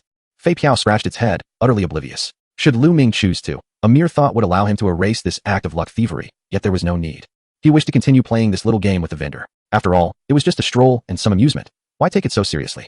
It would be quite uncivilized to resort to violence over trivial matters. The vendor, feigning regret, produced a shopping discount voucher from the neighboring supermarket, saying, "It seems your luck isn't quite with you today, handsome." Having been secretly schemed against, Luming was determined to reclaim his standing. Evading the trap was a testament to his skill, but the matter of being manipulated was far from over. However, he is a reasonable individual, and in the realm of reality, he remains quite restrained, never resorting to actions that would leave others in despair. Once again, Luming produced 100 yuan. "Go on. Handsome." The proprietor was beaming with delight and promptly urged Luming to continue. Luming, equally cheerful, spun the grand wheel. Unbeknownst to the onlookers that an ethereal expanse of endless stars had quietly manifested behind him. Playing with probability? Luming would ensure this young man comprehended the essence of miracles. The bystanders shook their heads discreetly, pondering how anyone could still fall for such a deceptive lottery scheme. If this young fellow got carried away, he might end up losing even his undergarments. The wheel gradually came to a halt. The pointer glided past the guaranteed area, and the eyes of the spectators widened in astonishment, as if they had witnessed the unbelievable. The proprietor's smile slowly faded. The wheel finally stopped, with the pointer firmly landing on the grand prize section, a luxurious supercar worth 5 million. The crowd erupted in exclamations. "No way, is this for real? Boss, this handsome guy has won the grand prize. Aren't you going to give him the luxurious supercar?" "Indeed, where is the luxurious supercar?" Chapter 65. The gamble of fortune. An invisible ripple ensued. This time, a portion of luck was drawn from the proprietor and returned to Luming, who not only reclaimed the luck that belonged to Fei Piao, but also made a significant profit. Luming decided to temporarily safeguard this portion of luck for Fei Piao. As it was still too young, he would return it once it matured. The probability of winning the grand prize was merely 1%, and after winning, the luck Luming extracted from the proprietor was naturally greater than that which had originally been stolen from Fei Piao. This mechanism resembled a form of contract. The proprietor had no means to control the extraction of his luck and was bound by the rules of the game. The excess portion could be considered interest. Luming extended his hand. "Boss, where's my luxurious sports car?" The proprietor, with a dark expression, produced a check and inscribed a series of zeros, stating, "There is no luxurious sports car. Here is a check for 5 million. Does that suffice?" "That will do." Luming accepted the check with pleasure. This was the first time he had ever won such a grand prize in his life. Although there were elements of cheating involved, he would savor this fortunate occurrence for a long time. The onlookers were utterly astonished. "No way, he really gets it. It's not a scam. Boss, I want to try my luck too." "Me too, I want to join." In the face of the excited crowd, the proprietor feigned ignorance and instead hastily seized Luming, appearing unwilling to relent. "Wait a moment, handsome, would you like to try again?" Luming furrowed his brow. "What? Am I not allowed to leave after winning?" "Of course not," the proprietor hastily explained, though internally he was quite anxious. Externally, he was compelled to maintain a forced smile as he said, "I've given you the check for 5 million. How could I not let you leave? Given your extraordinary luck, why not strike while the iron is hot and play a few more rounds? You certainly won't lose." In truth, Luming had siphoned off too much luck from him, and the proprietor felt as though his heart were bleeding. He was unwilling to let go without reclaiming a portion. Luming was acutely aware that this individual was still fixated on the fortune he possessed. With a hint of peculiarity in his expression, he retorted to the proprietor, "Are you certain?" The proprietor, with an air of bravado, replied, "In the realm of business, one cannot fear losses." Luming nodded. "That is your assertion." "Indeed," the proprietor assured, his conviction resonating powerfully. Luming placed 100 yuan on the table, rolled up his sleeves, and once more began to spin the grand prize wheel. While onlookers held their breath, whispering fervently, "Jackpot! Jackpot! Jackpot!" As the wheel came to a halt, the pointer landed improbably on the grand prize. A luxurious sports car valued at 5 million yuan, eliciting gasps of disbelief from the crowd. "Is this real? Another grand prize?" Some skeptics murmured that Luming and the proprietor were orchestrating a scam, as the odds of consecutive jackpots seemed implausibly low, deeming the spectacle a mere charade. "Let us leave. It's a scam," they scoffed. "This setup is too amateurish." Regardless of the crowd's skepticism, the proprietor grew increasingly pale. Having lost a portion of his luck to Luming, to the point of regretting his earlier bravado, Luming, with a hint of mockery, reminded him, "Another grand prize." "My friend." The proprietor's gaze hardened. Just as Luming anticipated an eruption of anger, the proprietor decisively tore off a check, writing the amount of 5 million, resolutely declaring, "Handsome lad, go ahead. If you draw another grand prize, I shall pay you." Seizing the opportunity, Luming accepted the check and continued to wager. "Let us proceed." In the subsequent rounds, luck favored him again. Third round, jackpot. Fourth round, jackpot. Fifth round, once more jackpot. In a flurry of luck, Luming had nearly siphoned all the proprietor's fortune, yet the proprietor, entranced, remained obstinate in his pursuit. To assert that he was unaware of Luming's deceit would be disingenuous. The crux of the matter lay in the proprietor's overconfidence, rendering him blind to Luming's cunning. Instead, he found himself engulfed in self-doubt, compounded by the resentment of his diminishing luck, resembling a crazed gambler consumed by desperation. Perhaps due to the excessive drain on his luck, the proprietor's identity seemed to have been discerned, as the crowd gradually dispersed, and a few vigilant guardians formed a protective circle nearby. One middle-aged man spoke up, "Handsome lad, the day is nearly done. Come back another time. No. The proprietor grasped Luming's arm fiercely, his eyes aflame with desperation. We shall continue. I have plenty of money, and I refuse to believe you can keep winning. Suddenly, the sky darkened ominously, thunder rumbled, and a palpable tension enveloped the vicinity, unsettling the guardians. The middle-aged man's expression turned grave. This may not be an ordinary intrusion. He hastily urged the other guardians to retreat and summoned nearby elite guardians for support, preparing for impending conflict. Elite? No, this is an A-class threat. The New City Disaster Monitoring Bureau promptly detected the energy response exhibited by the boss, invigorating everyone present as the monitoring personnel hastily reported the findings. An S-class disaster source signal has been detected. The director immediately inquired, is it the same as last time? No, replied the monitoring officer, his countenance grave. This is a signal from an invading entity, entirely distinct in energy response from the previous external disaster signal. Are there two S-class disasters in the city? The director felt a buzz in his head, momentarily dazed, before urgently commanding, regardless of whether this is the same target as before, it constitutes an S-class disaster. Quickly notify the S-class players dispatched from the headquarters to handle the situation. Special Agent Chun is en route to the target location. In the Disaster Monitoring Bureau, S-class players hold the highest echelon of respect, often referred to as special in recognition of their esteemed status. Chun Xinfeng's figure transformed into a radiant beam, flashing through the air, leaving behind a dazzling trail of light, his expression solemn. I hope to arrive in time. Thunder rumbled ominously as the clouds thickened in the sky. Luming understood that these were not mere clouds, but rather the manifestation of the boss's misfortune. His good luck had been utterly depleted. 10 consecutive victories. Luming had struck the jackpot 10 times in a row. The nearby vigilante, taken aback, could only stare in disbelief, feeling both envious and awestruck by Luming's uncanny abilities. If only he possessed such skills, he would no longer need to work as an insurance salesman. Another vigilante nodded discreetly, signaling that the nearby citizens had been evacuated, rendering the area eerily silent except for the thunder rumbling overhead. The older man sighed in relief. At that moment, Luming, losing interest in the game, rose impatiently to leave. This is boring, I'm done. The owner of the prize will stood frozen in place, his eyes vacant, unable to accept the reality of his 10 consecutive losses, fully aware that his luck had vanished. Suddenly, he snapped back to reality, his gaze fierce. The only reason he had managed to keep playing against Luming thus far was due to his ability to afford the risk. A roar echoed through the air. The owner, disregarding everything, revealed his true form, transforming into a colossal beast, unleashing his pent-up fury, his gaze fixated on Luming. You shall not escape. Chapter 66. Tentatively SS-class. The S-class beast swiped a massive claw down at Luming, roaring, return my luck to me. In his pocket, the rotund figure of Fei Piao chuckled, watching the spectacle unfold. No wonder Luming claimed this creature was a relative. It did bear a striking resemblance. Luming remained unfazed. I knew it. This owner has atrocious gambling skills. Just as he was about to eliminate this minor nuisance, a silhouette stepped in front of him, a middle-aged man clad in a suit and white dress shirt, tearing off his tie to wrap it around his fist. Resolutely, he charged forward. Handsome run. We cannot hold out much longer. The moment the owner revealed his true form, the man had surmised that this entity was certainly more than an A-class threat. It was likely the fabled S-class disaster. Yet, he felt compelled to confront it. Luming paused, intending to express that it was unnecessary, as he could handle it himself. However, the other vigilantes rushed forward to engage the S-class beast in combat. No, it would be more accurate to say that he was thoroughly battered by the S-rank beast. Boom. The middle-aged man was sent flying, crashing into a nearby shop. The immense force instantly reducing half the street's establishments to rubble. Hiss. Damn it. He grimaced as he climbed to his feet, only to see Luming still standing motionless in place. Just as he was about to shout a warning, a powerful energy fluctuation rippled through the air. A visible purple glow was brewing in the mouth of the S-rank beast. Get lost, kid. Return my luck. With a swipe of its claw, it sent an A-rank vigilante flying and unhesitatingly unleashed a dazzling energy cannon towards Luming. The middle-aged man's pupils constricted. Run. Boom. Luming, with bags in hand, effortlessly raised a single hand to block the S-rank beast's energy cannon, firmly suppressing it. The dissipating energy splattered everywhere, obliterating everything in its vicinity in an instant.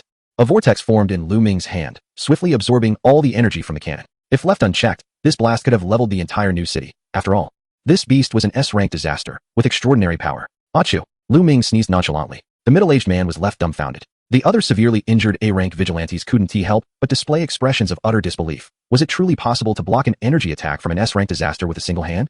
The S-rank beast was taken aback. Although it hadn't exerted its full strength in this strike, even an S-rank player would find it impossible to defend so effortlessly.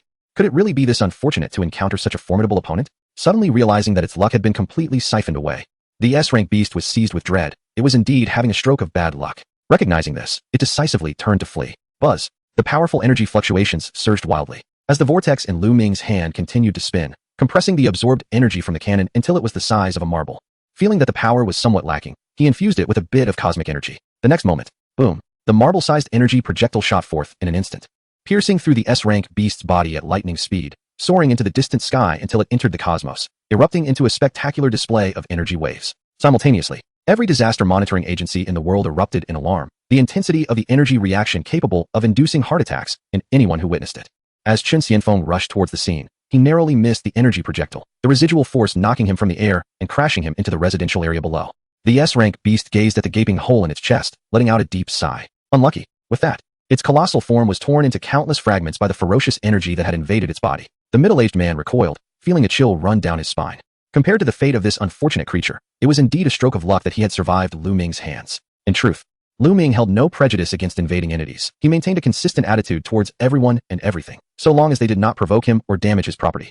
He generally remained indifferent. In the realm of reality, he possesses a remarkably good temper, unlike his uninhibited demeanor in the gaming world. After all, there is but one blue star, and to play recklessly would lead to its demise. Were it not for the fact that this S-class ferocious beast was far too formidable to engage with, Luming would not have considered confronting it at all. The surrounding atmosphere was eerily silent. Several A-class vigilantes bore witness to the swift annihilation of an S-class catastrophe, their perceptions of reality profoundly shaken. Luming extracted a few drops of life-infused holy water from the endless star and sprinkled it upon the injured individuals, causing them to recover almost instantaneously. After all, these individuals had sustained injuries due to his actions, and this served as a token of gratitude. Luming inquired of the middle-aged man, "What is your name?" The man instinctively replied, "Yang Xuanyu." Upon looking again, Luming's figure had already vanished without a trace. A radiant light surged forward. Chen Xianfeng had finally arrived. His appearance was somewhat disheveled, and upon surveying the devastated pedestrian street, he could only sense the remnants of overwhelming energy. There was no sign of the S-class disaster. Can anyone elucidate what transpired just now? Half an hour later, the New City Disaster Monitoring Bureau convened a meeting, with the focal point being none other than Luming, whose detailed profile was displayed prominently on the screen. Present at the meeting were the bureau chief of the New City Disaster Monitoring Bureau, Chen Xianfeng, representing the headquarters, the first-hand witness and vigilante Yang Xuanyu, and by sighting, the official player of the bureau, known as the Silver-Haired Maiden. The bureau chief initiated the discussion with an extremely grave expression. "This is the energy response intensity from the disaster site. Half an hour ago, one is classified as S-class, while the other is SS-class. The designation of SS-class implies the capacity to obliterate an entire continental plate." Chen Xianfeng confirmed. "Are we certain it is only SS-class?" "Uncertain."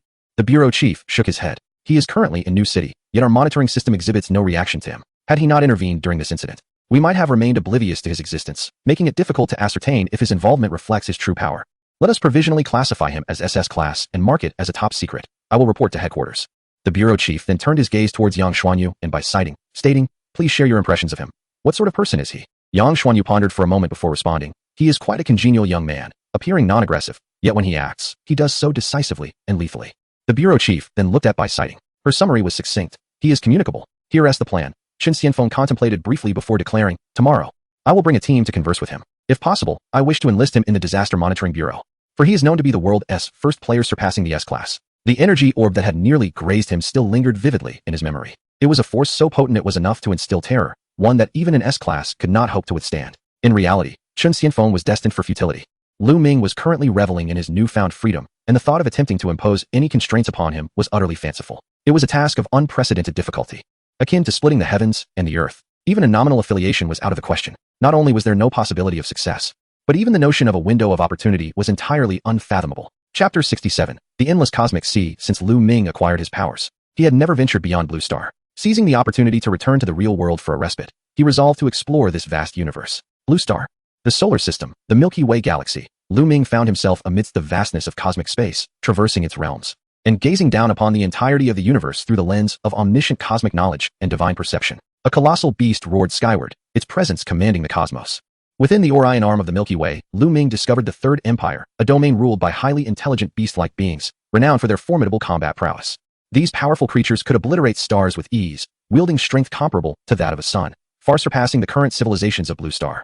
Upon entering a life-sustaining planet of the Third Empire, a ferocious giant beast detected Luming's presence and charged at him with a thunderous roar. Luming's gaze sharpened, and the beast, suddenly gripped by an inexplicable fear, halted its advance, submissively prostrating itself before him like a docile feline. Luming reached out, stroking the creature's fur, and the beast remained utterly still, its eyes wide in awe. When it lifted its gaze again, Luming had vanished. In an instant, he traversed numerous star systems, arriving at the edge of the universe, effortlessly passing through the cosmic barrier that was but a mere illusion to him. Beyond this boundary lay an awe-inspiring spectacle, revealing an immeasurable expanse of cosmic void, teeming with countless universes. The universe of Blue Star was but a minuscule fragment within this grand tapestry. Such a vast emptiness could only be aptly described as the endless cosmic sea. With Luming's current might, he possessed the capacity to annihilate 12 universes, coupled with the miraculous property of the endless star, which could manipulate all probabilities. He estimated that a full force strike could obliterate hundreds of thousands of universes. This was a conservative approximation. The miraculous nature of the endless star acted as an infinitely long lever arm, magnifying Luming's strength exponentially, with an increase of several tens of thousands being a modest estimation. Reaching into the cosmic sea, he grasped, and a colossal universe swiftly shrank, resting within his palm like a dark, profound bubble. Within it, stars twinkled amidst the boundless darkness, harboring countless lives and civilizations, their lights flickering unpredictably, yet among them, one cultivation civilization stood as the most powerful. At that moment, boundless sword energy erupted from the universe in his grasp. A man clad in azure, wielding a sword, approached, exuding an ethereal aura with striking features that evoked the essence of a celestial being, commanding an overwhelming torrent of sword energy. "Who dares to trespass in my sword realm universe?" he proclaimed, his sword light piercing directly towards Luming. Luming remained unmoved, enveloped in the profound energy of the cosmos, allowing the sword light to enter his vicinity without stirring a ripple. The azure-clad man, upon closer inspection, realized he was ensconced within another's palm, amidst the endless cosmic sea, where an unparalleled being floated, surrounded by terrifying energy capable of suppressing countless universes. In that moment, he felt as insignificant as a grain of sand. He was immediately taken aback, sheathing his sword and filled with trepidation. "I am but a rash junior. With no intention of offending your esteemed self, I implore you to forgive my impudence." Luming remained silent, merely observing the man clad in green with curiosity. It was his first encounter with such a civilization of immortal cultivation. At least in the Blue Star universe, he had never witnessed anything akin to it. The green-clad man grew increasingly anxious. "Please, I beg for your understanding." Suddenly, Luming's mischievous spirit was ignited. He reached forth and drew several universes from the cosmic sea, a spectacle that left the green-clad man utterly astonished. To manipulate the universe with such ease was nothing short of extraordinary. Luming gazed intently at the handful of universes in his grasp, silently anticipating something. As expected, after a brief moment, a beam of light flickered from one of the universes, and an old man clad in a wizard's robe, staff in hand, emerged. Just as he was about to speak, his words were abruptly halted. "What audacity! Who dares approach?" The wizard's expression stiffened, his tone doing an abrupt 180-degree turn as he bowed deeply to Luming. "May I inquire what commands the Supreme Master has?" It was prudent to show deference. The old man, who believed himself to have traversed the cosmic sea for countless epochs, possessing unparalleled strength, now found himself facing a presence of unfathomable terror for the first time. Although he maintained a facade of composure, internally he was in a state of turmoil. He shared the same bewilderment as the green-clad man, unable to fathom the emergence of such an individual from the cosmic sea. Nevertheless, the priority was to concede. A flash of inspiration struck Luming, and in an instant, amidst the horrified gazes of the wizard and the green-clad man, he clapped his hands together, forcefully merging the universes in his grasp into a singular, larger universe. "Supreme Master." No. They initially feared he intended to annihilate their universes, but upon witnessing the fusion, they exhaled in relief, exchanging glances filled with unspoken understanding. This inexplicable situation now implied a newfound kinship. Luming surmised that this was akin to elevating the universes, as the combined energy of the merged universes was undoubtedly far superior to that of ordinary ones. Surely, the powerful beings born from this new universe would be even stronger. Divine art, all-seeing vision, under the miraculous enhancement of the endless stars. Luming's perceptive range expanded rapidly, encompassing vast regions of the cosmic sea. After a considerable time, Luming ceased the application of his all-seeing vision. Through his explorations, he discerned that the strongest beings within the cosmic sea were merely at the level of the wizard and the green-clad man. Any greater power seemed non-existent. Of course, Luming was an exception. Having unraveled the mysteries, his interest in the cosmic sea waned, and he vanished, returning to the Blue Star universe to rest, finding little amusement within the cosmic sea. Seeing this, the wizard and the green-clad man finally set aside their concerns, exchanging a glance that spoke volumes. The emergence of such a formidable presence in the cosmic sea might herald unforeseen occurrences. However, putting that aside, they had fortuitously reaped substantial benefits. The fusion of the universes signified a monumental enhancement of their own universe as strength. In the vast ocean of the cosmos, one might possess a greater capacity for self-preservation. On the following day, a persistent knocking reverberated through the stillness of the morning. "Mr. Liu, this is Chun Xianfeng from the Disaster Monitoring Bureau. May we have a moment of your time?" As the door was incessantly rapped upon, Luming, emerging from his cocoon of blankets with disheveled hair and bleary eyes, opened the door with a look of irritation. Chun Xianfeng's smiling visage came into view. However, before he could finish his sentence, Luming delivered a swift kick, sending Chun Xianfeng and his companions tumbling from the apartment entrance to the community gate, landing in a rather undignified heap, rolling a few times in the process. Chapter 68. The Surge of Curses. Ultimately, Chun Xianfeng and the Disaster Monitoring Bureau failed to engage Luming in any meaningful conversation, as he had little interest in what they had to say, and the matter was left unresolved. The Bureau, recognizing the futility of further disturbance, chose not to intrude again. Confronting someone of Luming's unfathomable strength, even if they could not win him over, it was wise not to provoke him, and surveillance was deemed unnecessary to avoid incurring his wrath. Throughout this ordeal, Luming remained indifferent, leading a languorous existence at home, indulging in anime, browsing the internet, and bantering with whimsical online acquaintances, until, one day, he stumbled upon a unique post in a forum section titled, "Special Series Game Strategies." What is this special series? Luming mused, intrigued. It was the first time he had encountered such a post, learning that, beyond the ordinary series of games, there existed a category classified as special. The games he had previously played, Evolution Battle, Heroes and Magic, and Cosmic Superiority, were all part of the ordinary series, encompassing both real-time combat and expansive open-world types. The so-called special series meant that the powers acquired within these games could not be transferred back to the real world. However, the game would enhance the player's existing abilities in reality based on the interference value amassed within the game world. Consequently, many players were drawn to conquer the special series games. The method of acquiring interference values was straightforward. Players needed to partake in significant events within the game world that would affect its overall dynamics or history, whether on a grand or minor scale. Such actions could yield interference values. The acquisition process was simple, yet the challenge lay in its difficulty. The smallest unit of interference value was 0.01. Participating in a major event and making a pivotal impact could yield a maximum of 0.1 interference value. Only upon accumulating a total of 1 could a player achieve a doubling of their strength. Thus, enhancing one's power by a factor of 2 posed a considerable challenge. Luming pondered aloud, perhaps I shall give it a try. His current strength was already extraordinarily formidable, surpassing the limits of many game worlds. Since he had yet to find a suitable ordinary series game, it might be prudent to explore a special series instead. However, there were significant restrictions with the special series. Foremost among them was that each game could only be entered once, and exiting meant a permanent departure, culminating in a final settlement. Secondly, the special series of games cannot be played consecutively. There must be an interlude of a standard series game in between, and the actual gameplay duration must meet certain criteria. Consequently, players find it exceedingly challenging to strategize for special series games, unable to restart countless times as they can with standard series games. Conversely, the rewards are particularly bountiful. On the table, Fat Piao stared intently at several glass beads before him, fixating on one in particular. From any angle, the swirling galaxy within this bead bore an uncanny resemblance to the Orion arm of its homeland. Without much thought, it presumed this was merely an ordinary glass bead. It inquired, "May I have this bead?" Luming glanced over, not particularly interested. "Suit yourself." Instantly, Fat Piao gleefully picked up the glass bead, contemplating how to adorn itself with this trinket. Having been away from home for quite some time, a pang of homesickness struck. It gazed out at the sky from the balcony. Although Blue Star also resided in the Orion arm of the Milky Way, it was evident that the territories of the Third Empire were not visible from here, as daylight obscured everything. Luming continued to browse the gaming forum, and soon discovered a special series game that piqued his interest, a large open-world game titled Curse Frenzy. He opened the game terminal, scrolled through the interface, and located Curse Frenzy. Before entering the game, he habitually reminded Fat Piao, "There's still plenty of food at home. As usual, take care of yourself." "Okay." Fat Piao responded dismissively, darting around the house in search of a string or something to attach the glass bead to itself. Luming clicked on the game interface. Game. Curse Frenzy. Enter game. With a flash of white light, Luming's figure vanished, immersing himself in the world of the game. In Curse Frenzy, as described in the forum's guide, the so-called curses were akin to techniques, comparable to the magic found in worlds of heroes and sorcery. Magic requires mana to activate. Similarly, curses necessitate curse power. However, curses do not possess world-ending power, thus situating this within a relatively lower tier of strength in a large open-world game. At the game's outset, Luming donned a stylish black school uniform.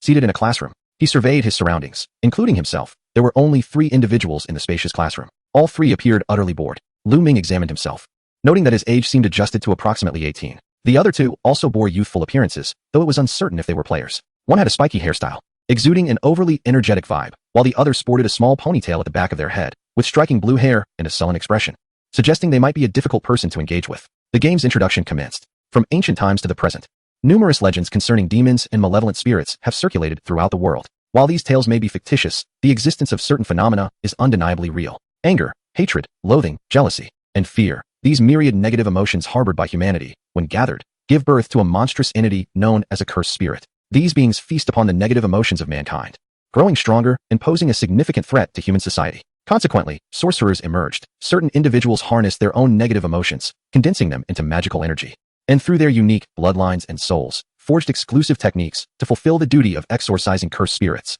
For millennia, the order of humanity has been maintained in an unseen balance amid the struggle between these 2 forces, until now.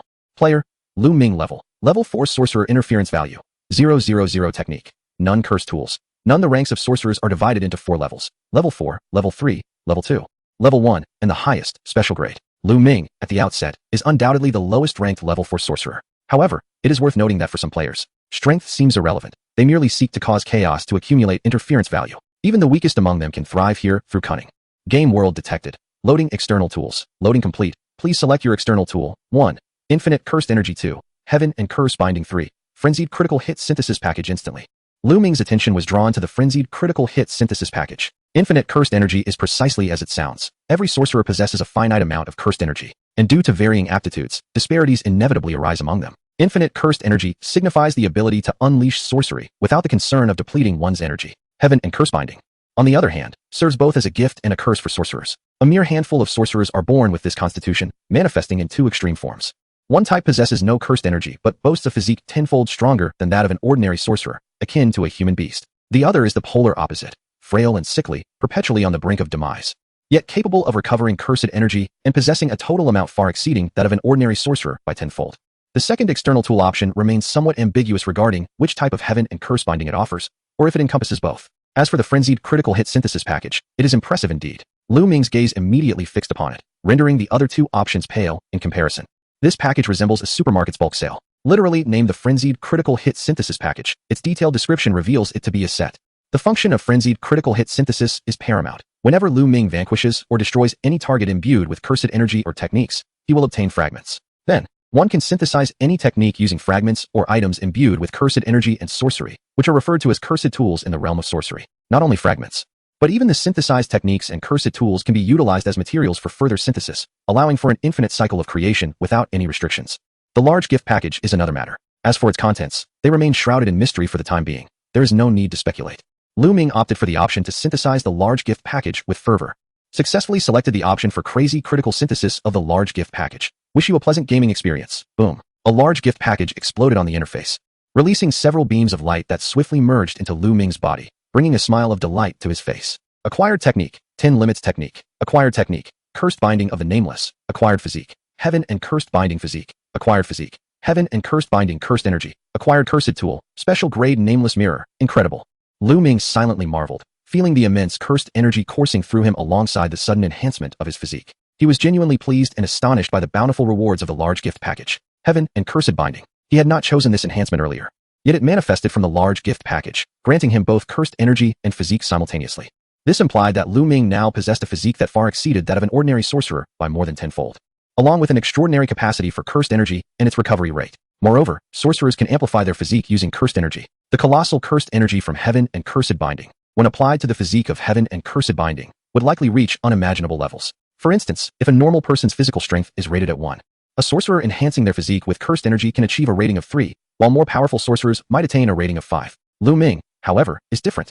With heaven and cursed binding, his physique starts at over 10, and with further enhancement through cursed energy, it can only increase. In summary, Luming is destined to possess an overwhelming might that defies human limits. The 10 limits technique is a remarkably formidable technique. Due to the limitations of bodily endurance, a sorcerer's output of cursed energy at any given moment is finite. Exceeding this bodily threshold would only result in severe injury. The 10 limits technique allows Luming to transcend this limitation, enabling him to unleash a maximum output of cursed energy tenfold in an instant, thereby achieving tenfold destructive power. Regardless of the technique paired with it, Luming's destructive output will reach explosive levels. Furthermore, even without employing any techniques, Luming can rely solely on the power of heaven and cursed binding to utilize the 10 limits technique, augmenting his physique to an extraordinarily terrifying extent. With nothing but his fists, he could defeat anyone. The cursed binding technique is fundamentally unrelated to heaven and cursed binding. It is a form of sorcery frequently employed by many sorcerers. In simple terms, it involves a sorcerer casting the cursed binding technique upon themselves, exchanging a certain cost for a specific reward. It is a contractual technique with a formidable binding force, necessitating strict adherence to the stipulated cost by the sorcerer. For instance, a certain sorcerer leads a mundane 9-to-5 life, casting a binding curse upon himself, sacrificing a portion of his power during working hours in exchange for a notable enhancement of his abilities after hours. Thus, this sorcerer is constrained by the limitations of the binding curse, capable of only exerting 80% of his strength from 9 in the morning until 5 in the afternoon. Once the workday concludes, extending beyond 5 o'clock until before 9 the next morning, he can unleash a staggering 120% of his true power. The binding curse known as Nameless that Luming employs produces a similar effect. The term Nameless does not imply a lack of identity, but rather signifies Luming's need for anonymity, rendering him an individual of little presence. In his ordinary state, he can only manifest half of his potential. In return for this limitation, should Luming's true power be revealed, his capabilities would undergo a dramatic doubling effect, enhancing both his heavenly and binding curses, as well as the 10 limits technique, all to twice their original might. At that juncture, the maximum output of the 10 limits technique could soar to 20 times.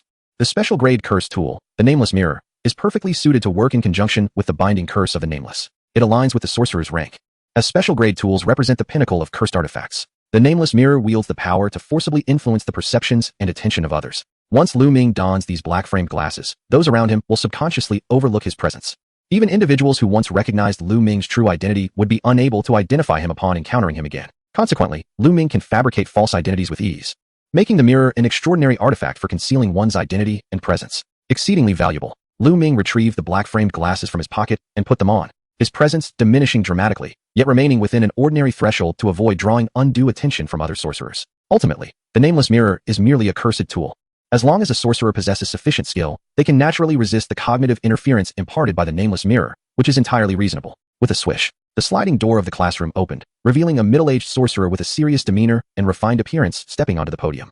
His gaze sweeping across the 3 students in the classroom. Welcome to the Eastern Capital Sorcery Academy, Class A of the first year. Chapter 70. Class A of the first year in physical training class. Other freshman sorcerers from different classes were sweating profusely as they honed their physical skills.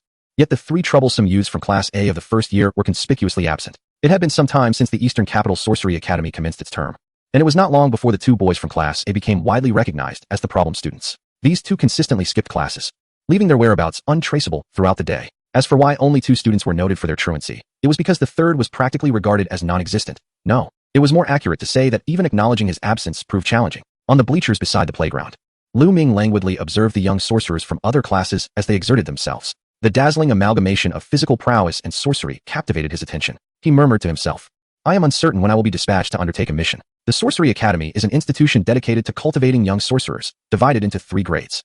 Every new student must commence their studies in the first year. Only upon mastering fundamental skills such as sorcery power and techniques can one be deemed a competent sorcerer. With the approval and recognition of the instructors, they may then venture forth to execute tasks and exorcise cursed spirits. By the second year, most students have acquired sufficient experience to be considered adept sorcerers. The reason for the 3-tiered structure is that not all individuals possess exceptional aptitude.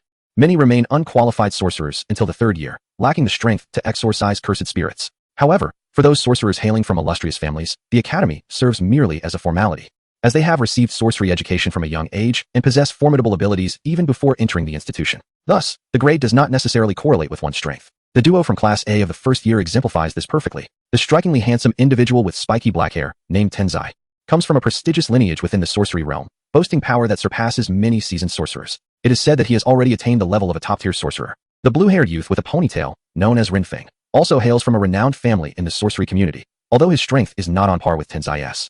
He too possesses the capabilities of a first-tier sorcerer. The evaluation of a sorcerer's strength is closely tied to the level of cursed spirits. To provide a clear analogy, level 4 cursed spirits can be dealt with by ordinary individuals using conventional weapons if they are visible.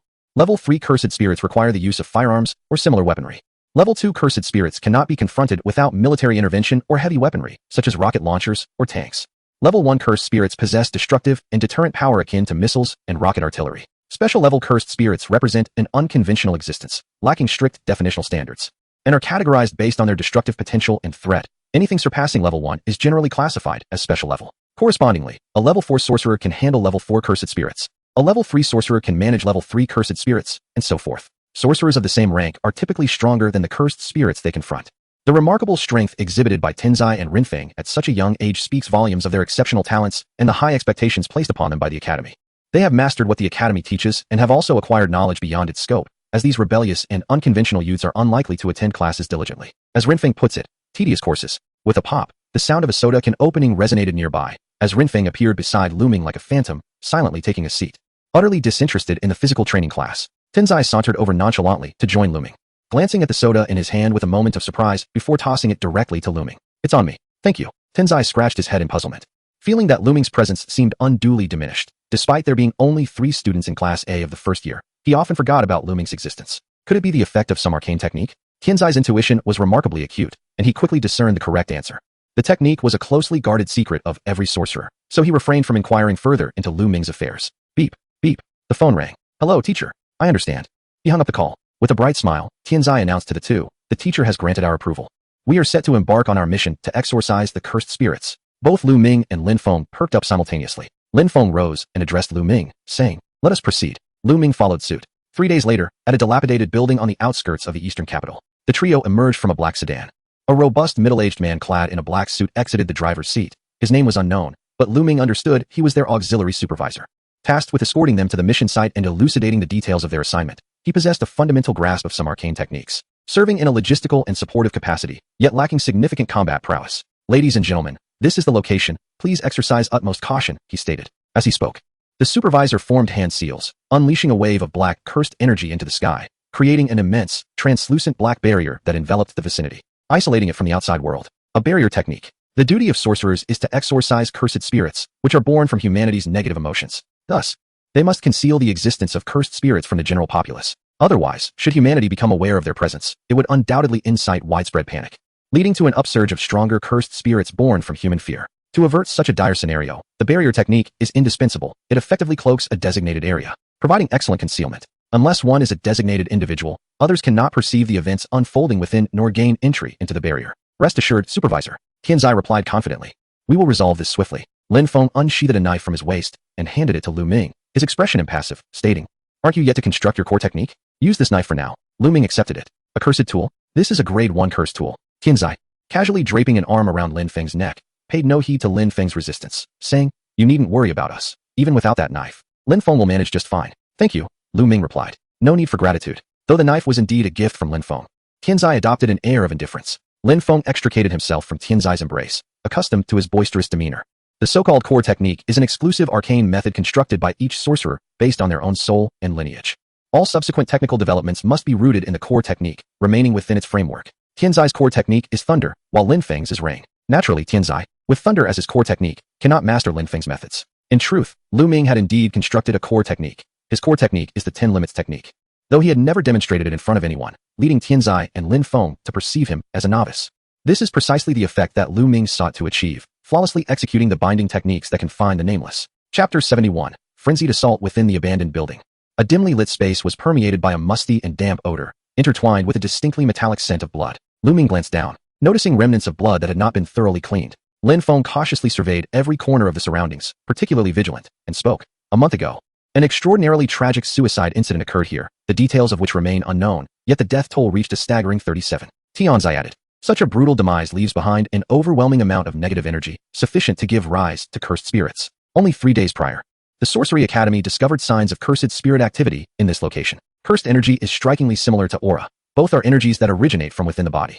Luming quickly adapted, effortlessly channeling the cursed energy within him to envelop his eyes, scanning the interior of the building, and soon uncovering dense traces of cursed energy, each a remnant of cursed spirit activity. This is precisely why only sorcerers can confront these entities. Ordinary individuals, devoid of cursed energy, cannot perceive cursed spirits under normal circumstances. To them, these spirits are akin to phantoms, tangible yet invisible to the naked eye. It is only during moments of heightened emotion that ordinary people can glimpse these spirits.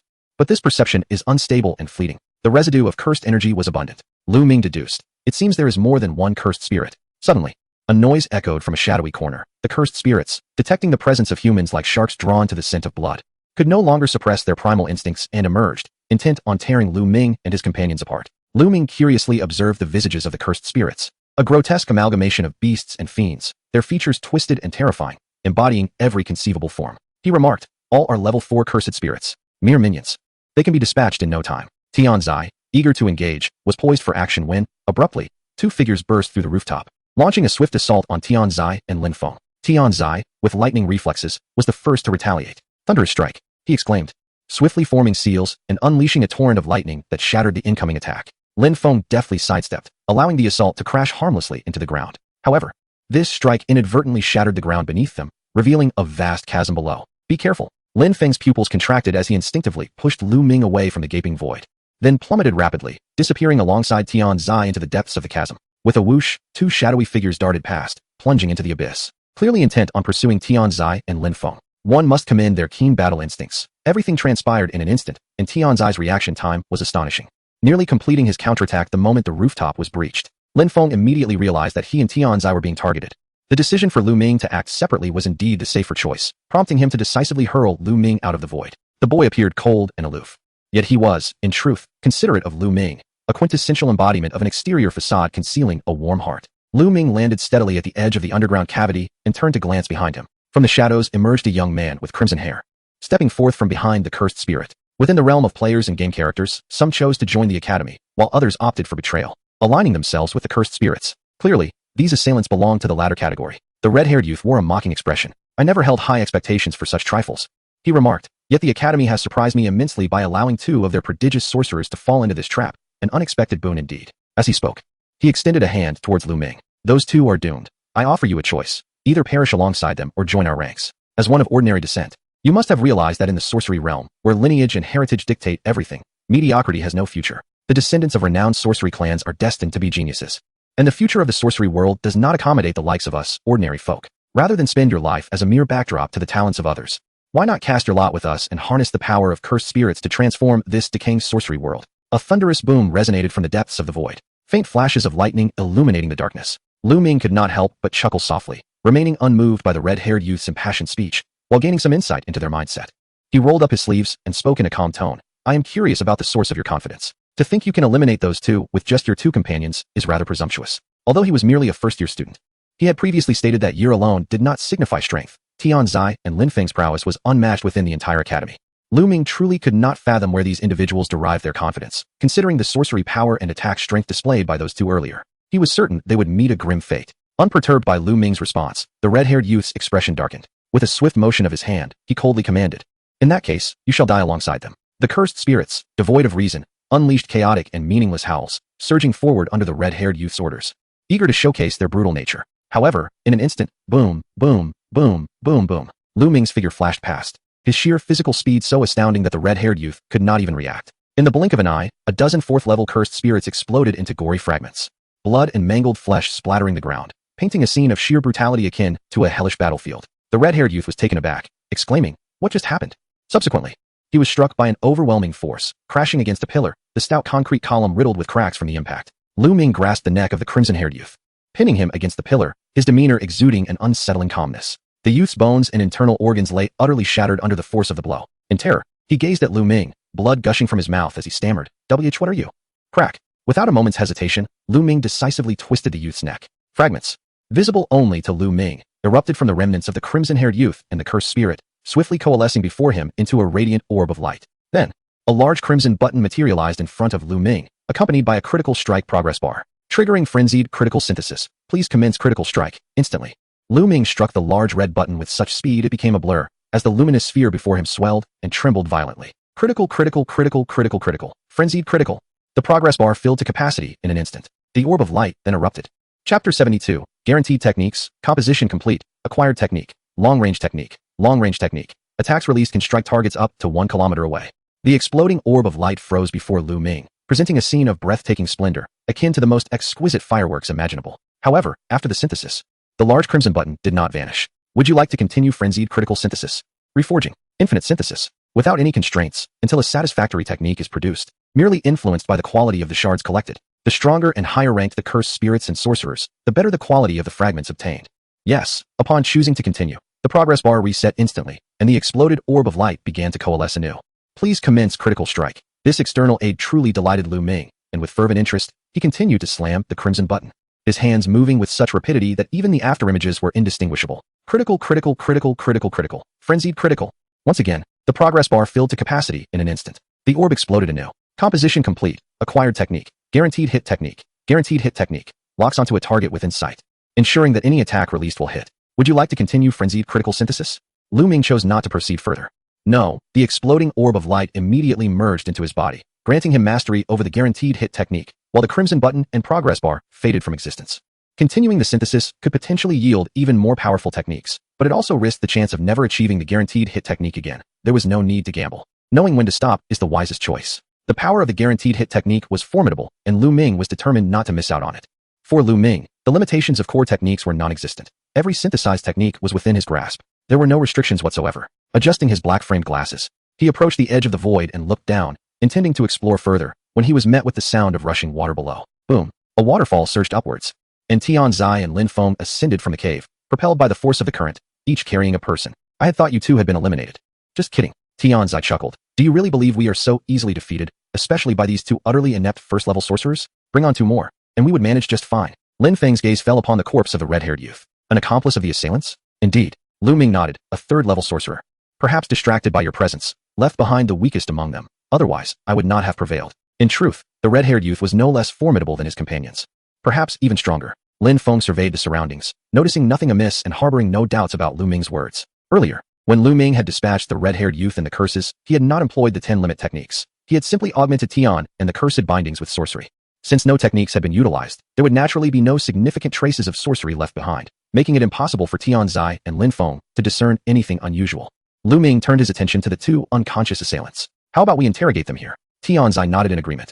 It was evident that the attack was aimed directly at me and Tianzai. The meticulous preparations made prior to our arrival indicated that there was a traitor within the academy. Rather than entrusting the matter to them, It would be better for me to seek the truth myself. Lin Feng splashed water on the two assailants to rouse them from their stupor. With a grim expression, he stood before them, exuding a palpable aura of danger that sent chills down their spines, causing their faces to blanch. I will ask, and you will answer. Moments later, they emerged from the dilapidated building, dragging the two limp assailants, who had nearly been killed by Lin Feng, but ultimately revealed the identity of the traitor.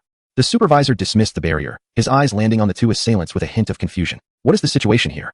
Tianzai forcibly stuffed the two incapacitated individuals into the trunk, a sly grin spreading across his face. We'll discuss this later, we're preparing for a game. Upon returning to the Sorcery Academy, it wasn't long before the door to Class A of Year 1 swung open, and a tall second-year senior with a ponytail peered inside, inquiring, Lin Feng, the teacher sent me to find you. Her gaze swept across the classroom, which was already sparsely populated, and she unconsciously overlooked Luming's presence. After a moment, she realized and redirected her attention to him. Pondering for a while, she struggled to recall who this junior was. Junior, where are Tianzai and Lin Feng? The teacher asked us to locate them. Luming regarded the senior for a moment. They are currently preoccupied. Perhaps you might return tomorrow. All right, my apologies for the intrusion. As she exited Class A of Year 1, her expression swiftly turned grave. She sighed in resignation, realizing that exposure was imminent. The return of Tianzai and Lin Feng unscathed indicated that the attack against them had failed, provided they were not foolish. They would undoubtedly suspect a traitor within the academy. Remaining here any longer was no longer safe, regardless of whether they obtained information from the mouths of those worthless individuals. The senior sister harbored no illusions and decisively departed from the Eastern Capital Jiu-Jitsu Academy. The following day, in the bustling commercial district of the Eastern Capital, the senior sister, clad in casual attire and donning a black baseball cap, navigated through the throngs of the busy street, eventually entering a lavishly decorated private club. Shortly thereafter, a black sedan came to a halt outside the establishment. Tianzai warmed up his wrist joints, and Lin Feng, enveloped in a palpable sense of low pressure, silently followed in the footsteps of the senior sister as they stepped into the club. To catch the snake, one must first stir the grass. They aimed to eliminate the internal traitors within the academy, but their actions would have limited impact. Those who opposed the academy would persist in their schemes. Rather than react passively, it was far better to take proactive measures and eradicate them entirely. Moreover, this operation was solely the initiative of Tianzai, Lin Feng, and Luming. They had not reported to the academy and acted decisively upon their decision. As for the academy, they were still interrogating the two unfortunate souls, and by the time they realized what had transpired, everything would have already settled. Inside the VIP room of the private club, a group of individuals clad in matching attire engaged in hushed conversations, resembling some clandestine religious sect. Most crucially, they were all jiu-jitsu practitioners, entirely comprised of sorcerers aligned against the Jiu-Jitsu Academy. Suddenly, these sorcerers fell silent, turning their gazes toward the entrance of the VIP room, their brows furrowing in distaste. Bang! The door was kicked open. Tianzai strode in with swagger, entirely dismissing the presence of the dozens of sorcerers from the Cursed Spirit faction as if they were merely tourists. Lin Feng scanned the assembly of sorcerers. It was astonishing that the headquarters of the Divine Grace Society was situated within the Eastern Capital, unnoticed by the Academy. To claim ignorance in such proximity seemed implausible. In summary, Tianzai swiftly formed a seal and unleashed a barrage of torrential lightning, exclaiming with a wild grin, "You are all doomed." Chapter 73. The Divine Grace Society. When foes meet, their animosity is palpable. Most of the sorcerers within the Divine Grace Society chose to join the Cursed Spirit faction out of an inability to tolerate the decay within the Jiu-Jitsu realm, where prestigious families maintained a firm grip on the entire domain. Ordinary sorcerers, lacking illustrious lineage and inherited techniques, found themselves at an insurmountable disadvantage from the outset.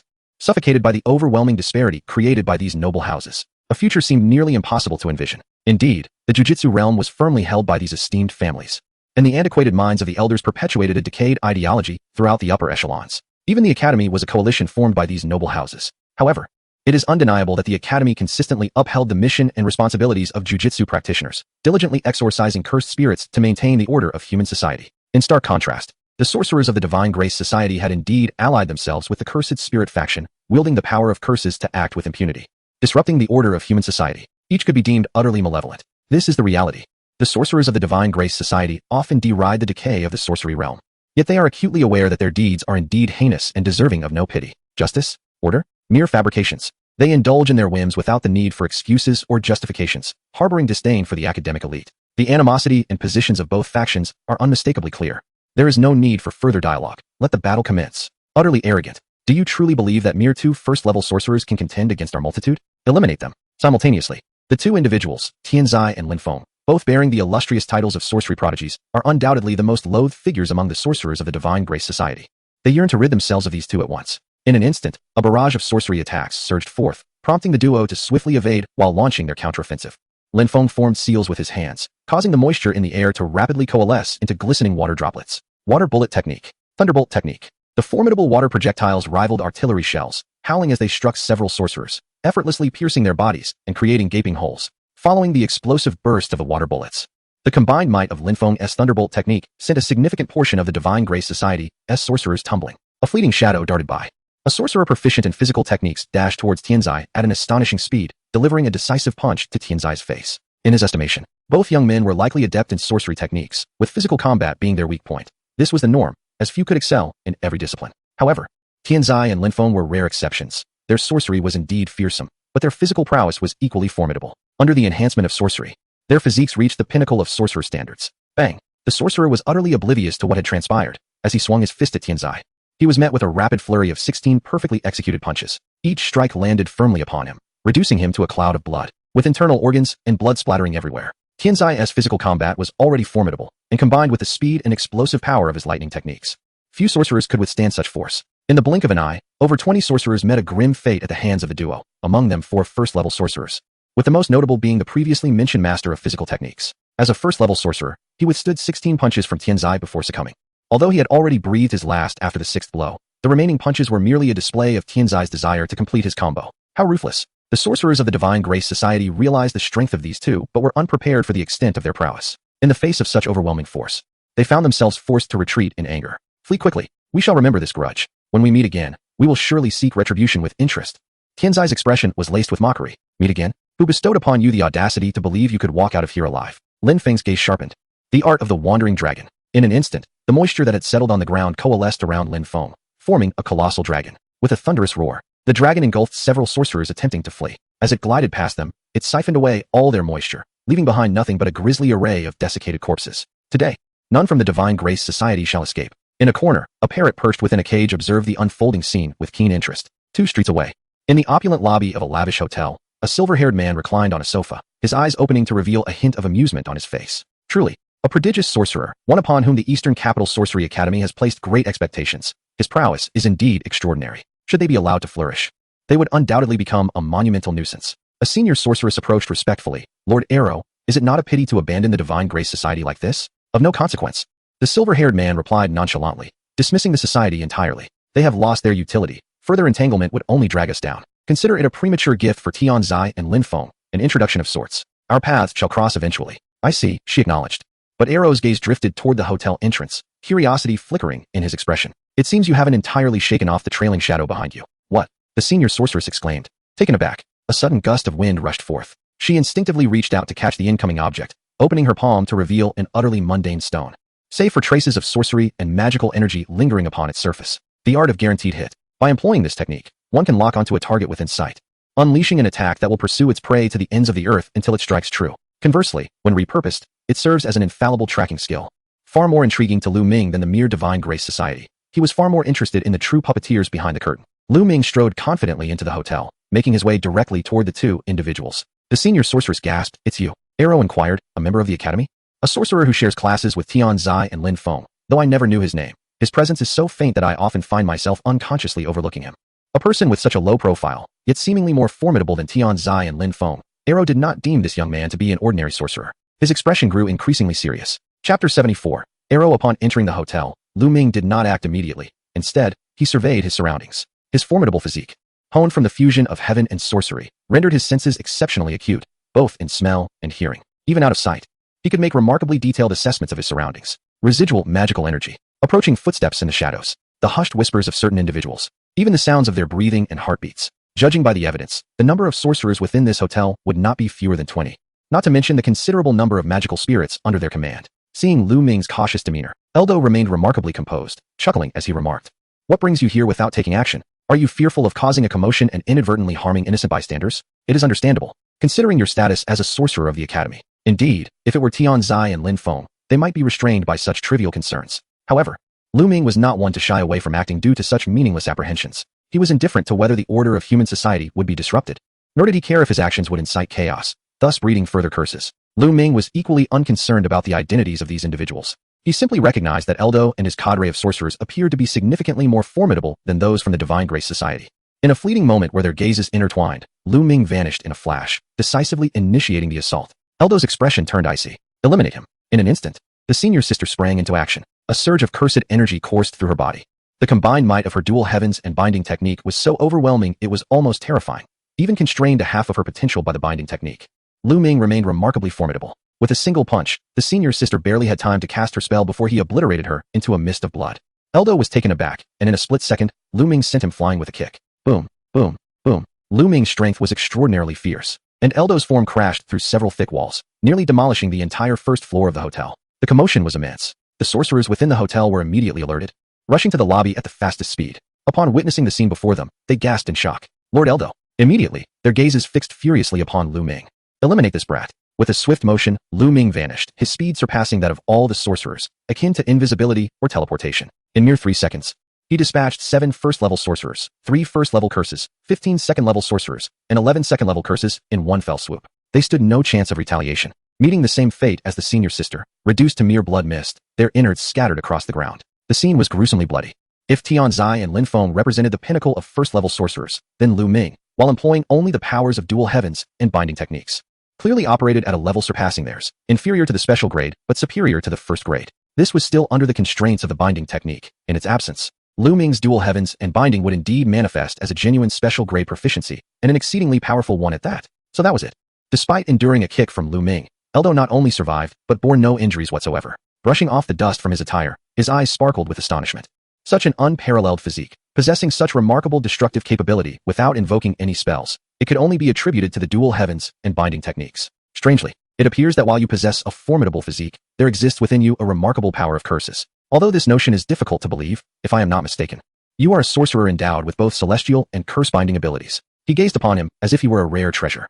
A dual celestial and curse-binder. Such a being had never been heard of before. Each celestial and curse-binder, upon reaching maturity, is expected to possess the prowess of a top-tier sorcerer. Some exceptionally gifted individuals, excelling in combat, can wield special-grade curse tools, granting them the combat strength akin to that of a special-grade sorcerer, which is indeed extraordinary. Let alone a dual celestial and curse-binder. Such individuals require little training, inherently possessing the combat capabilities of a special-grade sorcerer. Ino admired Luming greatly. With a piercing gaze, he extended an invitation. Although I am aware that rejection is highly likely, I still wish to inquire if you would be interested in joining me to transform this decaying sorcery realm and establish an entirely new domain of sorcery. I am not interested. Luming swiftly closed the distance to Ino, unleashing a barrage of over 20 punches imbued with potent cursed energy, each landing squarely upon Ino. Boom. The sound of an explosion resonated. Ino's form shattered inch by inch, revealing a complex internal structure. It was a cursed shell crafted from machinery and sorcery. Essentially, it was a mechanical construct that sorcerers could manipulate remotely through their arts, a robotic entity, albeit one modified by sorcery. This indicated that Ino's true form was not present here. Luming remained unfazed. He had not revealed his true strength. Should Ino mistakenly believe this to be his full capability, their next encounter would surely be intriguing. He welcomed Ino's attempts to gather fragments. With the last remnant of his arm, Ino swiftly formed a seal. Before he could complete his hand gesture, Luming forcefully severed the remaining arm, and amidst the sparks of electricity, executed a high kick that sent Ino's head flying. Boom. The head of the cursed shell embedded itself into the wall, creating a circle of cracks. The outcome was clear. Not a single sorcerer had managed to fully cast a spell before Luming, let alone resist. Luming did not even grant them the opportunity to form a seal. When facing sorcerers, one must be decisive and lethal. Ino sighed. It is a pity for a talent such as yours. I truly do not wish to be your adversary. You sorcerers are all so obstinate. The cursed shell's eyes dimmed, fully damaged. Luming raised an eyebrow, his expression one of surprise. You sorcerers? At first glance, this statement seemed innocuous, yet upon reflection, Luming immediately realized that Ino was most likely not a resident of the Cursed Wave world, but rather a player. The phrase you sorcerers indicated that he fundamentally did not consider himself a sorcerer, subconsciously drawing a line between himself and sorcerers. Of course, this was merely Luming's intuition and speculation, but he felt his conjecture was quite close to the truth. This was indeed an unexpected gain. The battle concluded. Fragments of white debris emerged from the surrounding sorcerers and the remnants of cursed spirits, with the damaged corpses also providing Luming with several pieces. These fragments converged before Luming, coalescing into a radiant sphere of light. A large crimson button reappeared, and the critical strike progress bar surged with anticipation. Chapter 75, Source of Cursed Power. Luming sauntered out of the hotel, the crowd outside startled by the earlier commotion, retreating to a safe distance. As Luming, a living entity, emerged from within, it was as if the onlookers were oblivious to his presence, rendering him invisible. Soon, the wail of police sirens filled the air as officers arrived, sealing off the hotel lobby that resembled a scene from hell. Their immediate intention was to access the surveillance feed, only to discover that the entire monitoring room had been utterly demolished. Triggered frenzied critical synthesis. Please initiate critical strike. Luming moved against the current of the crowd, distractedly tapping the large crimson button visible only to himself, rapidly filling the critical strike progress bar to its maximum. Critical strike. Frenzied critical strike. The sphere of light erupted. Perhaps due to the high caliber and quantity of sorcerers and cursed spirits Luming had vanquished, he synthesized two techniques in one go. Synthesis complete. Acquired technique. Tide of Cursed Power. Acquired technique. Tide of Cursed Power. Tide of Cursed Power possesses 5 times the total cursed energy of an ordinary sorcerer. However, both techniques were identical. While the effects of the technique were commendable, Luming already possessed the powers of heaven and cursed binding. Although the Tide of Cursed Power would augment his cursed energy, it evidently did not significantly enhance his overall strength. Continue frenzied critical synthesis upon making this choice. The sphere reformed, and the critical strike progress bar reset. Luming once again tapped the large crimson button, filling the progress bar to its maximum. Critical strike. Frenzied critical strike. With another explosion of light, the two initial techniques fused into one, transitioning from quantity to quality, resulting in a technique that greatly pleased Luming. Synthesis complete. Acquired technique. Source of cursed power. Source of cursed power. Infinite cursed energy. Luming ceased his actions. As the sphere integrated into his being, his cursed energy surged instantaneously, permeating every fiber of his being, bestowing upon him boundless cursed energy. This sensation was quite pleasant, representing the freedom to lavishly expend cursed energy without the fear of depletion. However, it is essential to note that he possessed infinite cursed energy, not an unlimited instantaneous output capability. With boundless energy within, his instantaneous output remained unchanged. In other words, while Luming's ammunition was infinite, the caliber of his weapon and the potency of his bullets remained constant. The status of the 10 limits technique remained unshakable. Acquired interference value, 003. Interference value, 003, directly participating in the operation to lure the serpent from its den, which led to Tian Zai and Lin Feng dismantling the Divine Grace Society. Luming personally confronted the mastermind, EMO, and eliminated several of EMO's subordinates. Acquiring an interference value of 003 is not an insignificant achievement. After all, one must participate in a major event and exert a pivotal influence to attain an interference value of 01. The incident involving the Divine Grace Society and Arrow is hardly worthy of being labeled a major event. In the realm of sorcery, a true major event typically entails the downfall of an entire sorcery academy. Those players, in their relentless pursuit of interference values, are perpetually embroiled in chaos, devising grand schemes. Yet, Luming finds their antics rather mundane. Instead of expending effort over such trivial interference values, he prefers to quietly amass strength in the shadows, biding his time until he is sufficiently powerful to obliterate the entire sorcery realm. He even contemplates the complete annihilation of the sorcery craze game world. This is Luming's grand design. In contrast, both the subversion of the existing order within the sorcery realm and the conquest of the world through sorcery seem excessively pedestrian. When it comes to world destruction, Luming possesses ample and diverse experience. It is merely a matter of time. Thus, he harbors no interest in the current dynamics and conflicts of the sorcery realm, knowing that ultimately, his goal is to eradicate everything, rendering it all meaningless. Naturally, he relishes watching their trivial games, occasionally intervening to gather more fragments for the synthesis of techniques and sorcery tools to enhance his own strength. Patience is a virtue. He has all the time in the world to build his power. He is wary of acting too hastily, for the inadvertent exposure of his capabilities could incite the sorcery realm's vigilance. Should he be attacked by the collective might of the sorcery world before he is adequately prepared, it would spell trouble. At that point, he could simultaneously contend with the sorcery realm while fervently enhancing his strength. Though he fears the sorcerers might deploy unpredictable and formidable techniques, such as sealing spells, until he possesses sufficient assurance, he shall not act recklessly. Luming remains, as ever, cautious. Returning to the matter at hand, through this battle, Luming has gained a remarkably clear understanding of his own strength. Without a doubt, he is invincible beneath the special grade. As for the strength of special grade sorcerers or special grade sorcery spirits, that remains to be seen. In any case, Luming feels no trepidation. At worst, he could simply remove his glasses. He is quite eager to discover the extent of his power once he unravels the binding spell. One thing is certain. Arrow's strength is undoubtedly beyond that of a mere first-level sorcerer, and he likely possesses special grade capabilities. Given that the sorcery skeleton he created already showcases the prowess of a top-tier first-level sorcerer, he could hold his own against the likes of Tian Zai and Lin Feng for several rounds. Upon returning to the academy, specifically Class A of Year 1, as Luming approached the classroom door, he overheard the teacher's admonition within. Tian Zai and Lin Feng had acted without the academy's consent, destroying the Divine Grace Society. Much to the institution's ire, the academy's higher-ups were exceedingly displeased with the reckless behavior of these two, and their teacher served as a convenient outlet for the frustration. Receiving a thorough reprimanding, the resentment inevitably trickled down to the two culprits. Although they faced reprimand, the duo remained unfazed. Tian Zai, in particular, appeared drowsy, his eyelids battling for dominance, which incited the teacher's ire, resulting in an immediate punch directed at him. Ouch! Tian Zai yelped, clutching his head and gasping in shock. The teacher turned to the doorway and inquired of Luming, "Which classmate are you looking for?" Instantly, the atmosphere became somewhat awkward. A thought flickered through his mind, and the teacher finally recalled that Luming was one of his students, which explained the strange feeling he experienced while reprimanding earlier. It turned out that one person was missing. Clearing his throat to mask his embarrassment, the teacher pretended that nothing had occurred and proceeded to communicate an important matter to the group. Additionally, in the coming days, several first-year students from the West Capital Sorcery Academy will be visiting our institution for exchange studies. Since they are also first-year students, I am entrusting this task to the three of you. The sorcery realm is home to 4 prestigious sorcery academies: the East Capital Sorcery Academy, abbreviated as the East Institute; the West Capital Sorcery Academy, known as the West Institute, along with the South Institute and the North Institute; The East and West Institutes regularly organize exchanges among students of all grades, serving not only as an opportunity for learning, but also as a form of competition. As is customary. Why must we be burdened with such a trivial task? Tianzai retorted impatiently. The Academy has decided thus. I am merely the messenger of this decision. What a hassle. Chapter 76. Exchange of new students. 3 first-year exchange students from the West Capital Sorcery Academy arrived. 2 males and 1 female. Leading the group was a young man named Fu Shi, who, much like Tianzai Linfeng, hailed from a prestigious family of sorcerers, destined from birth to be a prodigy. Although he was a newcomer, his strength had already reached the level of a first-tier sorcerer, boasting an impressive track record of independently exorcising first-tier cursed spirits. His core technique was impact. The other male student was Lin Li.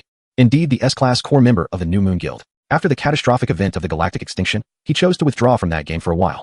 Once the galaxy stabilized, he intended to return and start anew. After some contemplation, he entered the unique series of games known as Sorcery Frenzy. Compared to other turbulent game worlds, the New Moon Guild maintained a relatively stable influence here. Consequently, after joining the game and establishing connections with the guild, Lin Li quickly succeeded in binding a special grade cursed spirit with the assistance of numerous guild members. Special grade cursed spirits differ from ordinary ones, as most possess a certain level of self-awareness, some even exhibiting intelligence comparable to that of humans. Lin Li reached an agreement with this special grade cursed spirit, offering periodic donations of his own blood in exchange for complete dominion over its powers. With the binding established, Lin Li immediately gained access to the full combat capabilities of the special grade cursed spirit. This exemplifies the strength of a major guild. The sole female exchange student was named Gu Xini. In order to establish connections with the guild, both she and Lin Li used their real names. While Lin Li was a core member of the New Moon Guild, Gu Xini belonged to the Black Flag Guild. The Black Flag Guild's overall strength was on par with that of the New Moon Guild and the Deep Blue Guild, as all 3 were among the 4 great guilds of the Great Xia. Major guilds impose stringent restrictions on their members entering special series games. Typically, those who do not meet a certain level of strength are not permitted to squander such opportunities. After all, in the early days of my novice journey, I rashly ventured into specialized series games, an endeavor that merely stifled my potential for future growth, rendering it utterly meaningless. Consequently, within the Grand Guild, those who could partake in such specialized games were predominantly core members. Gu Xini, despite her prowess, was overshadowed by Lin Li, who was undeniably a formidable special-grade sorcerer. The challenge of binding such an entity with a curse was not to be underestimated, and alas, she found herself bereft of that opportunity. Yet, fortune favored her. She possessed an innate physique inclined towards curses, and with the assistance of the guild, she acquired a special-grade cursed weapon in the form of a longsword, propelling her combat capabilities to the echelon of a top-tier sorcerer. Among the trio, Lin Li was unequivocally the strongest. However, due to Fu Shi's lineage from a prestigious family of sorcerers, he naturally assumed the role of leader under the Academy's tacit approval. Lin Li harbored no objections.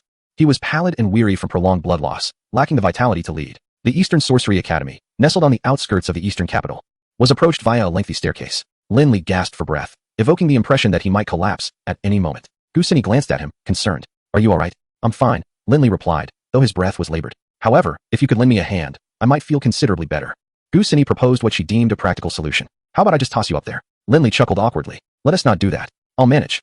Fu Shi, clad in traditional sorcerer garb, wore a gentle smile that exuded warmth, making interactions feel as refreshing as a spring breeze. He placed Lin Li's hand on his shoulder and assisted him up the staircase. Thank you, Lin Li said, and Fu Shi smiled in response, his amiability palpable.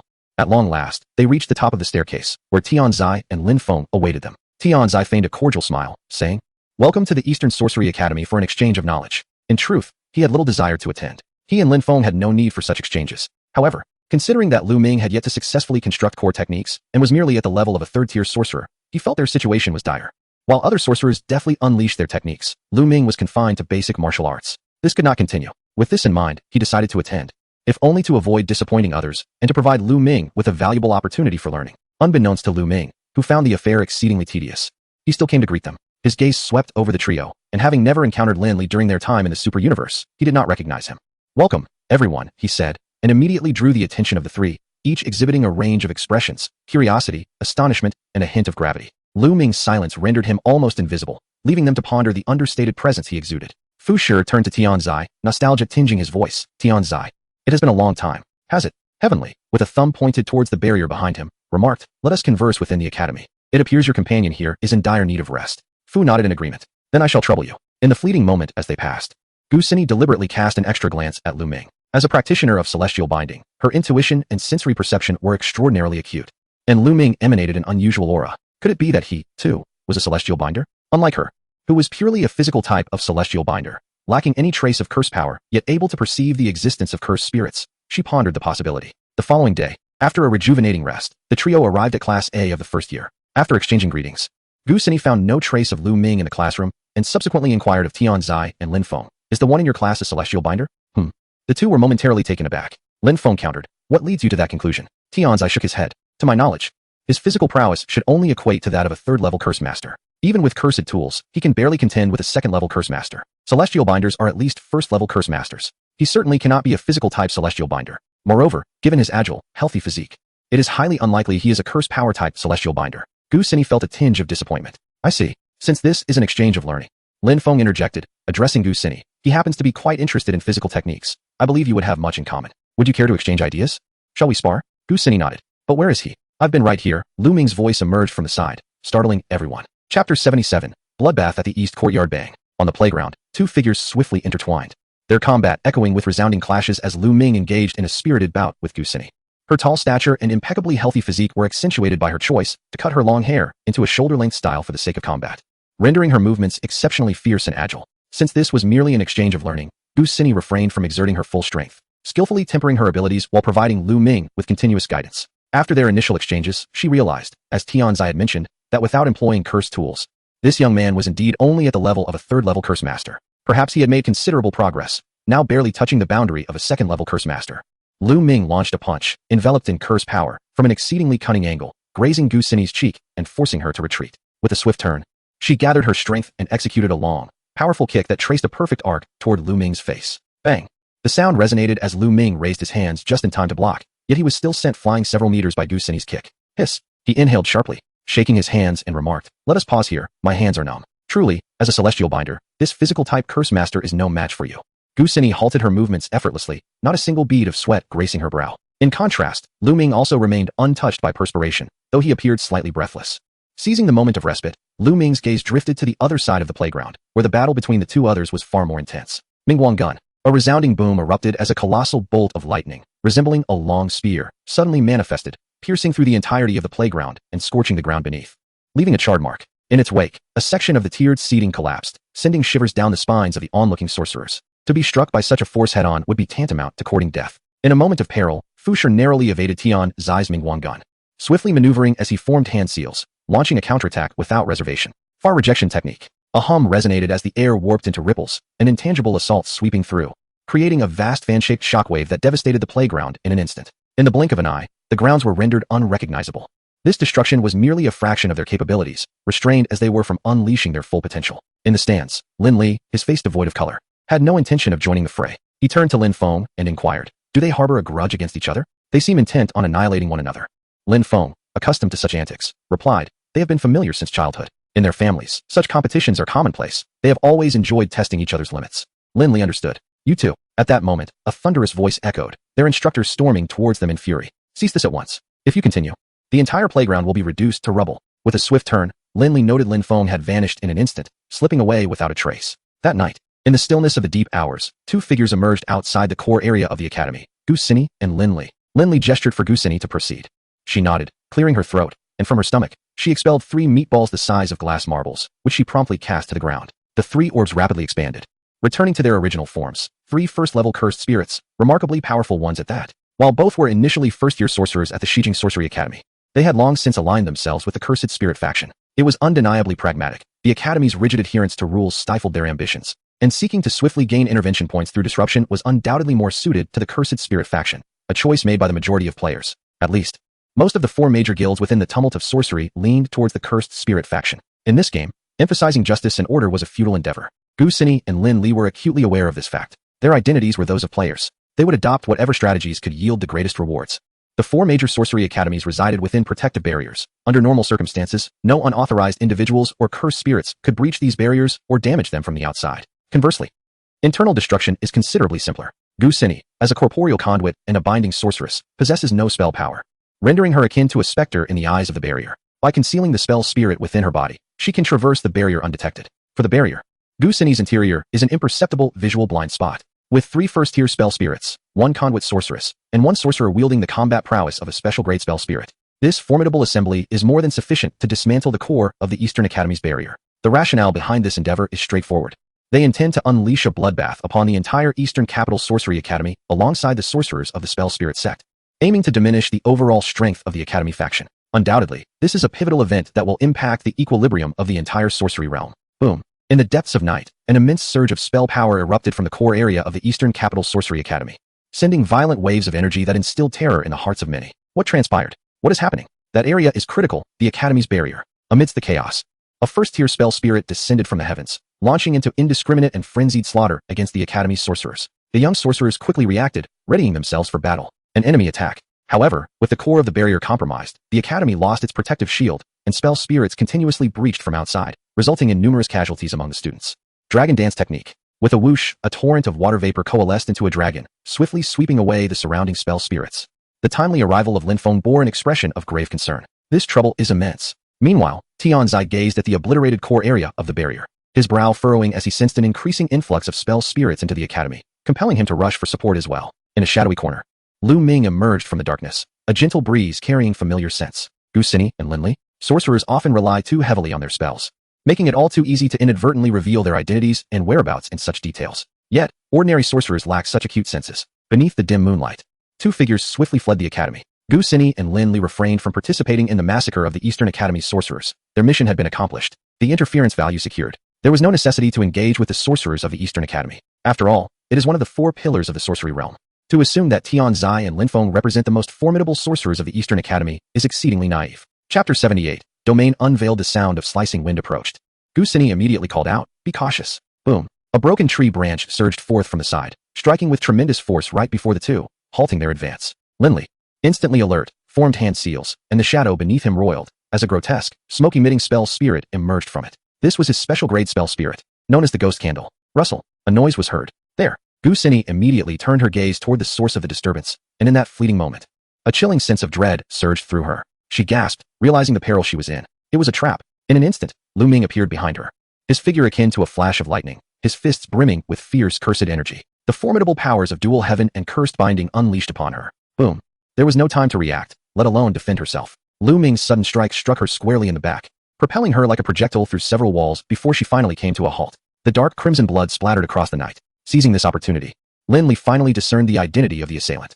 It was none other than Luming, the bespectacled boy who had been ridiculed by Tianzai and Linfeng for his lamentable martial prowess. In that moment, Linli felt a jolt of terror. This was no weakling, but rather a ferocious beast poised to devour. There was scarcely time for further contemplation. Instinctively, he prepared to cast a spell. However, in the blink of an eye, Luming charged toward him with an unstoppable force. Given Lin Li's lacking physical capabilities, keeping pace with Luming's combat rhythm was an insurmountable challenge. In that instant, Lin Li sensed the specter of death looming ever closer. Roar. Only his elite cursed spirit, the Ghost Candle, could match Luming's speed. At the critical moment, it unleashed a plume of black smoke toward Luming. With a devastating punch, Luming's strength combined with the explosive cursed energy punctured the smoke, landing squarely on Lin Li. Bang. A burst of blood erupted. Half of Lin Li's body reduced to a mist of crimson. In midair, the Ghost Candle swiftly ascended to catch Lin Li, whose pallid visage grew even more ashen, waves of excruciating pain crashing against his nerves. Gritting his teeth, he hastily initiated a spell. Reversal spell. In the blink of an eye, Lin Li's body rapidly regenerated flesh and bone, the half that had been obliterated by Luming's punch restored to its original state, without a trace of injury. This was the power of the reversal spell. Cursed energy for sorcerers springs from negative emotions, meaning it is inherently negative energy that can only be utilized to cast spells, not to heal injuries. Only through the reversal spell can this negative energy be transformed into positive energy for healing, as long as the brain remains intact. This spell can restore a damaged body in a short time. It is exceedingly potent. Few in the realm of sorcery can master the reversal spell. No matter how strong one is, if they cannot learn it, they simply cannot. This is unrelated to combat prowess. Lin Li himself did not possess the reversal spell. It was the Ghost Candle that executed it, and he merely borrowed its abilities. Moreover, had it not been for the Ghost Candle releasing black smoke at the critical moment, significantly diminishing Lu Ming's attack, that punch could have obliterated him entirely. What a terrifying prospect. Lin Li remained shaken, his heart still racing. He had come alarmingly close to being annihilated. Clang. The long knife was drawn, emitting a crisp sound. The sharp blade cleaved through the wall, and with blood at the corner of her mouth, Gu Xini grit her teeth against the excruciating pain of her injuries, forcing herself to continue the fight. Otherwise, she would truly be at the mercy of her foes. The special-grade curse tool, the Qian'an blade. With the combination of heaven and cursed binding alongside a special-grade curse tool, Gu Xini indeed possessed the qualifications to confront Lu Ming, provided she were uninjured. However, she was now barely hanging on. The razor-sharp edge sliced past Lu Ming, severing a strand of his hair, and she gritted her teeth, declaring, "You are indeed a practitioner of heaven and cursed binding." My instincts were not mistaken. Not only was he a practitioner of heaven and cursed binding, but he was also an incredibly rare dual practitioner. Discovering the truth under such circumstances was truly perilous.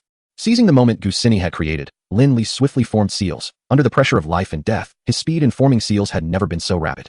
Luming caught a glimpse out of the corner of his eye, using the opportunity to evade the Qianhun blade and create distance.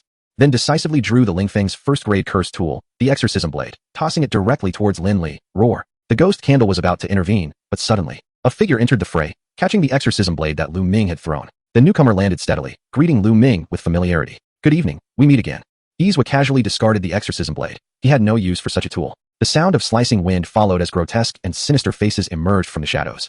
A dozen cursed spirits of varying levels encircling Lu Ming and joining the battle. Upon seeing this, Lu Ming comprehended the situation and was not surprised. After discovering that Lin Li and Gu Xini had breached the Academy's barrier, he had formed a rough hypothesis about the events, and Izwa's appearance further confirmed his suspicions.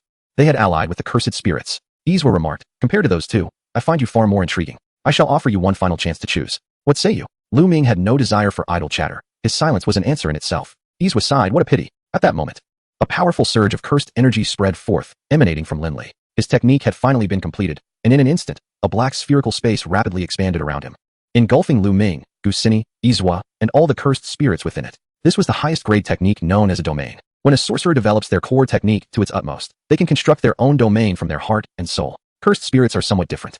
Some special grade cursed spirits can unleash domain techniques immediately upon their birth. Whether sorcerer or cursed spirit, the ability to manifest a domain signifies an extraordinary level of combat power that far exceeds the ordinary. Not every special grade being can manifest a domain, but any being capable of doing so is assuredly of special grade. There exists an insurmountable chasm of power between special grades and those beneath. In simpler terms, even the most elite first-grade sorcerer stands a high chance of being obliterated by an average special-grade cursed spirit in their respective domains. Sorcerers and cursed spirits experience a significant amplification of their powers. Most crucially, their unleashed attacks are guaranteed to strike their intended targets, rendering speed irrelevant. Lin Li was acutely aware of the formidable physical prowess of Lu Ming, recognizing that conventional techniques would scarcely land a blow on him. The only viable strategy was to invoke the domain. Chapter 79. True illusion of domain control. A cacophony of howls echoed through the dimly lit domain.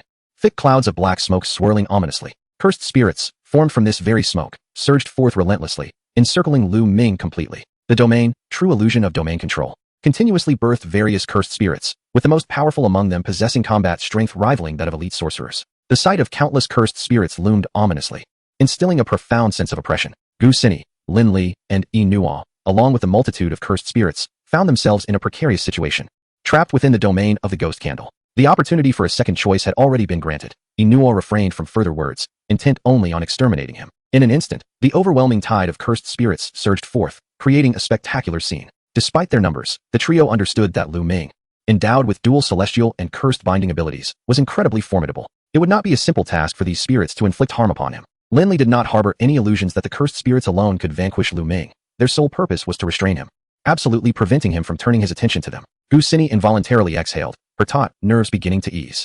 No one could fathom the peril she had faced during her close combat with Lu Ming. Already gravely injured, she had barely managed to endure until now, nearing her limits. Seizing this opportunity, Lin Li rapidly concentrated his cursed energy, coalescing it into an astonishingly potent force. Even with the guarantee of hitting in the domain, it would not suffice.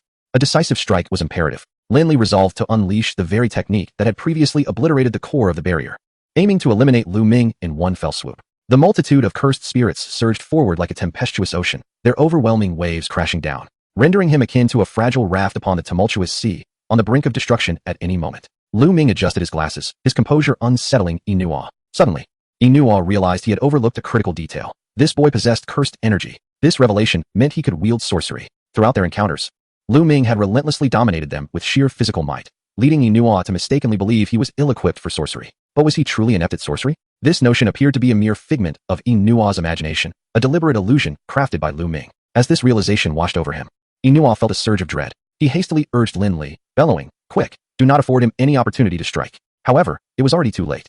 The surging tide of cursed spirits engulfed Lu Ming's form. Suddenly, a resounding crash echoed through the air. A surge of formidable cursed energy erupted, overwhelming the approaching cursed spirits, reducing them to mere remnants of flesh in an instant. Lu Ming's gaze was piercing, as he unleashed an unprecedented torrent of cursed power, reaching a staggering 5 times the limit of his capacity. This ferocious aura rendered him akin to an unstoppable, legendary beast of terror. The 10-limit technique. Even with his cursed binding technique having his strength, he still wielded an output power 5-fold the maximum, channeling all of it to fortify his physique. His already formidable body, enhanced by the curse, was truly unmatched. Gu Xini's eyes widened, her scalp prickling. "Act quickly," she urged, with a series of explosive movements. Lu Ming darted through the encirclement of cursed spirits like a razor-sharp blade, leaving a path of destruction in his wake. Each spirit he encountered burst apart, even those of the highest grade sorcerers unable to withstand his assault. The momentum was relentless, a ferocity unmatched. Within a mere breath, the tide of cursed spirits was cleaved in two by Luming's swift advance, exuding an aura of lethal intent that seemed poised to obliterate anyone in its path, instilling fear in all who beheld it. With no choice but to press forward, Gusini and Enua steeled themselves, buying Lin Li precious time to prepare his lethal strike, relying on the cursed spirits to hinder Luming's progress. Enua finally summoned the strength to cast his technique. Eternal Flame of Darkness. Instantly, a torrent of ink-black flames erupted, only to be effortlessly pierced through by Luming, inflicting no damage whatsoever. As Luming closed in, the flash of a blade cut through the air. Acting on instinct, Gusini wielded her soul-cutting blade, yet even before the 10-limit technique, she had never landed a blow on Luming. Crack! The sound of breaking bones echoed as Luming deftly evaded her strike, swiftly retaliating by snapping her arm. And with a single, devastating punch, he reduced her to a mist of blood. It was a death from which there was no return. Even reversal techniques would prove futile. At that moment, Lin Li's lethal strike was finally ready. Get back! He bellowed. Enua decisively withdrew. A colossal sphere of concentrated cursed energy hovered before Lin Li, its sheer force warping the very air around it. With Luming firmly locked in his sights, he unleashed all the gathered cursed energy. Technique of the 100 Demons' Destruction. As the energy sphere was released, the air rippled violently. Subsequently, an extraordinarily radiant beam of cursed energy surged forth, annihilating all cursed spirits within its domain, resembling a colossal lance of light. Upon striking Luming, a deafening explosion ensued, sending shockwaves that trembled the very fabric of the space. Lin Li and Enua believed they had ended the battle, only to witness a scene that sent chills down their spines. Luming did not falter. He withstood the onslaught of the cursed energy beam, charging towards Lin Li as if swimming upstream in a waterfall. In the midst of Lin Li's astonished gaze, he was struck down in a single blow. Beside him, the ghostly candle attempted to retaliate, only to be swept away by Luming's kick, which cleaved it in half with ease, a formidable special-grade cursed spirit, reduced to naught before such might. This exemplified the formidable power of the 10-limit technique. In an instant, Lin Li met his demise, and the ghostly candle lay in ruins. The domain, unable to sustain itself, collapsed instantaneously, vanishing into thin air, leaving he now utterly astounded by the unforeseen outcome of the battle. It was indeed inconceivable. He recognized that contemplating an escape in the face of Luming's overwhelming strength was pure folly, so he resolved to remain motionless, turning to absorb the severely damaged ghostly candle, intent on consuming it. Luming, oblivious to Now's intentions, perceived the necessity to intervene. He swiftly struck the candle before it could be devoured, reducing it to mere fragments scattered across the ground. As anticipated, it was yet another curse remains. Luming had foreseen this. Subsequently, he crushed the candle's head underfoot. Surveying the scene, he collected the exorcism knife and the soul-severing blade, departing the site with poise, leaving behind a gruesome tableau of corpses and debris. Chunks of white fragments erupted from the remnants, coalescing into a radiant sphere before Luming, revealing a large crimson button and a critical strike progress bar. Triggering frenzied critical synthesis. Please initiate critical strike. Chapter 80. Reversal technique. Luming promptly struck the large red button. Critical strike.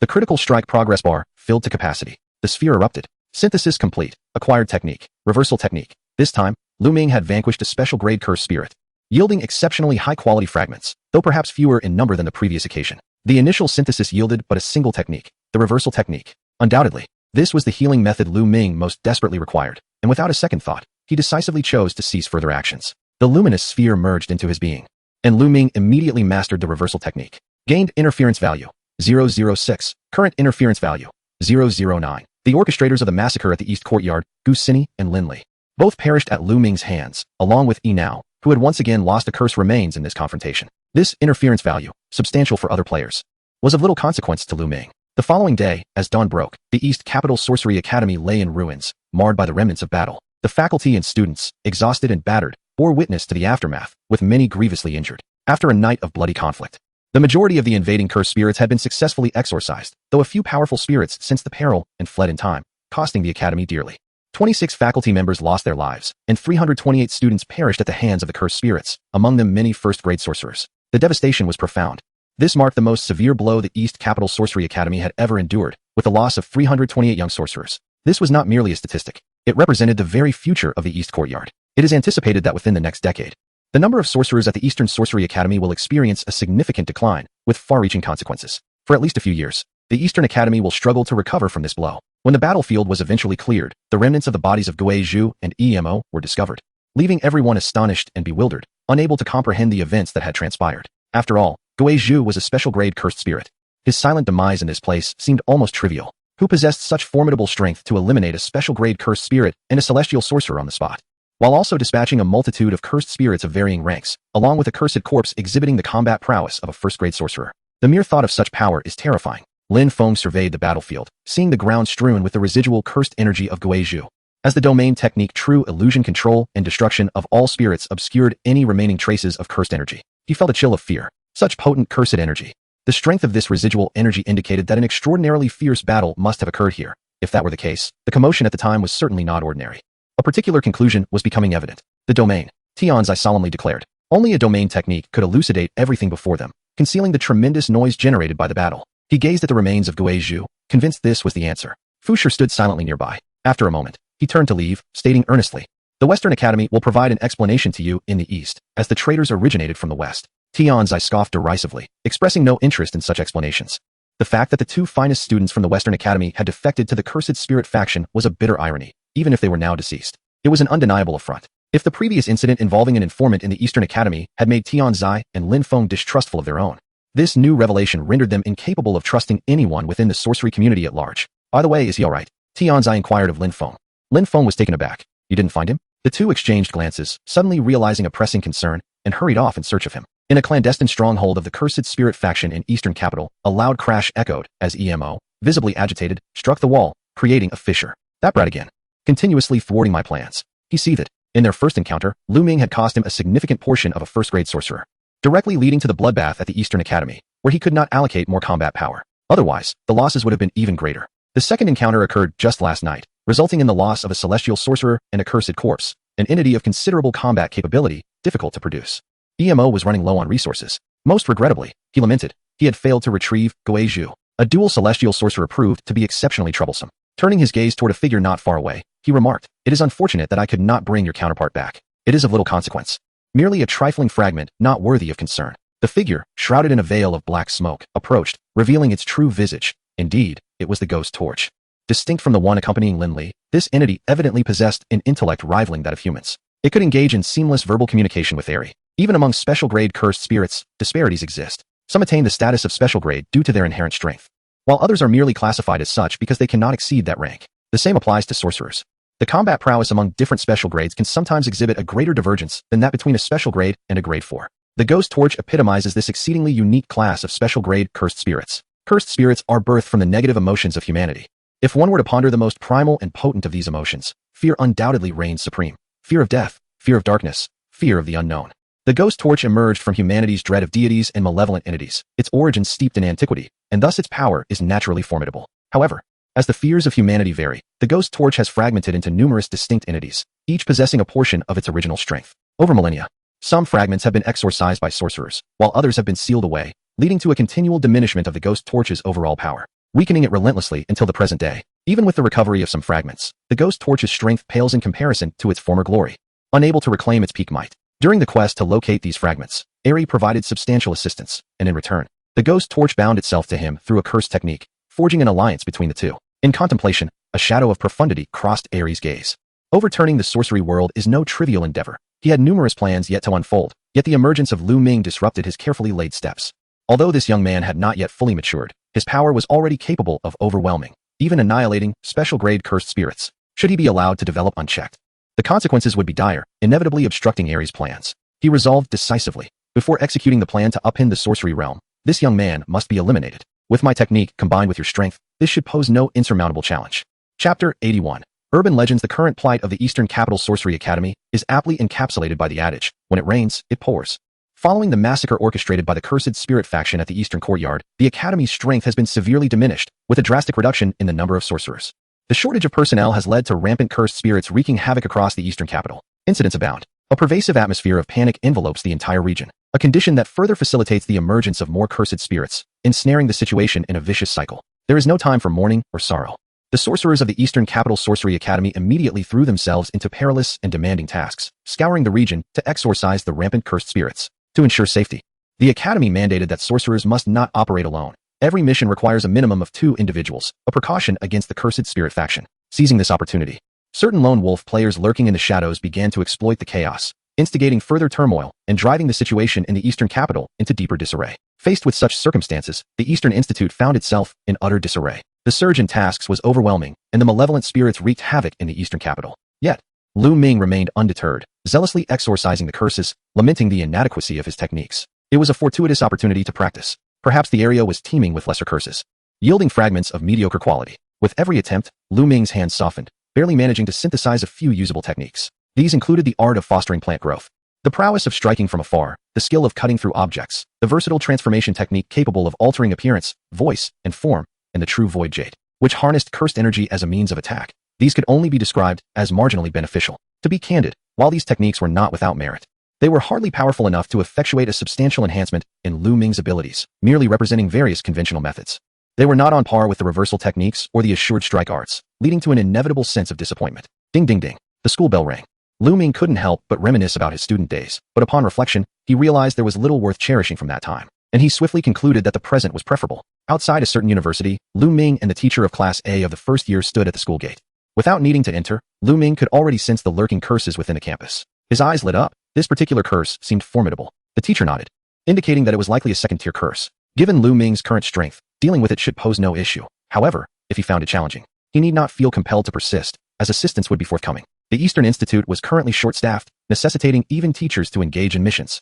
The original trio from Class A had been separated into 3 different teams. Even while undertaking tasks, the teacher did not neglect to mentor Luming, providing him with opportunities for growth. From the teacher's perspective, although Luming had attained the physical prowess of a second-tier sorcerer, coupled with the exorcising blade, he should be capable against a second-tier curse. Yet, his experience was still insufficient. He had never faced a second-tier curse before. Strength alone did not determine the outcome of a battle. Experience and mindset were equally crucial factors. I understand, Luming responded. The two entered the school together. Within the corridors, the clamor of students filled the air, and rather than a school, it felt more akin to a den of ruffians, with chaotic graffiti adorning the walls. Students lounged about nonchalantly, some dyeing their hair, others sporting piercings, casting unfriendly glances at Luming and his companion as they passed through. The atmosphere grew tense with the unexpected presence of outsiders on their turf. Hey, you two. A group of students emerged from a nearby classroom. Blocking Luming and the teacher in the corridor, their demeanor brazen as they declared, "This isn't a park. If you're here to loiter, get lost." Luming rolled up his sleeves. 2 seconds later, bang. A figure crashed through the corridor's glass, landing on the ground and struggling to rise, leaving an array of bodies sprawled across the floor. Some were clinging to the windowsill, others slumped against the walls, and a few had fainted from shock. Luming and his companion nonchalantly traversed the corridor, causing nearby students to straighten up in fright, their bodies tense and immobilized. Deep within the teaching building, outside a dilapidated storage room, Luming could sense an unusual aura emanating from within, merely by standing at the door. A curious female student approached, but dared not come closer, instead lingering at the far end of the hallway. Observing Luming about to open the storage room door, she hastily cautioned, "I advise you not to open that door. Those who have entered before have met with untimely deaths." Luming surmised the situation. Urban legends, perhaps? The girl nodded. Such urban myths and perilous locales tend to attract negative emotions, giving rise to curses that are inevitably more formidable than the usual. It was no wonder a second-tier curse manifested here. Suddenly, with a swift motion, Luming yanked open the decrepit door, stepping inside alongside his teacher, and promptly shut it behind him. Moments later, an ear-splitting roar, mingled with human screams and bestial growls, erupted from within the storage room, prompting the girl to flee in terror. Inside, the dim light revealed a grotesque curse, its limbs grotesquely twisted and dislocated, hanging from the ceiling, its blood-red eyes radiating anger and malice. The teacher instructed, "Make it quick." Understanding the urgency, Luming decisively drew his spirit-cleansing blade and, with a flash of steel, leaped before the curse, swiftly severing it. With a resounding thud, the curse plummeted to the ground, its heavy body crashing down and splattering purple blood across the floor. It was broad daylight, during class hours, with students all around. There was no opportunity to cast a barrier to muffle the noise. They had no choice but to exorcise it directly. In the past, they would have waited until after school to undertake such tasks, but time was of the essence now. With numerous missions awaiting their attention, with a painful cry, the curse, its eyes ablaze with ferocity, lunged at Luming in a frenzied attack. Yet, Luming was swifter. The blade flashed, and it appeared as though the curse had willingly collided with the edge of his weapon, resulting in a clean bifurcation that completed the exorcism. Luming flicked his blade, sending a spatter of blood across the floor. The teacher remarked in admiration, "Excellent. An impeccable battle." White fragments erupted from the curse's form, coalescing before Luming into a radiant orb, accompanied by a large red button and a critical hit progress bar. Triggering frenzied critical synthesis. Please commence critical hit. Upon exiting the storage room, Luming feigned departure, eagerly pressing the large red button. Critical hit hit hit hit hit. Frenzied critical hit. The critical hit progress bar filled to capacity in one go. Chapter 82, Blood for Blood. Perhaps the accumulated fortune had finally manifested, as Luming achieved a commendable technique with minimal attempts at synthesis. Completion of synthesis, acquired technique, void technique, consumes a substantial amount of cursed energy to banish any object into the void. The notion of banishing into the void essentially means erasing any object from this world, yet the nature of the void remains an enigma. It is certainly not within the realm of cursed techniques. The fact that a fragment of a second-level cursed spirit can synthesize such a grade of technique leaves Luming immensely gratified, prompting him to pause and allow the luminous orb to merge with his being. Thus, he mastered the void technique. The two reconvened at the school's entrance. Beep beep beep. The teacher's phone rang. Hello? Understood. He hung up. The teacher instinctively clenched his fists, emotions surging within him. His eyes gleaming with excitement as he glanced at Luming. An urgent mission. A facade of normalcy while plotting in the shadows. A tooth for a tooth. An eye for an eye. The bloodbath at the Eastern Capital Sorcery Academy was not merely a concern for the East Campus. The actions of the Cursed Spirit sect had evidently breached the bottom line of the sorcery community, and this blood debt must be repaid in kind. The East Campus suffered significant losses, yet the other three major academies faced no such devastation, and the prestigious sorcery families were scarcely affected.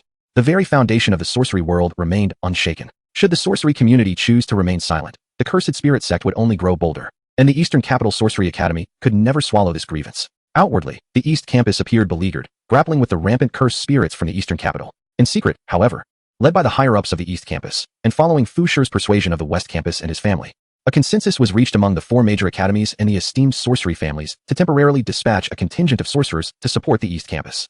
The objective, to annihilate the Cursed Spirit sect. It was not only the unfortunate who would resort to such tactics. The East Campus was no pushover, and neither was the sorcery world. Retaliation in kind was entirely justified. Support from the other three academies and the prominent sorcery families arrived swiftly, within just a few days.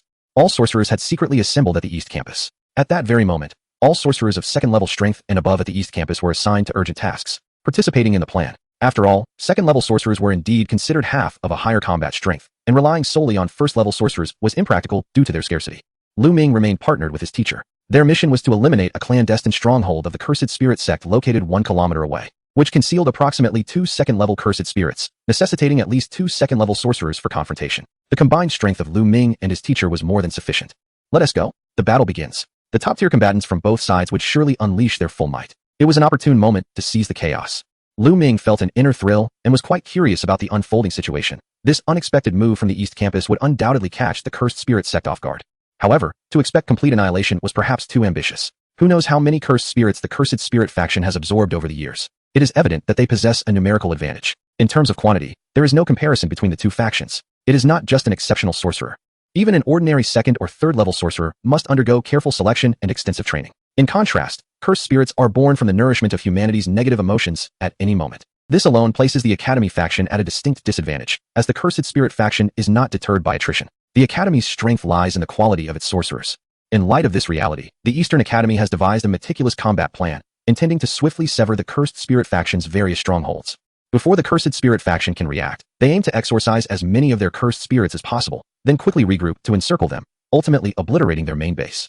This constitutes the Academy's strategy. Both the exorcism of the cursed spirits and the destruction of the Cursed Spirit faction as stronghold are crucial steps. Even a single misstep could spell failure for the entire plan. Moreover, speed is of the essence. Should they fail to successfully exorcise a significant number of cursed spirits, they risk being overwhelmed by reinforcements during their assault on the Cursed Spirit faction's main base. Conversely, if they merely focus on exorcising cursed spirits without forming an encirclement around the main base, they might allow key figures of the Cursed Spirit faction to escape, resulting in a complete failure. Thus, throughout the planning process, every sorcerer must remain alert and expeditiously exorcise the designated cursed spirits before hastily moving on to the next stronghold. They must leverage quality to counteract the enemy's numerical superiority. Casualties are inevitable, and oversights are certain to occur. A hastily constructed plan cannot be flawless. Perfection is a rare commodity in this world. The Eastern Academy only needs to ascertain that the plan is feasible. This counteroffensive is imperative. Bang! The heavy iron door of a dilapidated warehouse was kicked open, startling several third-level sorcerers inside, who quickly sprang into a defensive posture. Who goes there? The glint of a blade swept through like flowing water. In an instant, blood gushed forth as 3 third-level sorcerers collapsed to the ground. Luming wiped the blood from his blade and fixed his gaze upon a nearby shadowy room, where several dark figures pulsed with the aura of cursed spirits. The teacher no longer held back. At the moment Luming breached the door, he also struck, his fists surging with cursed energy as he transformed into a fleeting shadow within the dark room. It was as if a stone had been cast upon a tranquil surface, causing the aura of cursed spirits to explode violently, mingling with the teacher's cursed energy and surging forth from the room. Bang!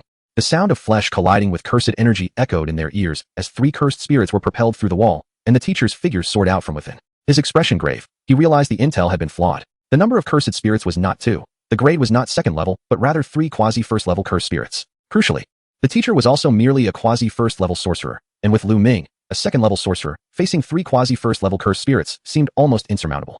The teacher is not a genius like Tian Zai or Lin Feng, unable to contend against multiple foes of the same caliber. The aforementioned observations are based on normal circumstances. Now, we shall delve into extraordinary situations. Confronted with this perilous scenario, the teacher maintains an extraordinary level of rationality and composure. exemplifying the admirable mindset expected of a seasoned mentor. With unwavering resolve, he plunges a dagger into his own chest, subsequently withdrawing it without administering any immediate first aid, merely sealing the wound with cursed energy. Within 30 seconds, I shall severely injure these 3 cursed spirits, he declares to Luming.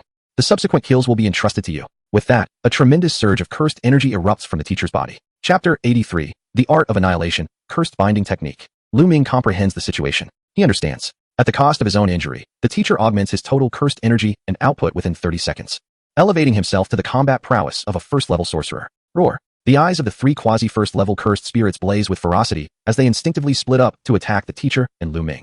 The teacher swiftly dashes in front of Luming, clapping his hands together, unleashing an invisible sound wave that ripples through the air like a tidal wave, generating immense force. The sound technique. Boom. The focused shockwave sends all 3 cursed spirits flying, demolishing the warehouse wall 10 meters away with its formidable power. Cough. A splash of crimson emerges as the teacher involuntarily coughs up blood. Seizing the opportunity while the cursed spirits are momentarily incapacitated, Luming hurls the exorcism blade towards the teacher. The teacher, catching the blade with peripheral vision, remains unwaveringly focused on the cursed spirits, grasping the first-level cursed tool.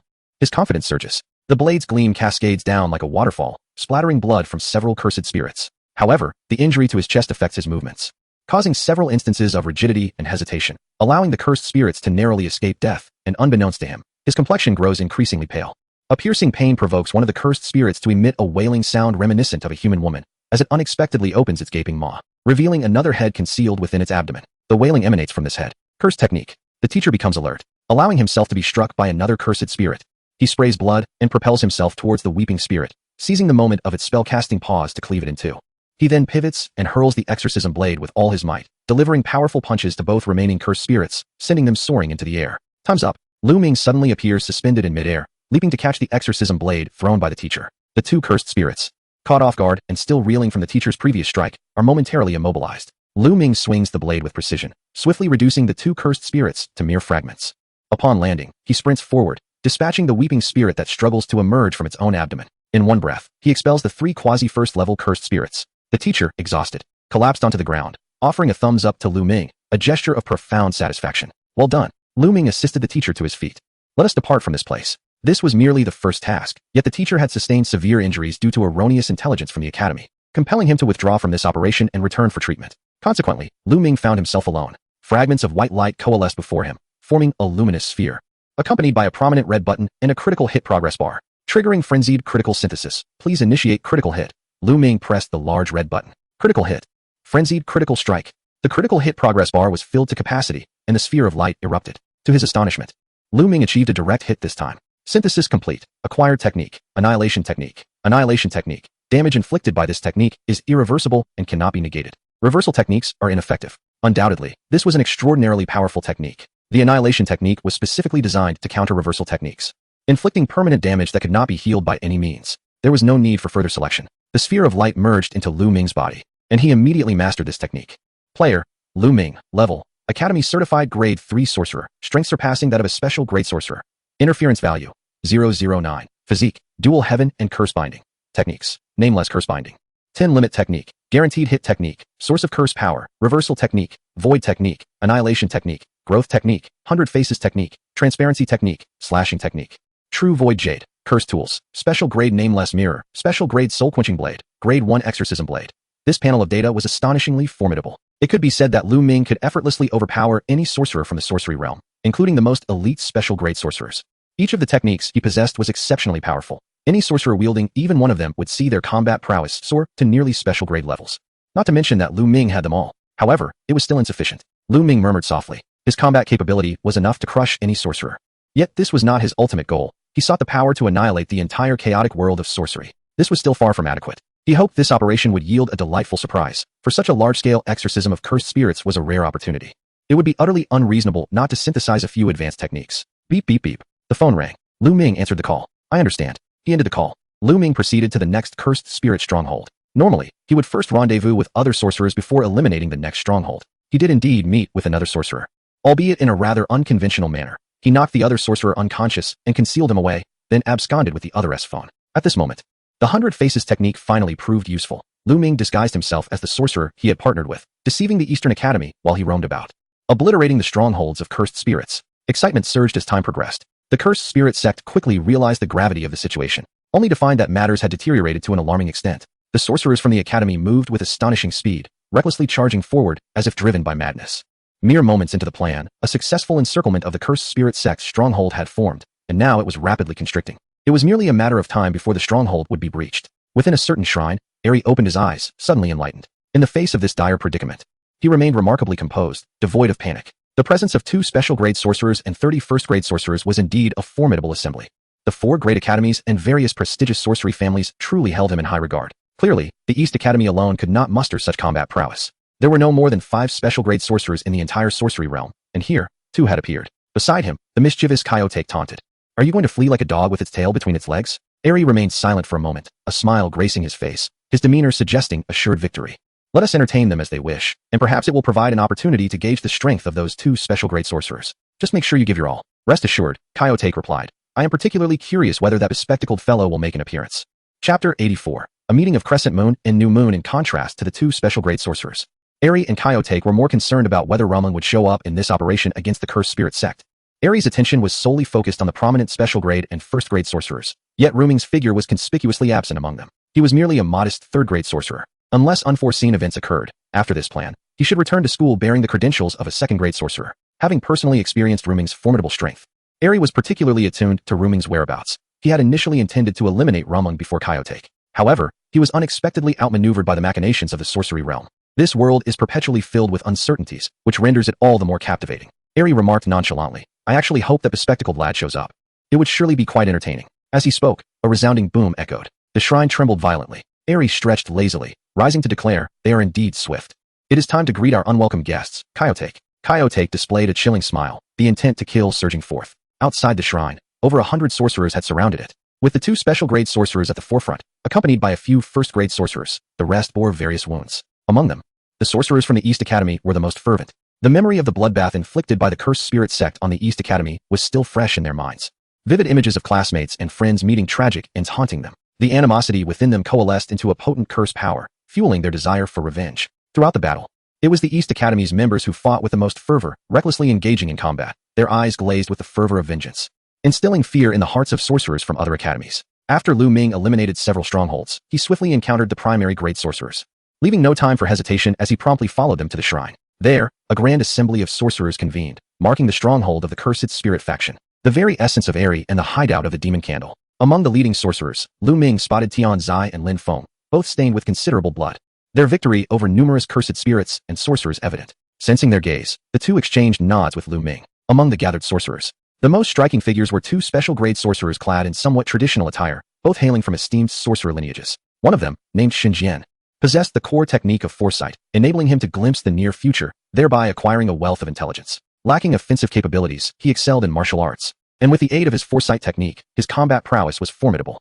The success of this operation in gathering extensive information on strongholds was largely attributable to Xinjian's foresight technique. Without it, achieving such results would have been exceedingly challenging.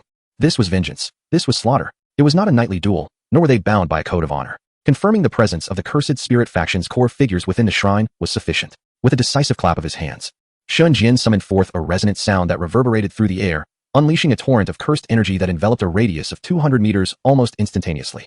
Skipping the subsequent hand seals, he executed the technique in an instant. The domain of Kienketsu Sako Moon unfurled. A phantom moon floated silently above the domain. Unlike the closed spherical space created by the demon candle's true illusion, Xinjian's Kienketsu Sako Moon did not form a confined sphere. These were 2 distinct types of domains.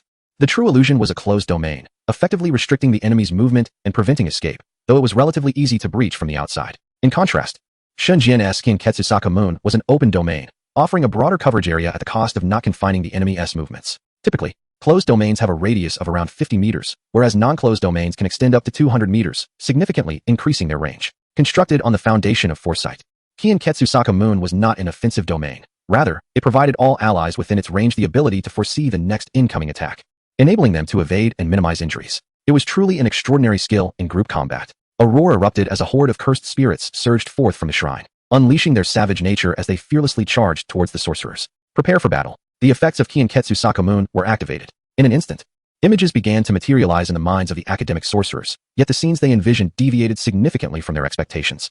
What unfolded was an occurrence that none could have anticipated. The initial assault did not come from any sorcerer or spirit of the cursed spirits faction. but rather from a youth whose presence was so faint that he scarcely garnered attention. In the foreseen tableau, the ground was awash with the blood of sorcerers and cursed spirits alike. Under the ethereal moonlight, the esteemed sorcerer Shenjian was pierced through the heart by a single punch from Luming, collapsing lifelessly to the ground. While the surviving sorcerers could only watch in helpless horror as this spectacle unfolded before them. As the vision concluded, the sorcerers snapped back to reality. The atmosphere now heavier than before, as if time itself had come to a standstill. Shock, terror, fury, and dread flickered across the faces of various individuals. Over 100 sorcerers simultaneously cast their gazes towards the seemingly inconspicuous youth standing in the background, a deafening silence enveloping the crowd. It was akin to the stillness before tempest. Among the most incredulous were Tian Zai and Lin Feng, who remained frozen in disbelief, staring blankly at Lu Ming, uncertain of how to proceed. Should they trust Shun Jian's prophetic technique or their dear friend with whom they shared countless days?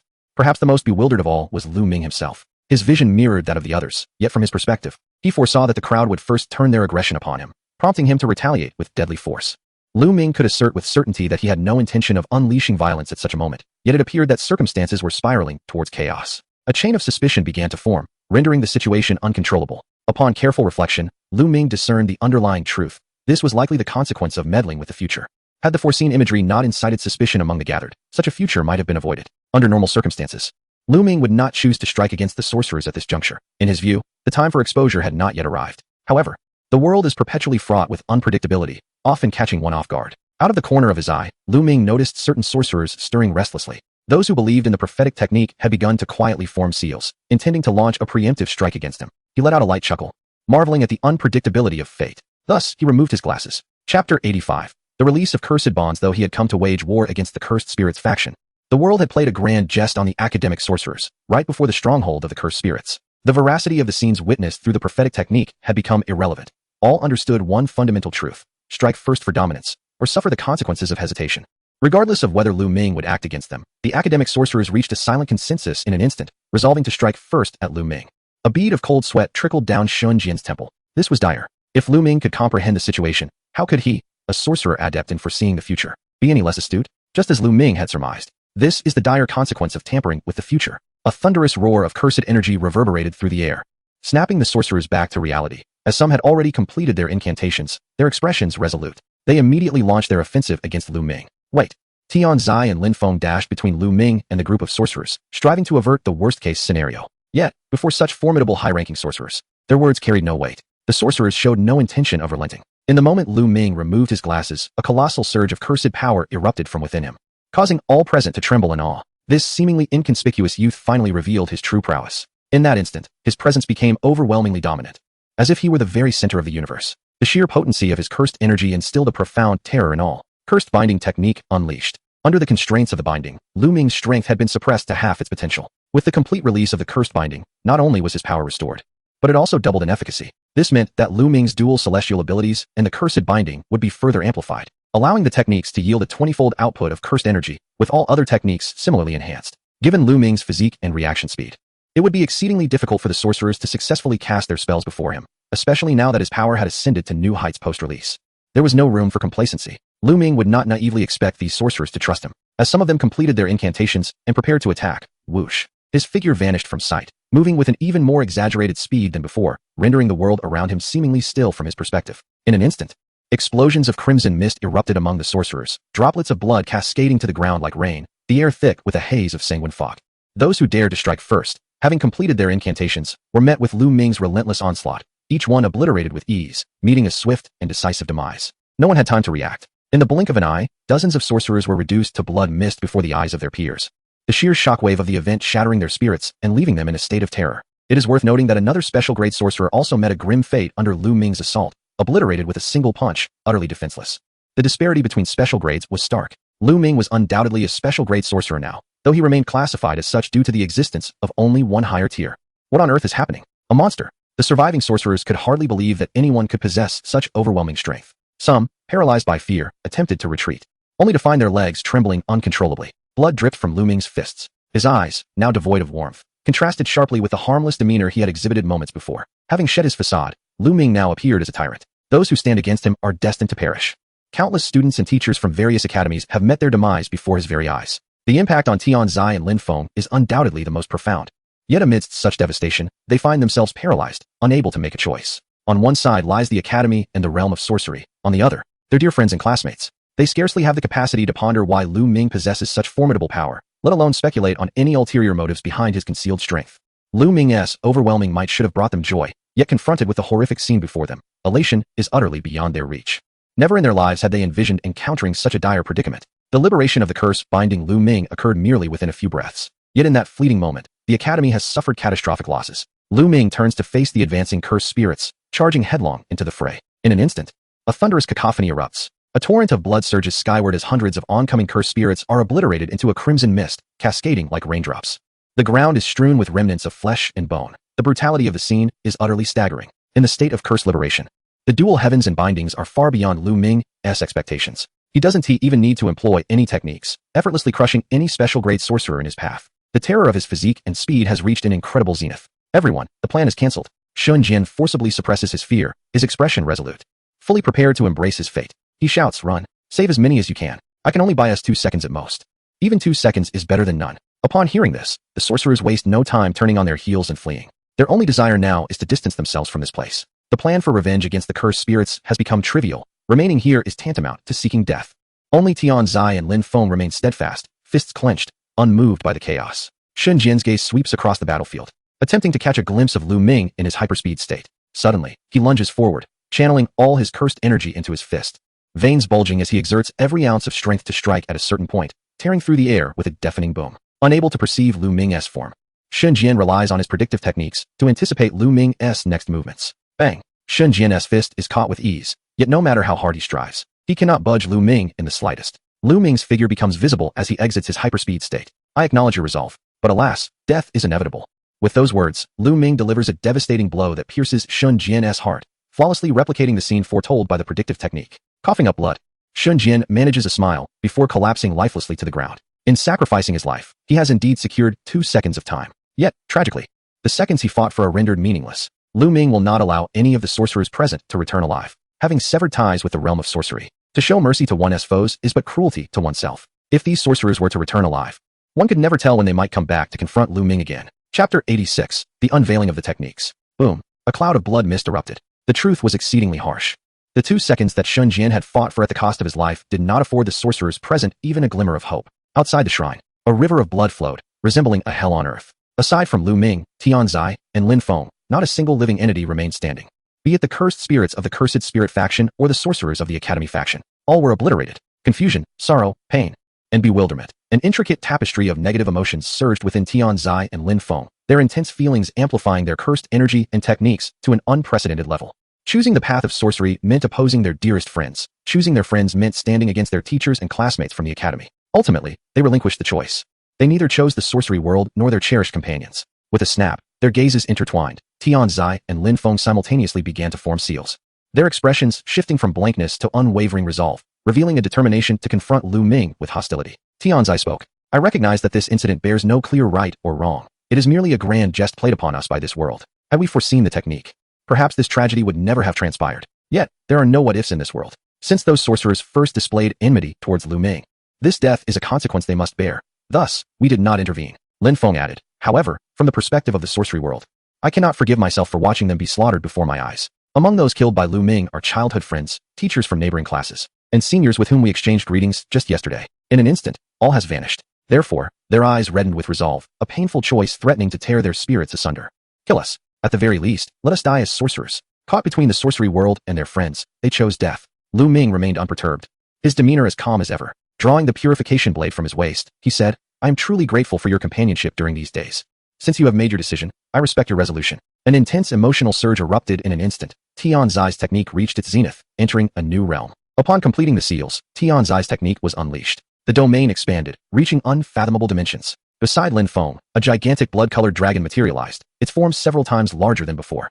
The dragon technique. Roar. The dragon bellowed, charging towards Luming with ferocious momentum. A colossal spherical enclosed space formed, swiftly engulfing the 3 of them. Tianzai's lightning technique, already known for its speed, became even more astonishing with the domain's enhancement. In terms of velocity, only he possessed the qualification to contend with Luming. However, the domain of Tianzai collapsed in less than 3 seconds, 2 figures hurtling out from within, blood spilling through the air, and once they landed, they did not rise again. In theory, a closed domain is challenging to breach from the inside. Evidently, it was merely a lack of sufficient power, a feat not difficult for Luming. The exorcism blade was ensnared by a black, cursed energy, embodying the technique of annihilation. Luming spared no effort. Aside from not reducing the two to mere blood mist, he truly fought to the death.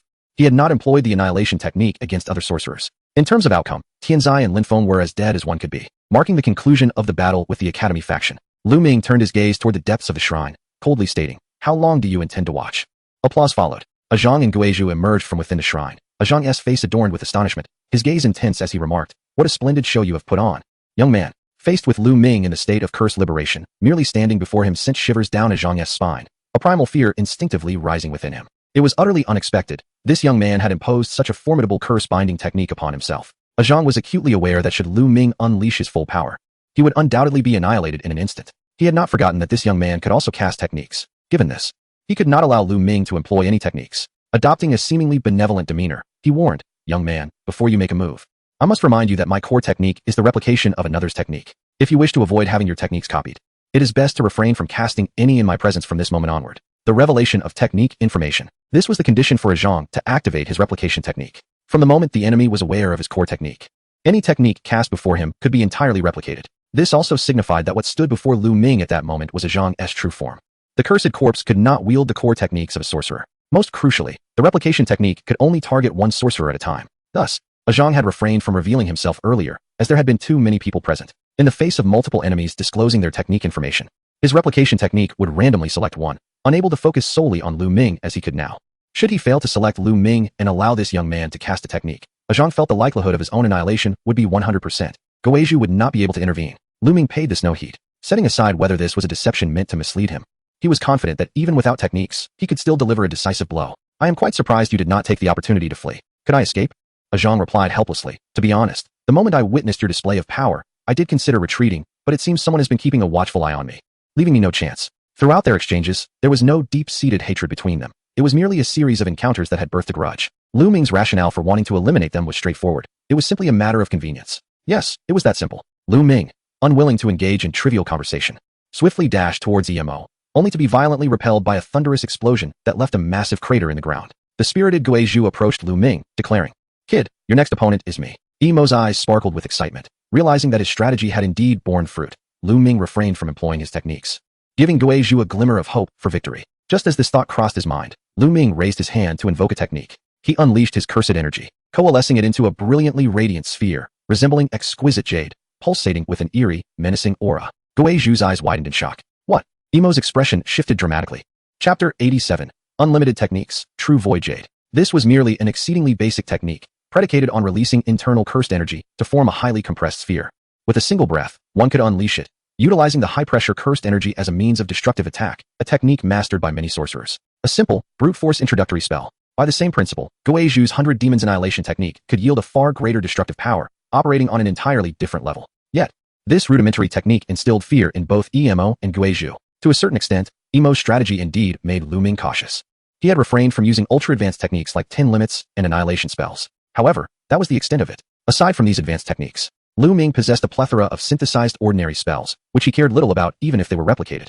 The same technique wielded by different individuals could unleash vastly different destructive power. True Void Jade served as the quintessential example. As a celestial and cursed binder, Luming's cursed energy and recovery speed exceeded that of an ordinary sorcerer by at least tenfold, further augmented by his state of cursed liberation. The effect was magnified. Even without invoking the source of cursed energy, Luming's reservoir remained immense, continuously releasing cursed energy into the True Void Jade. The air quivered with intensity. This was merely the beginning of their confrontation, and Luming had already delivered a staggering surprise. Emo's complexion paled as he bellowed, "Guizhu, stop him." It was too late to intervene. Guizhu felt a surge of anxiety, making a swift decision to form seals, conjuring a vortex of cursed energy in his hands to prepare for the 100 Demons Annihilation technique, intending to counter Luming. Until now, he had only heard from Emo about the kid's extraordinary strength. It was only through this confrontation that Guizhu truly comprehended what genuine terror entailed. As the embodiment of humanity's millennia-long fear of deities and specters, Guizhu held immense confidence in his own abilities, both in physical combat and techniques. He considered himself an entity that transcended common understanding. However, Luming surpassed him. Had Luming refrained from using his techniques, Guizhu was confident that he could contend with him, especially with the ever-watchful Emo by his side. Victory was certainly within reach. Yet, once Luming employed his techniques, the situation transformed entirely. The formidable physique and unparalleled speed of Luming rendered any attempts to disrupt his assault utterly futile. Striking him was simply an impossibility. Only by invoking a domain could one hope to harness its infallible effects. Yet, in such a critical moment, There was no time for Gui Zhu to establish his domain, even if he could instantaneously cast the domain technique. Luming would have already unleashed his strike by the time the domain formed. Gui Zhu was certain that Luming's true void jade would effortlessly penetrate his domain, making the act of summoning it tantamount to surrender. It was far more prudent to immediately activate the 100 Demons destruction technique, for it might just afford him a chance at survival. Fleeing was out of the question. Turning his back on the enemy would only hasten his demise. I will assist you. In this dire moment, Yilu had no choice but to relinquish the maintenance of the reappearance technique, channeling his cursed energy incessantly into Gui Zhu's 100 Demons destruction. Frustration bubbled within him. This is a miscalculation. I cannot afford to fall to this young man. Despite his meticulous planning, he had not anticipated that the young man possessed a binding technique, nor could he have foreseen the sheer strength unleashed once the binding was lifted. Yilu had initially estimated that even if Luming employed a standard technique, Gui Zhu would still retain the capability to fight. Alas, the unpredictable nature of events had turned against him, hinging on the release of the binding. Sensing the terrifying fluctuation emanating from the true void jade, Yilu surmised that should they fail to withstand this assault, they would not even leave behind ashes. The air seemed to stagnate as a dazzling radiance erupted. The true void jade shot forth with a ferocious force aimed at Yilu and Gui Zhu. This strike will eliminate both of you. Yilu's expression hardened. Such delusions.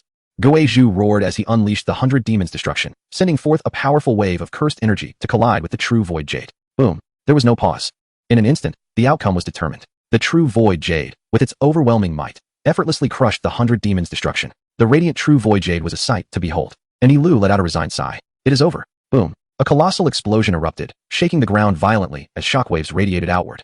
The entire shrine was instantaneously reduced to rubble, leaving behind a massive crater with a radius of several dozen meters. When the dust settled, Gui Zhu and Yilu had been utterly obliterated. Such a terrifying force unleashed by a mere entry-level technique was unparalleled, save for Luming.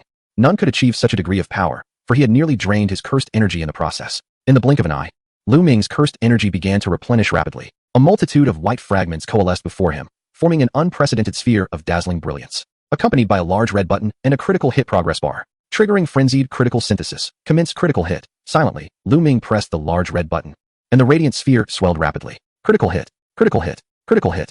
Frenzied critical hit. The critical hit progress bar filled to capacity. The sphere erupted. This time, Luming had vanquished dozens of first-level sorcerers, 2 special-grade sorcerers, as well as Yilu and Gui Zhu, the extraordinarily powerful cursed spirit. The fragments possessed an extraordinary quality, resulting in the simultaneous emergence of 5 techniques. Synthesis complete. Acquired technique. Limitless technique. Acquired technique. Limitless technique. Acquired technique. Limitless technique. Acquired technique. Limitless technique. Acquired technique. Limitless technique. A total of 5 limitless techniques. As Luming had already mastered the limitless technique, he resolutely chose to continue the synthesis. The explosive radiance coalesced once more, and as he pressed the large red button, the critical strike progress bar instantly filled to capacity. Critical strike. Massive critical strike. The orb of light erupted again. The 5 limitless techniques fused into one. Synthesis complete. Acquired technique. Unlimited technique. Unlimited technique. Continuously input cursed energy to exponentially enhance the power of any technique without limitation. Luming was astounded. He had anticipated that this synthesis would yield a powerful technique, yet he never imagined it would be of such an outrageous magnitude. Thus, the conditions for world annihilation were fulfilled: the source of cursed energy, the void technique, and the unlimited technique. With the support of infinite cursed energy, the unlimited technique could unleash the void technique, exponentially enhancing its power without restriction. This would allow him to banish the entire cursed energy frenzy world into the void. Not merely the planet beneath his feet, but the entire universe enveloped in the cursed energy frenzy would cease to exist. Chapter 88. Time reversal. The orb of light merged into Luming's body, and he immediately grasped the unlimited technique with unwavering resolve. He placed his hands upon the earth beneath him, his gaze resolute. Source of cursed energy. Unlimited technique. Void technique. With a hum, the surging cursed energy drove the unlimited technique, consequently exponentially enhancing the effects of the void technique, unleashing an invisible wave that swept across the entire cursed energy frenzy world at an alarming speed. Before long, at a certain moment, the entire cursed energy frenzy world trembled violently. What is happening? What has occurred? This sensation was first perceived by the sorcerers, who are most sensitive to cursed energy and techniques. However, this inexplicable feeling enveloped the entire world, eluding any traceable source. An inexplicable, immense panic arose within the hearts of the sorcerers, casting a stifling shadow over the entire sorcery realm. Quickly, trace the source of this power. Some sorcerers endowed with predictive or precognitive techniques were filled with dread, and in response to the incident, they immediately activated their abilities in an attempt to uncover the truth. Subsequently, these sorcerers displayed expressions of sheer terror. The void. This world is on the brink of annihilation. The origins of the event remain unknown. The orchestrator of the event remains unknown, faced with a force that could impact the entirety of the cursed energy frenzy world. How could mere sorcerers hope to uncover the truth in the face of such world-destroying power? They were but ants. All they knew was that this world was on the verge of demise, destined to return to the void. After leaving his last words, Anyone who attempted to trace the source of this power or to uncover the truth of the events met with immediate demise. Any foresight or divination concerning the future exacts a toll. The foresight technique of Shunjian serves as a prime example, as the world played a cruel jest upon him just once, resulting in the tragic deaths of over 100 sorcerers, including his own. To say nothing of the current incident. In seeking to unveil the truth behind the catastrophic calamity that engulfed the entire sorcery frenzy, the world demanded the ultimate price of death from those who dared to peer into the future, no longer relying on the hands of others. Boom. In an instant, the entire realm of sorcery crumbled. With no time for reaction, the world was drawn into the void, ceasing to exist. Luming floated in the boundless emptiness. The world now a desolate void, everything having vanished. No light, no darkness, no life, no planets. Nothing remained. The world had been obliterated. Interference value settled. Interference value gained, 100. 000. Current interference value, 10, 000,009. A mere 100, 000 interference value? Luming was astonished. Was it not a bit too meager for the destruction of an entire world? Or perhaps the sorcery frenzy world was simply too diminutive? This remained uncertain. Just as Luming believed this game world had reached its conclusion, he was not met with a white vortex. Suddenly, time appeared to flow in reverse. The sorcery frenzy world, exiled to the void, was reconstructed before him. Light and darkness, sound and color, all restored to their former glory. The traces of the void technique were reversed by time, as if they had never been cast. Luming witnessed this phenomenon firsthand, observing the time of the sorcery frenzy world flowing backward, returning from the void to the earth, while he himself remained unaffected by this temporal reversal. Standing apart from the world, he was perplexed. What was happening? The speed of the time reversal quickened, and figures he had once encountered, Shunjian, Emo, Guizhu, Gu Xinyi, Linli, flashed by him one after another, until they arrived at the very beginning. Time finally ceased its reverse flow, resuming its normal course. Class A of Year 1. Luming, clad in the black uniform of the Eastern Capital Sorcery Academy, sat at his desk in the familiar classroom. Alongside the two well-known figures, Tianzai appeared bored, while Lin Feng remained taciturn. With a whoosh, the sliding door of the classroom opened, and the teacher of Class A stepped onto the podium, casting a stern gaze over the three students present. Welcome to Class A of Year 1. Although time has returned to the past, Luming's prowess remained unchanged. He still commanded all the techniques synthesized from critical hits. Could it be that he triggered some mechanism of the sorcery frenzy world? This seemed the most plausible conjecture. Regardless, Luming embraced this reality with open arms. Thus, the journey continued. It was akin to granting him infinite opportunities to accrue interference values, devoid of the need to ponder superfluous matters. Without hesitation, Luming immediately commenced his endeavor. Soon, a resounding hum echoed as the unrestricted technique unleashed the void spell, once again engulfing the entire world of sorcery into the abyss, leading to its obliteration. Acquired interference value, 95,000. Interference value, 19,500,009. The interference value diminished, yet Luming remained unfazed. One must learn to be content. After all, whatever he could accumulate was sufficient, and he did not bemoan its scarcity. Then, the scene of reversing time unfolded once more. This time, however, Luming did not return to the moment he first entered the realm of sorcery. The temporal flow continued to reverse, ultimately halting a decade prior. Time resumed its normal course, and Luming found himself in a courtyard steeped in tradition and history, where snowflakes cascaded from the heavens, adorning the ground in a pristine white cloak. The biting wind swept through, causing the barren branches to shiver. On the stone-paved path, a small boy with a prickly hairstyle approached with an air of aloofness. Upon seeing Luming, he paused, silently locking eyes with him. There was no trace of the usual trepidation a child might exhibit towards an adult. Instead, his gaze was fiercely confrontational, reminiscent of a young lion surveying an unfamiliar intruder in its territory. After a prolonged silence, the boy inquired, "You are not from my family.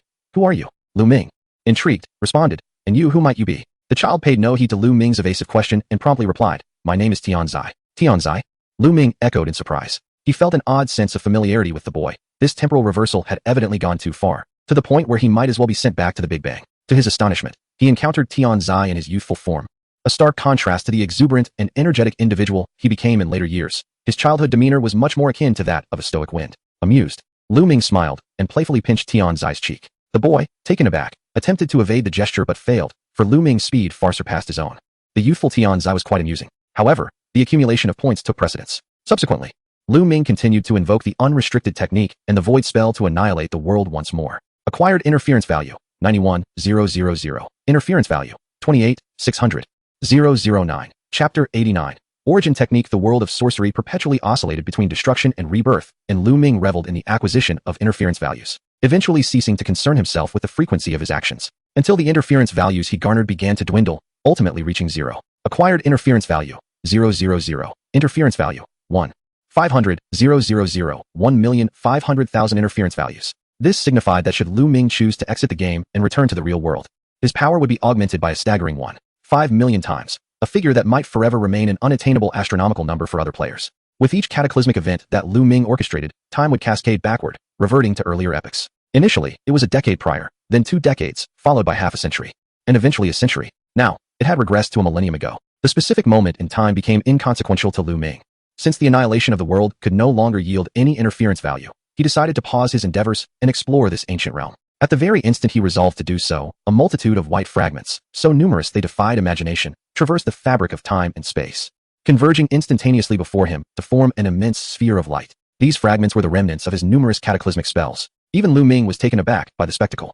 Before him appeared a crimson button and a critical strike progress bar, triggering frenzied critical synthesis. Please initiate critical strike. This time, Luming was particularly eager as he pressed the large red button. The colossal accumulation of fragments from his countless world destructions was poised to unleash unparalleled potency. Crit, crit, crit, crit, crit, frenzied critical strike. The critical strike progress bar filled to capacity in an instant. The gigantic sphere of light erupted. Composition complete. Acquired technique. Technique of distant rejection. Acquired technique. Technique of eternal darkness. Acquired technique. Reproduction technique. The exploding sphere transformed into a celestial tapestry, resembling a galaxy. Swirling around Luming, the sheer number of synthesized techniques threatened to encompass the entirety of the sorcery realm. Yet, more than this, Luming yearned to discern what novel techniques might emerge from such an abundance. Continue synthesis. The sphere coalesced once more. Luming pressed the crimson button again. The critical strike progress bar surged to fullness once more. The sphere erupted. This time, all techniques converged into one. Composition complete. Acquired technique. Origin technique. Origin technique returns all techniques to their initial state, capable of dispelling any technique, while also serving to construct all techniques. This was perhaps the ultimate technique of the sorcery realm, both the genesis and the conclusion of all techniques. The sphere infused itself into Luming's being, and he immediately grasped the origin technique, causing various technique fluctuations to ripple through his hands. With merely a thought, he could instantaneously unleash any technique, be it reversal techniques, annihilation techniques, void techniques, or unrestricted techniques. All could be effortlessly constructed and released in an instant using the origin technique. Domain techniques were no exception. However, Luming diverged from other sorcerers in that he dismissed the notion of domain techniques as the pinnacle of sorcery. He believed that true superiority lay in manifesting one's prowess within a domain under normal circumstances. Moreover, Luming had no need for a domain. He inherently possessed infallible techniques, and now with the ability to freely construct any technique, a domain would merely serve as a constraint. Thus, he was disinclined to establish one. Previously lacking in soul and mental techniques, he could now rectify this deficiency through the origin technique, ensuring he would not fall victim to any unforeseen traps. Not only that, Luming utilized the art of tracing to effectuate a considerable transformation upon his own physique, significantly augmenting the powers of dual heaven and binding. Should he confront the likes of Emo and Guizhu again, even without deploying any techniques, Luming could effortlessly annihilate them in an instant, relying solely on the might of dual heaven and binding. At present, Luming has undeniably become a veritable monstrosity, transcending the boundaries of common sense. Turning his attention back a millennium, the world resembled his imaginings, a realm adorned with ancient cities and traditional garb, rife with a rigid aristocratic hierarchy and conservative ideologies. Chaos reigned, with warfare rampant and countless citizens displaced, a truly heart-wrenching spectacle. The tumultuous environment birthed formidable cursed spirits, while sorcerers toiled in obscurity, concealing their identities as they traversed the land to exorcise these malevolent entities. Those sorcerers who emerged in such dire circumstances possessed a superior overall prowess. Although fewer in number compared to 1,000 years hence, their individual capabilities far surpassed those of their future counterparts. Booming across the desolate landscape, a cacophony of chaotic hoofbeats echoed from the distance, accompanied by screams and maniacal laughter. Ha ha ha, wipe out these wretches. Leave no survivors. Help. Run. Flee. A throng of terror-stricken villagers fled toward Luming, their expressions steeped in despair, pursued relentlessly by soldiers who drove them in his direction, brushing past him in their frantic escape. In tumultuous times, human life was deemed less valuable than grass. Soldiers reveled in slaughter, seizing the scant provisions remaining in the villagers' possession, indulging in the basest aspects of humanity, their laughter intermingling with the thunderous sound of galloping hooves. A cavalryman charged before Luming, a frenzied gleam in his eye as he brought down his blade. This head is mine. Luming's gaze remained indifferent. In the blink of an eye, a radiant flash of the blade illuminated the scene, and an invisible wave surged forth. Boom, boom, boom. The explosive sounds merged into a singular roar as hundreds of soldiers, along with their steeds, were obliterated in an instant, their forms dissolving into a crimson mist, the thunderous noise reverberating across the heavens. As a gentle breeze swept through, a billowing cloud of blood mist floated above the ground, tinting the air with a faint crimson hue, as if those souls had never existed at all. In a moment, silence enveloped the world. Luming reached forth, invoking his technique, and the souls of the hundreds of soldiers coalesced in his grasp, forming a sphere of wailing. Contorted visages, a sight most eerie. Boom. The sphere of souls erupted, scattering the soldiers' spirits into oblivion. The villagers, no longer hearing the clatter of hooves, turned to behold this astonishing scene, collapsing to their knees in fervent worship, revering Luming as a divine being descended from the heavens. Thank you, O Divine One. Yet, when they looked up again, Luming's figure had vanished without a trace. 2 years later, his footsteps traversed the entirety of the world. Having encountered the sorcerer of paramount prowess in this age, Li Shi, and the cursed spirit of unparalleled might, Guizhu, Luming interacted with both. His dealings with Li Shi were somewhat superficial, yet he engaged in a fierce battle with Guizhu, the outcome being indisputable. Guizhu met a grim fate. Utterly exorcised by Luming. Though the specter of this age has gathered numerous fragmented powers, it remains but a fragment itself, perhaps fearing replacement, forever hiding in the shadows. It trembles at the thought of being discovered by the strongest of its kind. Chapter 90. 1,000 years ago, after witnessing the sorcery realm of a millennium past, Luming ceased his aimless wandering and chose to take refuge in an unnamed mountain village, seeking solace and respite. He began to delve into the art of tracing origins alone. In essence, the art of tracing origins is merely a technique. Constrained by the rules of the sorcery tumultuous world, unable to grant Luming unfettered freedom. However, a shift in perspective reveals that within the confines of this sorcery-infused realm, the art of tracing origins is indeed omnipotent. Every notion that crossed Luming's mind could be constructed into a relevant technique through this art, even allowing for the permanent manifestation of extraordinary cursed artifacts. Days passed in a serene rhythm until one fateful day. A piercing wail echoed throughout the village as a household welcomed a newborn. The infant's visage was grotesque, fierce as a wolf, bearing little resemblance to a human child. The villagers were struck with terror. This must be a curse. The curse of the mountain deity. This child is an omen of misfortune, destined to bring calamity. Such sentiments ignited a frenzy, stirring the hearts of the people. In the end, succumbing to the villagers' pressure, the child's parents surrendered their offspring, who was then offered as a sacrifice to the mountain deity, in hopes of securing forgiveness and averting the deity's wrath upon the village. Thus, scarcely days after birth, the child was abandoned in the mountains, its cries mingling with the howls of wolves, resonating through the wilderness. Quickly, the wolves are coming. The mountain deity's envoy is here to reclaim the curse. The villagers, a blend of excitement and fear, hastily fled the mountains. Throughout this turmoil, Luming observed as an outsider, harboring no intention to intervene, nor uttering a word. Instead, he watched with keen interest as events unfolded. The villagers, being ordinary folk, were blind to the deeper truths. In a sense, their claim that the child was a curse held merit. Fundamentally, this child was half cursed spirit, half human. Cursed spirits are birthed from humanity's negative emotions, and in this era, the world teemed with a profound dread of war. It was amidst such fear that this cursed spirit emerged into the world bearing human form. This child embodies both cursed spirit and humanity. The cursed aspect is born from an overwhelming fear of war, harboring unparalleled potential and terrifying power. Even the peak incarnation of the specter pales in comparison. Should this child be allowed to mature, he would undoubtedly spell disaster for the world. Luming held little concern for the fate of the world, merely observing the child's journey with intrigue, as if viewing a cinematic spectacle. In strict terms, Luming himself is the greatest calamity to this world, having obliterated it numerous times. As night fell, the infant's cries faded away, encircled by a pack of wolves. In the profound darkness, a pair of blood-red eyes opened, exuding an aura of brutal ferocity. A chilling howl erupted, causing the wolves to bristle in fear, cowering to the ground, paralyzed with trepidation. The infant's eyes glimmered with a sanguine light as he rose and brutally tore apart a wild wolf, feasting upon its fresh flesh and swallowing its blood. Gradually making his way toward the other side of the mountain, the infant's growth was remarkably swift. Within merely 6 months, he had transformed into a youthful figure. Upon encountering the world beyond the mountain, he named himself Xiaolang. Under the influence of cursed spirit powers, he effortlessly mastered the arcane arts, becoming a sorcerer. Henceforth, the realm of sorcery was engulfed in a tempest of bloodshed. Xiaolang's ascent was inextricably linked to warfare and slaughter, leaving rivers of blood in his wake, mercilessly annihilating sorcerers, cursed spirits, and humans alike, sparing not a single soul. Due to his extreme brutality, the sorcerers and cursed spirits were swiftly compelled to unite. Even the human forces were drawn into the fray, launching a grand expedition against Xiaolang. However, as the conflict escalated, so too did Xiaolang's growth and power, resulting in the coalition suffering grievous defeats, retreating in disarray. 3 years into the expedition, the human forces withdrew from the conflict, while the cursed spirits were decimated.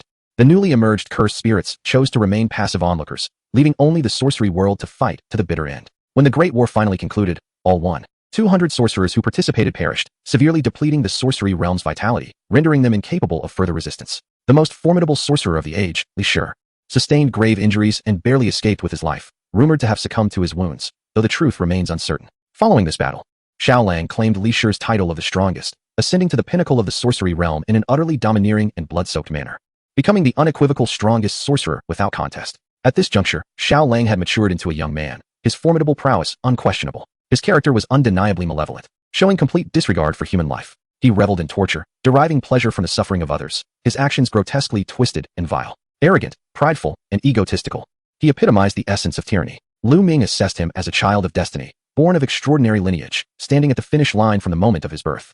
What else could he be but a child of fate? After becoming the strongest sorcerer, Xiaolang fully embraced his nature, exemplifying the notion of unrepentant malevolence. Until one fateful day, he returned to the village of his birth. Without uttering a word, he revealed a cruel smile and, laughing maniacally, slaughtered all the villagers, including his biological parents. In his perception, there was no one in this world whom he could not kill. Any emotional bonds or moral principles were utterly absent from his being. Ha ha ha, is killing truly such a source of joy for you? The curious inquiry from Luming abruptly silenced the laughter of Xiaolang. Turning his gaze to the side, Xiaolang's eyes flickered with memories as he coldly remarked, I remember you. You were watching when they offered me as a sacrifice to the mountain god. Such a remarkable memory, Luming retorted, and what of it? It means you deserve to die? A surge of murderous intent erupted. Xiaolang's eyes glinted with ferocity as he declared, you all shall perish. In an instant, a torrent of cursed energy surged forth. Boom. A colossal impact created a massive pit in the ground, and a cloud of dust enveloped the area. From the haze, a figure emerged, gradually becoming clear. Luming, calm and collected, stated, to me, you are merely an arrogant child in desperate need of a lesson. As he spoke, an even more terrifying surge of chaotic cursed energy erupted, causing Xiaolang's pupils to constrict. Before he could comprehend the situation, his form was sent flying. Chapter 91, The Most Powerful Sorcerer. Boom. A ravine spanning 100 meters appeared on the earth as Xiaolang crashed into the mountainside.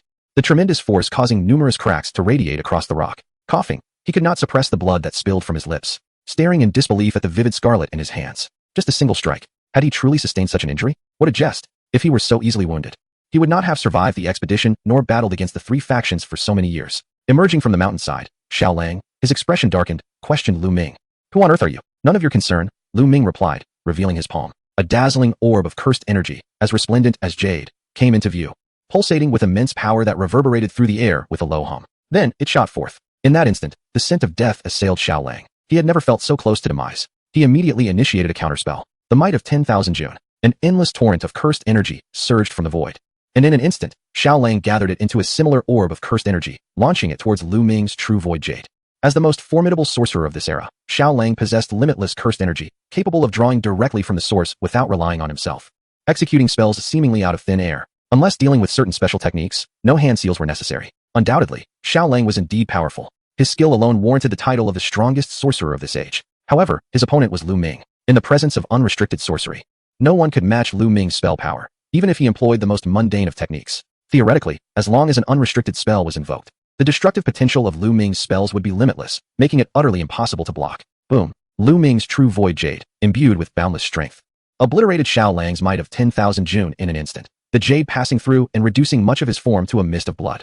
Xiaolang was nearly eradicated. Reversal spell. The magical energy within the body was transformed into positive force, and in the blink of an eye, the body of the howling wolf restored itself to its former state. A series of thunderous roars erupted behind, as the undulating mountains were obliterated, creating a vast chasm that surged towards the horizon. The destructive power was utterly terrifying. The howling wolf gasped for breath, cold sweat pouring down.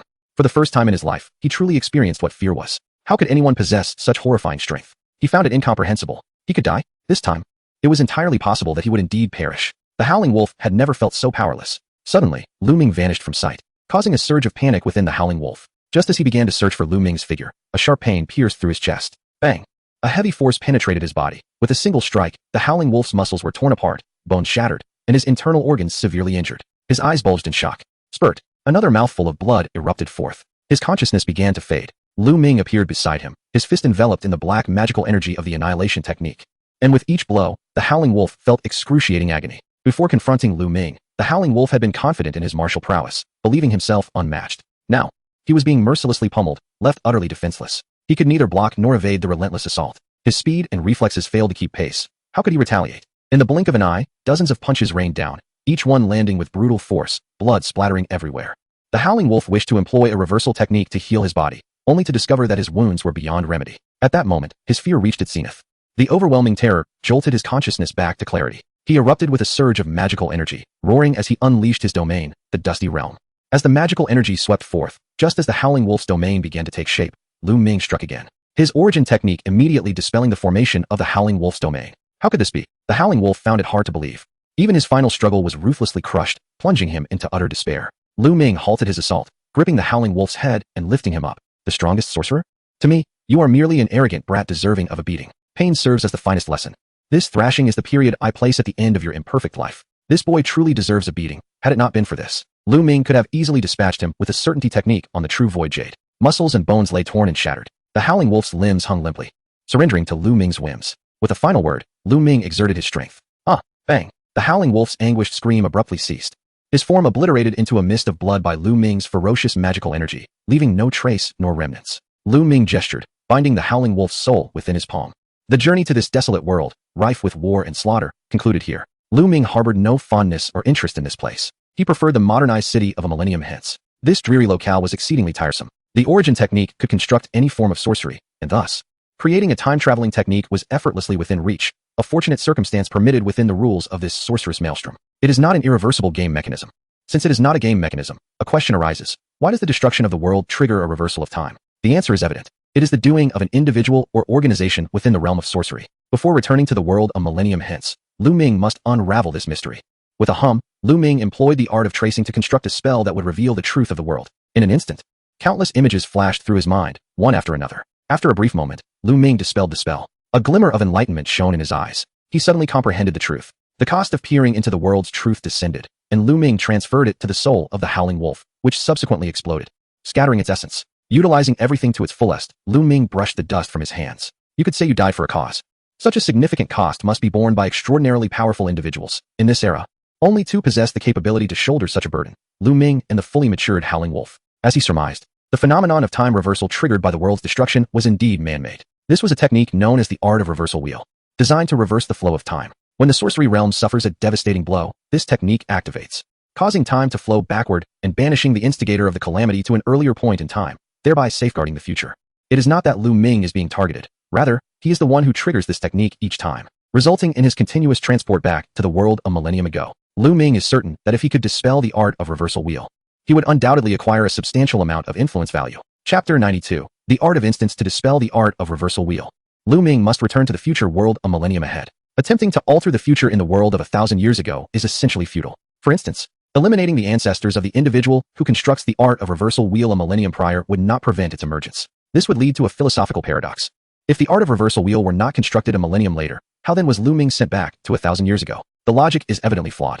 Upon further contemplation, it becomes clear that Luming's return to the past via the art of reversal wheel is an established fact and cannot be altered. This implies that no matter what countermeasures Luming employs in the world of 1,000 years ago, the art of reversal wheel will inevitably be established. Thus, the logic can remain coherent. In other words, the future that Luming has witnessed and experienced has already been altered.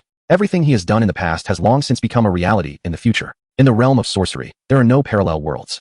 Time follows a straight line forward, and only under such a rule can the world maintain its stability. In conclusion, to nullify the art of reversal wheel, Luming must return to the future a millennium ahead, at a point in time not yet woven into the fabric of history, and create all possibilities. With everything clarified, Luming began to invoke his technique, the instantaneous source technique. With a resonant hum, his figure vanished from a world a millennium past. As the surroundings and its denizens faded away with the relentless flow of time, epochs shifting rapidly. After a considerable duration, the passage of time returned to its normal rhythm.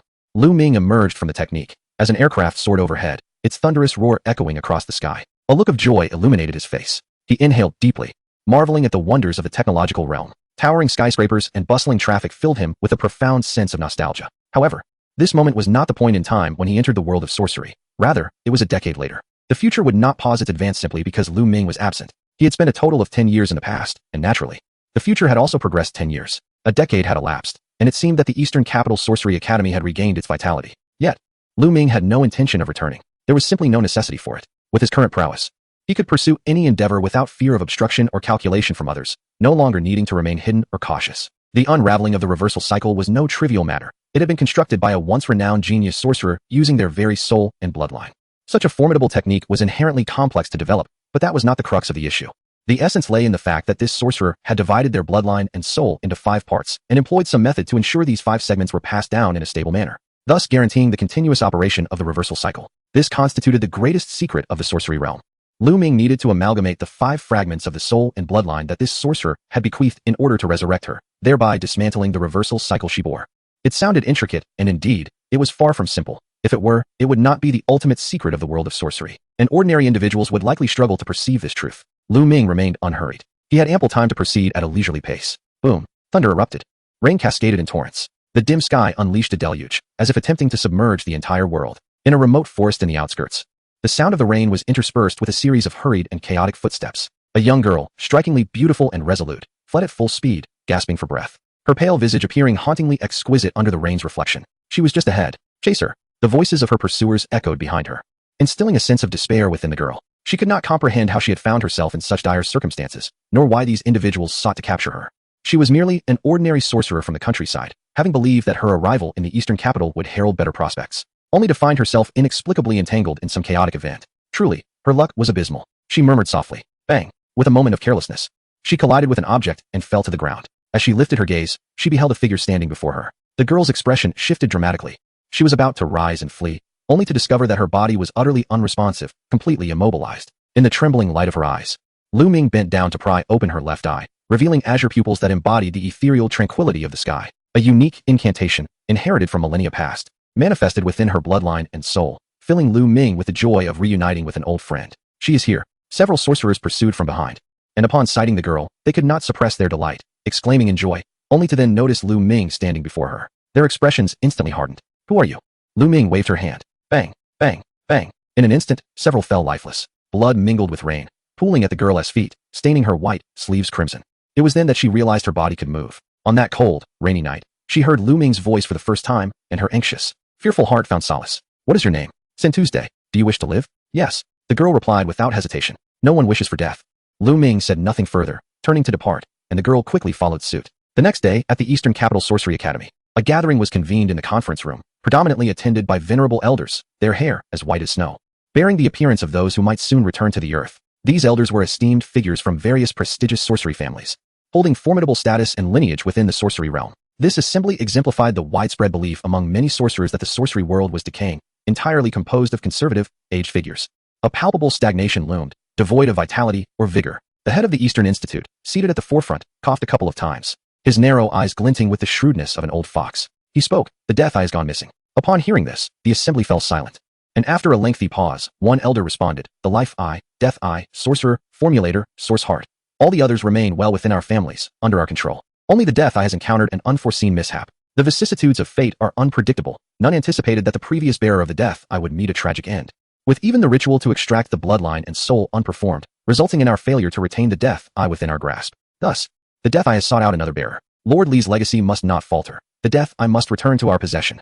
Chapter 93. A decade later, is it truly so challenging to deal with a mere fledgling? After all, she is a sorceress chosen by the death eye. Upon hearing this, the head of the Eastern Institute shook his head. The unforeseen complication arises from a third party. Someone has interfered in this matter, and all my dispatch personnel have been eliminated. The expressions of the elders changed. Was the adversary targeting the death eye? As of now, it remains uncertain.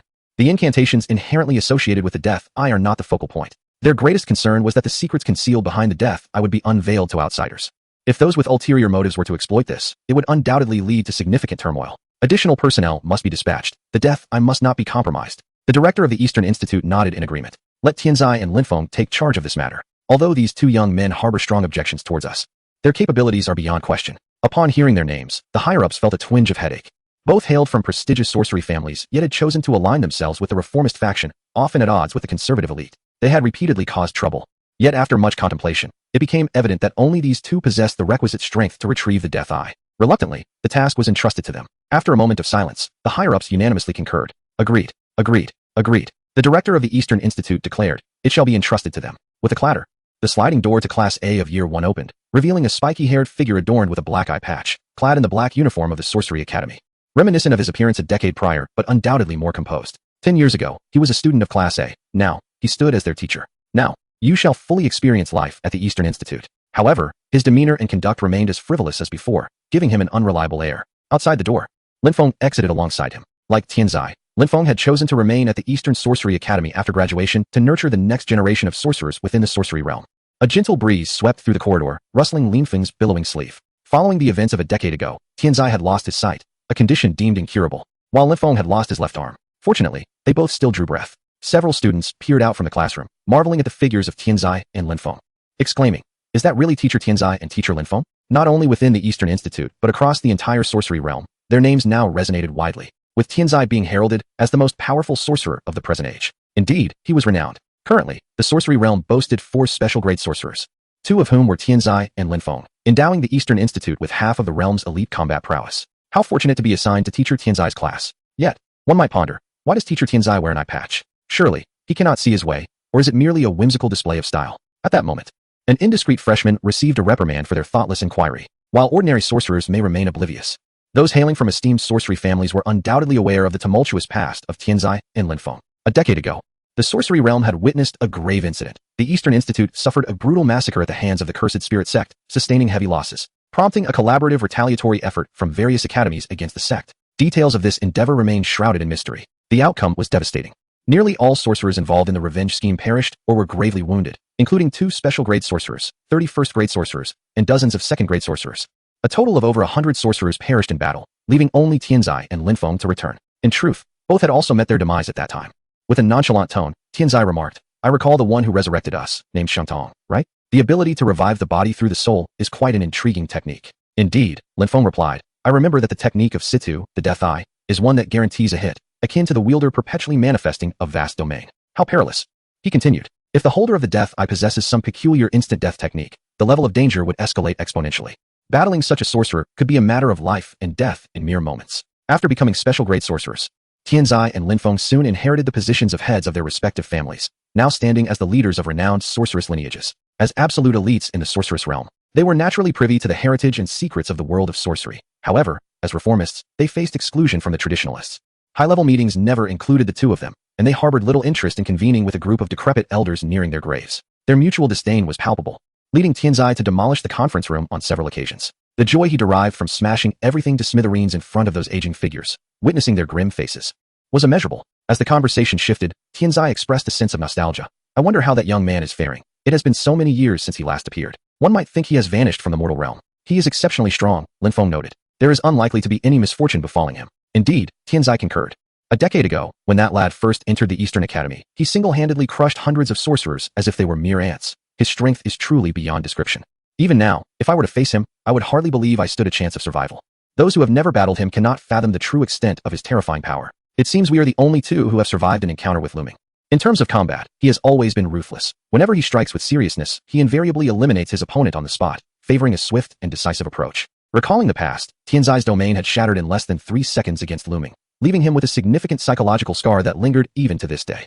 The title of the strongest sorcerer? Tianzai scoffed at this designation bestowed upon him. The events of yesteryear are now behind them. Both he and Linfeng have matured, and despite having become adversaries, they harbor no animosity towards Luming. Moreover, their current stance towards the sorcery world is rather enigmatic. They consistently oppose the traditionalists, leading to their estrangement and isolation from the higher echelons of the sorcery community. As two youthful leaders of the reformist faction, they appear unexpectedly lethargic, never undertaking genuinely radical actions to alter the decaying structure of the sorcery realm. They resemble two salted fish, aimlessly drifting through life. Unless one considers demolishing the elders' conference room amidst laughter to be an act of radicalism. Tianzai referred to this as the composure of middle-aged men. Linfeng inquired, "What do you mean by the arrangements of the old men?" Tianzai rolled his eyes. "A bunch of old geezers are only going to create trouble for me. No way, absolutely not. Even if the sky falls, it has nothing to do with me." Chapter 94. The Black Curse Blade in the outskirts of East City. Within a derelict structure, a fierce glint of a blade tore through the air, the shrill sound of slicing wind underscoring the blade's unparalleled sharpness. An invisible strike was unleashed, cleaving a nearby wall in twain. The extraordinary curse tool, the Black Curse Blade. A strikingly graceful young woman wielded the long sword, her expression composed, though a flicker of joy danced within her heart, carefully concealed. The blade in Santu's hand was no ordinary weapon. It was adorned with arcane black inscriptions. Any sorcerer who bore a wound from this blade would find themselves cursed to death within 3 seconds by the malevolent spell inscribed upon it. A definite killing blow. Santu's left eye glimmered with a faint blue light, a manifestation of the flowing curse energy, enhanced by the infallible technique of her dead eye. No one could evade the blade she wielded. Ultimately, the Academy's greatest fears were realized. Santu had not only mastered the use of her dead eye, but she had also adeptly harnessed its infallible technique, successfully developing a highly perilous finishing move. The Black Death Blade vanished into thin air. Santu glanced back at her teacher, Luming. "Sir," she said. Luming yawned and nodded. Indeed. At his words, a ripple of joy flickered in Santu's gaze. Though it quickly faded, she was not one to easily reveal her inner emotions. Her happiness was often expressed in such subtle manners. Luming had not provided much assistance in sorcery. His sole contribution was guiding her on how to draw out the techniques and power of her dead eye, transforming them into her own strength. Santu's core technique was construction. She could utilize curse energy to fabricate any cursed tool, even extraordinary ones. The dead eye not only granted her infallibility, but also endowed her with vast reserves of curse energy, allowing her to construct cursed tools at will. The Black Curse Blade was her masterpiece. However, due to her limited power, the tools she constructed could only exist temporarily. Once the supply of curse energy ceased, they would vanish immediately. She could not manifest permanent curse tools like Luming. Santu's construction technique could not fabricate imaginary cursed tools.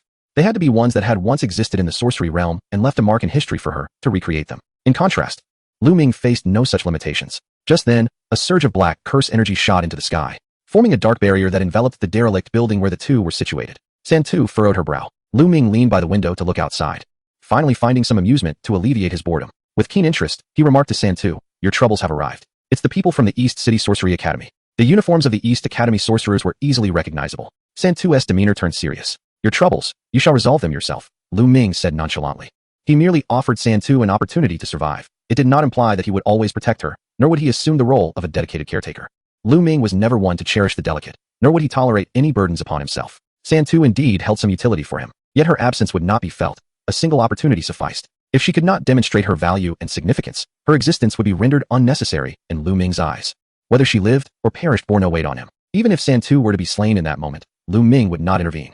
Should she prove to be a liability, her demise would be her most fitting end, merely transferring the ownership of the dead pupil. Now was the time for Santu to prove herself. With unwavering resolve, she activated her formation technique, conjuring a longbow in her grasp. "Yes, teacher." A few members from the Eastern Capital's Sorcery Academy entered the dilapidated building with vigilance, their gazes uncovering numerous traces of residual sorcery. One young man with white hair declared confidently, "She is here." His name was Si Huan, one of the students taught by Tianzai years prior. Among all of Tianzai's pupils, Si Huan could undoubtedly be regarded as the most exceptional sorcerer, hailing from a humble background. He was discovered by Tianzai during a sorcerer's spirit attack, and subsequently followed him to the Eastern Capital Sorcery Academy, becoming a sorcerer himself. Within his first year, he transformed from an ordinary individual devoid of any foundation into a top-tier first-level sorcerer, excelling astonishingly in both sorcery and physical techniques. The disappearance of the dead pupil was a matter of great consequence. Tianzai and Lin Feng remained indifferent, leaving the academy's higher-ups with no choice but to dispatch others to investigate, with Si Huan being one of the sorcerers assigned to this task. He knew nothing about the dead pupil, only that the individual they sought was Santu's day. After a thorough investigation, he had traced her to this location. Si Huan wielded a first-level sorceress weapon, a blade, and remained cautious, advising the two second-level sorcerers accompanying him, "Be careful, do not let your guard down." Uft. One of the young sorcerers scoffed. "A mere girl from a backwater corner. If a third-level sorcerer could harm her, wouldn't it be a laughingstock for me? A second-level sorcerer?" The other young sorcerer, however, displayed a more prudent demeanor, responding, "The fact that she managed to eliminate all previous pursuers, whether through her own means or with assistance, indicates the inherent danger. We must proceed with caution. Judging a sorcerer's capabilities solely by their level is a perilous endeavor." Akin to a certain notorious third-level sorcerer from years past, these two youths were second-year sorcerers from the Eastern Academy, possessing commendable strength, yet their perspectives remained naively youthful. As the trio advanced deeper into the abandoned building, following the lingering traces of sorcery, a moment of revelation occurred. In an instant, a chilling glimmer manifested. 3 arrows pierced through the air, hurtling towards them with blinding speed, catching the other 2 off guard. Si Huan had already drawn his blade, aiming to intercept the 3 arrows. Surprisingly, 2 of the arrows altered their trajectories in the blink of an eye, evading Si Huan's strike, and continued their deadly flight toward the 2 behind him, who were momentarily taken aback. Fortunately, they managed to deflect the arrows just in time. After all, it was merely a technique with guaranteed outcomes. Being thwarted is entirely reasonable, as it is not a matter of life and death. Si Huan let out a low exclamation. "Over there." As his voice echoed, he lunged forward with great speed towards the direction from which the arrows were approaching, while 2 young sorcerers swiftly flanked the area, executing their strategy with remarkable synergy. One of them immediately invoked a spell, the binding technique. A translucent cage materialized, ensnaring the space ahead. As they drew closer, they discovered the cage to be empty. Simultaneously, a gust of wind rushed from behind them. Si Huan abruptly turned, his expression shifting dramatically, as he shouted to the cautious young sorcerer, "Be careful." However, in that instant, the flash of a blade sliced through the air, a severed head soared above. The dark curse blade did not even require activation. The victim had already perished. The girl wielding the blade, amidst the blood's reflection, instilled a chilling terror. Chapter 95. The River of Forgetfulness. The other young man beside him felt his pupils constrict sharply. Moments ago, he had been boastful. Yet now he resembled a lamb awaiting slaughter, clearly unable to cope with the rapid pace of battle. In the blink of an eye, Santu brought his blade down. Clang. The sharp, resonant sound of blades clashing rang out, as Si Huan, almost as if teleporting, returned and deflected Santu's strike with a swift motion. So fast.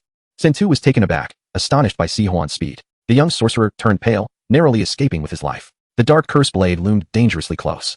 Si Huan scrutinized the eerie black inscriptions on the blade, his gaze filled with deep apprehension. His instincts warned him to avoid being harmed by this weapon at all costs. Regardless of the inscription's implications, they certainly did not promise a windfall. Si Huan swiftly assessed the situation. He stepped back, forcefully propelling the young sorcerer to safety while intercepting Santu's pursuit, shouting, "I will hold her off. You hurry to inform the academy." "I understand." The young sorcerer quickly regained his composure and decisively fled. In that fleeting moment of confrontation, he realized he would undoubtedly fall short against Santu. Were it not for Si Huan, he would have already met his demise. This seemingly trifling third-tier sorcerer was far more perilous than they had anticipated. In response, Santu executed an unexpected maneuver. She exerted all her strength and hurled the dark curse blade towards the young sorcerer. The blade's lethal gleam sliced through the air. "Not on my watch." Si Huan erupted with a torrent of tumultuous sorceress energy. This time, He remained vigilant, aware that Santu's attack seemed capable of curving. Thus he unleashed his power to obliterate the entire area. A deluge of sorceress energy surged forth. Then, with a thunderous explosion, the dilapidated structure crumbled under Si Huan's strike, sending the dark curse blade spiraling away. As his energy waned, the blade vanished from sight. This exemplified the quintessential battle of sorcerers. No technique is infallible. And with the correct countermeasures, every spell holds the potential for defeat and resistance. The weakness of Santu lies in her incompletely refined construction technique. Had she been able to create a cursed tool capable of enduring for an extended period without a supply of cursed energy, her threat level would ascend to new heights. Her precision in the technique of certain hits is formidable, yet Santu's construction methodology lacks potency. However, given her youth, achieving such proficiency in a short span is a testament to her exceptional talent. The formidable combat prowess of Si Huan is entirely contingent upon his core technique, which is boiling. This allows him to superheat his own cursed energy. In a boiling state, Si Huan's explosive power and destructive capacity can multiply several times over. Were it not for this, his physical techniques would not be as formidable. In contrast, his offensive capabilities through techniques appear rather limited, relying predominantly on physical prowess and cursed energy attacks. At the expense of this limitation, his physical skills are potent enough to engage in hand-to-hand combat with physique-oriented celestial beings and curse binders. Furthermore, due to his possession of cursed energy, he occupies the advantageous position. The footsteps of the young sorcerer echoed behind him, bringing Si Huan a sense of relief. With this, the Academy's support would soon arrive. However, as he pondered this, the footsteps abruptly ceased. The young sorcerer, propelled forward by the residual shockwaves of battle, dared not pause, hastily fleeing towards the dilapidated building's exit. Suddenly, as he traversed a dimly lit area, he inexplicably glanced towards the shadows of a corner, and in that fleeting moment, he beheld Luming's face. Luming smiled at him, and then bang, the young sorcerer erupted into a cloud of crimson mist. Had it not been for that uncanny glance, he would have never seen Luming's visage, and thus Luming would not have deliberately chosen to eliminate him. He had been adeptly operating in the shadows, not intending to reveal his identity, at least, not yet. The footsteps halted, and a thick scent of blood wafted through the air, igniting Si Huan's indignation. He had been careless, forgetting that a seemingly third party was involved in this affair. Other sorcerers were present. Just as Si Huan was taken aback, Santu summoned cursed energy, promptly reconstructing a black curse blade in her right hand, while her left wielded a knife, a specialized curse tool designed for absorbing the cursed energy of adversaries. Heaven's bane to Si Huan. The outcome was sealed. When Santu brandished this cursed tool against Si Huan, Luming understood that this confrontation was nearing its conclusion, and Si Huan had no chance of victory. As dusk fell, the personnel of the Eastern Capital Sorcery Academy finally arrived at the battlefield, where Tianzai and Lin Feng were met with a scene of ruin. The entire abandoned structure had collapsed. The site bore the corpse of Si Huan and a pool of blood. Lin Feng examined Si Huan's body, concluding that the fatal wound was inflicted by some form of curse. Tianzai, standing silently before the splattered blood, was reminded of someone by the brutality of this death. The vivid memory of the exploding blood mist lingered in his mind. Though his eyes were blind, his sensory abilities had only intensified over time. Lin Feng inquired, "Do you think it was him?" "I hope not," Tianzai replied. Heavenly Zai, feeling a headache, remarked that it would be disastrous if that were the case. As former close friends, both Lin Feng and Heavenly Zai genuinely wished to meet Luming. However, if the encounter were to be as adversaries with conflicting stances, it would be best to avoid the meeting altogether. What has Si Huan been occupied with lately? He is in pursuit of the traces of the dead eye.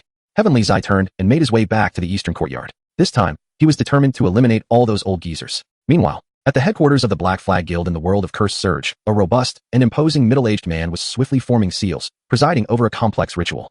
At the center of the ritual stood a shrine resembling an urn, housing a fierce and wolf-like deity. The man conducting the ceremony was named Wang Chuan, the head of the Black Flag Guild in the Cursed Surge world. He was fortunate to have been born into an esteemed family of sorcery, which allowed him, with the substantial resources and covert support of the Black Flag Guild, to ascend to the position of family head over a decade ago. This elevation granted him access to the greatest secret of the sorcery realm, the existence of the inheritance of the Li Shi and the reverse cycle technique. The paramount mission of the sorcery world is to safeguard the inheritance of Li Shi. For as long as this legacy continues unscathed, the sorcery realm shall never face annihilation. As a competent player, Wang Chuan immediately contemplated that if he could destroy the reverse cycle technique, it would yield immense interference value. Unfortunately, this remained an unattainable fantasy for him. In the current era, no one possesses the means to unveil the method for dissolving the reverse cycle technique. Wang Chuan and the Black Flag Guild had invested considerable effort into this matter, ultimately conceding that the dissolution of the reverse cycle technique was an impossible feat. Upon confirming the impossibility of unraveling the reverse cycle technique, Wang Chuan ceased to ponder it further and devised alternate strategies. Regardless, the 5 curses encapsulated the most formidable power within the Cursed Surge world, a veritable truth. The 5 curses represent the 5 inheritances of Li Shi: Living Eye, Dead Eye, Curse Hand, Formula Hand, and Source Heart, collectively known as the 5 curses. Should one acquire all 5, they would wield enough power to ascend above the sorcery realm, even to conquer the entirety of the Cursed Surge world. This was Wang Chuan's grand design. Should the plan succeed, both he and the Black Flag Guild would amass a significant amount of interference value. After years of meticulous plotting, they finally achieved a momentous breakthrough. Wang Chuan utilized his influence among the upper echelons of the sorcery realm to secure the inheritance qualification for the curse hand for his family, successfully obtaining the curse hand. At this stage of the plan, their efforts had not been in vain. A family is permitted to obtain the inheritance of only one of the 5 curses, and it cannot be passed on continuously. Once the current bearer of the curse hand passes away, the inheritance must be transferred to another family. Consequently, while the curse hand remained in his grasp, Wang Chuan needed to act swiftly to exploit this power to scheme for the other 4 curses, aiming to acquire them all. However, to believe that one can orchestrate the entire realm of sorcery solely through the power of curses is, indeed, a grave miscalculation. The upper echelons of the sorcery world are far from foolish. They are a cadre of cunning old foxes who would never allow the plans of Wang Chuan to unfold seamlessly. Therefore, Wang Chuan requires a mightier force. As the head of the Black Flag Guild, he has long maintained interactions with the Sorcery Spirit faction, effectively positioning himself as the most significant trader among the high ranks of the sorcery world. Eri and he shared a mutually beneficial relationship, each leveraging the other for their own ends. Unfortunately, Eri's fortune was not favorable. He perished prematurely, unable to witness the masterpiece he had wrought. When discussing the most formidable figures in the sorcery realm, there is one whose power has remained uncontested for millennia, the Wolf of Ashes. This malevolent figure, who streaked across the sorcery world like a meteor, was nearly responsible for the annihilation of an entire era of sorcerers, bringing the sorcery domain to the brink of extinction.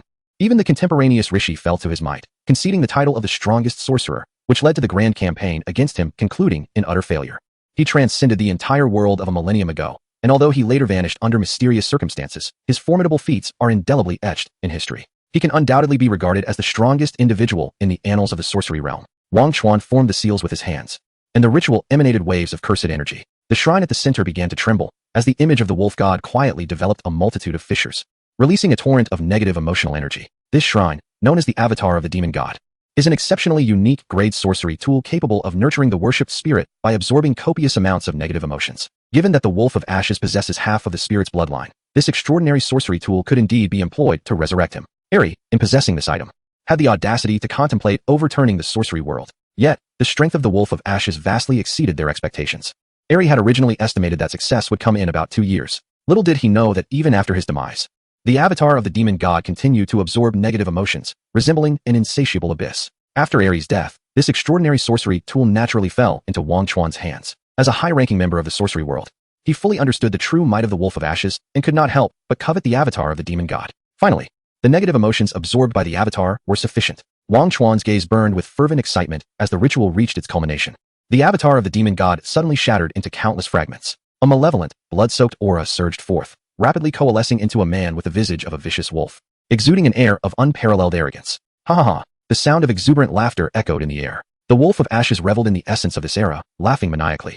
Is this the world of 1,000 years hence? The feeling of being alive again is rather delightful. The overwhelming aura of cursed energy and oppressive presence rendered the very air around them almost solid. Wang Chuan, an elite first-level sorcerer, found himself gasping for breath in that moment. Cold sweat beaded on his forehead. His body instinctively recoiled in fear, yet his expression grew increasingly exhilarated. Crack! After venting his excitement, Xiao Lang crushed the remnants of the divine manifestation beneath his feet, feeling the power coursing within him, his countenance darkening with displeasure. To think that I can only recover a mere 10% of my strength. This is particularly vexing. He then turned his gaze towards Wang Chuan, who was kneeling to officiate the ceremony, struggling against the immense pressure. Drenched in sweat, Wang Chuan respectfully addressed him, Lord Xiao Lang, before he could finish his sentence. Xiao Lang's face twisted with disdain. Scum, you may as well perish. Without a hint of regard for Wang Chuan's efforts to maintain decorum, he aimed to crush him without hesitation, his cruel and violent nature unchanged from a millennium ago, insatiably bloodthirsty. Buzz. The cursed energy surged. Wang Chuan's expression shifted drastically. Just as Xiao Lang was about to unleash his technique, he abruptly opened his mouth wide. In the moment of Xiao Lang's astonishment, an arm emerged from Wang Chuan's throat. Instantaneously, Xiao Lang halted, the cursed energy within him ceased to flow, and his technique was forcibly interrupted. Black, cursed energy emanated from the arm that had emerged from Wang Chuan's throat, wrapping around Xiao Lang. One of the 5 curses, the Cursed Hand, employs a binding technique to forcibly connect with any cursed spirit, allowing it to be commanded. As a half-cursed spirit himself, Xiao Lang was not immune to its effects. Wang Chuan, however, was not the bearer of the Cursed Hand. The inheritance of the 5 curses is established at birth. If one is not born with it, it cannot be acquired later. The concept of hot swapping is impossible. The core mechanism of this inheritance lies within the soul of the individual, and once disturbed, the 5 curses will seek out new successors with great caution. Wang Chuan merely concealed within himself the individual from his family who had inherited the Cursed Hand, summoning them to activate the technique when needed. Li Shi, sensing the familiar presence, Xiao Lang's expression darkened. He was not one to bond with his adversaries. To put it plainly, he possessed a narrow-mindedness. A millennium ago, Li Shi led a campaign against him in the sorceress realm, and Xiao Lang harbored nothing but hostility towards her, solely intent on her annihilation. To his surprise, having just re-emerged after 1,000 years, he found himself unexpectedly struck by Li Shi's cunning, inciting his fury to a boiling point. Chapter 97. Instant kill of the strongest. Did you think a mere spirit manipulation technique could bind me? Such foolish delusion. Boom. Xiaolang trembled violently. Effortlessly breaking free from the binding imposed by the cursed hand, the spirit manipulation technique was dismissed in a mere instant. Wang Chuan's complexion paled. This is disastrous. He had grossly underestimated Xiaolang's power. Despite only having recovered 10% of his full strength, he could still resist the cursed hand's technique. The extent of his power at full capacity was unimaginable. Xiaolang seethed with rage. You brat, I shall ensure you die the most excruciating death this world can offer. Suddenly, footsteps echoed. In this serene and desolate expanse, an unexpected presence emerged, causing both Xiao Wolf and Wang Chuan to momentarily pause. Xiao Wolf's expression shifted as he gazed into the shadows ahead. The sound of footsteps grew closer. A figure gradually materialized from the darkness, and a steady voice resonated in the hearts of the two, instilling an unsettling sense of dread even within Xiao Wolf. Only upon discerning the identity of the newcomer did Xiao Wolf's pupils constrict sharply, involuntarily retreating a step, his previously arrogant demeanor now betraying signs of astonishment and fear. This reaction astonished Wang Chuan as well. A haunting memory from a millennium ago resurfaced in his mind, a recollection of the soul brutal beating he had ever endured, one that was excruciatingly severe. In retrospect, he felt an echo of pain coursing through him. A cold sweat trickled down Xiao Wolf's brow as disbelief washed over him. His expression fraught with panic. How is this possible? After 1,000 years, how could you still be alive? At these words, Wang Chuan turned to look behind him, every hair on his body standing on end. Was this someone Xiao Wolf had known a millennium ago? Moreover, had this individual somehow survived to the present day? The thought caused Wang Chuan's body to tremble uncontrollably. The depths of this world seemed far more profound than he had ever imagined. If this was merely a person who had lived for an extended period, Xiao Wolf would not display such terror. Only one explanation existed. This individual had dealt a significant blow to the peak of Xiao Wolf's power a millennium ago, and a grievous one at that. Otherwise, how could Xiao Wolf exhibit such fear? After all, he was reputed to be the mightiest of sorcerers. Upon finally recognizing the figure before him, Wang Chuan was once again struck dumb with astonishment. The harbinger of terror for Xiao Wolf was none other than Luming, the very culprit who had single-handedly slaughtered over 100 sorcerers a decade prior. With this realization, Wang Chuan began to comprehend everything. No wonder Luming was so formidable. This was the reason. Regardless of Wang Chuan's musings, Luming paid him no heed, approaching silently. With each step he took closer, Xiao Wolf could not help but retreat another step. After a brief moment, Luming halted, scrutinizing Xiao Wolf with penetrating insight, and stated, "A false soul, a fractured power. You are but a crude imitation." The genuine Xiao Wolf had perished at Luming's hands a millennium ago, utterly annihilated, his very soul obliterated. The being before him was merely a replica conjured by a curse based on historical records. To be fair, most individuals would be unable to discern the truth. Even Xiao Wolf himself believed he was authentic. Xiao Wolf's expression hardened. What do you mean by that? Before he could finish his sentence, Luming raised a hand, unleashing a lightning-fast, intangible attack that sent him hurtling away. With a leisurely stride, he continued forward, casually instructing the figure behind him. The bearer of the curse is now in your charge. Understood, master, responded Santu, stepping forth from the shadows, his blade still stained with blood. Their ability to enter this place so openly signified that those outside had been eliminated. The headquarters of the Black Flag Guild within the world of Cursed Surge has been utterly decimated, the process silent as a whisper, leaving Wang Chuan oblivious to the devastation. Just moments ago, the suffocating presence of the Howling Wolf had been forcefully sent flying with a single blow, utterly defenseless, prompting a sense of foreboding in Wang Chuan. He considered fleeing, yet the feasibility of escape was in doubt. Santu, wielding dual knives, fixed a menacing gaze upon Wang Chuan, and without uttering a word, decisively hurled the black curse blade like a javelin, simultaneously conjuring another special-grade curse tool to strike at Wang Chuan. He resembled an emotionless machine of slaughter. With a heavy sigh, Wang Chuan opened his mouth and extended his cursed hand, releasing all subdued cursed spirits. Forced into combat with Santu, he was acutely aware of Santu's possession of the Deadeye. Yet, at that moment, thoughts of plotting 5 curses were the furthest from his mind. All he desired was to escape with every ounce of strength he could muster. Otherwise, he would surely perish here. Boom. The Howling Wolf's form erupted from the Black Flag Guild's headquarters, crashing through all structures in its path before plunging into the surrounding dense forest. Blood gushed forth as the Howling Wolf ignored its injuries. This pain paled in comparison to the previous beating it had endured. With hands forming seals, it immediately unleashed a domain technique. The domain expanded into a desolate realm. Learning from past lessons, there was no need for flashy techniques. It swiftly activated the domain to prevent Luming from dismantling it with his source techniques during the process. In an instant, the domain was fully established. With resolute determination, the Howling Wolf continued to channel its technique, condensing the domain into the palm of its hand, forming a swirling black sphere. In the void, cursed power surged forth like a flood from the source, continually infusing the dark sphere, causing it to spin rapidly and emanate an ominous and formidable aura. The moment Luming came into view, the black sphere in the Howling Wolf's hand exploded forth with tremendous force, piercing the air and producing a deafening roar. A cacophony of overwhelming might. The weight of the collapsing domain, sacrificing the integrity of the domain for a long-range, guaranteed strike. The Howling Wolf poured all its strength into this attack, determined to settle the conflict in one decisive blow. It was acutely aware that this was its only opportunity. Having engaged in combat only once, the Howling Wolf had already devised a strategy to counter Luming, and it must be said, he was indeed an extraordinarily talented sorcerer with commendable technique. Luming acknowledged the prowess of the Howling Wolf's curse techniques. Then, mercilessly, he shattered everything in his path. Buzz. He did not even shift his stance, merely releasing cursed energy to create a shockwave, followed by the activation of an unrestricted technique. The power of the shockwave surged exponentially, expanding outward in all directions, obliterating everything in its wake. In a mere exchange, the Howling Wolf's attack was thoroughly annihilated. Boom. The cursed energy shockwave swept through. The Howling Wolf could not evade its fate, instantly reduced to a mist of blood. There was no need for the technique of annihilation to subdue him. This time, Luming was here to accomplish a task, devoid of the inclination to engage in frivolous games. He resolved the matter with a swift and decisive action. Chapter 98. The impending storm clang. The sharp, melodious sound of the blade resonated through the air. Blood trickled down the edge of the sword, surrounded by the lifeless forms of cursed spirits that had perished beneath the black curse blade. Among them were 5 of the most formidable first-level curse spirits. While Wang Chuan was pinned to the wall by Santu's blade, the razor-sharp edge pierced through his body, simultaneously impaling the curse bearer concealed within Wang Chuan.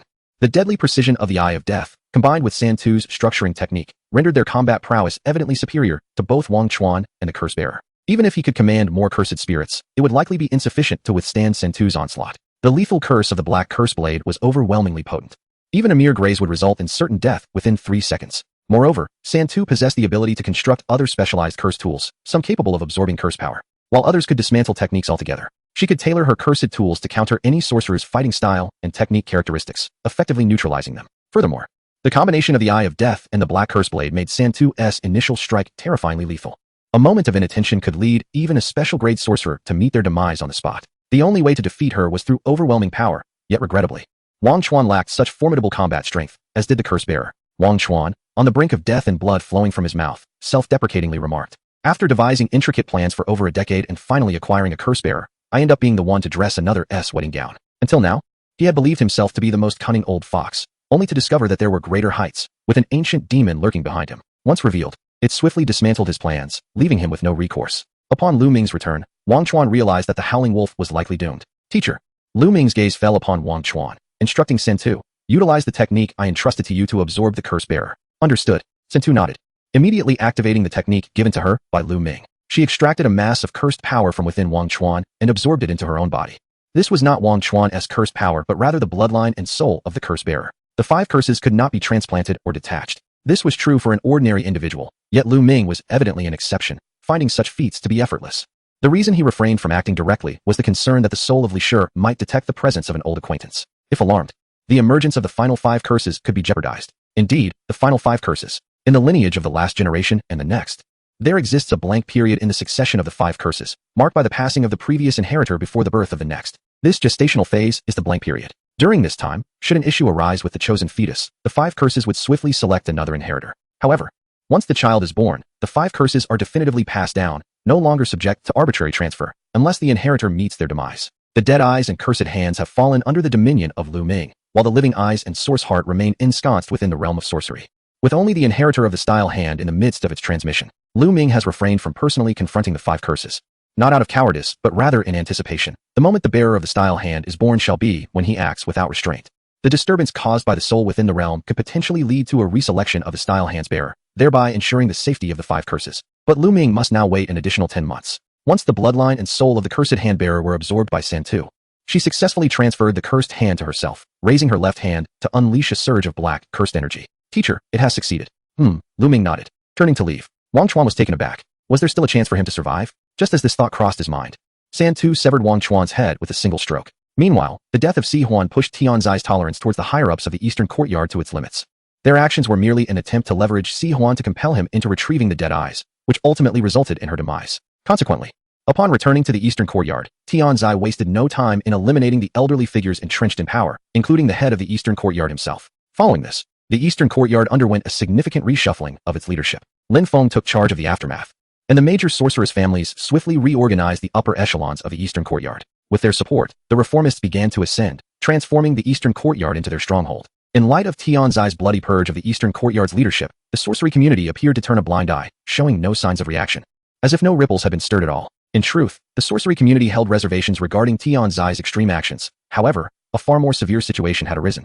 leaving them preoccupied with the internal strife of the eastern courtyard. Following the demise of the Dead Eyes, the Cursed Hand has also vanished.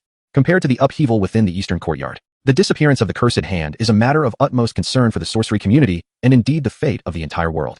While the loss of the Dead Eyes could be managed, the absence of the Cursed Hand sent the sorcery community into a state of panic. Just at this moment, the heir to the Style Hand was about to be born. A profound sense of crisis enveloped the higher-ups of the sorcery community, as if an unfathomable terror was lurking in the shadows, eyeing the 5 curses with malevolence. With no time to settle scores with Tianzai, the higher-ups of the sorcery community found themselves seeking assistance from him and Lin Feng, recognizing them as 2 elite sorcerers with unparalleled combat prowess. Upon learning of the Cursed Hand's disappearance, Tianzai and Lin Feng also grasped the gravity of the situation. Faced with the pleas for aid from the venerable figures of the sorcery community, they chose not to refuse. Not only the 2 of them, but another elite sorcerer was summoned to address this incident, with a singular objective, to ensure the successful birth of the Style Hand heir and to repel all who dared covet the 5 curses. In an instant, the entire sorcery community was enveloped in an unprecedented seriousness, saturated with an impending sense of crisis. Even the ordinary sorcerers began to sense the weight of the looming storm. Days later, beyond the eastern capital, within a prestigious family renowned for its sorcery, a woman bearing the legacy of the Shido heir began the process of childbirth. Instantly, the tension among all present escalated. Simultaneously, Luming opened his eyes, a smile gracing his countenance. At last, the moment had arrived. He promptly set forth towards the location of the Shido heir's birth. Suntu, the living eye is entrusted to you. No problem.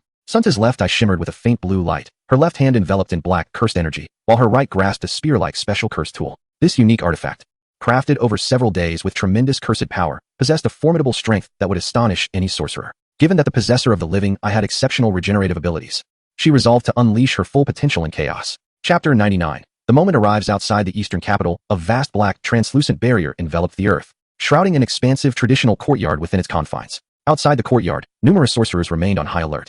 Inside, Tianzai and Lin Feng adapted to the unfolding situation, awaiting the arrival of the Shido heir. Feeling somewhat bored, Tianzai remarked nonchalantly, "If 3 special sorcerers cannot halt the enemy, then the sorcery world may indeed be doomed." In truth, it had faced devastation many times before, though they remained oblivious to it. A gentle breeze stirred Lin Feng's empty left sleeve as he murmured, "I have a foreboding feeling." After a moment of silence, Tianzai grasped Lin Feng's implication. The only entity capable of instilling such a sense of dread in them was likely that elusive figure who had vanished from the human realm for a decade. Let us hope it's not him. Otherwise, we may find ourselves facing death once more. No sooner had Tianzai's words left his lips than the barrier above the courtyard began to tremble violently, followed by the sharp sound of shattering glass as it abruptly collapsed. Both men's expressions turned grave. "It's happening." Simultaneously, alarms echoed from outside the courtyard. "Attention! Enemy attack!" Boom, boom, boom. A series of explosions ensued. A few sorcerers on alert craned their necks in curiosity, eager to discern the identity of the entity breaching the barrier. Truth be told, this was their first encounter with a barrier being dismantled. Unlike the other anxious sorcerers, this particular group appeared relaxed and jovial, one even producing a telescope to scan the area beyond the barrier. Yet, to their astonishment, not a single figure was visible. Strange. No one. With such a lack of tension, they must be players. Whatever. One player remarked, "We have 3 special sorcerers here, no matter who attacks. Victory is assured on our end. Just don't rush to the front. Indeed, the advantage lies with us." Suddenly, something hurtled toward them. Boom. A magnificent orb of cursed energy, radiant as jade, soared past, carving a massive gash into the ground and obliterating everything in its path. The few idle players were instantaneously reduced to ashes. Observing the vast chasms carved into the earth, the vigilant sorcerers were gripped by an overwhelming sense of horror. What manner of entity had just soared past them? Was this truly an assault that a sorcerer could unleash? What a farcical notion. How many adversaries were there? Just one. What? It seemed there was but a single individual. The frightened sorcerers shouted hoarsely, as if their cries could suppress the terror swelling within their hearts. Beneath the shattered barrier, Luming strode forward with an air of calm, a solitary figure radiating an oppressive aura and formidable cursed energy. Even before he approached, the sorcerers turned pale, their bodies trembling uncontrollably. They could hardly muster the strength to move a single finger, let alone engage in combat. Only a handful of the most resolute sorcerers retained their fighting spirit. A first-grade sorcerer swiftly formed hand signs, bracing against the pressure emanating from Luming, gritting his teeth as he uttered, "I have never felt such a terrifying force, even from a special-grade sorcerer." Indeed, it was quite fearsome. However, sheer presence does not equate to strength. Several first-grade sorcerers echoed his sentiment, and then boldly unleashed their techniques toward Luming. "Attack! Stop him!" Luming acknowledged their bravery. Their courage was commendable. Then, with a resounding boom, a cloud of crimson mist erupted, staining the air a deep scarlet. In an instant, the sorcerers stationed outside the courtyard were annihilated in a single encounter. Ming Guanggun, Rainfall Severing Technique. A familiar voice echoed in their ears as the formidable thunder lance, accompanied by the tumultuous force of the rainfall, surged forth, only to be shattered by a mere glance from Luming. The violent surge of cursed energy obliterated both techniques. Tianzai and Lin Feng appeared before Luming, surveying the devastation around them, and lamented their untimely arrival. This young man remained as ruthless as ever. "Little brat. It's been 10 years, and you're still alive. Long time no see. Despite being adversaries, the two immediately greeted Luming. Luming reflected on the long absence, noting that the occasion was not suitable for reminiscing, as he was pressed for time. What are you two doing? Why aren't you counterattacking? At that moment, a figure surged past Tian Zai and Lin Feng, roaring as he swiftly formed hand signs and charged directly towards Luming, unleashing his technique. Domain expansion. Tian Zai instinctively covered his face, unable to watch. Would the two special grade sorcerers truly engage in banter with a typical foe? It was precisely because they were unable to contend that they resorted to such tactics to buy time. It appeared this special grade sorcerer had not recognized Luming. Given the circumstances, he was likely unaware. To deploy a domain before this young man, he might not even comprehend how he would meet his end. Yet, whether to warn or to impede was now futile. This special grade sorcerer had initiated his technique before Luming, seeking to draw him into his domain for a decisive confrontation. As a result, with a single strike, Luming's domain was dispelled before it could fully manifest, and he was reduced to a mist of blood. A special grade sorcerer perished on the spot. Buzzing with determination, Luming had no intention of further conversing with Tian Zai and the others. He unleashed his cursed power, causing the air and vision to warp and blur instantaneously. Boom! A tremendous shockwave radiated outward. A young girl, panic-stricken, fled from the opposite end of the courtyard, cradling a newborn infant in her arms, while a dozen sorcerers swiftly escorted her to safety. Whoosh! Luming suddenly appeared before the girl, intercepting her. The sorcerers guarding her were taken aback, and before they could react, they were all obliterated into blood mist by Luming in an instant, leaving the girl utterly terrified. Snap! Luming snapped his fingers, and the girl immediately lost consciousness, succumbing to a deep slumber. The infant in her arms wailed incessantly, prompting Luming to gently caress his head. The baby ceased crying, for while Luming was indeed ruthless, he was not so deranged as to harm an innocent newborn. He merely sought the technique and would not jeopardize the child's life. The source technique commenced. Luming effortlessly extracted the portion of bloodline and soul belonging to Li Shi, acquiring the technique as the child suckled on his fingers and drifted into a tranquil sleep. Shortly thereafter, he vanished from sight. Meanwhile, in another direction outside the eastern capital, a massive mushroom cloud ascended into the sky as Santu soared from the shockwave, landing steadily before departing. Chapter 100. Time to return before long. Luming reunited with Santu's. Upon their reunion, her eyes shimmered with a faint blue light, for she had successfully absorbed the living eye into herself moments earlier. Furthermore, she had eliminated another special grade sorcerer who protected the holder of the living eye, the process being remarkably swift, as a single shot had obliterated the entire area, resulting in the sorcerer's immediate demise. Teacher, we succeeded. Excellent. Luming produced the bloodline and soul containing the technique from Li Shi, allowing Santu to absorb it. Moments later, a sigil of cursed script appeared in the center of her right palm. Thus, Luming had acquired 4 of the 5 techniques. The living eye, the dead eye, the cursed hand, and the technique hand were all firmly within his grasp. The source heart was somewhat unique, barely fitting within the confines of the sorcery realm. However, should Luming desire it, they would be powerless to stop him. Teacher, what shall we do next? Acquire the source heart. Having reached this juncture, there was no reason to halt their progress, and with the technique now manifest, he no longer needed to hide. Li Shi could not escape his grasp. Before long, Luming unabashedly made his presence known, leading Santu to the bustling heart of the eastern capital's commercial district, where people thronged in harmonious serenity. Daddy, I want to play with that. Is the ice cream tasty? Delicious. Dear, I just encountered a stunning wedding dress. Good sir, our store has just launched a new array of delightful desserts. Would you care to step in for a complimentary tasting? Various voices and phrases echoed in the air. Yet Luming remained utterly indifferent. He extended his hand, suspended in midair, and resolutely activated the reverse spell, dismantling the enchantment set by Li Shi at this location. In an instant, a pale, withered tree erupted from the ground. Bang! The surface of the commercial street was shattered by the dead tree, which, though not tall, possessed an exceedingly bizarre shape, entirely white and adorned with 4 unusual objects. 3 grotesque orbs exuding a terrifying curse power, along with a pulsating crimson heart. Such a sight was astonishing, causing passers-by to halt in their tracks, curiosity etched upon their faces. What is happening? A street magic performance? How wondrous.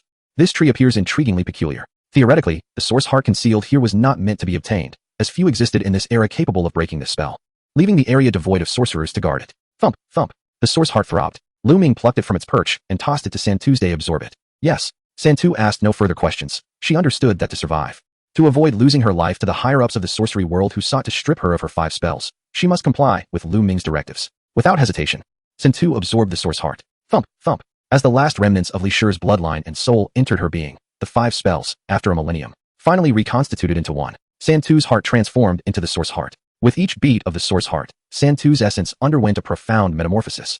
Her dark tresses morphing into an unusual shade of violet in the blink of an eye. An ancient soul awakened. A tear mole emerged at the corner of Santu's eye. Slowly, she opened her eyes, filled with the weight of countless years. Through Santu's body, the most enigmatic and illustrious sorceress in the annals of sorcery re-emerged into the world. Gentle, beautiful. Anyone who beheld her for the first time would inevitably conjure these 2 words. Upon encountering Luming, she spoke, if possible. I would prefer not to re-enter the world in this manner. To reunite with you in an era a millennium later is perhaps the worst outcome. Even though this was the scenario she dreaded most, circumstances had unfolded to such a degree that Li Shi could only accept this reality, her demeanor resolute and unwavering. The instantaneous barrier spell isolated the entire central commercial street from the outside, dispersing the ordinary folk beyond the confines of the barrier, while phantasmal shadows solidified within. A millennium ago, Li Shi had crossed paths with Luming. Despite his lack of overt displays of power, she could still sense that his strength far surpassed that of any sorcerer. While Xiaolang's prowess was indeed formidable, it paled in comparison to Luming's. She had drawn inspiration from Xiaolang to construct the reverse wheel technique, yet the underlying reason lay firmly with Luming. She understood that he possessed the might to obliterate the sorcery realm, rendering inaction impossible. Her profound mastery of sorcery allowed her to instantly discern the essence of the life force within the wolf of sulfur. In that moment of enlightenment, she realized that she, too, could harness the power of cursed spirits, much like the wolf. Consequently, after more than a century of relentless endeavor, she artificially cultivated 3 of the most formidable half-cursed spirit embryos. These were the remnants born from humanity's fear of death, the shadows formed by their dread of darkness, and the madness conceived from their terror of the unknown. Any one of these half-cursed spirits surpassed the wolf of sulfur in strength, and it was only while they remained in their embryonic state that she could subdue them. Should even one lose control, the sorcery realm would have been annihilated long ago. Fortunately, after overcoming numerous obstacles, she ultimately succeeded in utilizing the powers of the 3 half-cursed spirits to construct the reverse wheel technique, which she has maintained ever since through her bloodline and soul. In essence, the creation of the reverse wheel technique was not specifically aimed at Luming. Nevertheless, he indeed became the primary target of her vigilance and caution. It is futile, Luming declared, shaking his head. It would be wiser to abandon this fruitless struggle, for the outcome remains unchanged. No matter how fiercely she resists, she cannot bridge the chasm of power between them, even with the support of 3 half-cursed spirits. Numbers alone cannot compensate for such disparity. But how can one know without attempting? As the words were spoken, the apparitions within the barrier began to solidify. Harnessing the power of the reverse wheel technique, she resurrected all the special and first-class sorcerers in the history of the sorcery realm, solely to confront Luming. Lin Li and Gu Sini were among them, exchanging bewildered glances. I thought I was eliminated. Lin Li expressed his confusion. Gu Sini, equally astonished, found the experience rather novel. They were preparing to re-enter the fray, only to discover an unexpected opportunity for a comeback amidst this terrifying assembly of over 1,000 sorcerers. What is the purpose of this? With the support of the 3 half-cursed spirits, her strength surged exponentially to sustain the multitude of sorcerers. The reverse wheel technique manifested around her. In that instant, Luming made his move. He had awaited this very moment. With a stern expression, she commanded the assembled sorcerers. Everyone attack. Boom. In a mere second, the barrier she had erected shattered under the force of the ensuing battle, unleashing a colossal shockwave that nearly flattened the central commercial district of the eastern capital. Chapter 101. Above endless heights. Bang. A lifeless body plummeted from the sky, crashing heavily onto the rubble below. As far as the eye could see, both the streets and the towering commercial buildings had been reduced to ruins, littered with the corpses and remnants of sorcerers. On the battlefield, scarcely a handful remained alive to draw breath. Whether a first-class sorcerer or a special sorcerer, none stood a chance against Luming. They were all but fodder for a single, lethal strike. There was no need for concern. However, in the brief span of less than 5 seconds since the battle commenced, Luming unleashed an unrestricted surge of cursed energy, leaving almost none capable of remaining upright. Lin Li and Gu Sini have just made a limited-time return, and now they are once again joyously reappearing, a truly commendable event that emphasizes participation. Only a select few endowed with unique techniques managed to endure. Suddenly, a renowned special-grade sorcerer, emerging from the ruins, appeared in a most disheveled state. Gazing incredulously at Luming's retreating figure, in utter disbelief, he exclaimed, "How can there exist such a formidable individual?" Not only did he single-handedly confront the myriad powerful sorcerers of the sorcery realm throughout the millennia, but he also nearly achieved a terrifying record of annihilation with a single strike. This power is astonishingly terrifying. Had it not been witnessed with his own eyes, he could never have believed that anyone could be so overwhelmingly strong. Throughout the ordeal, Luming never even shifted his stance. Faced with such an utterly despairing display of strength, Li Shi remained unperturbed, determined to struggle until the final moment. She formed seals with her hands, intent on continuing the activation of her technique. Luming opened his palm, unleashing an irresistible force that effortlessly drew Li Shi before him, gripping her delicate neck.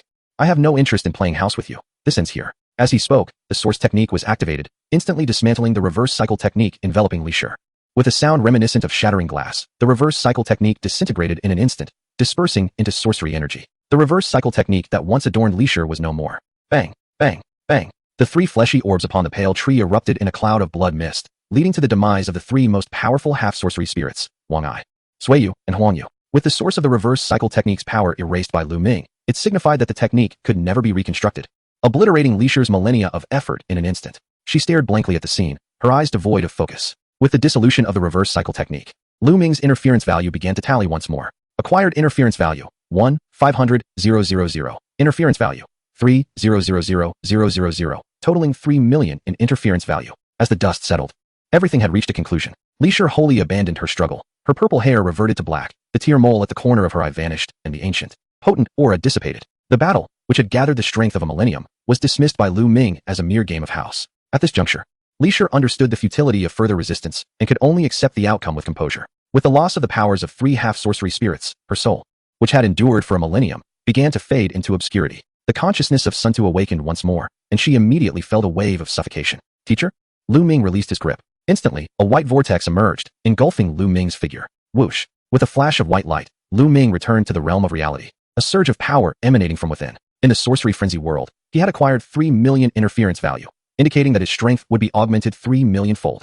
Without lingering in Blue Star, Luming directly ventured into the boundless cosmic sea, the dark and profound energy of the universe swirling around his form. As his power and aura ascended exponentially at a terrifying pace, 100-fold, 1,000-fold, 10,000-fold, 100,000-fold, 1 million-fold, 3 million-fold, until his power soared to an astounding 3 million times, Luming's strength ceased its relentless ascent. In that moment, Luming's essence underwent profound transformations, elevating his life force to a realm incomprehensible to ordinary mortals, stepping into a more arcane dimension. The ethereal shadows of endless stars emerged. Instantly, Luming's level ascended to infinite heights. As if celestial deities gazed down upon the mortal realm, the vast cosmos now firmly within his grasp. From that moment forth, Luming transcended the boundless cosmic sea. With a mere thought, he could obliterate the infinite cosmos. Likewise, reshaping the universe was an effortless feat in an instant.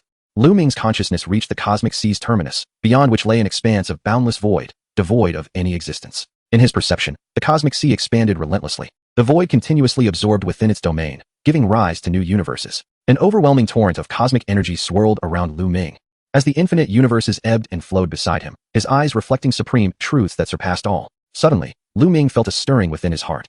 He reached out and summoned a universe, one that surpassed the ordinary in vastness, a new cosmos born from his previous fusion of several universes. Through his melding and enhancement, the energy within this universe became exceptionally potent, with its temporal flow vastly differing from that of the Blue Star universe. Luming had merely concluded one game. Yet this fused universe had undergone monumental transformations. The once vibrant figures of the green-clad man and the elderly mage long since departed.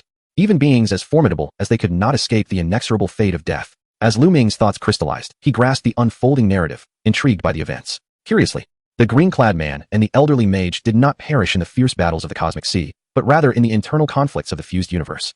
Slain by a rising talent known as Ao Qingfeng. Originally hailing from the Sword Realm universe, Ao Qingfeng was gifted from a young age, apprenticing at a prestigious sword sect, showcasing brilliance and advancing at an unprecedented pace. Within a mere 10,000 years, he ascended to the rank of a top-tier powerhouse in the Sword Realm universe, embodying his name with an indomitable spirit, always seeking to challenge the stronger. However, the green-clad man had already claimed the pinnacle of the Sword Realm universe eons before Ao Qingfeng's birth, securing his fate within that universe. No matter how diligently Ao Qingfeng trained, he remained subordinate to the green-clad figure. A turning point arose with the elevation of the universe. Luming's casual manipulation fused the Sword Realm universe with several others, resulting in the emergence of a heightened state. This catalyzed fierce competition among powerful beings vying for supremacy in the newly merged universe, allowing Ao Qingfeng to seize the opportunity. Freed from the constraints of the universe, Ao Qingfeng's cultivation surged dramatically, effortlessly vanquishing one top-tier powerhouse after another beneath his sword. In the climactic battle at the pinnacle, he ultimately slayed the green-clad man and the elderly mage, successfully attaining the highest realm within the fused universe, becoming its supreme being. Subsequently, Ao Qingfeng proclaimed a statement that caught Luming's attention. I, Ao Qingfeng, shall undoubtedly slay the supreme being beneath my sword and ascend to the pinnacle of the endless cosmic sea. Chapter 102, The Realm of Annihilation. Luming, however, did not feel anger at this audacity. The disparity in their strengths was so vast that it was almost inconceivable. He merely found it amusing. It was akin to observing an ant in a terrarium, and one day, discovering that a particular ant had emerged, shouting its intent to vanquish you as it rushed forth. To eliminate this ant, a mere fingertip would suffice. In fact, a single breath could potentially overwhelm it. In the entirety of the endless cosmic sea, only the man in the green robe and the elder mage had beheld Luming's true form. Ao Qingfeng learned of Luming's existence through their words, but could hardly fathom the extent of his strength. His audacity in declaring such a challenge stemmed from both arrogance and ignorance. He had grown up with a resolute spirit, always wielding his sword against those stronger than himself, adhering to a life philosophy that perpetually sought challenges against the mightiest. Yet, Luming was entirely different from Ao Qingfeng. They existed on disparate planes of existence and understanding. Ao Qingfeng's curiosity compelled him to continue observing. Within the confluence of universes, the sword sect of the proud world stood tall, its peak piercing the heavens. Imbued with unparalleled sword energy, as if it sought to cleave the very sky, a man stood atop, wielding a sword, the blade gleaming coldly in his grasp. His cultivation unfathomable yet concealed. Suddenly, the sword light surged like a dragon, and a figure descended, landing upon the summit. Disciples pay respects to the master. How fares the grand ceremony? All is prepared. Upon hearing this, King Feng's eyes flashed with a brilliance akin to sword light. Good. With that, he unleashed his 3-foot azure blade, piercing through the clouds and manifesting as a streak of azure light that cleaved the firmament, landing upon the ceremonial platform of the sword sect. Clang! The azure light firmly embedded itself into the platform. With sword energy radiating, King Feng appeared alongside his blade, reminiscent of the fated individual who had once perished beneath his sword.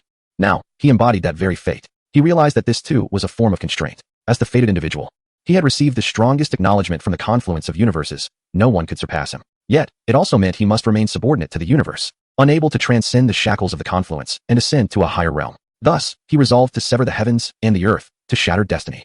Only in this way could he break free from his constraints. At the grand ceremony, thousands of disciples of the sword sect stood resolute, and upon King Feng's arrival, a chorus of swords resonated, their intent soaring into the sky. We pay homage to our master. King Feng surveyed the surroundings, and with a commanding voice, he declared, "Grand ceremony.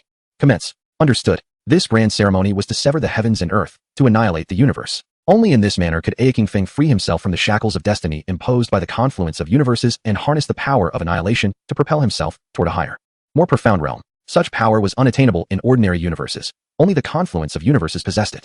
King Feng believed that this would enable him to step into the realm of the Supreme Being, and thus, he resolutely undertook this endeavor. Grand ceremony, commence. In a magnificent display of power, Qing Feng, harnessing the might of the Shi sword sect, forcefully cleaved through the heavens and shattered the shackles of fate, causing the universe to fragment and descend into a state of obliteration. An unparalleled azure radiance emerged from within, enveloping Qing Feng in a whirl of sword intent. As he voraciously consumed the annihilative energies of the universe, his aura surging to unprecedented heights. At a certain moment, he truly broke free from his constraints, ascending to a higher realm through the fusion of the universe's destructive forces. With unbridled spirit, Qing Feng declared that to reach this state of obliteration was essential, thus naming it the realm of annihilation. As he floated solitary amidst the cosmic ocean, he beheld the universe, resplendent with star-like brilliance. As the vast energies of the cosmos swept across the infinite sea, a being of supreme majesty bore the weight of the cosmic ocean, gazing down upon him, rendering him no more significant than a mere grain of sand. It was reminiscent of a figure from his past, a man clad in blue. Qing Feng trembled in disbelief. Was this truly the Supreme Being? In that moment, he comprehended the distinction. The Supreme Being is the Supreme Being, and the realm of annihilation is the realm of annihilation, two entities that should never be conflated. He had once believed that entering the realm of annihilation would allow him to contend with a revered one, only to realize his prior perspective had been laughably narrow. In that fleeting instant, Qing Feng's resolve nearly shattered. Yet, he swiftly regained his composure, his gaze sharp as a blade, and defiantly raised his 3-foot azure sword towards Luming, laughing maniacally. "Revered one, do you dare to battle with me?" This was his sword path. Even in the face of imminent doom, retreat was not an option. With a surge of sword intent, Qing Feng unleashed a strike, momentarily causing the energies of the cosmic sea to surge forth. A grand sword light, imbued with the force to annihilate all, sliced through the void. However, Luming remained unfazed. The resounding energies of the cosmos enveloped him, effortlessly extinguishing the sword light and erasing Qing Feng without mercy. Ultimately, Qing Feng met his end, his existence extinguished. In Luming's hand lay a 3-foot azure sword, radiating a vibrant glow, the only testament left of Qing Feng's presence in this world. The sword quivered faintly, yet Luming's expression remained impassive as he casually obliterated it. Subsequently, his figure quietly vanished. In the cosmic sea, the remnants of the obliterated universe fractured into countless shards, with the faint essence of the realm of annihilation lingering within, alongside the residual sword intent of Qing Feng. For countless years, the first wielder of the realm of annihilation, birthed from the cosmic sea, flashed like a meteor before dissipating, as fragments of the universe bearing the essence of obliteration drifted through the cosmic ocean, gradually forming numerous forbidden zones. Back on Blue Star, Luming resumed his guise as an ordinary person, perfectly concealing his energy and aura, indistinguishable from that of any common individual. To his apartment neighbors, he appeared merely as a slothful fish. Days passed in their usual monotony, waking at his leisure, venturing out for supplies when the pantry ran bare, and Fat Piao adorning a lovely bead around his neck, bustling about with aimless fervor. The new city remained unchanged. The incessant explosions echoed throughout the city, accompanied by the blaring of alarms, as game invasions and rogue characters wreaked havoc. In moments of sheer boredom, Luming would venture out to indulge in snacks, leisurely munching on sunflower seeds and savoring ice pops while observing the chaos. Life was mundane yet comfortable. On several occasions, he encountered disguised invaders masquerading as humans during his outings, but he had no desire to provoke them. Boom! The alarms blared, the cacophony of explosions intertwined with the sirens. As Luming squatted on the street corner, snacking with a white supermarket plastic bag in hand, his demeanor far from dignified. Click! The sound of a camera shutter echoed. A disaster news reporter captured the image of Luming, seated on the curb and enjoying his snack, creating a stark contrast to the dire situation at the disaster scene. In truth, this was the third time the reporter had spotted Luming indulging in snacks amidst the turmoil, and he quietly included Luming's photo in his online article, dubbing him the king of snacks. Chapter 103. The invoice-wielding old man Luming led a life of ease. while official agencies around the globe tossed and turned in restless nights, all stemming from Luming himself. His last encounter had involved vanquishing an S-level invader, unleashing energy that alerted disaster monitoring agencies worldwide to a troubling reality. There existed powers beyond S-level on Blue Star. When others held the ability to determine your fate while you lacked the means to resist, it was only natural to be consumed by unease. No one wished to have a sword of Damocles hanging over them, surrendering their life and death to the whims of others, be they invaders or Blue Star players.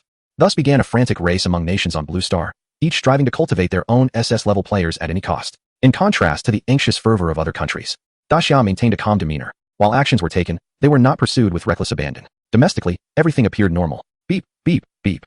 Just as Luming was comfortably engrossed in a movie, a phone call abruptly interrupted his enjoyment. Hello? Is this Mr. Liu? Yes, it's me. Good day, Mr. Liu. I am a representative from XXX Online Loan Company. Our records indicate that you applied for a loan with us last month. We kindly ask you to settle this month's repayment promptly. Luming furrowed his brow and hung up abruptly. Wrong number. Did they think he needed a loan? What a joke. A minute later, the phone rang again. Luming answered with growing impatience. Hello, Mr. Liu. This is not a mistake. Our records do show that you applied for a loan with us. If you cannot make this month's repayment in a timely manner, are you coming to cut me down? The staff member at the loan company momentarily faltered, then composed himself and said, How could that be, Mr. Liu? We are a legitimate lending institution. We would never resort to threatening your family. Please rest assured. Luming rolled his eyes. Such a statement hardly seemed plausible for someone representing a reputable company. With no desire to continue listening to the absurdity, he abruptly ended the call. A moment later, the bewildered Fat Piao found himself suspended upside down, bound tightly. His mind raced in confusion as he pondered his recent activities. What on earth was happening? As Luming approached, knife in hand, Fat Piao's fur bristled in terror. Hey, let us talk this through, shall we? Everything can be negotiated. Please. No need for violence. We are all civilized individuals. I ask, you answer, Luming asserted. Did you take out a loan in my name online? A loan? Fat Piao tilted his head in bewilderment. No, I haven't. Are you certain? Luming pointed the knife menacingly at Fat Piao, who trembled in fear. Suddenly, a realization struck him, and he shouted, I definitely did not take out a loan. However, I did recently obtain a sum of emergency funds online, but using my own reserve hardly constitutes a loan. Luming sighed, shaking his head as he lowered the knife, repeatedly poking Fat Piao on the forehead, exasperated. You believe such nonsense? Why not just send money to Qin Shi Huang while you're at it? Fat Piao fell silent. Luming raised an eyebrow. Did you actually do that? No. Fat Piao retorted. Besides, I don't even know who Qin Shi Huang is, even if he could issue an invoice. Luming pondered for a moment, a sly grin emerging on his face. Here's the deal. I will help you settle this loan, and in return, you will owe me. How does that sound? Fat Piao, albeit confused, nodded. It seemed the only way to resolve the matter, and the proposition appeared reasonable, leaving him with no grounds for refusal. You borrowed a total of 200,000. I want to charge you extra. With interest, you owe me a total of 3.6 million. What? Fat Piao's mind was not the sharpest, but he was not illiterate either. 3.6 million. He widened his eyes, as if seeing Luming in a new light, incredulously exclaiming, You have money. Do you really need to exploit me like this? Frustration brewed within him. First, you must understand one thing. Luming picked up the knife again, its cold glint making Fat Piao break into a cold sweat. My wealth does not imply that I enjoy being taken advantage of. I never engage in losing ventures. Do you understand? Fat Piao nodded vigorously. I understand. Secondly, as an undocumented immigrant, having a job with room and board and a monthly salary of 300 is something you should be grateful for. Monthly salary of 300? Fat Piao queried, puzzled. Where is this coming from? Indeed, Luming replied, a smile spreading across his face as he elaborated, from today onward. You will clean my house daily to repay your debt. I will provide you with food and shelter, and you will earn a salary of 300 each month. I've calculated it for you. In 1,000 years, you will have repaid this debt. How does that sound? I am being quite generous. The corpulent figure came to the realization that it had fallen into a trap, leaving no room for negotiation. Ultimately, it was its own carelessness that led to this predicament. Rather than engage in futile resistance, it seemed wiser to concede. With a forced smile that did not reach its eyes, it remarked, I appreciate your kindness. No need for gratitude, came the reply. A monthly salary of 300? Is this a reasonable wage? After finalizing the arrangements, Luming resumed watching his film with a light heart, while the corpulent figure seethed with anger, tears brimming in its eyes as it retrieved Luming's tablet. Gritting its teeth, it growled, a gentleman does not leave a score unsettled. Of course, it dared not seek vengeance against Luming, the true culprit behind its plight, which resulted in 1,000 years of unpaid labor, was undoubtedly the predatory loan company that had deceived it. Times have changed, and this corpulent figure was not to be trifled with. Opening a chat application on the tablet, it entered a group chat named All Meals and Housing Provided for a Family, where it was the administrator. Cosmic Hamster, damn it, I have been duped. A flurry of furious emojis. Big Bun. Curiously, boss, what transpired? Minotaur, indeed, boss, what happened? I'll take care of it. Cosmic Hamster, Big Bun. I have a task for you. Big Bun, rest assured, boss, I will accomplish the task. Saluting. After delegating the matter, the corpulent figure let out a derisive snort. Its round, fleshy face twisting into a sinister grin. Dare to deceive me? This is far from over. A cloth was tossed over the corpulent figure, as Luming lounged on the couch, indifferent to the situation. It was time for a cleaning. Oh, the corpulent figure, shedding its earlier humiliation, obediently picked up the cloth and diligently began cleaning, neither complaining nor slacking off. Occasionally, a seemingly joyous thought crossed its mind, manifesting as a deviously sly smile that caught Lu Ming's attention repeatedly. Chapter 104. Game Invasion. The 200,000 yuan borrowed online was not intended for frivolities. The corpulent figure was ever mindful of its ambition to conquer Blue Star and was dedicated to this pursuit. The all meals and housing provided for a family initiative was a testament to its efforts. Its ravenous minions circled above the new city, and over time, they inevitably stumbled upon a few invading characters who revealed themselves. Naturally, recruiting these invaders was no simple task. The corpulent figure did not expect instant success. Adhering to a principle of better to be overly cautious than to let a guilty one go, it was determined to seize every opportunity. Regardless of whether it was substantial or not, many chose to ignore it entirely. Once an invading character was discovered, their first instinct was to flee. And only when escape was impossible would they confront the situation. More often than not, the ravenous minions struggled to catch up to them. Only those truly desperate would opt to join the corpulent figure's ranks, becoming part of the all meals and housing provided for a family. Big Bun was one such unfortunate soul. This hapless individual had nearly starved to death on the streets, yet astonishingly, he was an invading character with an A-level disaster rating. The corpulent figure could hardly believe its luck when it stumbled upon this opportunity, but upon learning about Big Bun's circumstances, it finally understood the gravity of the situation.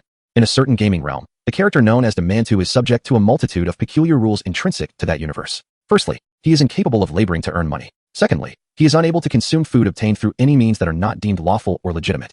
Under such restrictive gaming parameters, this unfortunate soul is barred from thievery and robbery, and dares not seek aid from charitable institutions for fear of his true identity being uncovered. Consequently, he finds himself destitute, begging on the streets, teetering on the brink of starvation.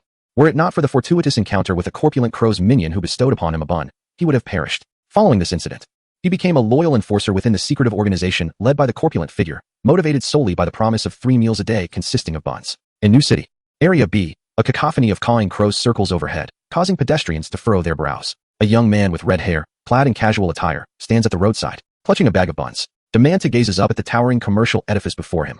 XXX Online Loan Company. This must be the place. In a mere 2 minutes, he devours the entire bag of buns, washing them down with a bottle of mineral water as he strides into the building. In an instant, his visage transforms into another guise. 5 minutes later, a resounding explosion erupts from the 20th floor of the skyscraper. The violent shockwave shattering nearby windows and scattering documents into the air like confetti. Citizens are startled by the commotion. A gas explosion? Someone muses. Nonsense. What gas could possibly be in an office building? Let us get away. This could be a disaster. Suddenly, a figure leaps from the 20th floor, landing with a resounding thud that fractures the pavement beneath. Demanta brushes off his hands, satisfied with his handiwork. He had been judicious in his approach, ensuring no harm came to any individuals, merely wreaking havoc upon the loan company, for those vigilantes could be quite relentless otherwise. With a click, a camera shutter captures the moment. It is yet another carefree day for Luming, who squats by the roadside, indulging in a slice of watermelon while observing the chaotic spectacle. The sound of explosions reverberates, accompanied by dazzling special effects. The first disaster reporter on the scene, a familiar face to Luming, instinctively snaps a photo of him. Luming, taken aback, approaches the journalist. Hey, I can tolerate this once or twice. But how many times have you done this? I know I'm handsome, but must you incessantly take my picture? Ah, my apologies. The reporter stammers, pulling out his press credentials. My friend, I'm a disaster events journalist, and let me tell you, you've gone viral online. Huh.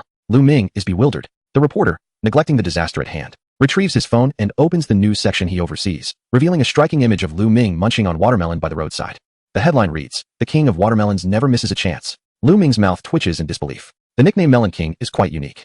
For the first time in his life, Luming found himself featured in the news, and he felt a sense of joy. Although it was merely an online article, it still counted as a legitimate appearance. Below the news article were the amusing comments of netizens. What's wrong with this guy? Is he not afraid of death? Why is he everywhere? Is he that idol? Truly worthy of the title Melon King. His posture radiates dominance. Wait a minute, everyone. This fellow constantly appears at disaster sites.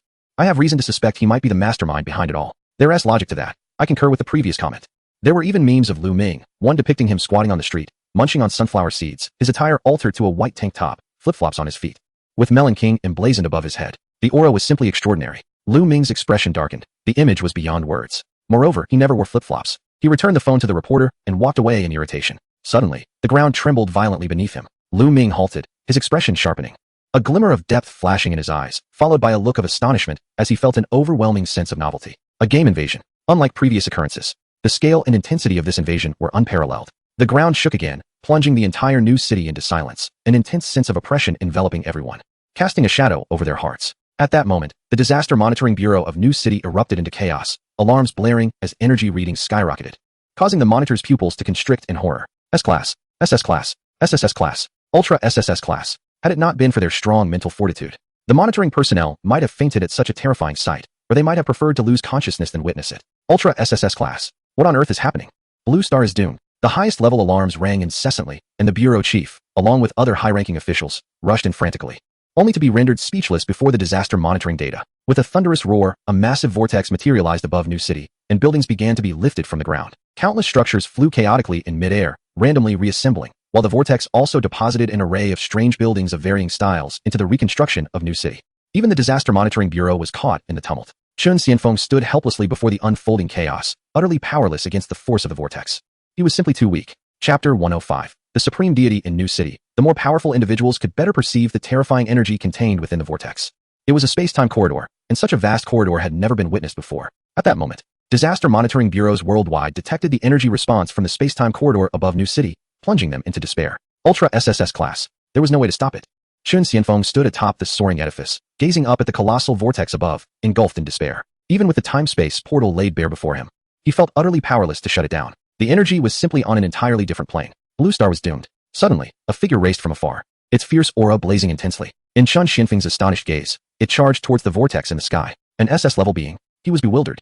When had another SS-level powerhouse emerged in Daxia? Beneath him, the skyscraper hung precariously, fused with a hospital, continuing to swirl under the vortex's influence, randomly amalgamating with other structures. Luming gazed at the fiery figure above, quickly recognizing them. It was Zhang Jinghao and Su Zhenfei. In the super universe, Luming had witnessed the fusion technique emanating from them, which, after modification, became the absorption technique. Thus, he was quite familiar with the energy they exuded post-fusion. Although Zhang Jinghao and Su Zhenfei had perished 2 or 3 times in the super universe, upon their return to the real world, the strength they brought back was calculated based on their historical peak records in the game world. Consequently, they successfully returned with the fusion technique.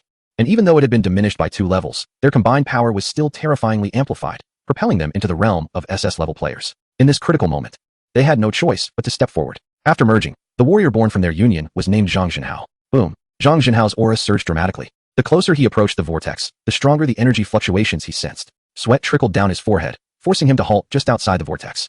It seemed he could venture no closer. With a resolute expression, Zhang Jinhao unleashed a blinding radiance from his hands, releasing all the energy within him in one breath, sending an energy shockwave crashing towards the vortex's center. Even if there was only a 1 in 10,000 chance, he had to make the attempt. Bang! The energy shockwave detonated at the heart of the vortex, a brilliant flash illuminating the surroundings before the shockwave vanished without a trace. The vortex, however, showed no signs of disturbance. Truly, it was like an ant trying to shake a tree. Buzz. With his energy expended, the fusion technique automatically unraveled, and Zhang Jinghao and Su Zhenfei were thrust apart, sent flying by the vortex's turbulent energy, plummeting towards the new city below.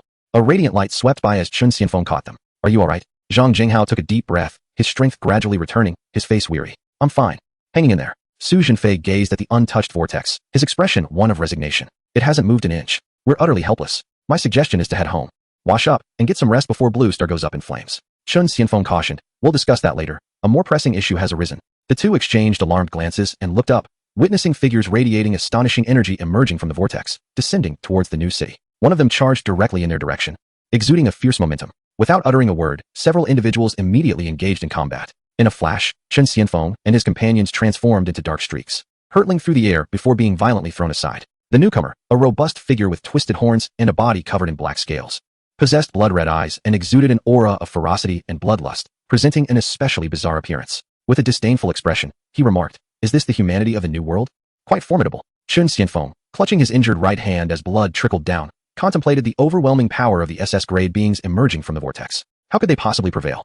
Zhang Jinghao and Su Zhenfei were even more gravely wounded. So weak, the intruder shook his head dismissively. You are not even worthy to die by my hand. The three exchanged glances, realizing they had narrowly escaped death. Suddenly, a thunderous roar emanated from the great vortex, as the remnants of clouds in the sky were violently drawn into it, revealing an even more formidable presence that left everyone breathless. It felt as if the very heavens were about to collapse. The recently emerged invaders displayed visible fear, hastily returning to the vortex in a gesture of submission, welcoming the arrival of a certain entity. An invisible wave swept across the blue star, expanding outward into the solar system, stirring the entire Milky Way galaxy and even the cosmos of Blue Star itself, as time seemed to momentarily freeze. A profound sense of dread and oppression enveloped the hearts of all present. Thunder rumbled again as a colossal shadow emerged from the vortex, shrouded in an indistinct haze, imperceptible to ordinary mortals who could not behold its true visage. 2 massive hands, ablaze with radiant flames, reached out from the vortex, and the shadow's half-formed body gradually traversed through the great whirlpool, arriving in Blue Star. Chun Xianfeng gritted his teeth, yearning to lift his head, yet found himself utterly immobilized. In the presence of this supreme being, Blue Star appeared insignificantly small. Yet one individual stood boldly, gazing directly at the shadow within the vortex, penetrating its essence with a mere glance, prompting a reaction from the shadow. As their eyes met, the shadow trembled, seemingly recognizing a terrifying presence, and abruptly halted its advance through the vortex, retreating at an accelerated pace. Trying to flee, Luming extended his hand, grasping the shadow with an effortless motion, forcibly extracting it from the vortex's temporal conduit as if seizing a chick. The shadow quaked in terror before it could utter a word. Luming tore it asunder with a swift motion, unleashing a surge of tremendous power from the shadow's remnants, which he controlled to form a massive barrier enveloping the new city. The nebulous mist in the sky gradually descended, encasing the new city entirely.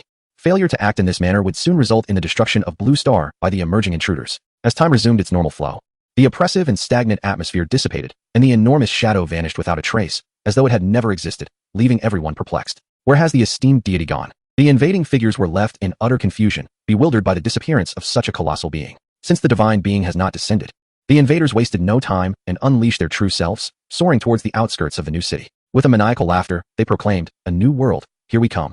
Bang, bang, bang. A series of muffled thuds echoed as the invaders attempting to escape the new city collided violently with the barrier at its edge, bursting into clouds of crimson mist. The other invaders halted abruptly, their expressions filled with shock. A barrier? Chapter 106. The Divine Wilderness World. The barrier surrounding the new city was highly selective. It restricted the departure of the invaders, but posed no limitations on their entry, allowing the inhabitants of Blue Star to come and go freely. Figures began to converge from all directions, with half of the S-class powerhouses of the Great Xia rushing desperately towards the new city, eager to contribute their strength. Whoosh, whoosh, whoosh. The sound of slicing air filled the atmosphere. There were those who flew on swords, others who harnessed divine light, and some with extraordinary abilities, all plunging into the barrier of the new city. Upon encountering the invaders, they immediately engaged in fierce combat, relying on sheer numbers if not on individual prowess.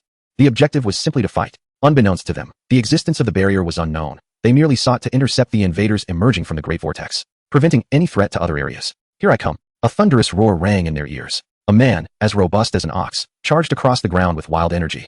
Upon entering the barrier, he scanned his surroundings and quickly fixed his gaze on an S-class invader before him. Bang! The bewildered invader, caught off guard by the barrier's sudden appearance, was sent flying by the bull-like man. Clang! A long, azure sword sliced through the air. A long-haired swordsman, accompanied by numerous S-class strongmen, followed closely behind. Stop them! The battle was imminent. In that moment, the entire new city erupted in combat, with S-class players from the Great Xia clashing fiercely against the formidable invaders from the Great Vortex. Buzz! A radiant light descended as an S-class player healed Chen Xianfeng and his companions. Zhang Jinghao and Su Zhenfei exchanged glances, resolutely continuing to execute their fusion technique before joining the fray. Luming, however, showed little interest in these skirmishes. His piercing gaze was fixated on the game world beyond the Great Vortex. With a decisive step, he plunged into the swirling maelstrom. He had recently hit a bottleneck in his progress. In terms of power level, he had already transcended the vast cosmic seas. Yet he struggled to find a path for further enhancement. Thus, he had refrained from entering the game. This invasion phenomenon might serve as an opportunity. He resolved to venture across and broaden his horizons while seeking inspiration. On the other side of the Great Vortex, 6 colossal figures of divine light appeared, their expressions filled with abject terror. Contrary to the speculations of the Blue Star players, they were not contemplating an invasion of the real world. Instead, they were exerting every effort to close the Great Vortex, for an immense horror awaited them on the other side. The figure that had led the charge across the vortex was one of their own, one of the 7 greatest deities in this game world. However, one of the 7 supreme deities, upon entering the Great Vortex, was abruptly seized before completing his descent, leading to a silent demise. This sudden event left the remaining supreme deities in utter shock. There is immense terror in this new world. Quickly, seal the temporal passage. No.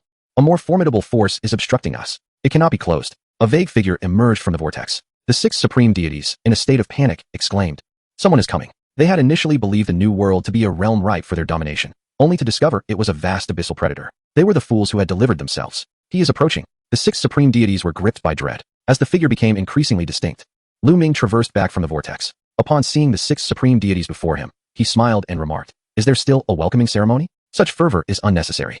The 6 supreme deities trembled at his presence. Then, a tremendous upheaval shook the game world. This realm, known as Divine Wastes, was a vast expanse with a circular sky and flat earth, its size comparable to over a dozen Blue Star universes, still ensconced in the mythical age. The 6 supreme deities were the pinnacle of power within Divine Wastes. Having been born alongside its inception, they were innate gods endowed with a portion of the realm's might. Each of them possessed strength akin to that of annihilation-level beings. Even within the boundless cosmic sea, Divine Waste stood as a superlative world at its zenith. In the mythical age, time held no sway. Do not assume that the mythical era of Divine Waste was characterized solely by primitive and rugged aesthetics. In truth, it was rich with a myriad of civilizations, primitive tribes, technological advancements, magical city-states, and so forth. In essence, it could effortlessly dominate Blue Star in myriad ways, presenting a plethora of variations without repetition. The characters that spearheaded the invasion of Blue Star were nothing more than insignificant entities in this realm. Divine Waste had yet to commence a genuine invasion of the real world, but it was likely that they would no longer possess the audacity to do so. Retreat would be their only option. Before the Great Vortex, the 6 supreme deities lay sprawled across the ground, their forms flickering as if they could dissolve back into the cosmos at any moment, each barely clinging to life. No need for courtesy. This is merely a greeting gift, Luming stated as he brushed off the dust from his hands. The 6 supreme deities were not inclined to accept this greeting, yet they dared not voice their reluctance.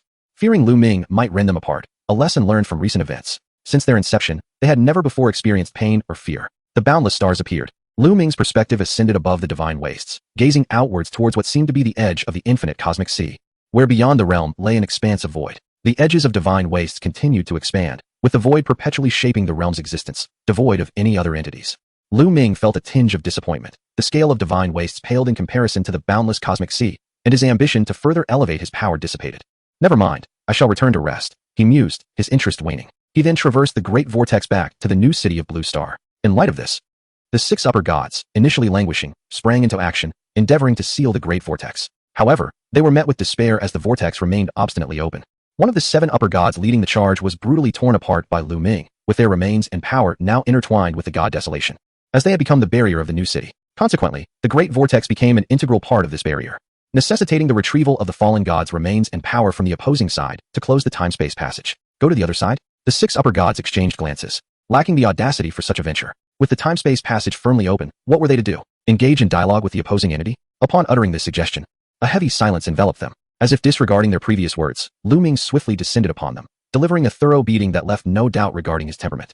Negotiation seemed more likely to lead to their demise. Furthermore, did they possess the qualifications to negotiate? Luming could obliterate the god Desolation world at any moment, a power they had only just begun to comprehend, and it would be folly to overestimate their standing. Soon, an envoy dispatched by the 6 upper gods appeared in the new city, emerging from the great vortex. Chapter 107. The barrier of the new city in the new city. Shattered architectural ruins floated in midair, still undergoing chaotic assemblage under the pull of the great vortex, seemingly nearing its conclusion. Amidst the debris, the severely injured Zhang Shenghao and Su Zhenfei lay exhausted, observing the overwhelming might of the invading entities from the god Desolation world, utterly devoid of strength. I can't move, Su Zhenfei uttered weakly. The disparity in power is insurmountable. Zhang Shenghao remarked, it is essentially an unwinnable situation. Su Zhenfei added, it is a certain death scenario. In the entirety of the Great Xiao, only the 2 of them could merge to form an SS-class powerhouse, while any random invader emerging from the Great Vortex possessed at least S-class disaster-level strength. Numerous SS-class entities were present. How could they possibly contend against such odds? Zhang Shenghao gazed towards the edge of the new city, finding solace in the fact that, although the situation was perplexing, the barrier was in place. The invaders could not exit the new city, thereby preventing them from wreaking havoc beyond its confines. This, amid their misfortune, was a small blessing. As their injuries weighed heavily on them, their consciousness began to fade into darkness. Suddenly, an invisible wave swept through, instantly healing their wounds and resurrecting the fallen players, leaving them bewildered by the turn of events. By the decree of the upper gods, cease your hostilities, proclaimed the envoy of the 6 upper gods upon their arrival in the new city. With these words, the invading entities were compelled to halt their aggression. All Blue Star players and ordinary citizens who had perished in the battle were revived, signaling the goodwill extended by the god Desolation world towards Blue Star. My lord upper god? The invaders, upon hearing the decree, were filled with confusion. Why the cessation of hostilities? The new world is astonishingly weak. Why not seize the opportunity for swift conquest? The envoy's gaze fell upon the S-class players of Blue Star as he spoke. Gentlemen, shall we have a proper discussion? The 6 upper gods dared not provoke Luming. Thus, the only course of action is to extend goodwill towards Blue Star, ceasing all incursions and hostile actions against the real world. With the maelstrom unable to be closed, harmonious coexistence becomes the only viable option. Just when it seemed that the world was on the brink of destruction, a glimmer of hope emerged. The S-level players of the new city were overjoyed, and through their communication, the higher-ups swiftly reached a coexistence agreement with the emissary of the divine being. Consequently, the imminent crisis of Blue Star's annihilation was averted. Not only were the citizens of other nations bewildered, but even the players who had participated in the conflict in New City were equally perplexed, as they had never encountered such a situation before. Despite the opponent's overwhelming advantage, with Blue Star exhibiting virtually no resistance, the unexpected turn of events led to the adversary initiating peace talks and resolving the crisis. It was truly confounding. However, while the crisis was averted, the barriers of New City and the temporal passage of the Great Maelstrom could not be dismantled, leaving the status quo unchanged. Thus, New City became the most unique city on Blue Star. Following the establishment of the coexistence agreement, under the edict of the 6 divine beings, no character from the divine wilderness could harm humans within New City, and conversely, humans were also forbidden from harming the life forms of the divine wilderness. Remarkably, New City became the first city on Blue Star where humans and invading entities coexisted peacefully, benefiting from the agreement. Those invasive characters from other gaming worlds were able to live in harmony with humans, albeit limited to New City. Days later, the entire architectural layout of New City was completely transformed, as buildings became a chaotic amalgamation, reshaped by the forces of the maelstrom and the architecture descending from the divine wilderness. With the last buildings securely settled, the restructuring of New City was finally complete. A glance across the landscape revealed an eclectic fusion of buildings, haphazardly pieced together in bizarre configurations, reminiscent of hastily assembled blocks. Intermingling with the distinctive architectural styles of the divine wilderness, the result was an extraordinarily novel and abstract cityscape, one that humanity could never have conceived. Perched by the window, Fei Piao gazed down into the unfathomable abyss below, exclaiming in genuine astonishment. The apartment where Luming resided found itself affixed to the exterior of a hospital during the reorganization, rendering their dwelling completely suspended in midair. The sight was exhilarating. Many residents hastily relocated, some even abandoning New City altogether. After all, the streets were now teeming with beings and entities from the divine wilderness, their bizarre forms resembling a chaotic dance of demons, prompting those with lower tolerance to flee in haste. Conversely, those with greater adaptability began to frequent bars, mingling with the peculiar entities, reassured by the edict that prevented harm to humans. In most cases, there was little to fear. The invasive characters from other gaming worlds were attempting to integrate into New City, as they lacked the protection of the edict and had to remain vigilant. Yet, compared to their previous circumstances, their situation had markedly improved, allowing them to walk openly in the streets without the dread of exposure leading to pursuit by vigilantes. Now, as long as they refrained from actively harming humans, the vigilantes would not indiscriminately assault the invading characters. Luming reflected on the impending surge in property prices in New City. As a confluence of the divine wilderness and the real world, the New City harbors immense opportunities. And it is undeniable that land here will soon become exceedingly precious. Housing prices? A glimmer of excitement flickers in Luming's eyes. He is not lacking in wealth. Rather, he yearns for it. It seems to be the perfect moment to speculate on the soaring property values in New City, which promises substantial profits. However, the question remains, where will the initial capital come from? He falls into contemplation. Knock, knock, knock. A sound interrupts his thoughts. Luming opens the door to find a figure with the head of an eagle and the body of a man, clad in a formal black suit, holding a briefcase. Fatty is momentarily taken aback. The eagle-headed man retrieves a contract from his briefcase, wearing an exceedingly professional smile. Sir, would you like to purchase a personal safety insurance policy? I have options at all price points and types. Bang. Luming decisively slams the door shut. Sir, the New City is fraught with dangers.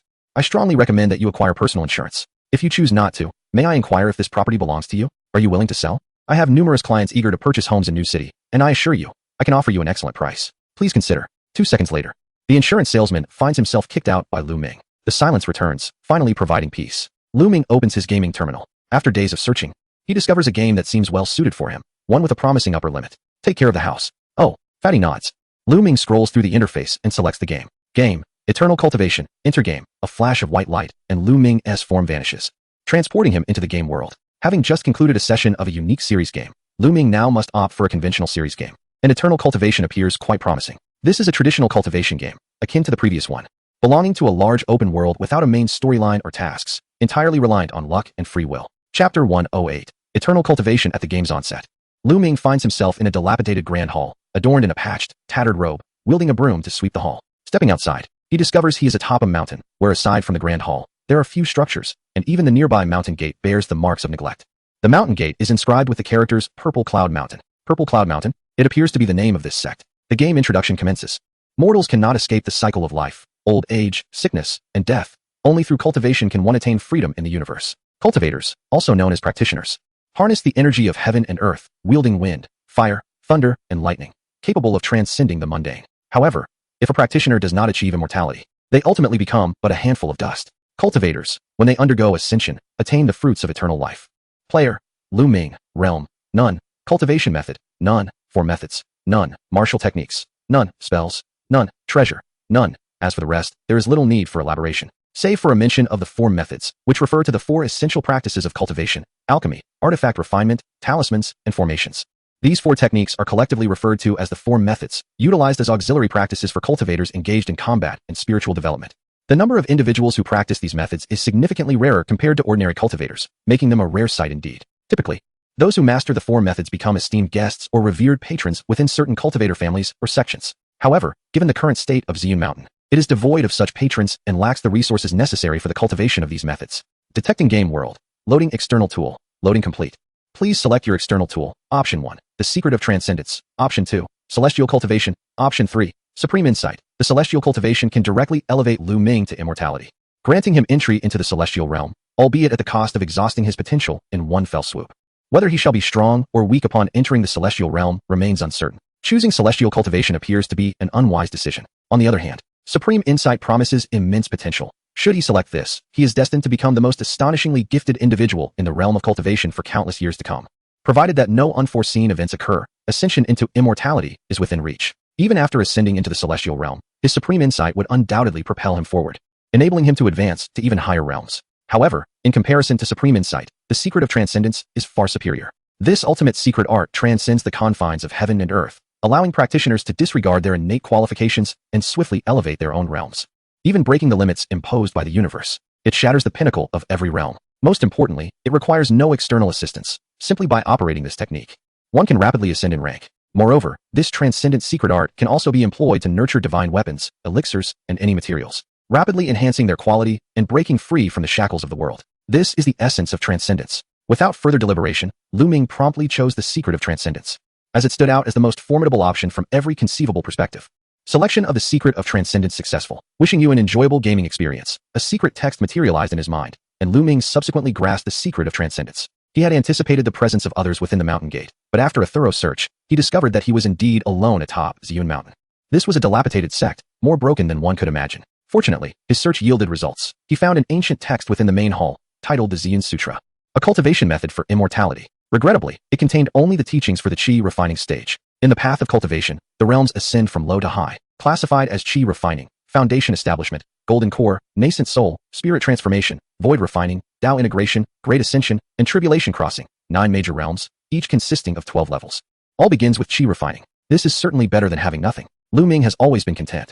He memorized the breath control method of the Ziyun Sutra and sat cross-legged in the main hall, soon achieving a state of tranquility, akin to a venerable monk in meditation. While cultivating the Ziyun Sutra, Luming operated the secret of transcendence. Activating the secret of transcendence. In an instant, the primordial energy of heaven and earth surged violently towards Luming, continuously absorbed into his body by the activated secret of transcendence, propelling the cultivation of the Ziyun Sutra forward. Boom! A colossal vortex of vitality materialized, resonating with a thunderous roar as it frantically converged towards the center where Luming stood, absorbing the energy into his being. Subsequently, his cultivation surged, ascending through the ranks. Cultivation enhanced. Realm. First level of Qi refinement. Cultivation enhanced. Realm. Second level of Qi refinement. Cultivation enhanced. Realm. Third level of Qi refinement. This continued until the following day when Luming finally ceased his ascent. Cultivation enhanced. Qi refinement. 23rd level. Such was the power of the secret of transcendence, shattering the limits of the heavens and earth, disregarding the constraints of the 12th level's utmost pinnacle. In the realm of Qi refinement, Luming's prowess far exceeded the mere 12th level. He exhaled sharply, his breath slicing through the air with a whistling sound, his eyes shimmering with brilliance. And within his body, his blood surged like a dragon, his vitality and spirit reaching an unprecedented fullness. His steps were remarkably steady, each movement imbued with a vigorous energy.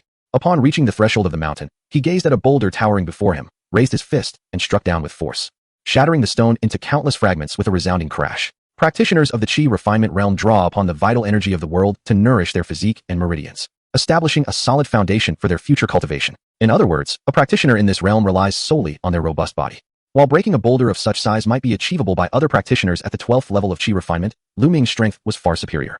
His form flickered with agility, capable of traversing several yards in a single step, and with a powerful leap, he could soar over 10 yards into the air, showcasing a physical prowess that surpassed ordinary practitioners. A woodcutter, burdened with firewood, passed by the mountain gate and, witnessing Luming effortlessly hurl a boulder the size of a human head, greeted him jovially. "Young Taoist, your skills are truly impressive." Luming responded with a polite smile. "Thank you, Elder. Be cautious on the rugged path ahead." The Elder chuckled, having walked this path for a lifetime. "Do you think I fear a stumble in the shadows?" He continued, "With the sun high in the sky, you ought to seek out some prey. If you wait until dusk, the wolves and leopards of the mountain will emerge, posing great danger." Nearby, several mountains surrounded Ziyun Mountain, and at its base lay a town. Many hunters and families in the town relied on these mountains for sustenance, and were well aware of the presence of a young Taoist on Ziyun Mountain. Regrettably, the young Taoist was not a cultivator, otherwise the mountain gate would not have fallen into disrepair. Had anyone sought to become his disciple, Ziyun Mountain could have undergone renovations. The Elder, upon witnessing Luming's extraordinary skills, did not dwell on it further, merely assuming that Luming had acquired some martial arts from the mortal realm. Without giving it much thought, prompted by the Elder's words, Luming recalled that food was scarce on Ziyun Mountain. To satiate his hunger, he would need to venture into the mountains for hunting, as he had not yet reached the state of consuming Qi for sustenance. Upon returning from his hunt, Luming roasted an entire wild boar, consuming it with great relish, his robust vitality allowing him to devour an entire cow without issue. Before the grand hall, he sat on the threshold, holding a half-foot-tall weed in his hand, its leaves elongated like swords. On a whim during his return journey, he had uprooted it and brought it back. He glanced around, surveying his surroundings. Luming noticed that a stone slab in front of the door was missing a corner, revealing the dark soil beneath.